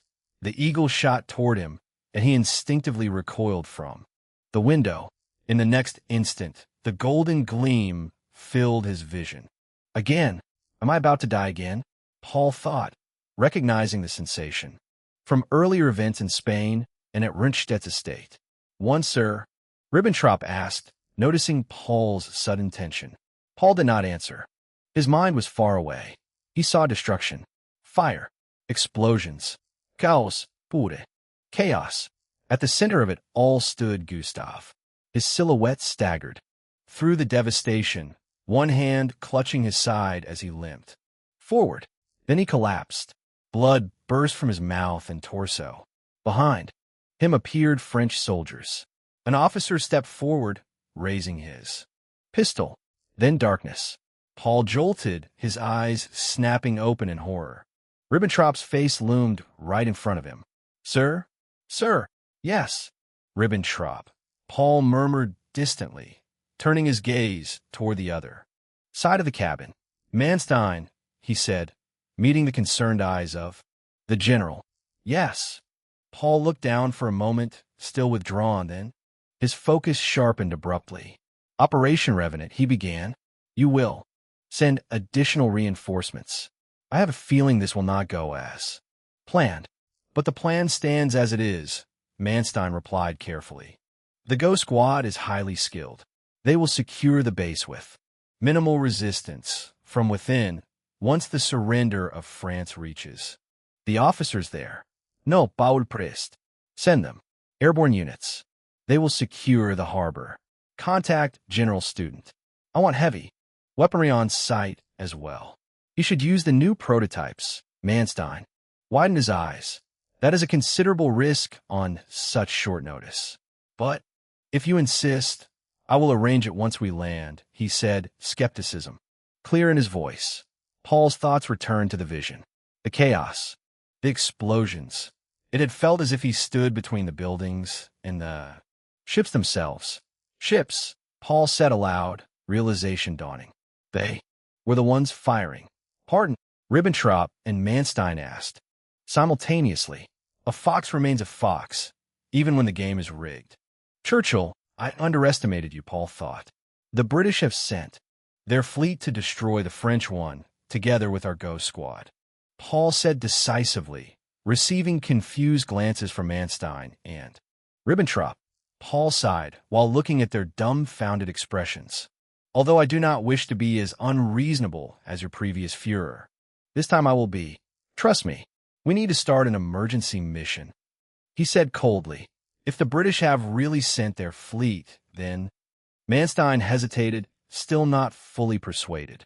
Then we have to take over the entire harbor before they arrive. The French have massive naval defenses there, but we also have to man them. So indeed, Student has to send airborne units. That is the only possibility. But still, it is not enough, right? Paul asked calculatively. Manstein nodded. Most of the French ships will be lost probably, although it also depends on where the Royal Navy is right now and when they arrive. You do not know that, do you? Paul shook his head. For the first time in a long time, I have to hope. I have to hope that they are still far and that my vision was premature, Paul thought, stroking his chin. If I may, Ribbentrop began. I believe there is another option. One. Paul and Manstein looked at him, intrigued. Paul's plane sped toward Paris, while the column of trucks carrying the Go Squad was already nearing Toulon. And indeed, there was a third variable. Paul had failed to consider it beforehand. Only now did he truly grasp its significance. Full speed ahead. Admiral of the fleet Cunningham ordered, gripping a metal rail as his battleship cut through the waves of the Mediterranean Sea. Around him, dozens of ships followed, banners snapping in the wind, all bearing the unmistakable might of the Royal Navy. Their distance to Toulon remained a mystery, a void in Paul's calculations that could cost him everything. 1. Chapter 115. Operation Revenant. 3. Manstein watched the same plane that had landed only minutes ago take off again. This time he was not a passenger inside. Paul was. He left him behind with Ribbentrop as negotiation leader, along with several other officers and bureaucrats. Is it really true? Manstein asked, loud enough for Ribbentrop, who was already walking toward the building. He stopped. What he says is true. Either way, even if it is not Manstein. But the possibility exists. The only thing that can truly hit Britain where it hurts is at sea. 2. Hinder anyone from even coming close. The British Empire has held a virtual hegemony over the European oceans for centuries. Every time a force came close, they poured all their effort into destroying it. Ribbentrop paused, watching the plane fade into the distance.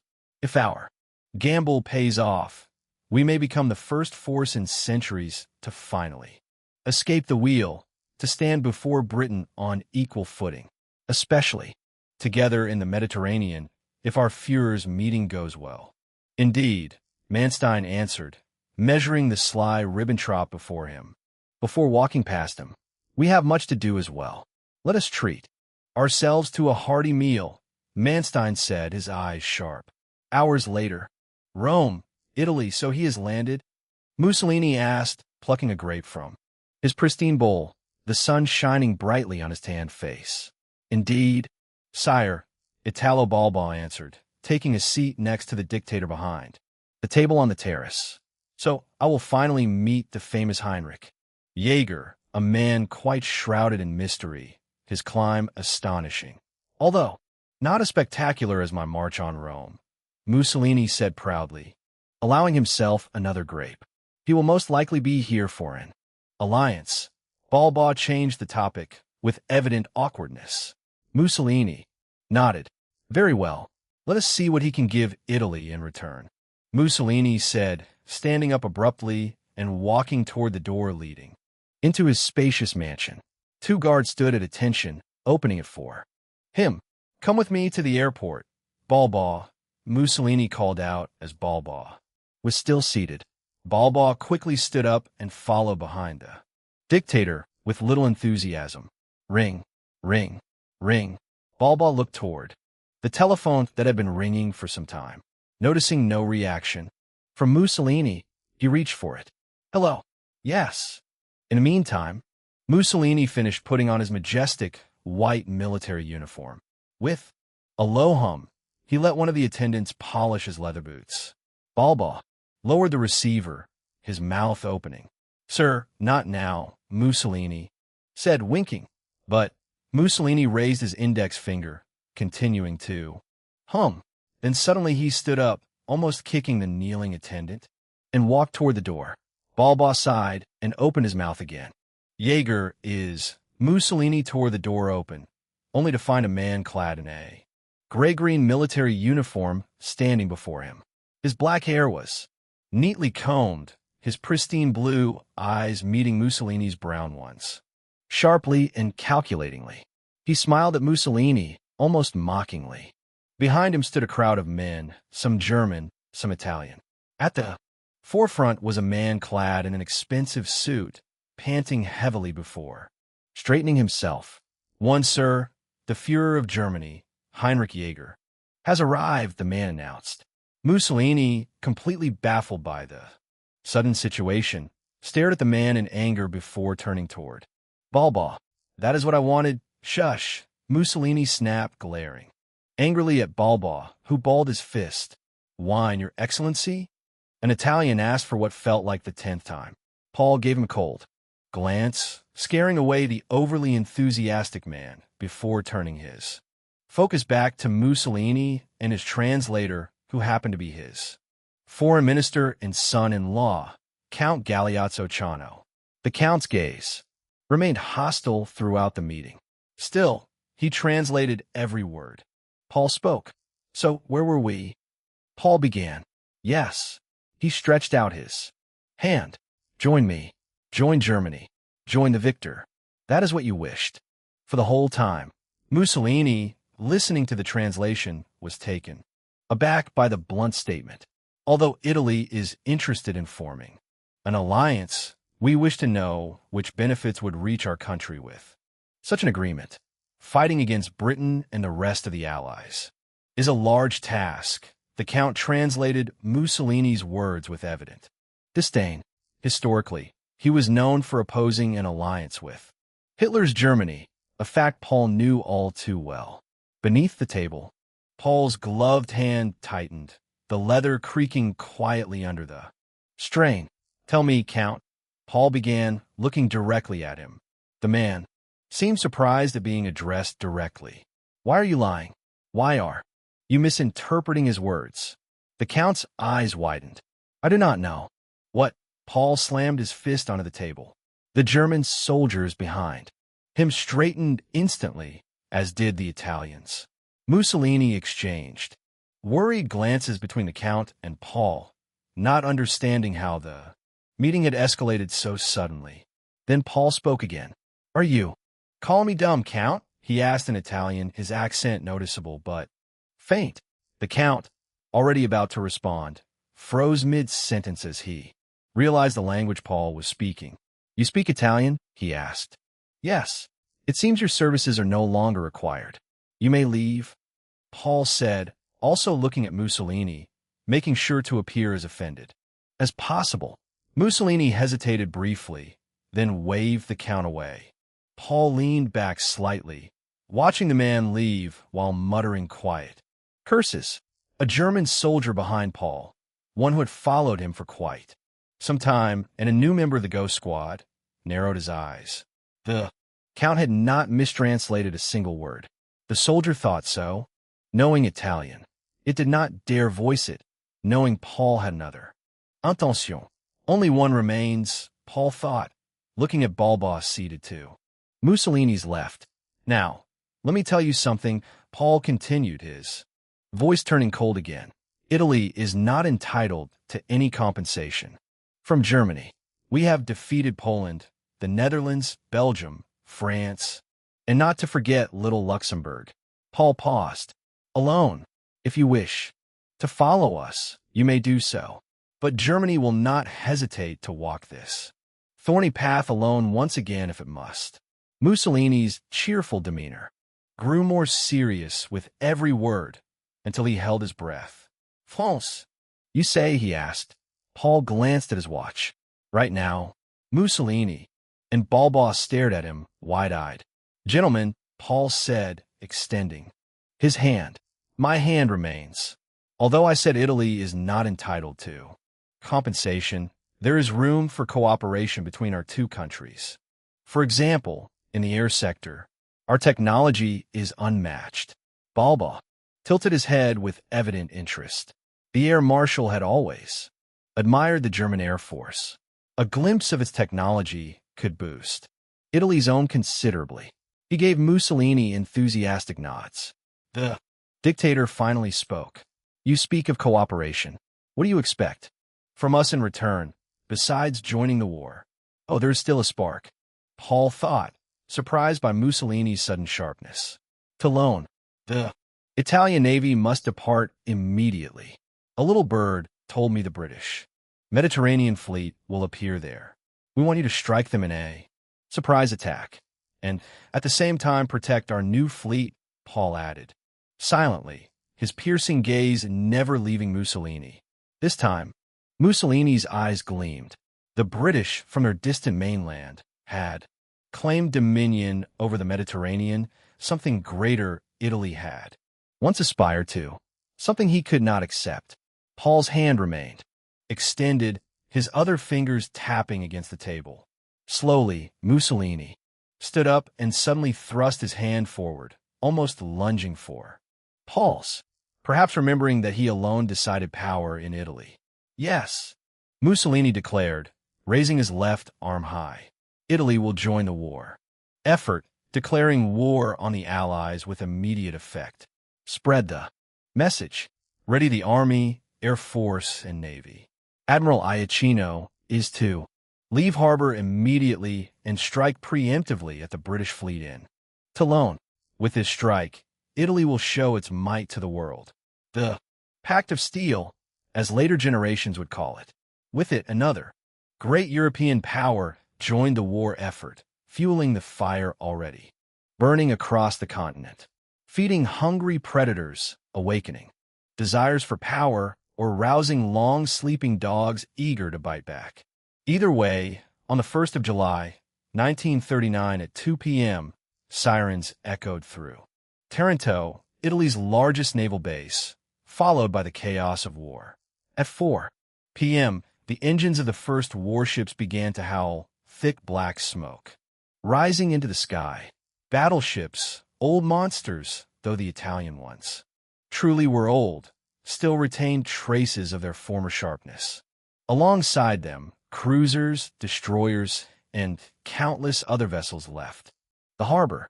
Italian flags fluttered in the wind as waves crashed against their hulls. Full speed ahead, Admiral Iacchino shouted, clenching his fist, eager to finally face their British rivals in open battle. Yet the question remained, who would be faster? The British, the Italians, or the Germans? The latter advancing both on land and in the air while Gustav and the rest of the Ghost Squad finally reached the naval base of Toulon. The first planes were already lifting off from German runways, their massive, unfamiliar silhouettes casting long shadows across the land below. The race for Toulon had begun. 1. Chapter 116. Operation Revenant. 4. Will you Agra? Manstein began, but was interrupted as a man entered the conference room. The German and French delegates, seated opposite one another, all looked up toward the intruder. "Sir," the soldier began, addressing Manstein and saluting. Briefly, "What is it?" Manstein asked sharply. "This just arrived," the soldier said, holding out a message. "And this is?" Manstein asked, annoyed. "This, you'll want to read it, sir," the soldier replied, clearly his eyes piercing. Manstein immediately furrowed his brows, casting a mixed glance at Ribbentrop before taking the paper. His eyes flew across the lines until he slowly looked up again. He tilted his head toward the door, signaling for Ribbentrop to leave the room. Both men excused themselves and departed under questioning looks from the French delegation. The door closed. Manstein turned toward Ribbentrop, who adjusted his collar. He was right, Manstein whispered, barely audible. Ribbentrop snatched the paper from his hand. His eyes widened with every syllable. "Fuck," he was. Manstein turned back to the soldier. "I will have to speak with Reich's Marshal Ritter," Manstein said. The soldier nodded. Manstein left, leaving Ribbentrop behind. Gustav watched quietly from his truck, the second in a column of a dozen Barricades. Ahead of him were Meindl and Niemann, the latter leaning out of the window, speaking with a group of French soldiers. They stood beside a large barricade that blocked the column's advance. It was only natural. Before them lay the largest naval harbor of France. Toulon. "No, no, no. In Marseille, they told us to bring." Niemann paused, glancing around. "The gold here," he whispered, earning a skeptical look from the officer in charge of the gate. "The gold, you say?" the officer asked. The transport was clearly far above his pay grade. "Check if they are lying," he ordered. His men jogged toward the rear of the truck.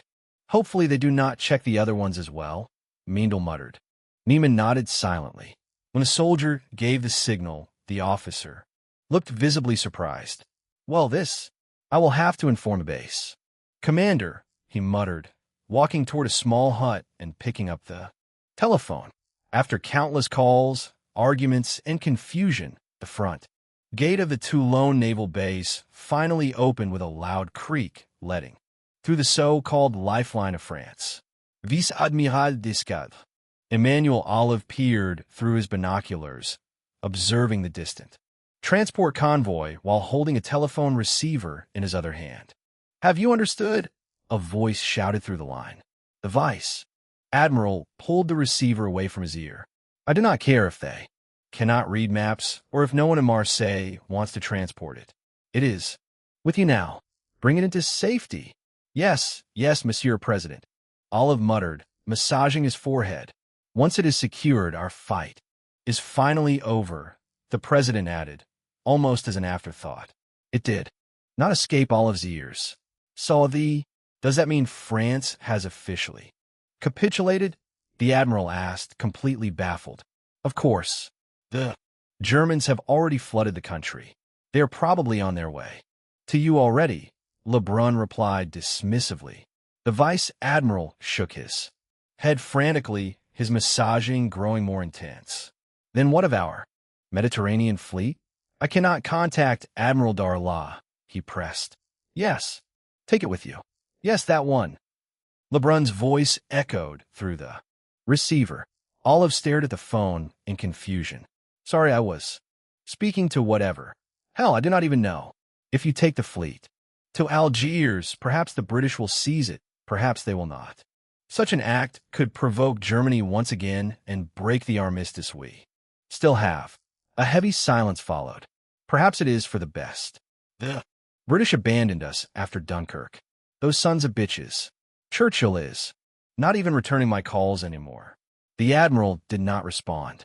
He bit his lip, then suddenly slammed the receiver back into its cradle. The sharp sound drew the attention of the other officers in the room. "So what then? It falls into German hands or British hands. Which one is better, you bastard?" the vice admiral shouted at the now dead telephone. The officers around him stood rigid, their faces filled with uncertainty, and fear. Of course, the first one. The voice came suddenly, as the door to the command center was kicked open. The man who spoke was Neiman, now pressing a pistol against the forehead of the French officer who had let them onto the base. Behind him stood several other French soldiers, rifles raised. At the far back of the room, Gustave watched everything, his demeanor cold and unreadable. "What in the hell is this?" the vice admiral shouted, pointing at them. Neiman, "Translate my words," Meindl said, stepping forward from the center of the room, his pistol raised toward the admiral.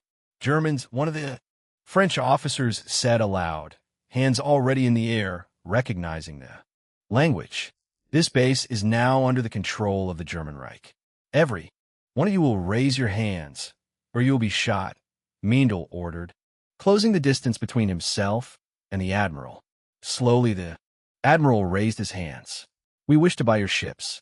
We even brought payment," Meindl added with a laugh that filled the otherwise silent room.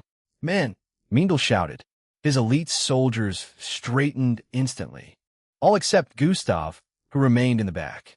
"Arrest all officers and restrain them. They will be imprisoned in the basement," he said, never taking his eyes off the admiral. The ghosts moved quickly, leading officer after officer out of the command center. Soon, only 5 men remained: Meindl, Gustave, Neiman, and 2 ghosts. "You two guard the door.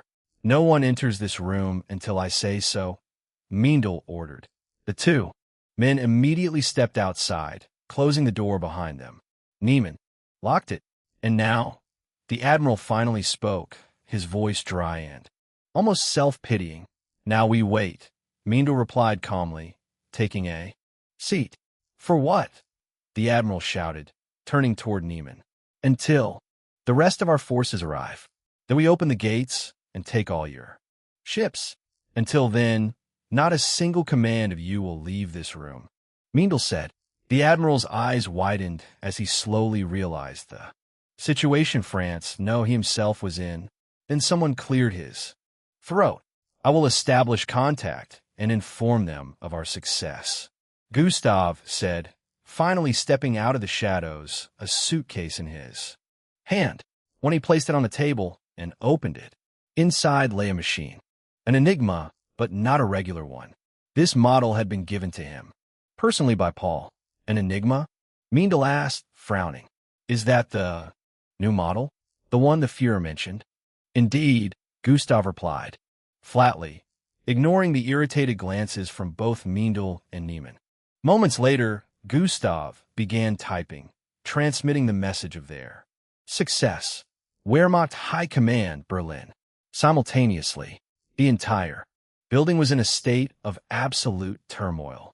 Grand Admiral Ritter and the other high-ranking generals had received the same urgent dispatch that had reached Manstein, arriving almost at the exact same moment. Inside the briefing room, a young officer murmured the contents of the message for what felt like the 100th time, his voice trembling slightly under the gaze of the military elite. "Intelligence Report 217. Source: Gibraltar. Contact date: June 1st, 9 a.m. I have sighted massive naval movements throughout the day.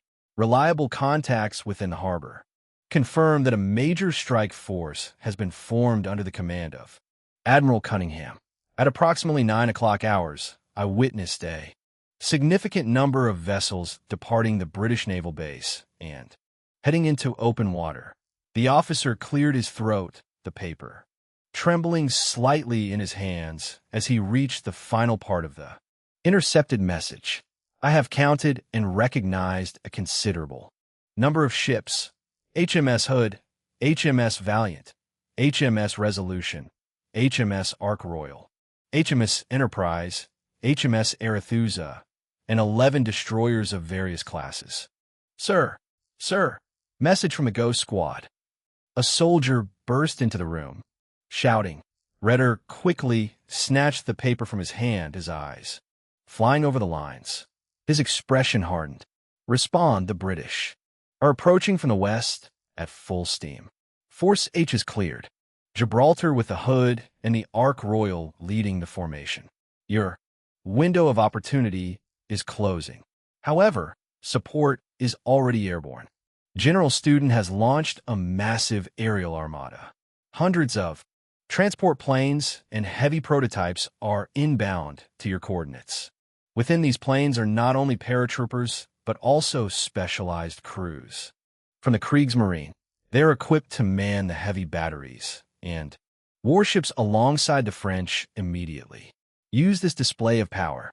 You must secure the heavy coastal batteries and the French battleships. Immediately, if the British arrive before the guns are manned, they will not hesitate to sink the fleet in the harbor.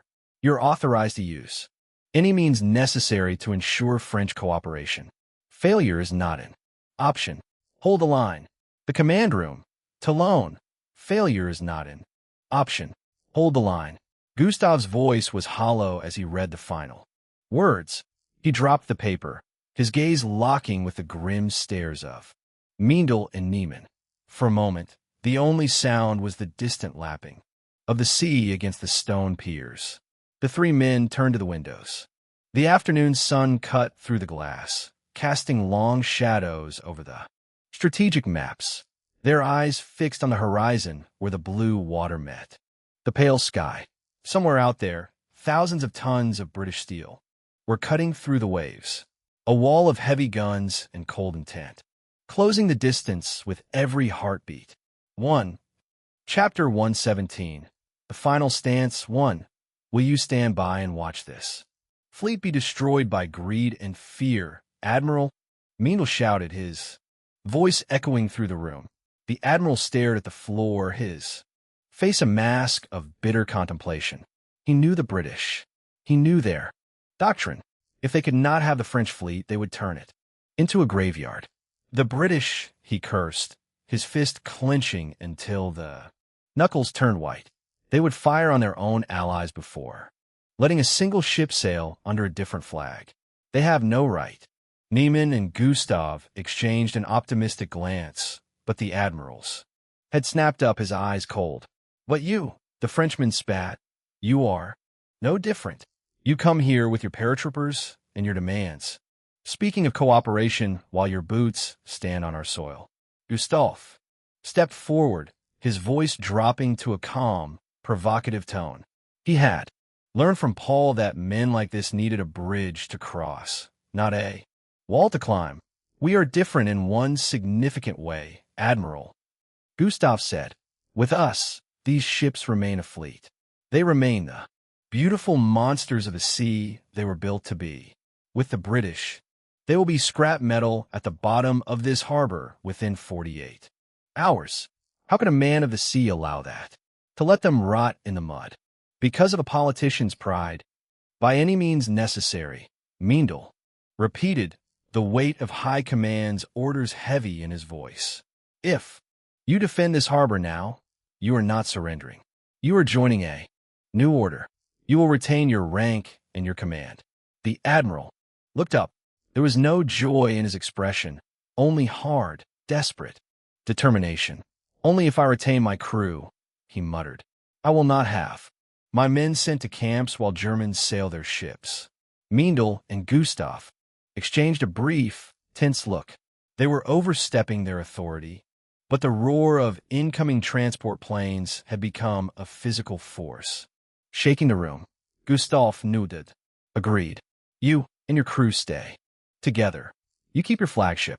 You fight for the fleet, not for a lost cause. The Admiral let out a long, weary sigh. His eyes drifted to the maps of France that no longer truly existed. The politicians in Paris have already lost the country. Our gold is gone. Our borders are broken. If the choice is between sinking for London or sailing for a new Europe, then I choose the sea. He stood slowly, straightening his tunic, posture stiff and formal as he faced the two Germans. Danke, said an awkward German, extending his hand, heavy with sadness and shame. Welcome to the Kriegsmarine, Vice Admiral, Meindl replied, shaking it. The air in the room remained thick with a sense of profession rather than celebration. "Then let us get to work, the vice," Admiral said, clenching his fist. "Hey, have you heard?" a French soldier said, tilting his head toward the comrades leaning against the wall. Both were smoking. "A gold transport entered the base some time ago." "Really?" the other man asked, stepping forward and revealing his face in uniform as he emerged from the shadows into the gleaming sun. He was an officer, one Paul would have immediately recognized from his previous vision. "We could try to get some payment for hard-working soldiers," he mocked, baring his teeth. One of them was gold. "We could," the other man began, when suddenly the metal loudspeakers scattered. Across the base erupted with sirens. Every soldier across the vast area stiffened in visible fear. At the docks, in the barracks, in the command center, not a single man remained unmoved. For a moment, only the siren dominated the air. Then everything exploded into chaos. Officers shouted orders in every direction. Soldiers tried to follow them, running frantically, colliding with one another in the confusion. The officer, with the golden tooth, exchanged a glance with the man beside him, watching the disorder unfold. "Gerard," an older officer shouted from across the street, striding quickly toward them. "Yes, sir," Gerard replied flatly, with little enthusiasm. "We are to man the heavy naval defenses. An enemy is coming," the officer said, pointing toward the distant hills. "An enemy?" Gerard asked, baffled. "The Germans?" The older officer hesitated, his gaze shifting briefly to the tall command center nearby. "Does it matter?" "An enemy. Move!" he barked, irritation boiling over. Gerard tilted his head, intrigued, before turning and heading in the indicated direction with his companion. "Quickly! Move!" officers shouted as the sirens continued to howl, directing hundreds of soldiers toward the heavy guns positioned along the hillsides. As the sun slowly lost its brilliance, its final rays reflecting across the vast sea, the monstrous coastal guns came to life. Once more, old metal, sometimes even rusted, creaked loudly as the turrets began their painful, deliberate rotation. Toward the harbor. No, toward the open sea. Dozens of barrels turned sluggishly toward the fading light, menacing despite their age. Defenses sprang up everywhere. Sandbags were stacked around key buildings. Light artillery was positioned throughout the base. For the first time in a long while, sailors boarded the Mediterranean fleet again. There were not enough men to crew every ship, let alone sail them, but they could still man the guns, especially the massive cannons of the twin battleships Strasbourg and Dunkirk, anchored just off the docks, silent giants now filling with French sailors once more. Gustave and Meindl watched the scene through binoculars, their faces tense with worry. Chaos. No discipline. Not enough men. That was Meindl's conclusion as he lowered the binoculars. The command room had grown dark, the sun having finally set. Gustave sighed. "Still, we cannot go outside until the reinforcements arrive. Otherwise the French may turn on us." Meindl nodded, clenching his fist, when suddenly light flooded the command room again. It was neither electric light nor sunlight. In the glass of the windows, burning fire reflected. At the same moment, a massive explosion shook the base, rattling even the command center. Gustave raised his binoculars, again turning them toward the sea. "They have arrived," he muttered, jaw tightening. And indeed, far on the horizon, small lights appeared in the darkness. Metal colossi emerged from the waves, filling the horizon. As they advanced, a massive British fleet, ready to sink every single French ship this very night. Admiral Cunningham gripped a metal railing as his battleship turned sideways, sliding into its firing position. His eyes scanned the distant harbor of Toulon, still glowing with lights and chaos, the fire from the first explosion clearly visible. "Men," he said, The king and his prime minister have ordered us to leave the French fleet in Toulon forever, and that is exactly what we will do. I want every turret and every gun aligned on the fleet. The Ark Royal is to launch its aircraft immediately. He paused, exhaled slowly, and lowered his hat. Until then, fire at will. One after another, the massive metal turrets of the British fleet rotated into position. Shouts filled the decks. Above them, dozens of fighters and naval bombers thundered past, wings shaking the air as they headed straight for the harbor of Toulon. This is Vice Admiral d'Escadre Emmanuel Olive. All coastal guns, fire. With that command, the Battle of Toulon officially began. Deafening shells erupted from the turrets, streaking toward the approaching British fleet, which answered almost instantly. With its first barrage, barrels glowing with heat as the night ignited. Chapter 118. The final stance too. Watch out, a French sailor shouted toward his comrade, still standing on deck, but it was too late. A massive explosion tore through the forward deck of the destroyer low. Hardy, wood, and metal were flung into the air as fire devoured what remained. The sailor had been thrown to the ground. He lay there for a moment, panting heavily, sweat pouring down his face. Gritting his teeth, he forced himself back to his feet, grabbing a twisted piece of metal for support. His eyes swept across the shattered deck, searching desperately for his comrade. There was nothing, only wreckage, only flames. He clenched his jaw and began to move away, step by step. The deafening sounds of battle around him felt distant now, muted, drowned out by the sharp ringing in his ears. For a brief moment, he lowered his gaze as he walked, then raised his head again.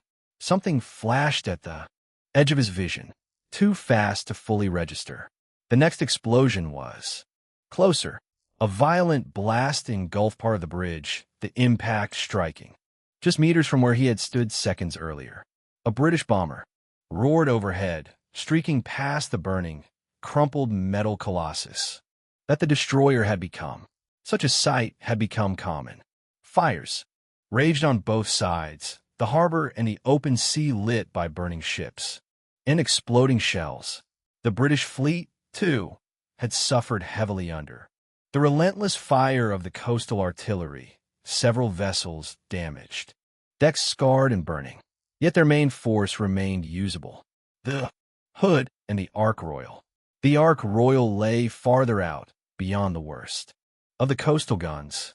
Her dark silhouette was barely visible against the night, but above her the sky was alive. One after another, aircraft thundered off her deck, engines screaming as they made their way into the darkness. Below, deck crews moved with hectic. Men ran, shouted, pointed, hands slick with sweat and oil as they prepared the next wave. Fires burned in the distance, reflected in the steel of the carriers. Hull.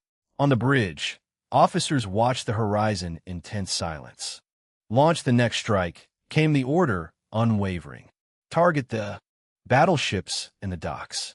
Aboard the Hood, Cunningham too remained calm, though confusion flickered behind his eyes. Such resistance, this is strange, he muttered, stroking his beard as he studied the ship, sailing alongside his own, the flames reflecting in his pupils. Then he turned forward again, his gaze hardening. Next barrage, he shouted, louder than before. At his command, the Hood's turrets erupted once more. A dozen shells tore through the night sky. Whether by fate or by simple physics, one shell drifted slightly from its intended trajectory. It was a minor deviation, almost unnoticeable, yet enough to send it flying just a little farther than anticipated. Suddenly, Gustav's instinct screamed. Goosebumps rippled along his arms as he blinked, and in the next instant, a massive shockwave hurled him backward. For a brief moment, he perceived blurred silhouettes beside him. The Admiral, Meindl, Neiman. Then his back slammed violently into the concrete wall. Darkness swallowed everything. While Gustav lay unconscious, another British bomber tilted its nose downward, lining up on a tall structure that rose above the rest of the base. Even amid the chaos, the pilot sensed its importance. Instead of continuing his run against the ships, he adjusted course and dove straight toward the already damaged building. His finger hovered over the release lever, stroking the cold metal, shaking slightly with anticipation. His eyes narrowed as the pressure increased, his world shrinking to the narrow tunnel of his sights. Then, without warning, his already limited field of vision widened again. The aircraft shuddered violently. Bullets tore into the fuselage. The plane shook uncontrollably as its nose dipped toward the buildings below. He leaned back, arms stretching instinctively as the ground rushed closer. He screamed, shouted, press buttons kicked pedals, but nothing responded. Black smoke poured from shattered hull behind him. Then came the impact. A massive explosion tore the aircraft apart, metal scattering in all directions as it slammed into the ground. Bricks and asphalt were ripped apart, flung skyward in a storm of debris. The blast claimed more than the machine. 2 French soldiers, manning an artillery piece, were erased in an instant, swallowed by fire, steel, and collapsing stone. Above the destruction, a massive formation of aircraft appeared. 2 Messerschmitt fighters peeled away, banking sharply as they turned back after finishing off the stray plane. They rejoined the formation, settling into position along its outer edge. The shape became clear dot a crescent.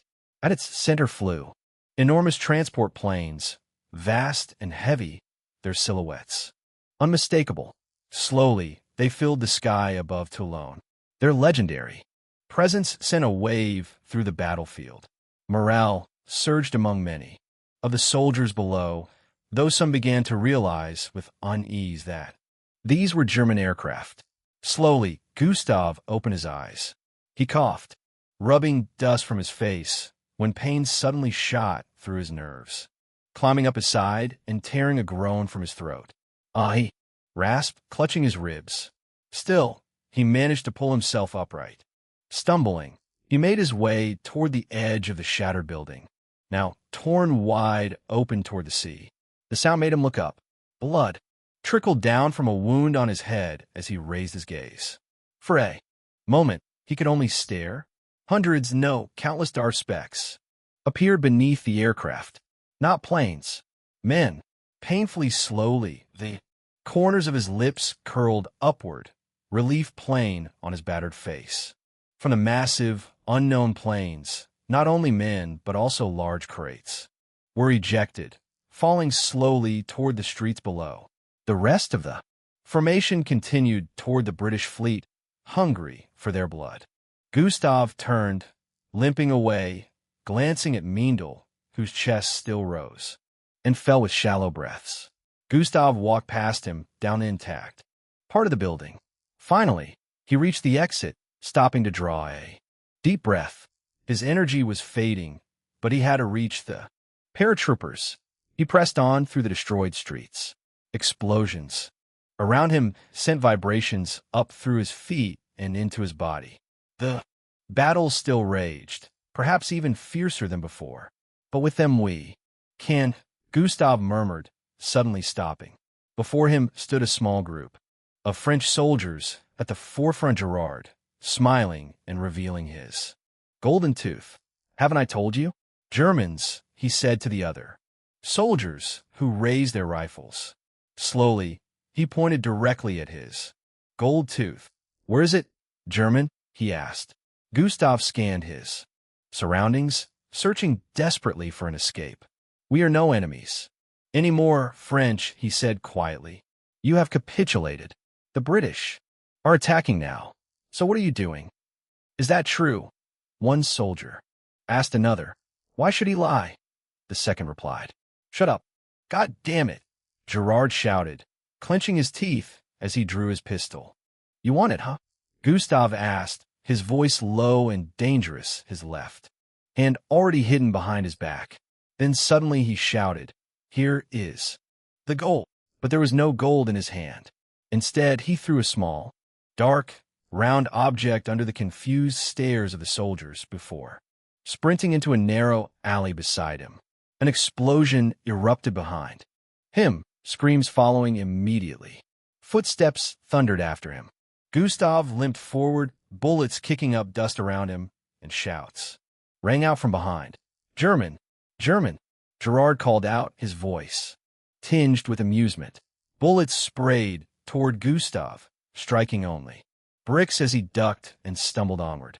But his speed faltered. Another barrage of bullets cut through the air.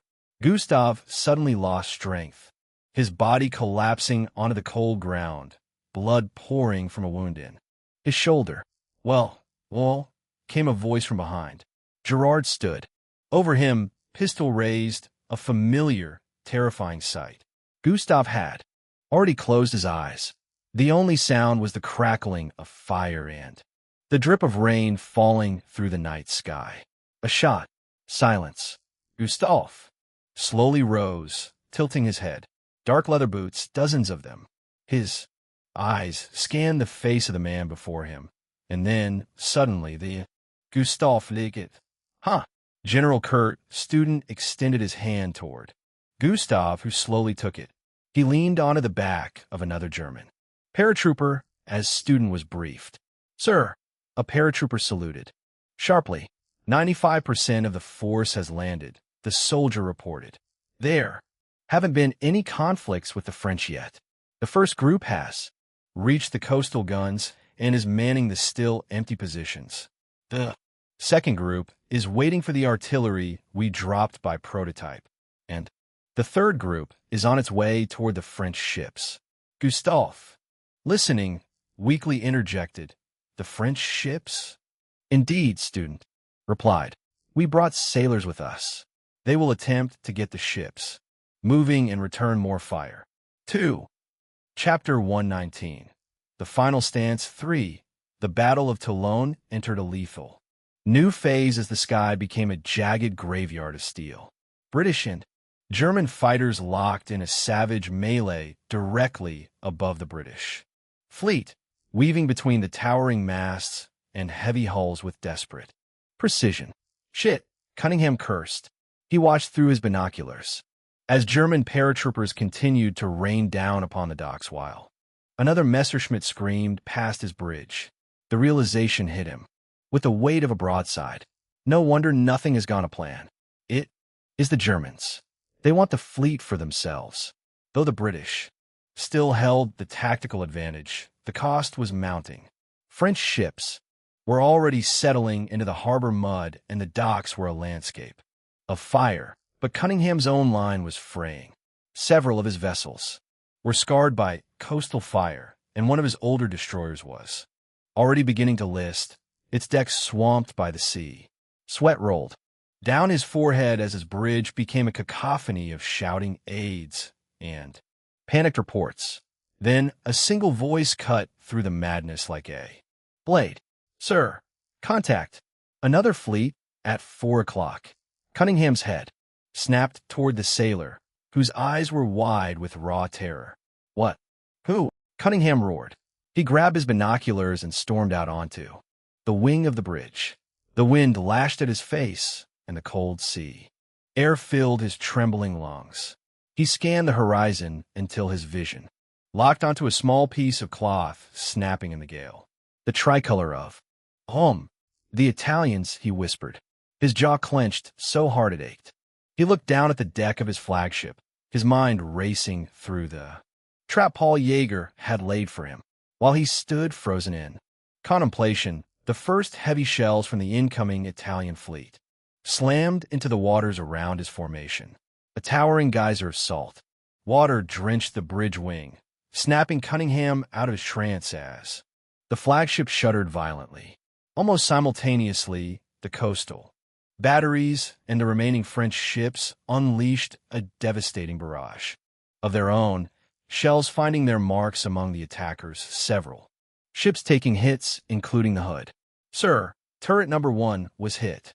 An officer shouted from behind, his voice barely audible over the thunder of guns, as Cunningham's flagship continued to tremble from the impact. The Southampton is sinking. They're requesting immediate assistance. Cunningham turned sharply. Retreat, he said, his voice barely audible. The officer beside him stared at him in disbelief. Sir, what about the Southampton and her crew? Retreat. I said it is in order, Cunningham bellowed. His face was a mask of fury and humiliation. Get us out of here now. The mighty British fleet found themselves caught in a lethal pincer. The number of impacts grew with every passing minute as shells from the coast and the horizon found their targets. Rudders were thrown into hard turns. Massive steel hulls leaned dangerously toward the waves as they changed course. This sudden maneuver created total chaos on the decks, with crates sliding and sailors falling as they struggled for footing. Student watched the British retreat with a mixture of enthusiasm and cold excitement. Then a specific command echoed in his mind. Paul had given him a final instruction before he boarded his transport plane. Student, if you manage to defend Toulon and the British fleet, you must abandon everything else. Ignore the smaller ships. Tilt every turret and aim every bullet toward a single target. The Ark Royal. Everyone, tell every unit to focus on the aircraft carrier. Every bomber, every fighter, and every ship. Contact the Italians. Every gun in the harbor must find that ship. Student spoke with his eyes fixed on the distant silhouette of the vessel. The carrier was the heart of the British air threat. If it sank, the British would be blind and defenseless in these waters. Yes, sir, his officers replied in unison, their voices filled with the adrenaline of a closing trap. Admiral Iachino received the German message while his eyes gleamed with a cold, killing intent. The flagship Vittorio Veneto surged forward as he turned to his staff. The Ark Royal will be the target for the first squadron. We shall continue to hammer the hood if we can sink the pride of the British Navy here. And now, the Mediterranean will be ours alone. Iachino paused to compose himself. He gave a sharp nod to his officers to verify the strike. The Italian fleet pursued the retreating British as the two giants exchanged barrage after barrage. A lethal game of cat and mouse began while the French harbor and the battered fleet faded into the distance. Only the German planes remained. Their entire focus was now locked onto the Ark Royal. Another bomb struck the carrier's runway. It was the third gaping hole in her deck. Beside the crater, a burning British fighter sat crumpled. A pilot with his clothes on fire scrambled out of the cockpit while screaming for help. He waved his arms in a desperate plea, yet no one stopped. The chaos was absolute. Explosions rocked the mighty vessel from every direction. A lucky Italian shell had even pierced the ammunition depot, yet the ship continued forward. Admiral Cunningham understood the trap. He shouted into his radio with a voice that brooked no argument. All ships tightened the formation around the Ark Royal. Every commander understood the cost. They were to act as meat shields for the carrier. They obeyed without hesitation. Their anti-aircraft turrets fired relentlessly as they closed the gap, engulfing the Ark Royal in a wall of steel and fire. Eventually, the German planes banked away because they were running low on fuel. The Italians continued the pursuit, eager for more blood. Berlin, the architect's room in Berlin. A single man sat in his chair as the latest developments were whispered into his ear. Paul's eyes were dangerously sharp. Of course, these Italian fools, he muttered. Paul raised his voice to gain the attention of the high-ranking generals and admiral. Retter looked anxious, which was a rare sight for a man of his stature. Paul cleared his throat. The British were repelled successfully. Large parts of the French Mediterranean fleet have been retained, though they are damaged. Retter's eyes widened as his fist balled with excitement. Germany finally possessed a secondary fleet.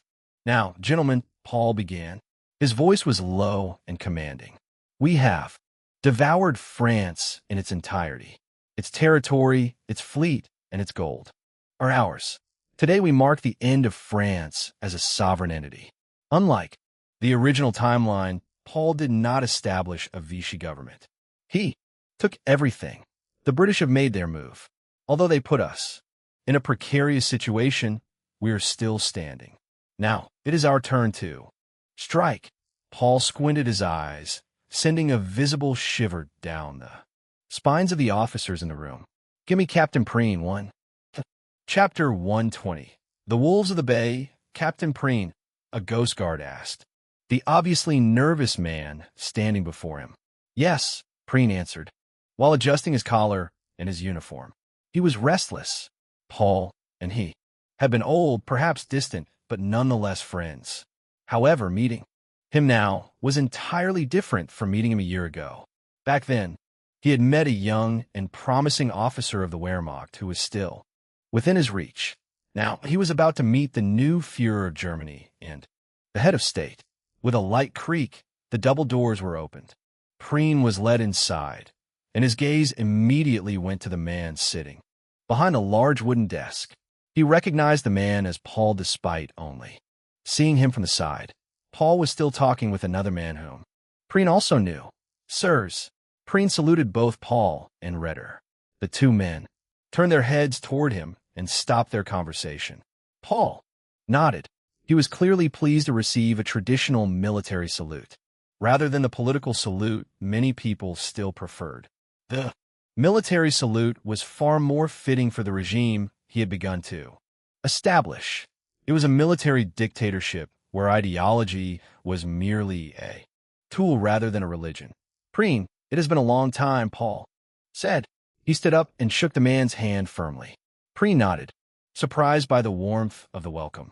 Take a seat, Paul added before returning to his own chair and exchanging a meaningful gaze with Ritter. Ritter quickly pulled out a small document and handed it to Preen. It was a map depicting Western Europe. A small red circle had been drawn around a cluster of islands north of mainland Scotland. Preen studied the map and the red circle for a second before his eyes widened. He looked at Paul and Ritter with a stunned expression. Scapa Flow, he asked, his voice louder than he had intended. Ritter nodded grimly. The British have made their move, and now it is our turn. They fear our newfound naval strength, but there is one thing they fear more than a competitor. They fear losing their own strength, Ritter said with cold enthusiasm. Wise words indeed, Paul added. He folded his hands, and his shadow fell over the map Preen had laid upon the table. To lay the groundwork for everything else, Paul said with an underlying tone that ignited Preen's imagination and admiration. We need to strengthen our Kriegsmarine extensively. We have gained a French fleet, and I have just signed the order for a new submarine program to begin. Other capital ships will also be produced. Preen leaned forward, but Paul's eyes suddenly grew dangerously sharp, and his voice dropped to a low whisper. Such a build-up needs time and peace, which are luxuries we do not have.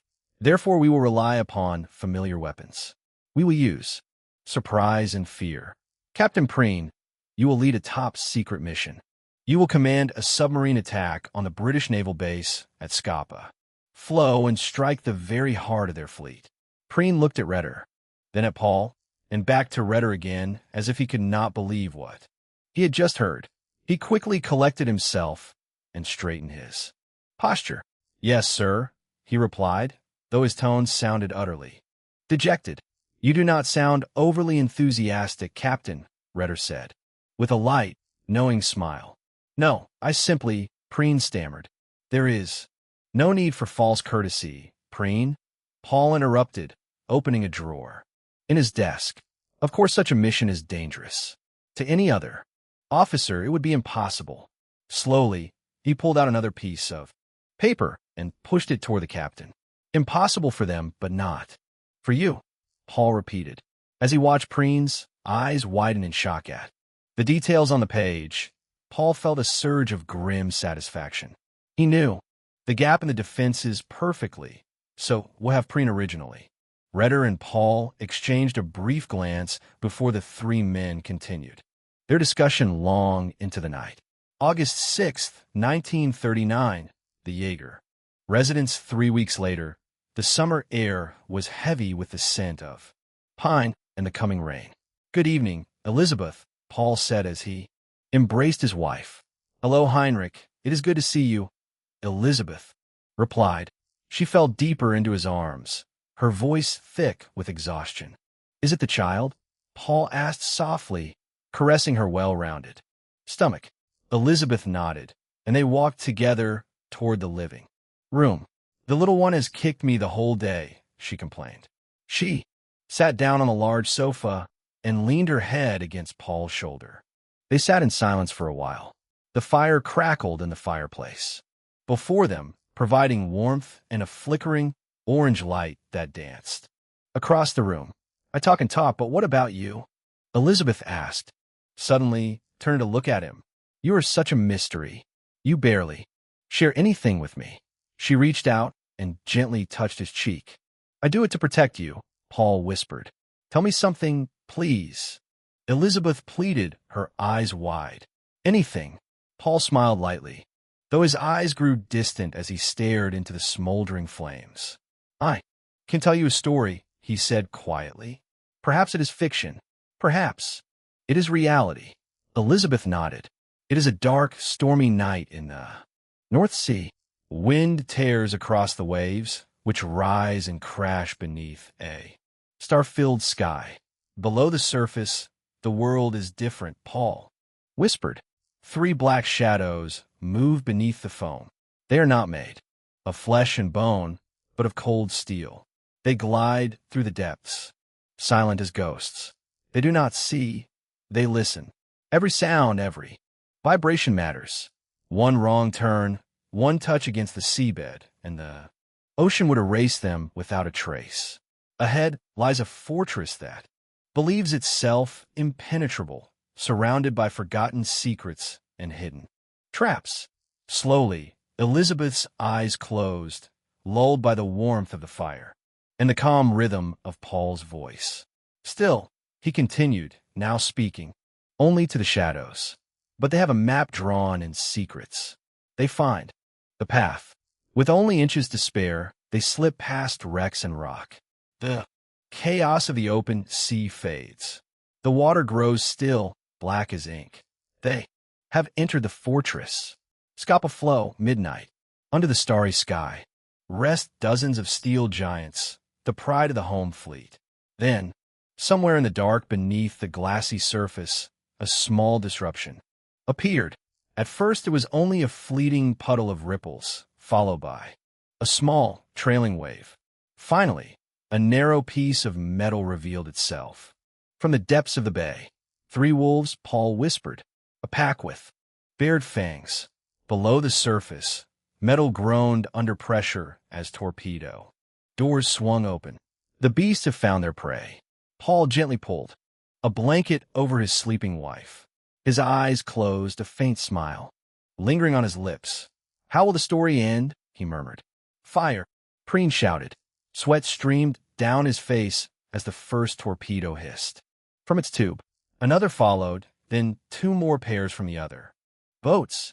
6 trails of white foam cut through the dark water, racing toward the unsuspecting hulls of the British giants. The distance closed rapidly. Since giving the order, Preen had not blinked. His eyes remained fixed on the ships through the periscope. Then suddenly his eyelids closed in a brief reflex. For a single moment there was darkness. When his vision returned, everything was light. Fire. Blinding. Fire, born from a massive explosion. Slowly, Preen stepped away from the periscope, his breath ragged, his legs weak. The boat seemed suddenly smaller, tighter, as the realization crept in at last. It was done. Chapter 121. Room NR. 530. Michelle, how are you? Lisa asked her colleague on a beautiful summer morning at their usual workplace. Good. Look at what I received this morning, Michelle said, her face glowing with gratitude and happiness as she gently caressed the leaves of a large bouquet of flowers. "Oh, they're beautiful," Lisa answered, stretching out her hand and tilting forward to take a deep breath of their scent. "From whom?" she asked, intrigued, tilting her head as if trying to spot the sender across the hospital hallway. Michelle's cheeks slowly turned cherry, then blossomed into a full, radiant red. "Don't tell me," Lisa began, taking a seat and adjusting her nurses. "Kittle, a patient." Michelle nodded shyly, carefully placing the bouquet into a small glass vase, not daring to meet Lisa's gaze. "Mr. Carey. Mr. Carey?" Lisa repeated, her eyes widening in surprise. "He was always so kind to me, and this morning when I visited him, he already had the bouquet in his hands. Yes, he's truly nice," Lisa murmured, a faint tinge of jealousy in her voice. "Do you think—" Michelle began. Lisa shrugged, her head tilting toward the reception desk at the end of the hallway, where a certain door caught her attention. "Even the scar? I don't mind it." Michelle suddenly stood up. Her white gown clung to her figure, her blonde hair shining in the sunlight, her blue eyes focused. "I will thank him again." A damp, crackling sound came from the last door of the hallway. "Good morning, dear listeners. First of all, the events of last night. Just moments ago, news reached us that the nation of France has capitulated before the overwhelming might of German forces flooding the country. This marks the end of the war on mainland Europe, with Germany and their new leader, Heinrich Jäger, emerging as victors of the conflict. The French president and other high-ranking members of the government fled days ago. Their current whereabouts remain unknown. One slowly, the door to room number 530 opened, the sound growing louder. Furthermore, news has reached us that with the fall of France, another global player has entered the board. The nation of Italy has announced that they have signed a so-called Pact of Steel with German representatives, declaring their entrance into the war effort alongside Germany. "Mr. Carey?" Michelle asked hesitantly, stepping into the spacious, sunlit room, but she only saw his back as he lay sideways on the bed. "Mr. Carey," she repeated, louder this time, walking around the bed, toward the table where a wooden radio crackled continuously. "Mr. She stopped, her eyes meeting his. Slowly, she stepped back as she took in the man's complexion. His face was sweaty, his eyes utterly distant, a terrifying sight for Michelle, who only knew the gentle, kind man. "Are you? Don't you see? I am listening to this," he shouted, suddenly his blue eyes wide with anger. Michelle stopped, choking on her own breath. "Sorry," she muttered, stepping back quickly, leaving only the sound of the radio echoing through the room. "The British Prime Minister is to address Parliament this afternoon, following news of a failed British operation. According to insiders, the Royal Navy attacked the already capitulated French Mediterranean fleet in the harbor of Toulon, southern France, after a clash with German forces and the Italian Navy. The British were forced to retreat, suffering losses." James's hand trembled as he reached for the glass of water standing beside the radio. Slowly, his fingers brushed against the cool surface. Then suddenly, the glass slipped from his grip and shattered on the floor. "Shit!" James cursed, despair fully engulfing his tired voice. He quietly leaned back into his pillow, closing his eyes for a moment. He lay there for an unknown amount of time, the wind blowing through the open window, finally awakening him, his long blonde hair tickling his skin. Slowly he opened his eyes before suddenly jolting upright. Before him sat a man clad in an expensive suit, smoking a cigar. "Gimple," he said, composing himself again and trying to adjust his position in the bed with evident difficulty, without taking his eyes off the former German spy. The man had been another variable Paul, and he had activated in their dangerous game of time. Someone who had been fated for a far different path had now betrayed Germany and become the chief of the American intelligence service, the same one James had established. Relax. I am not one of your brothers. I'm not here to drain you even more now that you are, well, not as active anymore, Gimple said, studying James with curiosity. What do you want? James asked, his eyes darting away. Gimple looked down at the floor, seeing the shattered glass.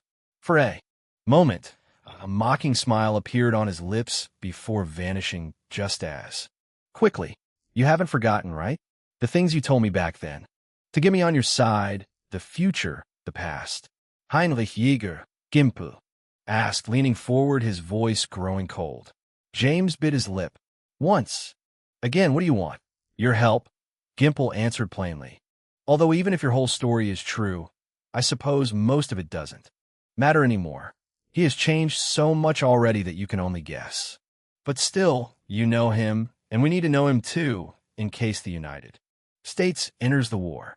I was ordered to collect information on this Dangerous man. So I have come to his best friend, Gimple added, irony evident in his tone, a mocking smile still lingering on his lips. I haven't given up upon it, James answered, his eyes fleetingly empty. Gimple analyzed James' reaction before disappointed gaze appeared on his face. Does it not eat you from the inside? Gimple asked, his voice dripping with malice. Every day you lie here, chained to your bed, listening to what Jaeger has done over and over again. Every move he makes and every step he takes could have been stopped. You could have hindered him, but instead, you just lie here.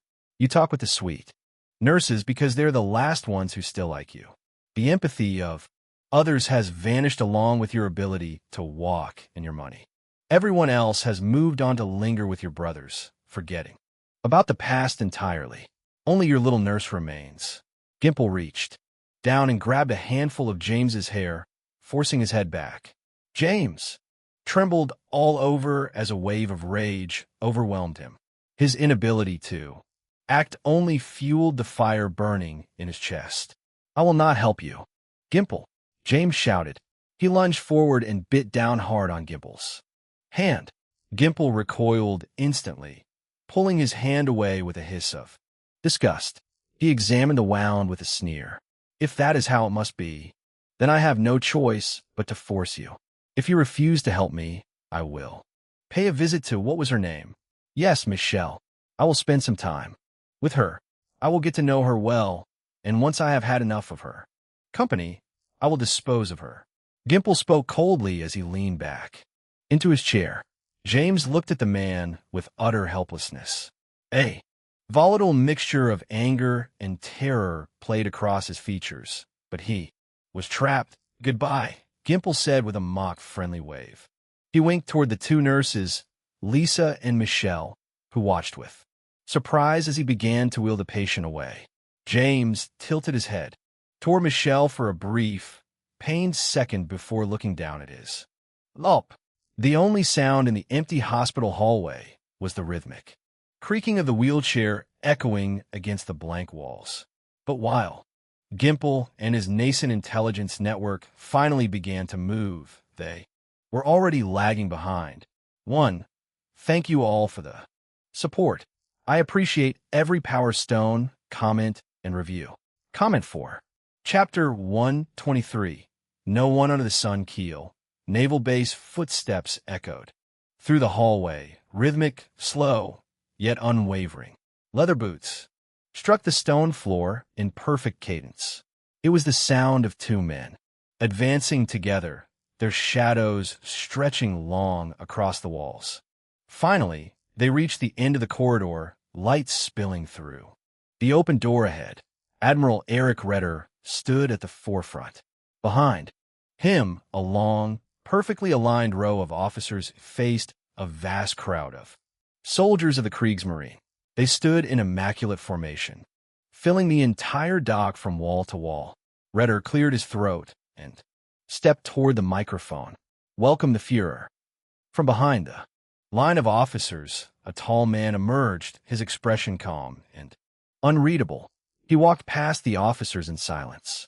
One by one, straightened instantly, raising their hands in salute, their ceremonial. Coats fluttering in the wind. Ritter saluted as well, then stepped forward to shake Paul's hand. Behind Paul, 3 massive German flags fluttered from tall flagpoles, their heavy fabric snapping in the sea. Wind. Sailors of the Kriegsmarine, Paul began, standing tall before the expectant ranks. We all live in a special time, a time essential, not only for the Kriegsmarine, not only for Germany, but for the entire world. We live in an age of change and progression. Our enemies beyond. Our borders across plains and mountains, across deserts and seas have understood this well. Their threat must not be ignored. In our struggle against these enemies, Great Britain foremost among them, we have lost brave, irreplaceable men. Men who chose to embark on a nearly impossible mission. Their sacrifice will be remembered in the annals of our nation and our history. Albeit, he continued, his voice steady, we now turn a new page. I'm not here today only to mourn those who have fallen, but to answer those who caused their fall. Enemies of Germany, near and far. Today you may rejoice. But the attack on Scapa Flow has shown one thing above all else. You are vulnerable. You bleed. And Germany will not hesitate to strike. With this, I announce an extensive rearmament program for the German Kriegsmarine. For too long, we have slept in this regard. Now we are awake. Let this be what our enemies remember. Their throne will not stand forever. It will be toppled. For a heartbeat, silence reigned over the dock. Then it came. A thunderous roar erupted from the assembled sailors, a single voice born from thousands of throats. Boots stamped against the concrete. In perfect unison, the sound rolling through the dock like distant artillery. Arms rose sharply to the brow in a crisp, disciplined military salute. Paul smiled lightly, not because of their devotion, but because of the surprise he was about to give them. Now Paul raised his voice once more. Welcome another man who shares this mindset. Another face you may recognize. This is my second message to the world. Slowly, an older man stepped forward, wearing a pristine military uniform. He passed the row of officers, many of whom widened their eyes in disbelief. Some of the older ones could not hide their emotions, tears welling as they recognized him. The man limped slightly, a detail that did nothing to diminish his imposing, almost imperial presence. Admiral Ritter drew in a sharp breath. Long live the Führer, he shouted, his voice ringing across the dock. And long live the Kaiser. Long live Germany. Too, the words struck the assembled sailors like a shockwave, carrying with them the weight of history and the promise of something long thought buried. Quietly, Wilhelm stepped beside Paul. Both men now standing before the massive crowd, overlooking the assembled ranks below. They stood there alone, 2 figures at the summit, each fully aware of the weight that came with the pinnacle they had reached. Their capes fluttered in the cold northern wind, heavy fabric moving in slow, deliberate waves. It was a sight carved for legend.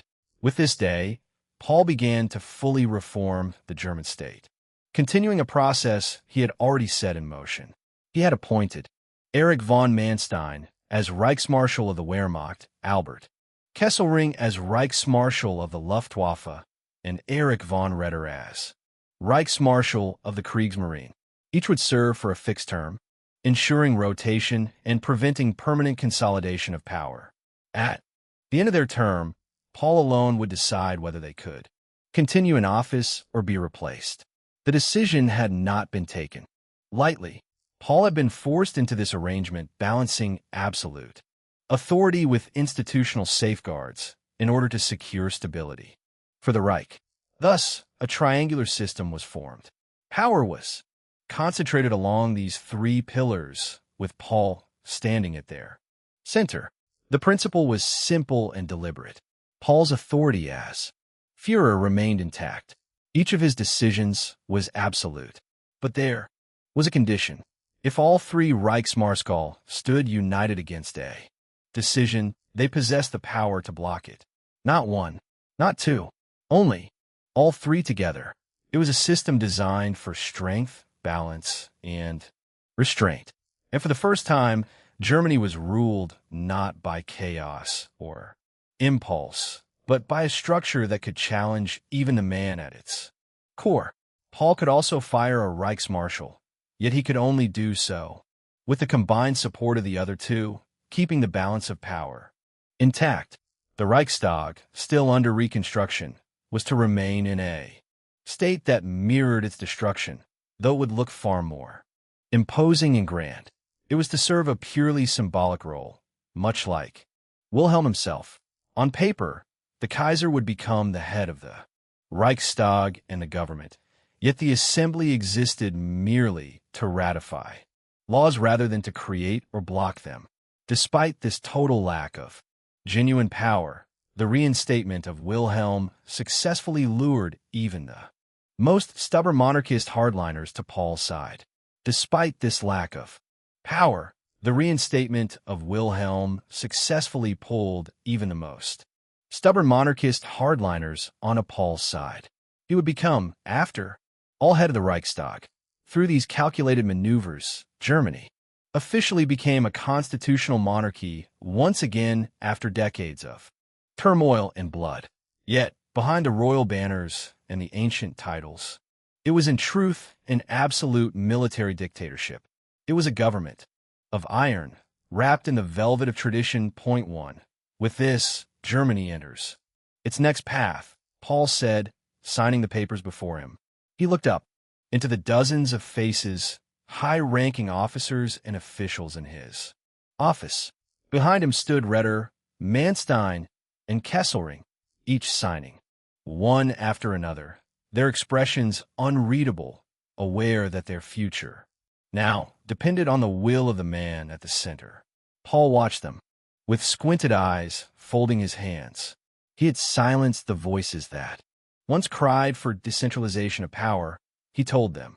Yet in truth, he had ensured that power would remain exactly where it belonged, tightly, entirely in his grasp.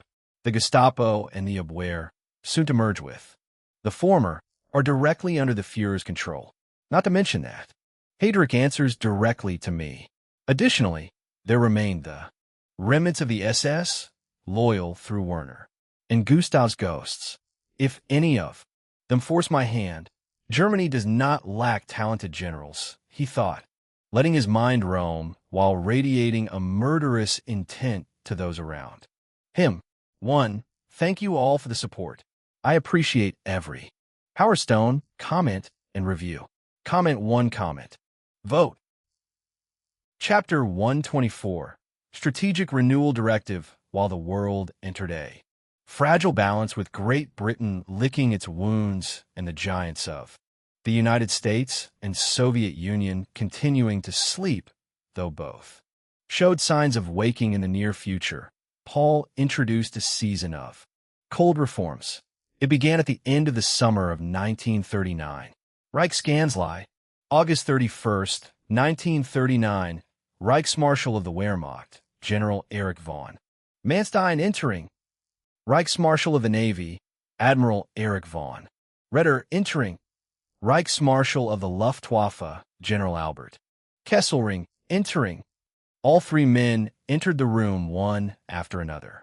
Their pristine and majestic uniforms shone in the light of the afternoon sun that poured through the tall windows. They sat around a round table, each one taking his own side. Before the window sat Paul, his hands folded as he watched the men take their seats. He remained in the shadows while the sunlight illuminated his 3 pillars of power. The Wehrmacht, Paul began, his voice echoing toward the high ceiling of the room. He opened a folder and took out the first document. All SS units will be integrated into the Wehrmacht.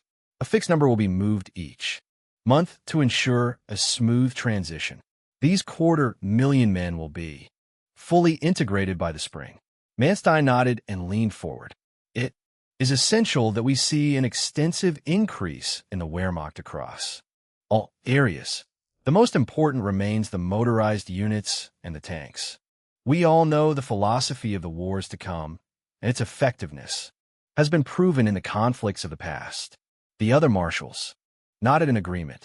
Indeed, Paul said, we will invest heavily in motorized units and trucks. I want every single horse removed by spring and replaced by supply trucks. Additionally, though this impacts all three sectors, I will establish a special research and development division. It will consist of the most brilliant minds of our time. They will work on new projects and technologies, including advanced tank models. Paul paused, letting the weight of his words settle before continuing with his long-term objectives. We will implement a standardized chassis for most motorized vehicles along with other standardized parts. This will make repairs and maintenance far easier in the field. Furthermore, I am mandating universal radio communication across all units. Finally, we will begin the dismantling of the class system within the officer corps. Promotion will be based upon merit rather than social status. Although both Retter and Manstein frowned slightly at this last point, they were not truly noble hardliners. Promotion based on merit was a concept they found more or less agreeable. In the pursuit of efficiency, we will also begin the early production of winter clothing, Paul said, his gaze growing dangerous. Although everyone in the room understood the implications of such a move, no one said a word. It remained a silent, heavy understanding between them. Paul then looked at Retter, his eyes narrowing as he pushed a new set of blueprints across the table. The Kriegsmarine, he began. The era of the battleship is dead, Eric. We will not waste another ounce of steel on giants that only serve as targets for enemy planes. We are building a ghost fleet. Retter widened his eyes, his disagreement visible in the tight line of his jaw. He had spent his entire career dreaming of a high-seas fleet that could trade broadsides with the British. Mein Führer, Retter replied, his voice strained but respectful. The Royal Navy defines itself by its capital ships. If we are to break their blockade, we need the weight of the H-class. We need guns that can command the horizon. The horizon is a lie, Paul countered, tapping the blueprint of a modular submarine. But if you wish for giants, you may have them, though in a different form. Paul pulled out another blueprint and slid it forward. Aircraft carriers, Retter muttered, staring at the paper before him, still skeptical. I will have to think about this. Retter continued. Paul nodded. That also brings us to the Luftwaffe, continued, his eyes shifting to Kesselring, who watched him expectantly. Firstly, our research division will develop true long-range strategic bombers together with Messerschmitt and other companies in a cooperative project. Secondly, we need to expand into a new technology. Paul folded his hands. Radar, especially along the coasts, and better cooperation between the Kriegsmarine and the Luftwaffe. That also means another development, a naval bomber capable of operating from a carrier. These are massive projects. How will we finance them? Kesselring asked. I have spoken with the new Minister of Economy, Albert Speer. He has drafted an extensive plan for our war economy. What I can tell you right now is that there will be no more ideological spending. None at all. No more prestige projects scattered here and there. Paul paused, his gaze turning cold before a faint, fleeting smile formed on his lips. But that alone, of course, is not sufficient. That is why there are two additional major measures. Naturally, Speer has worked out many smaller details, but the most significant concerns foreign relations, or to be more precise, economic pacts. We will reach out to various countries, forging new alliances for Germany. Manstein nodded. I propose Romania. We need their oil for our war machine. Paul gave him an approving nod. Indeed, Romania stands high on our list, at the very top, if I may say so. Paul turned a page. In his folder, the third major measure is something men like us will understand. We will resort to a familiar tool. Our strength. It is time We finally acknowledge the laws of the jungle, for we have always lived by them. The strong prey upon the weak, and the winner takes it all. Slowly, he pulled a document from a stack. A bold black headline caught the marshal's attention. A silence filled the room. Operation Weezer Exercise. After a moment of silence, the four men opened the next page of their agenda. Politics, Kesselring muttered his distance.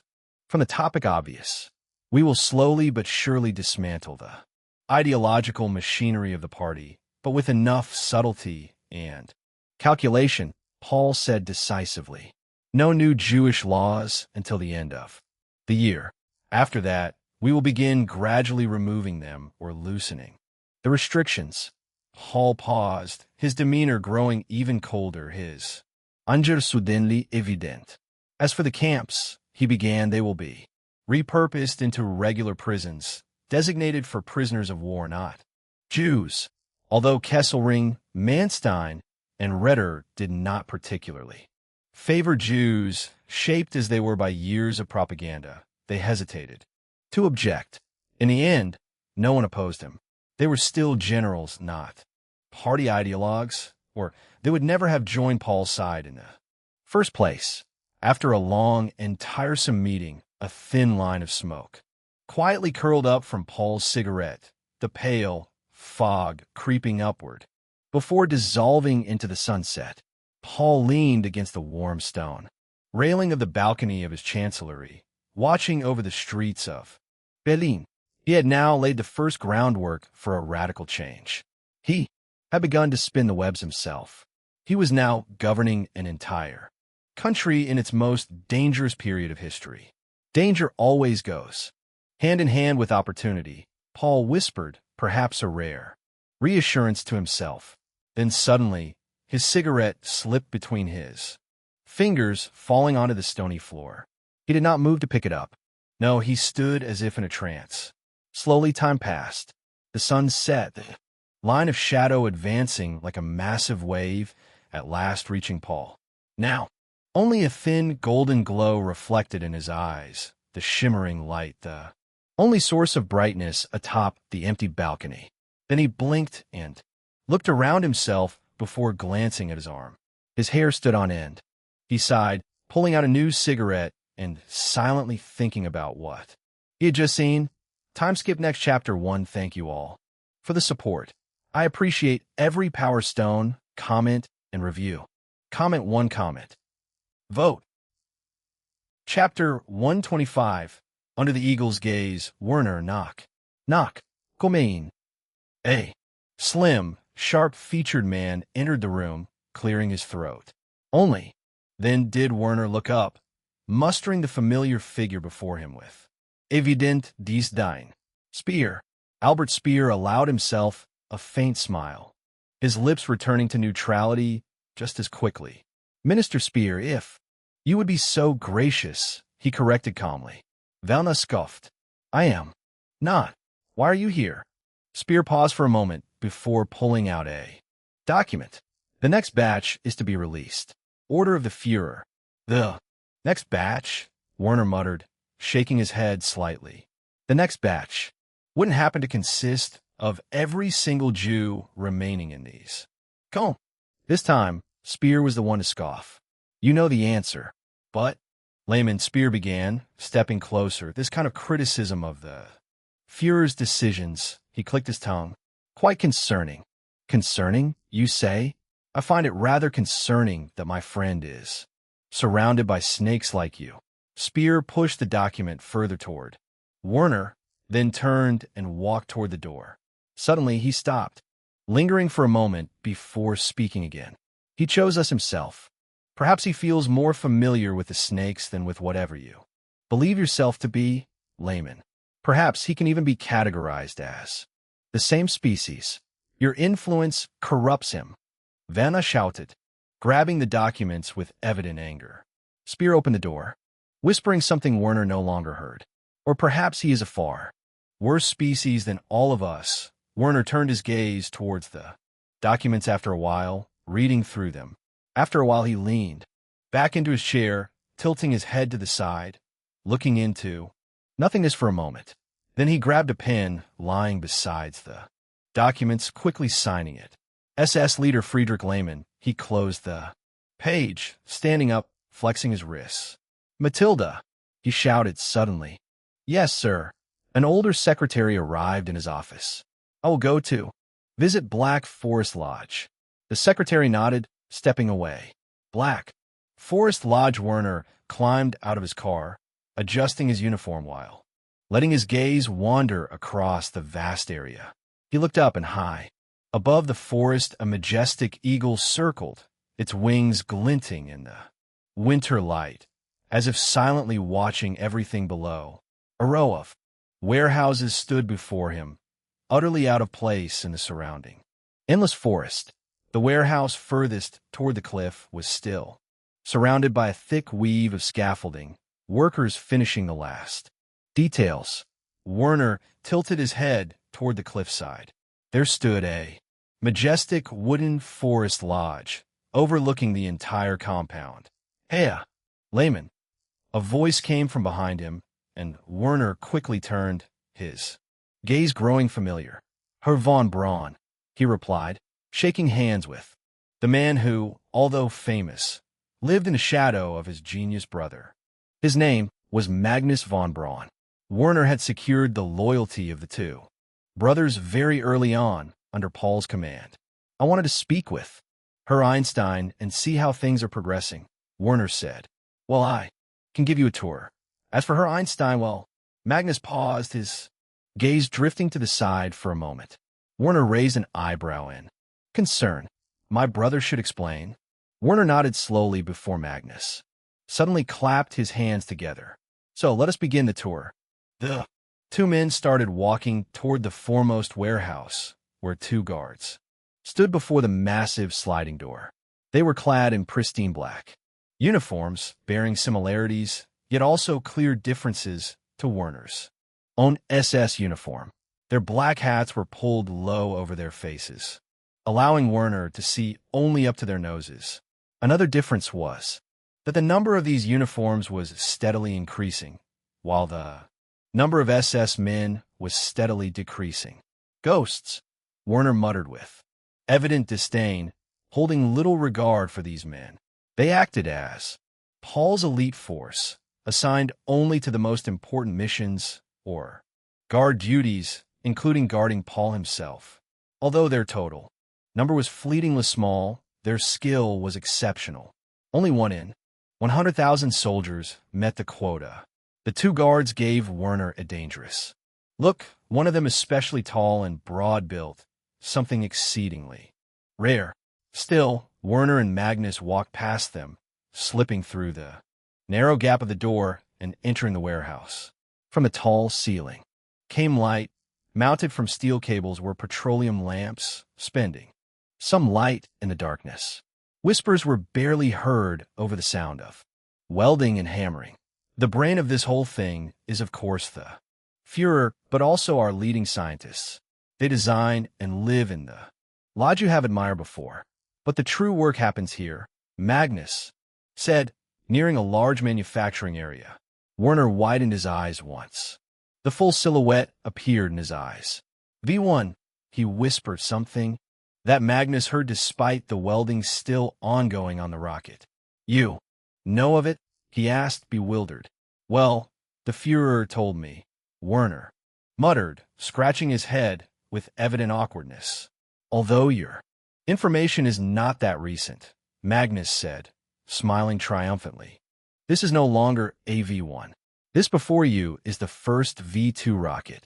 Although still a prototype and obviously not finished. Magnus pointed at a hole in the hull. We will be testing at the end of this month, around the January 31st. Werner nodded, almost distantly, shocked by the rapid advance in technology. Yes, it is truly marvelous, Magnus said, following Werner's gaze. Yes, it is. Another voice came from behind. Deep, charismatic steps echoed through the tall hall.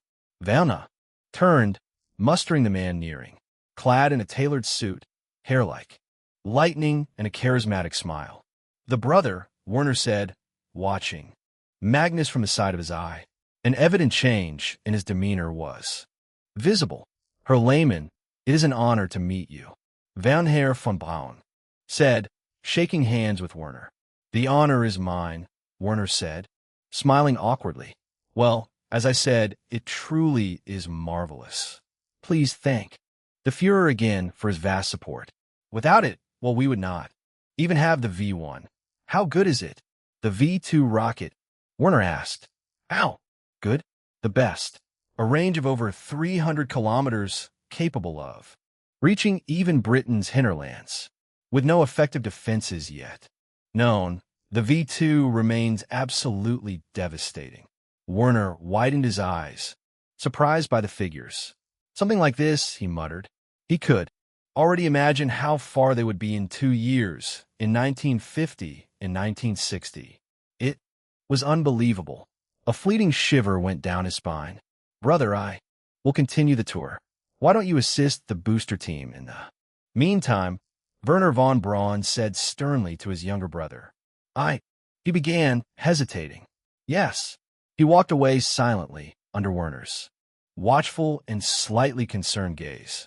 So, as I said, let us continue the tour. The V2 is not the only revolutionary technology here. Jet propulsion. Braun gestured toward the massive turbines, where 2 men stood beside them, one giving instructions while the other worked intently on the machinery.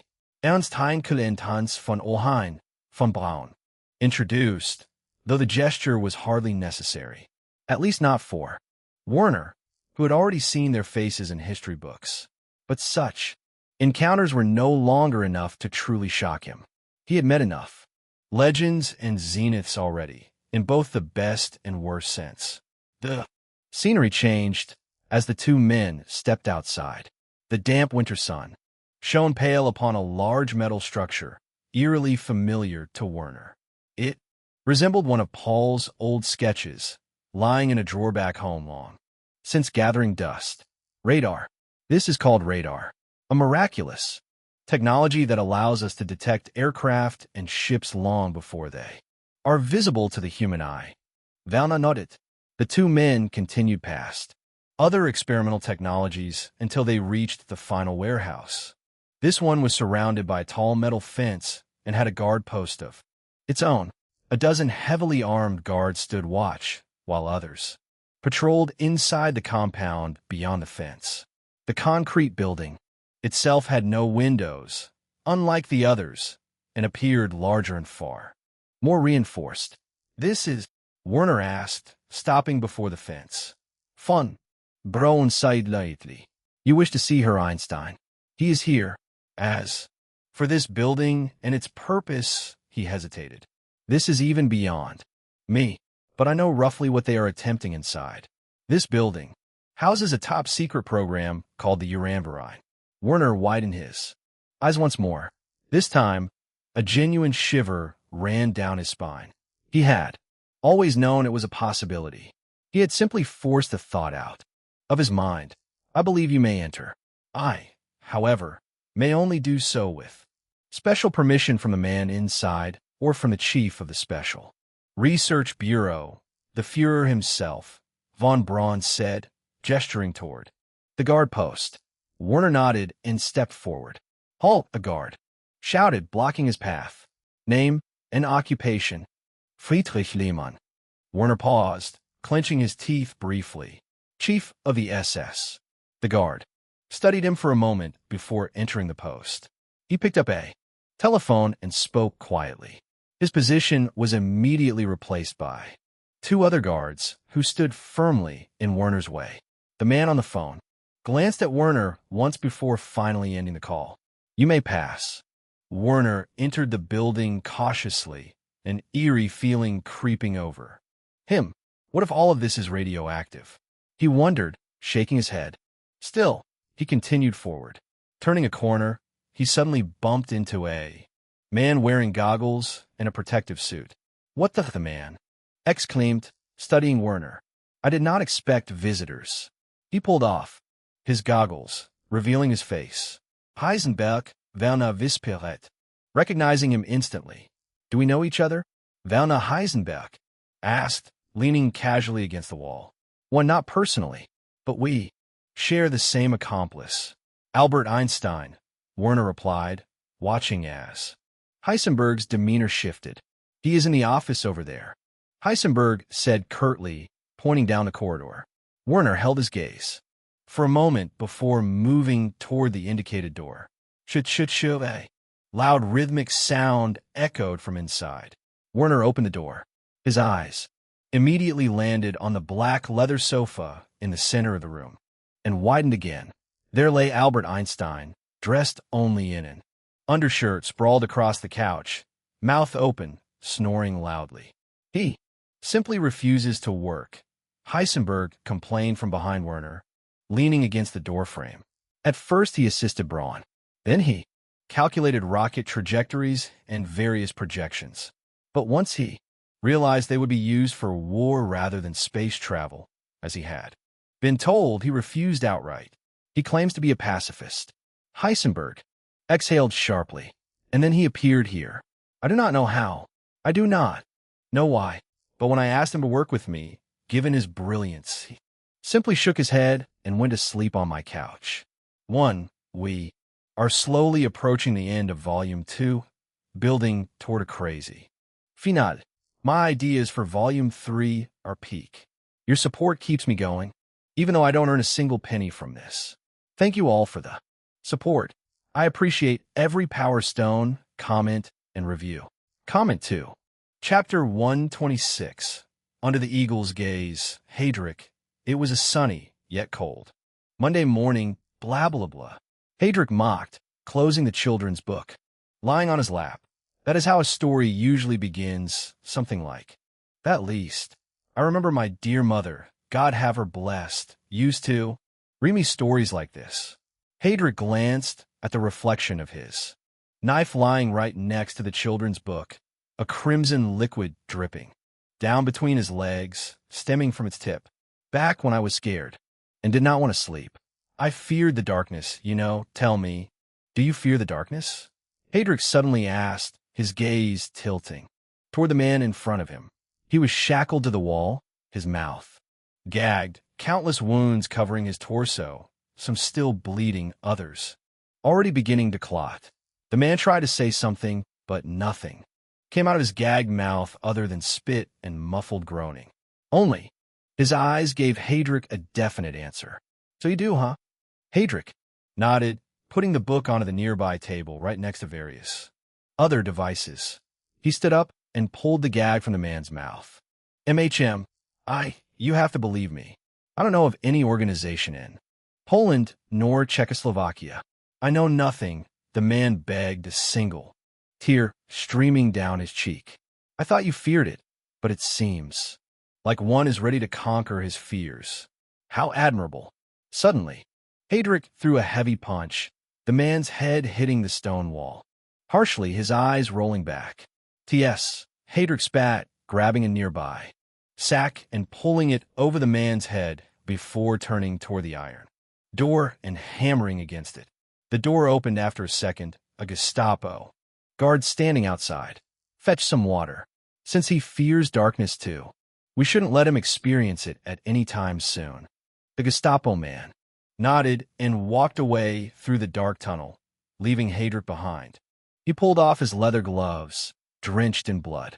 He looked at them with a mixture of disgust and curiosity before throwing them into the distance, the dark leather vanishing in the stony hallway.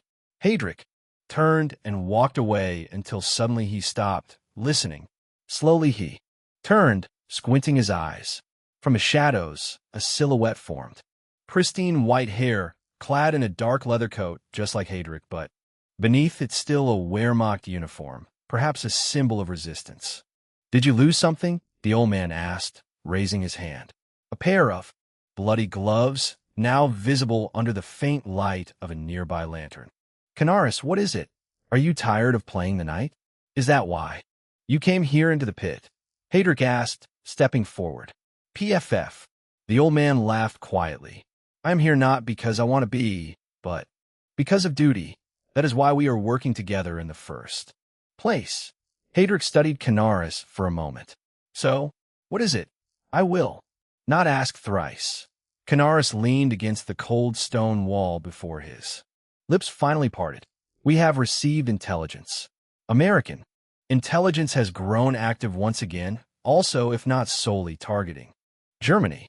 They are planning something big. They have already woven their nets. We managed to intercept a secret message. It is in Polish. Canaris' eyes grew intent.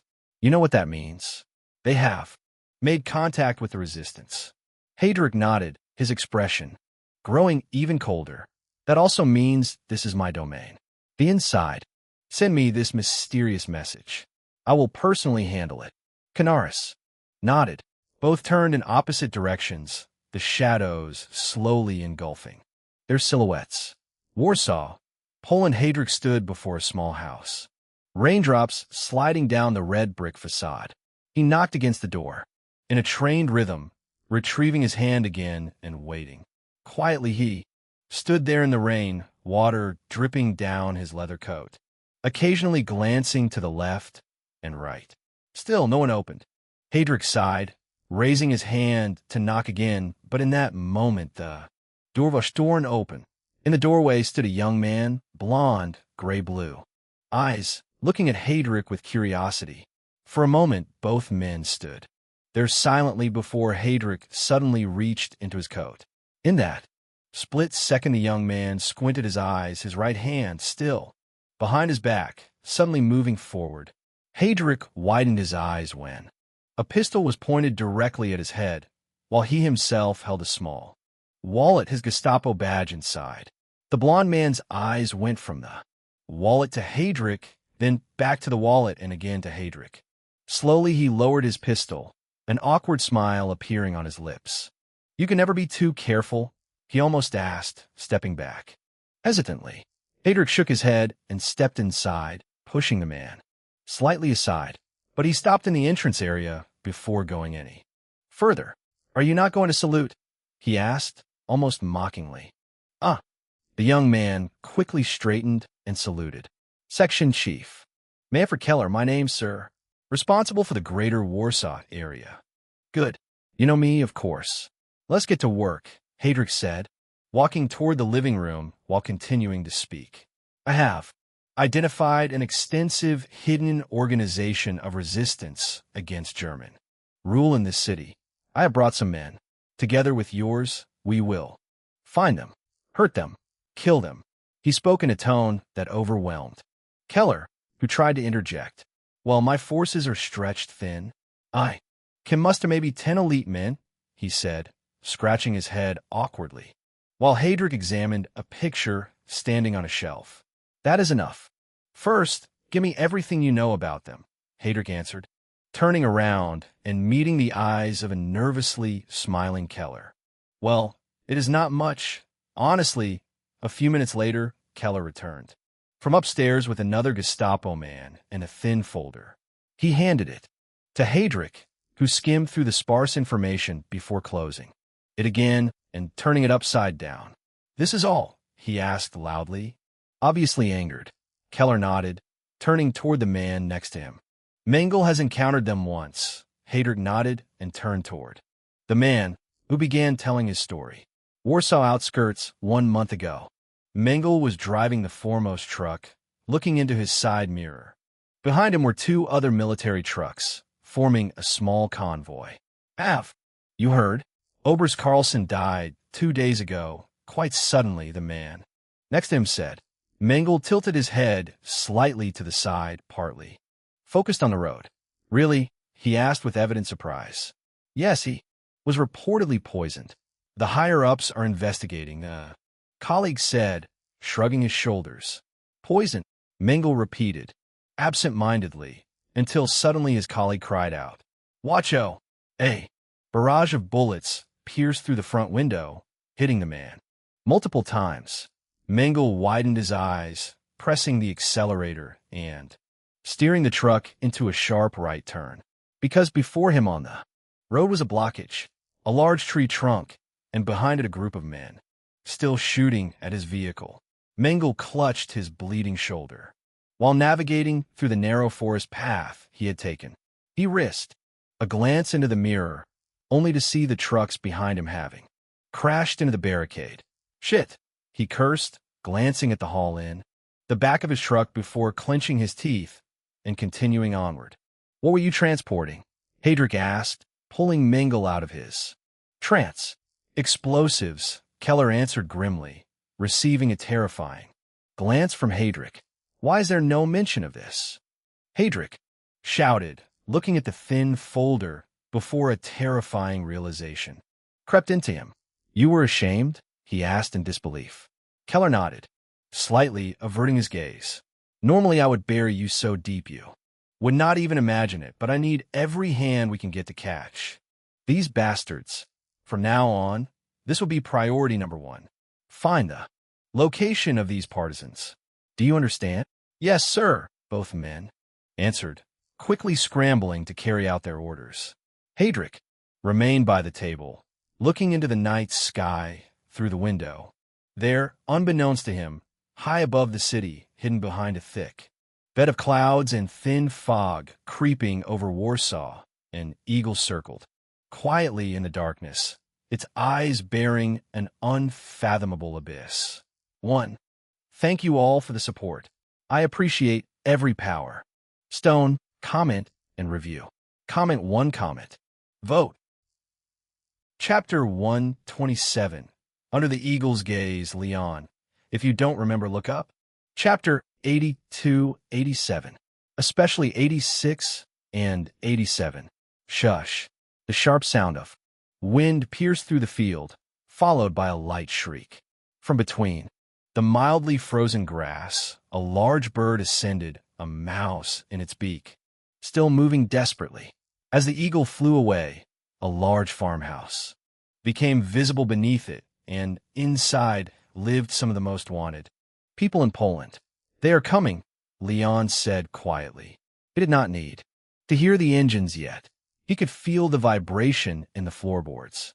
Through the tip of his cane, Mykolaiv checked the chamber of his captured MP40. How many? Enough to make it interesting, Leon replied. He turned away from the window, his face illuminated by a single flickering candle. Remember, survival over everything else. We just need to burn the bridge behind us.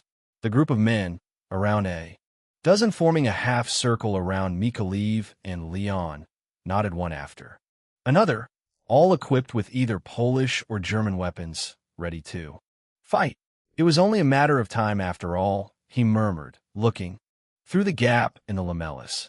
Truck after truck came driving through the tall grass field, leaving behind a path of destruction.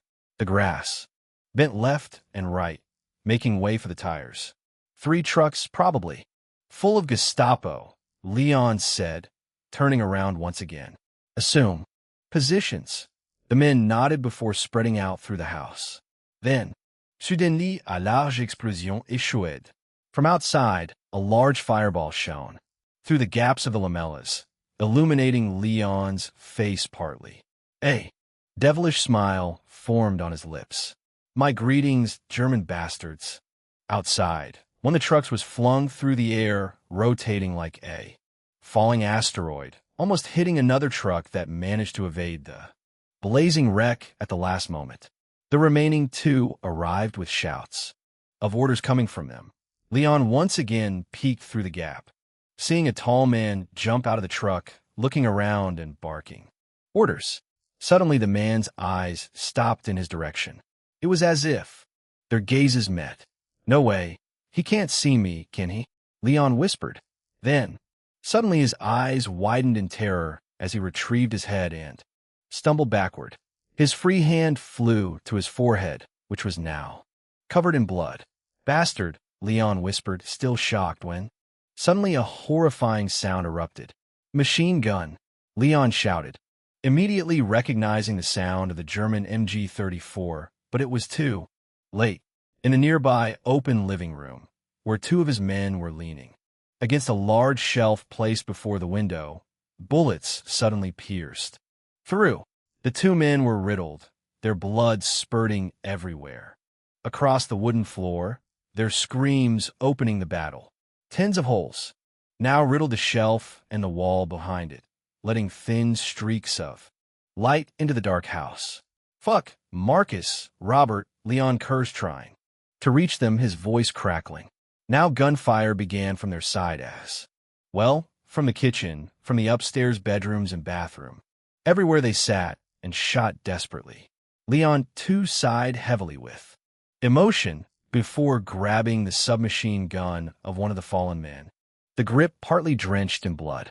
He slid over the large dining table, crouching behind it, his gaze remaining fixed on the door. Bam! The wood burst open under a heavy kick, shouts coming from the entrance. Gestapo. Men after Gestapo men stormed inside, their submachine guns raised. Leon closed his eyes for a moment. Everything suddenly slowed down. Fucking Germans, he shouted, raising the muzzle over the edge of the table. He squeezed the trigger, spraying the 3 Gestapo men who had entered. First with bullets, they raised their guns and fired a short barrage. But that was all their reaction time allowed. Most of their bullets were flung into nothingness, only a couple striking the table. They themselves were riddled, now lying dead on the ground, while Leon panted heavily, clutching his shoulder where one of the stray bullets had hit him. Under heavy breathing, he managed to get up, his cane striking the wooden floor in a rapid rhythm as he hurried toward the stairs leading into the cellar. "Time to go," he shouted. After a moment, the men upstairs came down. All but 3 had decided to stay behind, buying them time to flee. Quickly they made their way downstairs, the old wooden steps creaking beneath their weight. There it was, where normally a concrete wall would have stood, a blasted open hole now gaped, a narrow tunnel leading into darkness.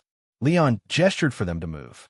"You too, Mikhailiv," Leon said sternly, when suddenly a large explosion shook the house from above. Leon clenched his teeth and pushed Mikhailiv forward. Mikhailiv looked at him with wide eyes, then nodded distantly, and crouched into the small tunnel, quickly making his way through it.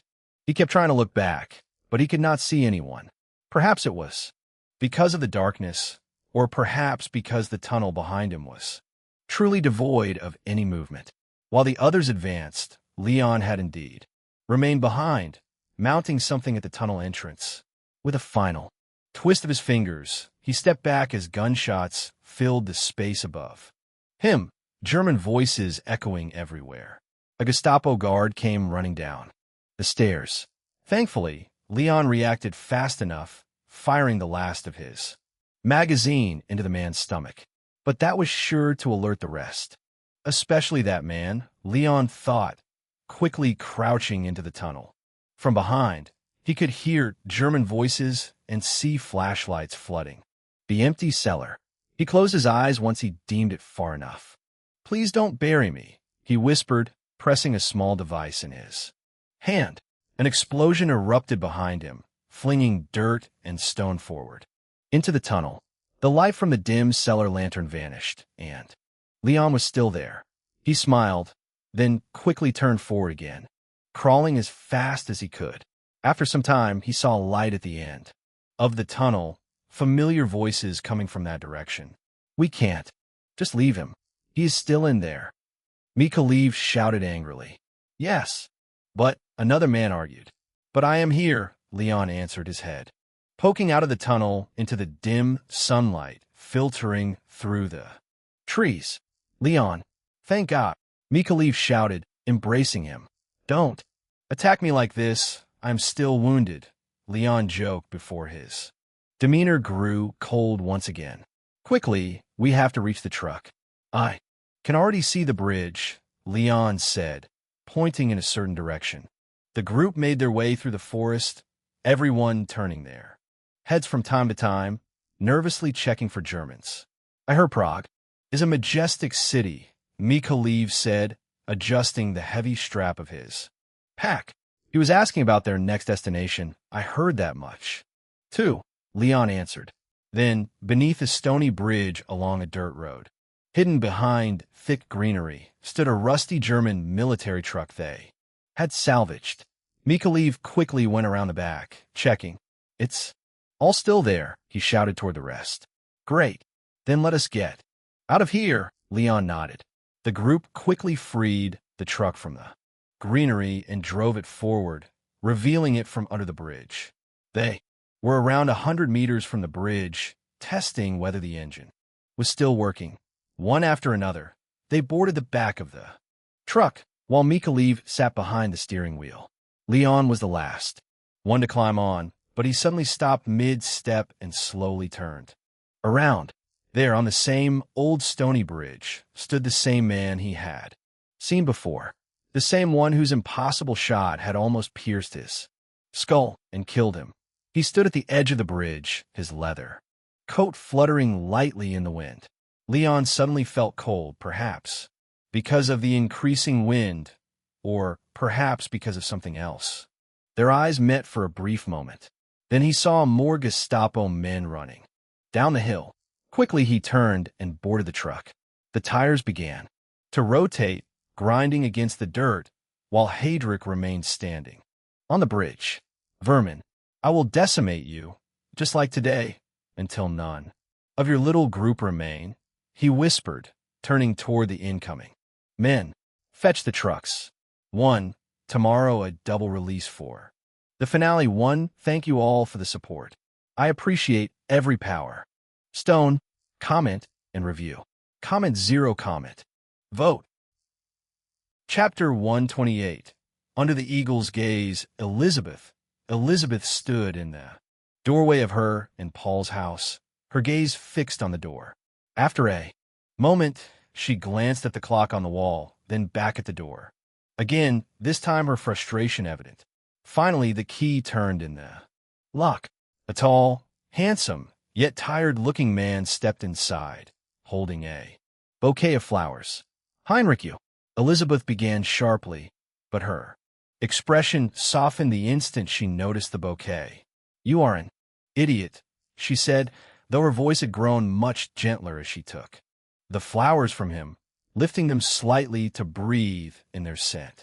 Good to see you too, Elizabeth, Paul replied quietly, his mind already seeming to drift elsewhere. Since it is Valentine's Day, Hugo has prepared a majestic dinner for us, Elizabeth said, taking his hand and leading him toward the dining room. But before she could sit down, Paul walked past the table toward a small basket resting on the couch. He stopped in front of it. Slowly, he lowered himself, kneeling on both knees and stretching out his hands. His fingertips brushed against something soft, a layer of silk protecting a much deeper innocence. Marcus, smile for me, Paul whispered. He caressed his soft cheek, gesture the little child found funny.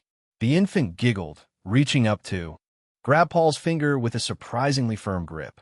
Suddenly, Elizabeth appeared in the corner of Paul's eye, hugging Paul from behind while her own hand found the child's free cheek. She smiled down at them both. How beautiful, she whispered, while she sat down on the sofa beside them. How much I wish for these moments to happen more often.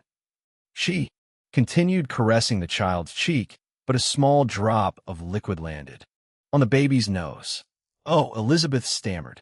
She quickly wiped the tear away with her hand, her movements frantic and embarrassed. Paul looked at her with a deep, conflicted gaze. His eyes were filled to the brink with long-forgotten emotions, but the foremost among them was pity. Do you not think of it sometimes? Elizabeth suddenly broke the silence. She turned toward Paul and grabbed his hand, the one still resting against their son's cheek. Just as 3, perhaps as 4 in the future, she began. Somewhere far away, somewhere where no one cares about who we are. No responsabilités, no expectations, no demands. Such a place, far away. Suddenly Paul turned. He stood with his back to her for a moment, his posture as rigid as a statue.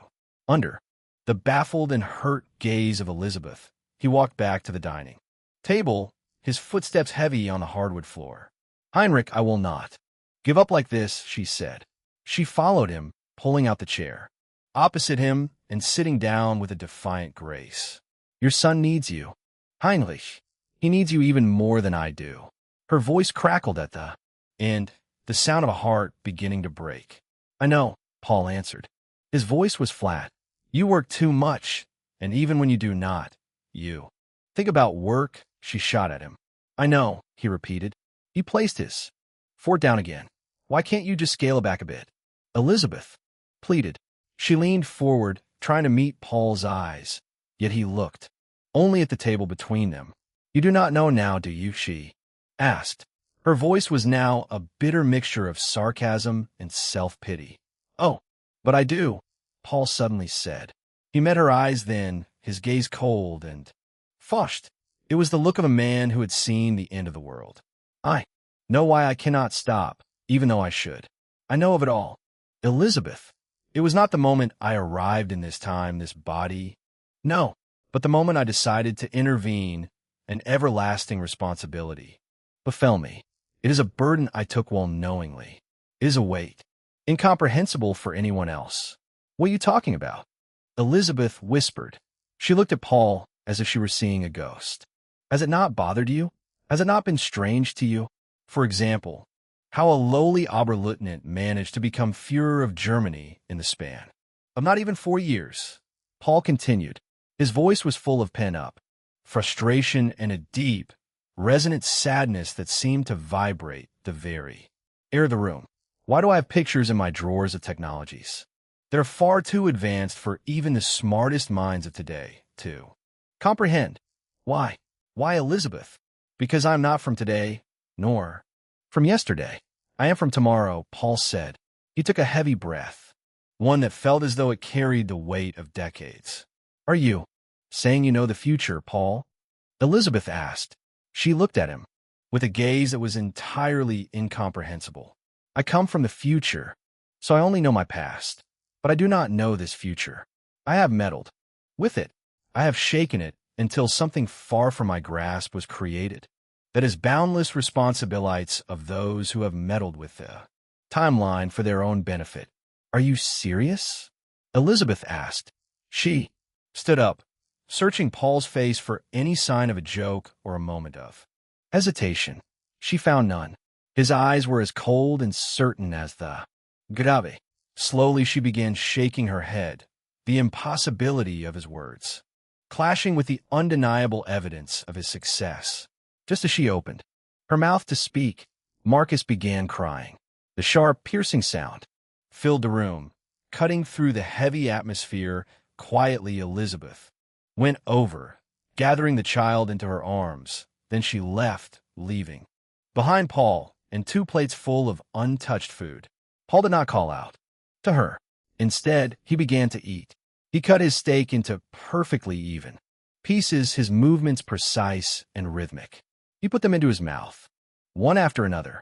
After he finished, he wiped his mouth with a linen napkin, stood up, and began to climb upstairs.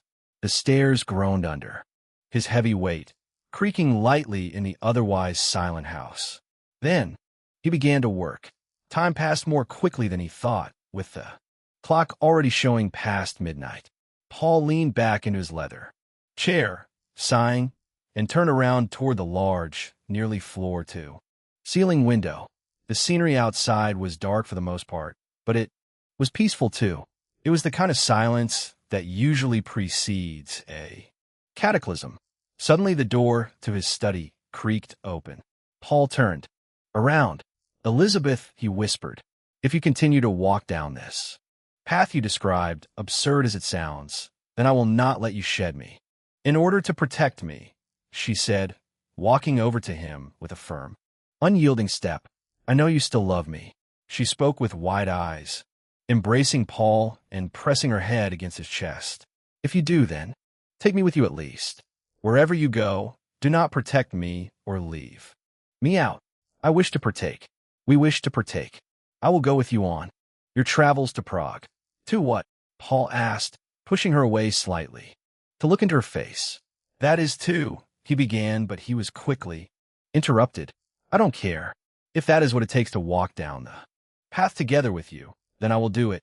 Paul looked at her for a moment, his eyes searching hers for a sign of doubt. He found none. He slowly nodded, accepting the path that would lead them both into the abyss. A quiet wind set in outside, filling the night sky with fallen leaves.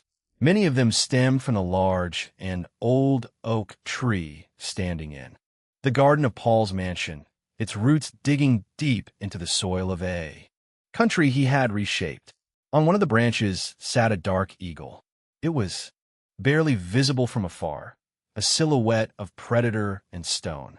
Its head was turned toward the only source of light in the darkness, a golden glow stemming from the large window of the study. Inside, a man and a woman stood together. The eagle did not move. It simply watched, its eyes reflecting the light of the room. Thank you all for the support. I appreciate every Power Stone, comment, and review. Comment 1 comment. Vote. Chapter 129. Under the Eagle's Gaze, Paul. Volume 2, Finale. The pale spring sun shone upon the majestic roofs of Prague, casting long and golden shadows across the ancient cobblestones. It was the first truly warm day of the year 1940. It was the first day of spring. It was March 20th, 1940. Prague was in a state of extraordinary excitement, the air thick with the anticipation of the important state visit happening. Today, the open-topped Mercedes moved slowly through the streets, flanked by rows of soldiers in pristine uniforms. The crowds lined the boulevards, their cheers echoing off the stone walls of the city. You have to wave, Paul said toward Elizabeth, who sat beside him. She looked at him, her hand trembling slightly as she adjusted the collar of her coat. Slowly she began waving, a slight smile appearing on her face, as she listened to the rhythm of the cheering crowd. Deep under the street, in the winding canals of the city, the atmosphere was entirely different. Quick, Heydrich shouted. He held out a flashlight, the beam cutting through the damp and gloomy sewer air. He looked with visible disgust at his feet. His black leather boots, usually polished to a mirror shine, were sullied in sewage and filth. I will kill them for this, he whispered. His voice was a low hiss that echoed off the slime-covered walls. He looked behind him at the row of Gestapo men, struggling through the muck. Among them was the young section chief, Keller, whom Heydrich had towed along on his extensive hunt for the partisan group. Every time Heydrich had found them, every time he had them within his grasp, they managed to flee at the last moment. They had suffered casualties, and their numbers had shrunk with every skirmish. But their morale remained unbroken. Most importantly, their leader continued to live. Leon Vasily, Heydrich murmured. He whispered the name he had finally discovered through sheer luck and the brutal interrogation of those left behind. Sir, a voice suddenly came from far behind him. Heydrich quickly turned once again, looking for the man who had called him. He pushed past the row of men until he reached the end of the line. There stood a young-looking Gestapo man, looking at him, with wide eyes and a pale face. What is it? Heydrich asked, impatiently. This door.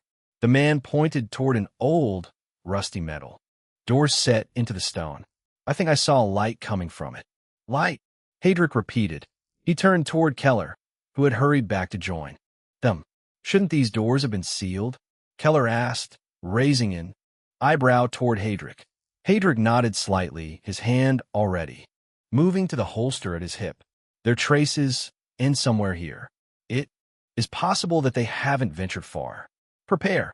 He raised his voice, a sharp command that cut through the humid air of the tunnel. His men collected before the metal door, crowding into the tight space. The dirty water splashed upward with their movements, soaking their uniforms. As they readied their weapons for the breach, Heydrich stepped back, nodding to two overly large men. With a synchronized grunt, they smashed their feet into the rusty metal. The door groaned, its hinges screaming as they were torn from the wet stone. It swung open with a hollow bang, revealing not a small room, but a vast, echoing cavern. They had found an old, abandoned sewage treatment plant. Huge circular vats filled with black, motionless liquid lined the floor, while a network of rusted iron catwalks crisscrossed the space high above. Steam hissed from old pipes, creating a thick, white veil that obscured the far corners of the hall. "Go!"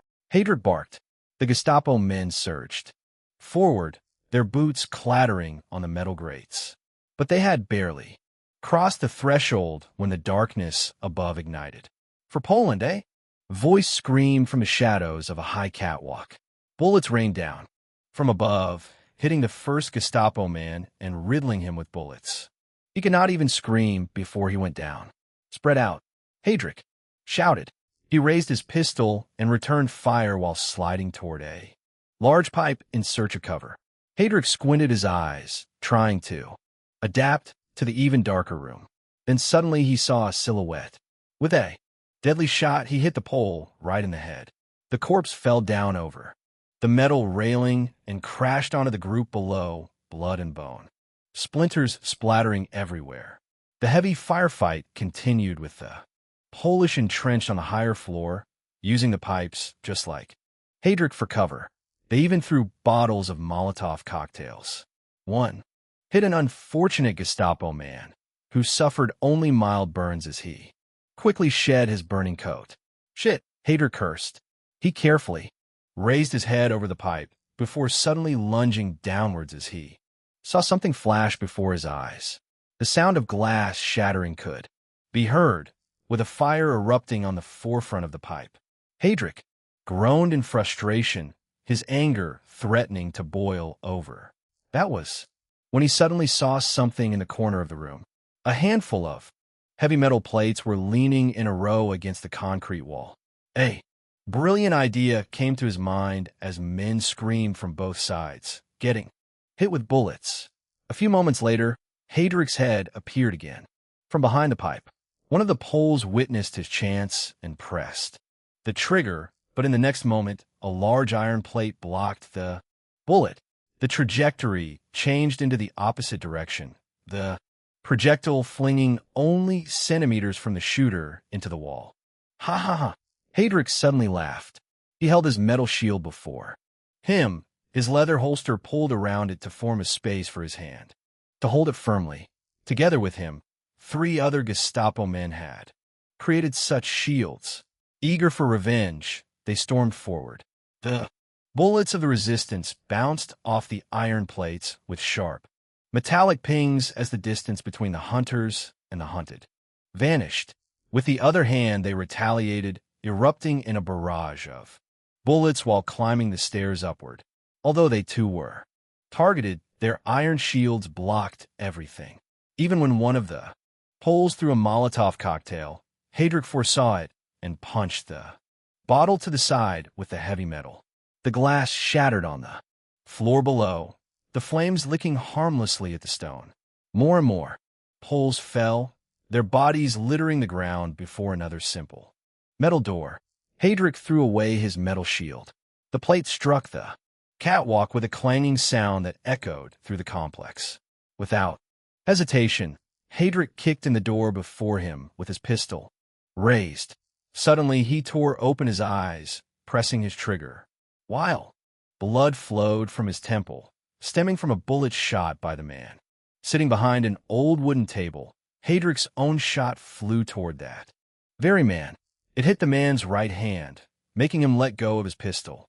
Slowly, Heydrich stepped forward, his Luger still raised and steady.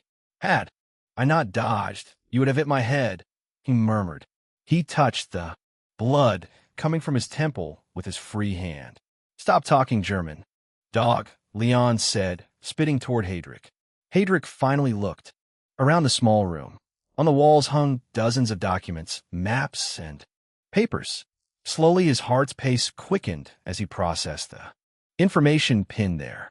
"Are you finally realizing it?" Leon laughed, leaning back into his chair despite the blood dripping from his hand. "It is too late. The bomb is already planted." Heydrich shook his head, his mind racing through the parade schedule. "Contact the Führer. Tell the column to stop immediately." Heydrich shouted toward one of his men. who turned and ran quickly toward the outside. The route was changed.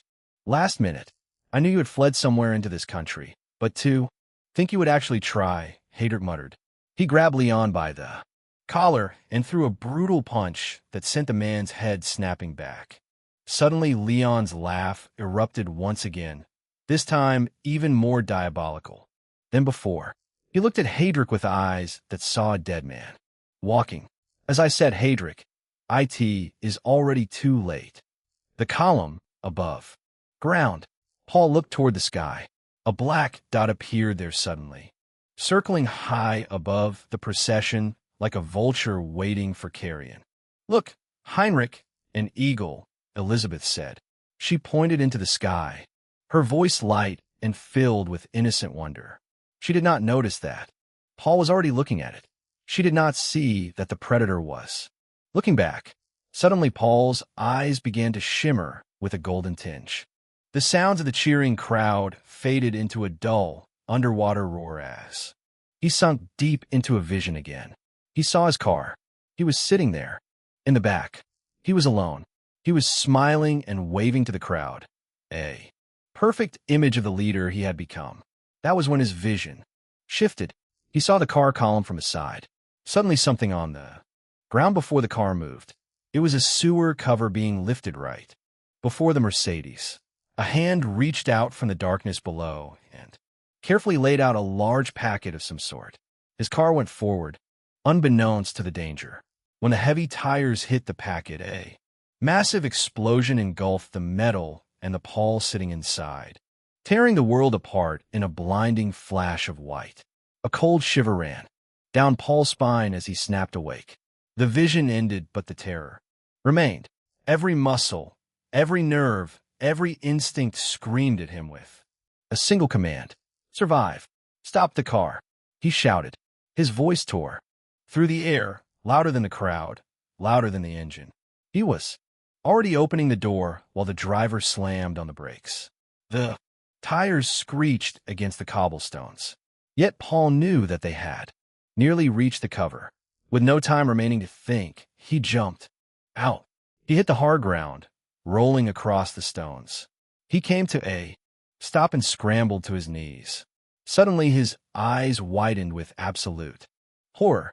It was not because of the bomb. It was not because of the shocked onlookers. It was because Elizabeth remained in the car. She looked at him. Her gaze was not fearful. It was confused. It was questioning. She looked at him as if asking why he had left her there. Alone. The car nearly stopped. Nearly. Its momentum carried it forward. Just a few more meters. Elizabeth reached for the handle. She too opened the door. But before she could move, the rear tire rolled over the dark metal of the sewer lid. The silence of the moment was shattered by an roar that seemed to split the earth itself.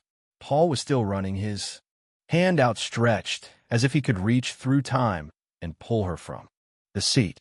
Then everything went white. Bam! A massive explosion engulfed the Mercedes, the force of it vaporizing the glass and turning the luxury vehicle into a hollowed-out shell in a fraction of a second. The car flipped through the air like a toy, the fire blistering across the metal and erupting in every direction until it formed a massive fireball.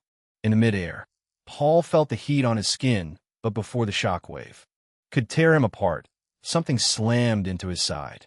Gustav had reached him. The giant of a man threw his entire body over Paul, shielding him from the primary blast.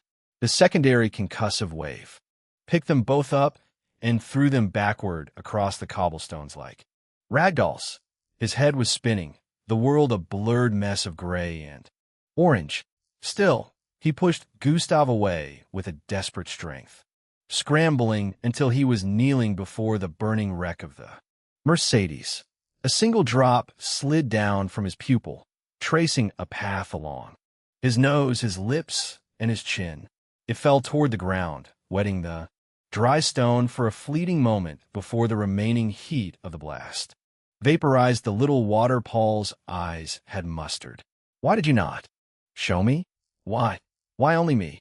To Paul's mind screamed the question into the void, his head tilted upward toward the eagle that was still making its circles in the pale spring sky. It flew as if nothing had happened, as if the world below had not just been shattered into 1,000 twisted pieces. The bird offered no answer. That is it.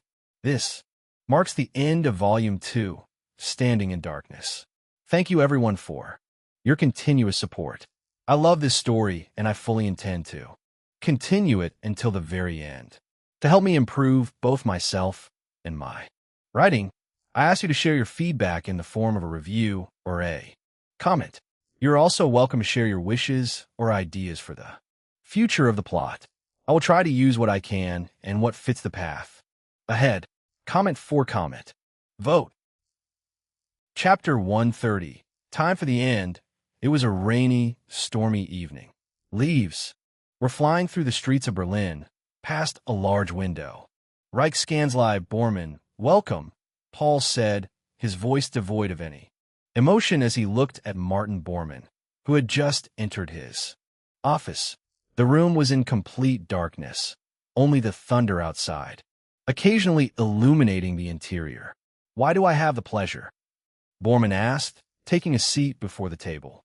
I wish to hear of your progress regarding the dismantling of the party structure, Paul said, folding his hands while watching Bormann with something far deeper, far darker in his eyes.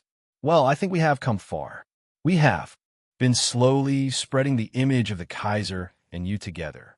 Although we had many members leaving because of the shifted priorities, we managed to retain more than we had hoped, and he stopped, his heart rate increasing.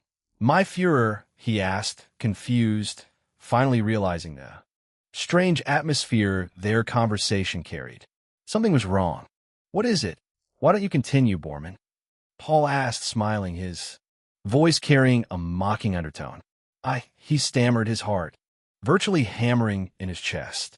Your heart, Paul suddenly said, fixing him with a death stare.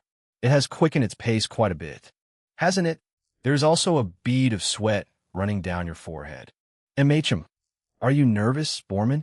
Paul asked. At that very moment, a massive thunderbolt streaked across the horizon, illuminating the room. For a brief second, half of Paul's face was lit, and in Bormann's eyes, the light reflected directly. Yet there was something else. Behind Bormann, further down the room, 3 additional reflections appeared. Eyes. A shiver ran down Bormann's spine as he slowly turned, following Paul's gaze. He widened his eyes, quickly turning back to Paul before looking again at the 3 men sitting there. What does this mean? He asked, suddenly standing up. Why are all the Reichsmarschall here? Why, Bormann? Paul asked, his eyes full of false concern. They are here to dispose of a traitor. Paul stepped forward, moving around his table. When have I ever? Bormann stammered. Do you remember? Paul began. When you received your letter on the night of the coup? Bormann nodded hesitantly. Do you also remember what a layman said to you that day? No.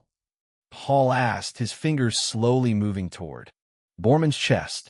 You may not be the only one who received such a letter. The one you tried so hard to free, so hard to retain, touched the paper in his prison cell long before you ever did. Paul smiled, though there was no joy in it. Come Spear. Slowly, the door opened, and a slick-looking man entered. You bastard. You betrayed me. Bormann roared, suddenly retreating backward, then looking down at his torso. Spear retracted his hand, glancing at Paul for approval. Colluding with foreign intelligence. Colluding with partisan groups. Revealing my location, my route, even after it was changed. You must hate me a lot. Paul nodded at the breathless Bormann. One slowly, Paul extended his fingertip and pressed the knife, already buried beneath Bormann's ribs, deeper into his body. This is how we deal with traitors, he said, his eyes suddenly filling with killing intent. In a fluid, masterful movement, Paul pulled out the knife and turned toward Spear. Indeed it is, he said, looking at the blade now buried in Spear's torso, who looked at Paul with a horrified gaze. Silence. If I, myself, ever receive punishment for my betrayal, then do not stab me in the back. Stab me in the front, Paul said, looking toward the three men seated behind the table, who were watching with grim expressions. At that moment, both Spear and Borman collapsed, hitting the ground hard, their heads coming to rest beside one another. Paul paused for a moment. All, besides the corpse that has risen from his grave, have been dealt with, he murmured. Now, he began, looking at Manstein, Kesselring, and Redder. Now we come to the endgame. At 6 a.m., the German Reich officially declared war on the state of Denmark. We have received the all-clear. Generalmajor Hassel von Monte-Olfe shouted toward Rommel, who was adjusting his new uniform, the insignia of a true general. Marking his collar, Rommel looked proudly into the mirror for a moment, then slowly tilted his head. Then we ought to go. All panzer divisions are to advance at full speed. All air units are to begin close air support immediately. And we, Rommel added, walking past Asso, will be at the forefront of it all. He smiled with visible passion, almost madness. Only a minute after the formal declaration was delivered to the ambassador of Denmark, a massive wave of Panzer III and IV tanks rolled across the grasslands at the border. Messerschmitt fighters and Stukas overtook them from above, one by one, flying only meters above the tanks' turrets, their wind barely shaking the metal giants. The vibration of their tracks echoed for hundreds of meters across the plain, reaching even the first scrambled units the Danish had hastily assembled. Destroy them. With absolute power we may cause more casualties than necessary, but just this one time we will strike with everything we have, Rommel said, watching the lightly armored units in the distance through his binoculars. Then he retreated into the safety of his tank and closed the heavy metal hatch. Fire, he ordered, his voice loud, yet laced with the calm authority of a seasoned commander. At his command, the massive tank division opened fire. The hillside where the lightly armored Danish unit had taken position was completely shaken by explosions. All the while, from the clouds above, Stuka after Stuka emerged, their terrifying sirens arriving even before their bombs. Sir, Luftwaffe scouts have spotted artillery positions being established around 2 kilometers northwest of here, a soldier reported, pressing the earpiece against his ear as a voice crackled through. Rommel nodded. They're to target it. All bombers. This division is being devoured. Quickly, but we do not want to be interrupted while feasting. Take them. Out. As the group of Stukas made a sharp turn, rain suddenly began, pouring down, creating small puddles inside the craters left by tank shells. The water stirred lightly with every additional explosion, with every Danish corpse hitting the ground. Then from a nearby body, a small streak of blood trickled into the earth, the crimson color mixing with the clear rainwater, forming a visible cloud beneath the surface. At the same time, Paul raised the spoon of honey he had stirred into his tea, watching as a thin thread of gold trickled back into the cup before. He placed the spoon on the table beside him. He lifted his head, studying the 2 men seated with him. Unlike the battlefield, Berlin was enjoying a hot summer day on the last day of May, the sun shining brightly upon the men sitting in the garden of the Reich Chancellery. After clearing his throat, an older man, his demeanor unmistakably cold, moved to stand. Ambassador, why leave already? Paul asked, leaning back in his garden chair and exchanging a glance with Wilhelm, who sat opposite him. Both now looked at the ambassador of Denmark. I have urgent matters to attend to, as you may imagine, the man replied, his displeasure barely concealed. Well, it was brave of you to come, but it would be braver to stay. Also far more efficient. Paul smiled, gesturing toward the chair the man had just vacated. How so? The ambassador asked, already half-turned, having caught the underlying. Donne, since your country will not survive until the Kaiser and I finish our tea, You could simply stay here and present us with your surrender. Agreement, Paul said, smiling, though his eyes did not. The ambassador flushed slightly, clenching his jaw before turning abruptly and striding away. Gustav, who was standing beside the door leading inside, gave Paul a questioning look. Paul merely shook his head lightly and turned back to Wilhelm. Entertaining a guest who does not wish to be one can also be tiresome for the host. Indeed, Wilhelm nodded, taking a sip of his tea before suddenly looking up. I have yet to tell you about the diplomatic visit my son made to Bulgaria. Wilhelm's eyes lit up. Paul inclined his head. Since our line maintains a strong connection with the House of Saxe-Coburg-Gotha, the visit was a fruitful one. They are this close. Wilhelm raised his index finger and thumb, nearly pressing them together, to agreeing to join the war on our side. They simply wish to regain their lost territories in return. Of course, Paul replied, nodding with approval. Your son will one day be a great Kaiser, I am sure. Paul paused, raising his cup.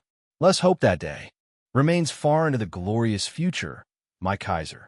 Wilhelm laughed heartily. Well said, well said. He raised his cup as well, and the two sat peacefully beneath the bright sun, greenery surrounding them. Oh, right, my apologies. I have yet to ask. Wilhelm paused, pressing his lips together. How was your own son faring, now since he did not continue, falling silent as he met Paul's gaze? Paul clenched his jaw, closing his eyes for a brief moment. No need to look at me like that, my Kaiser, Paul said slowly, meeting Wilhelm's apologetic gaze. Olaf, us come and go in this world. For some, death comes naturally, peacefully in their beds. That was the fate nature had predetermined for my wife. But through the influence of others, that fate was defied. His voice remained measured, at least on the surface, but for a brief moment. He slipped. It was only a glance, a subtle tightening of his facial muscles, yet it betrayed everything Paul had been holding back for so long. Absolute darkness. A shiver ran down Wilhelm's spine, and his eyes quickly retreated behind the rim of his cup. And like all who meddle with destiny, they too met their end. In time, all such men do. A brief silence settled between them, heavy despite the summer air. Just like me, Paul thought. He raised his cup once more and took a quiet sip as, somewhere in the distance, a bird cried out, its shadow gliding across the garden before vanishing beyond the walls of the Reich Chancellery.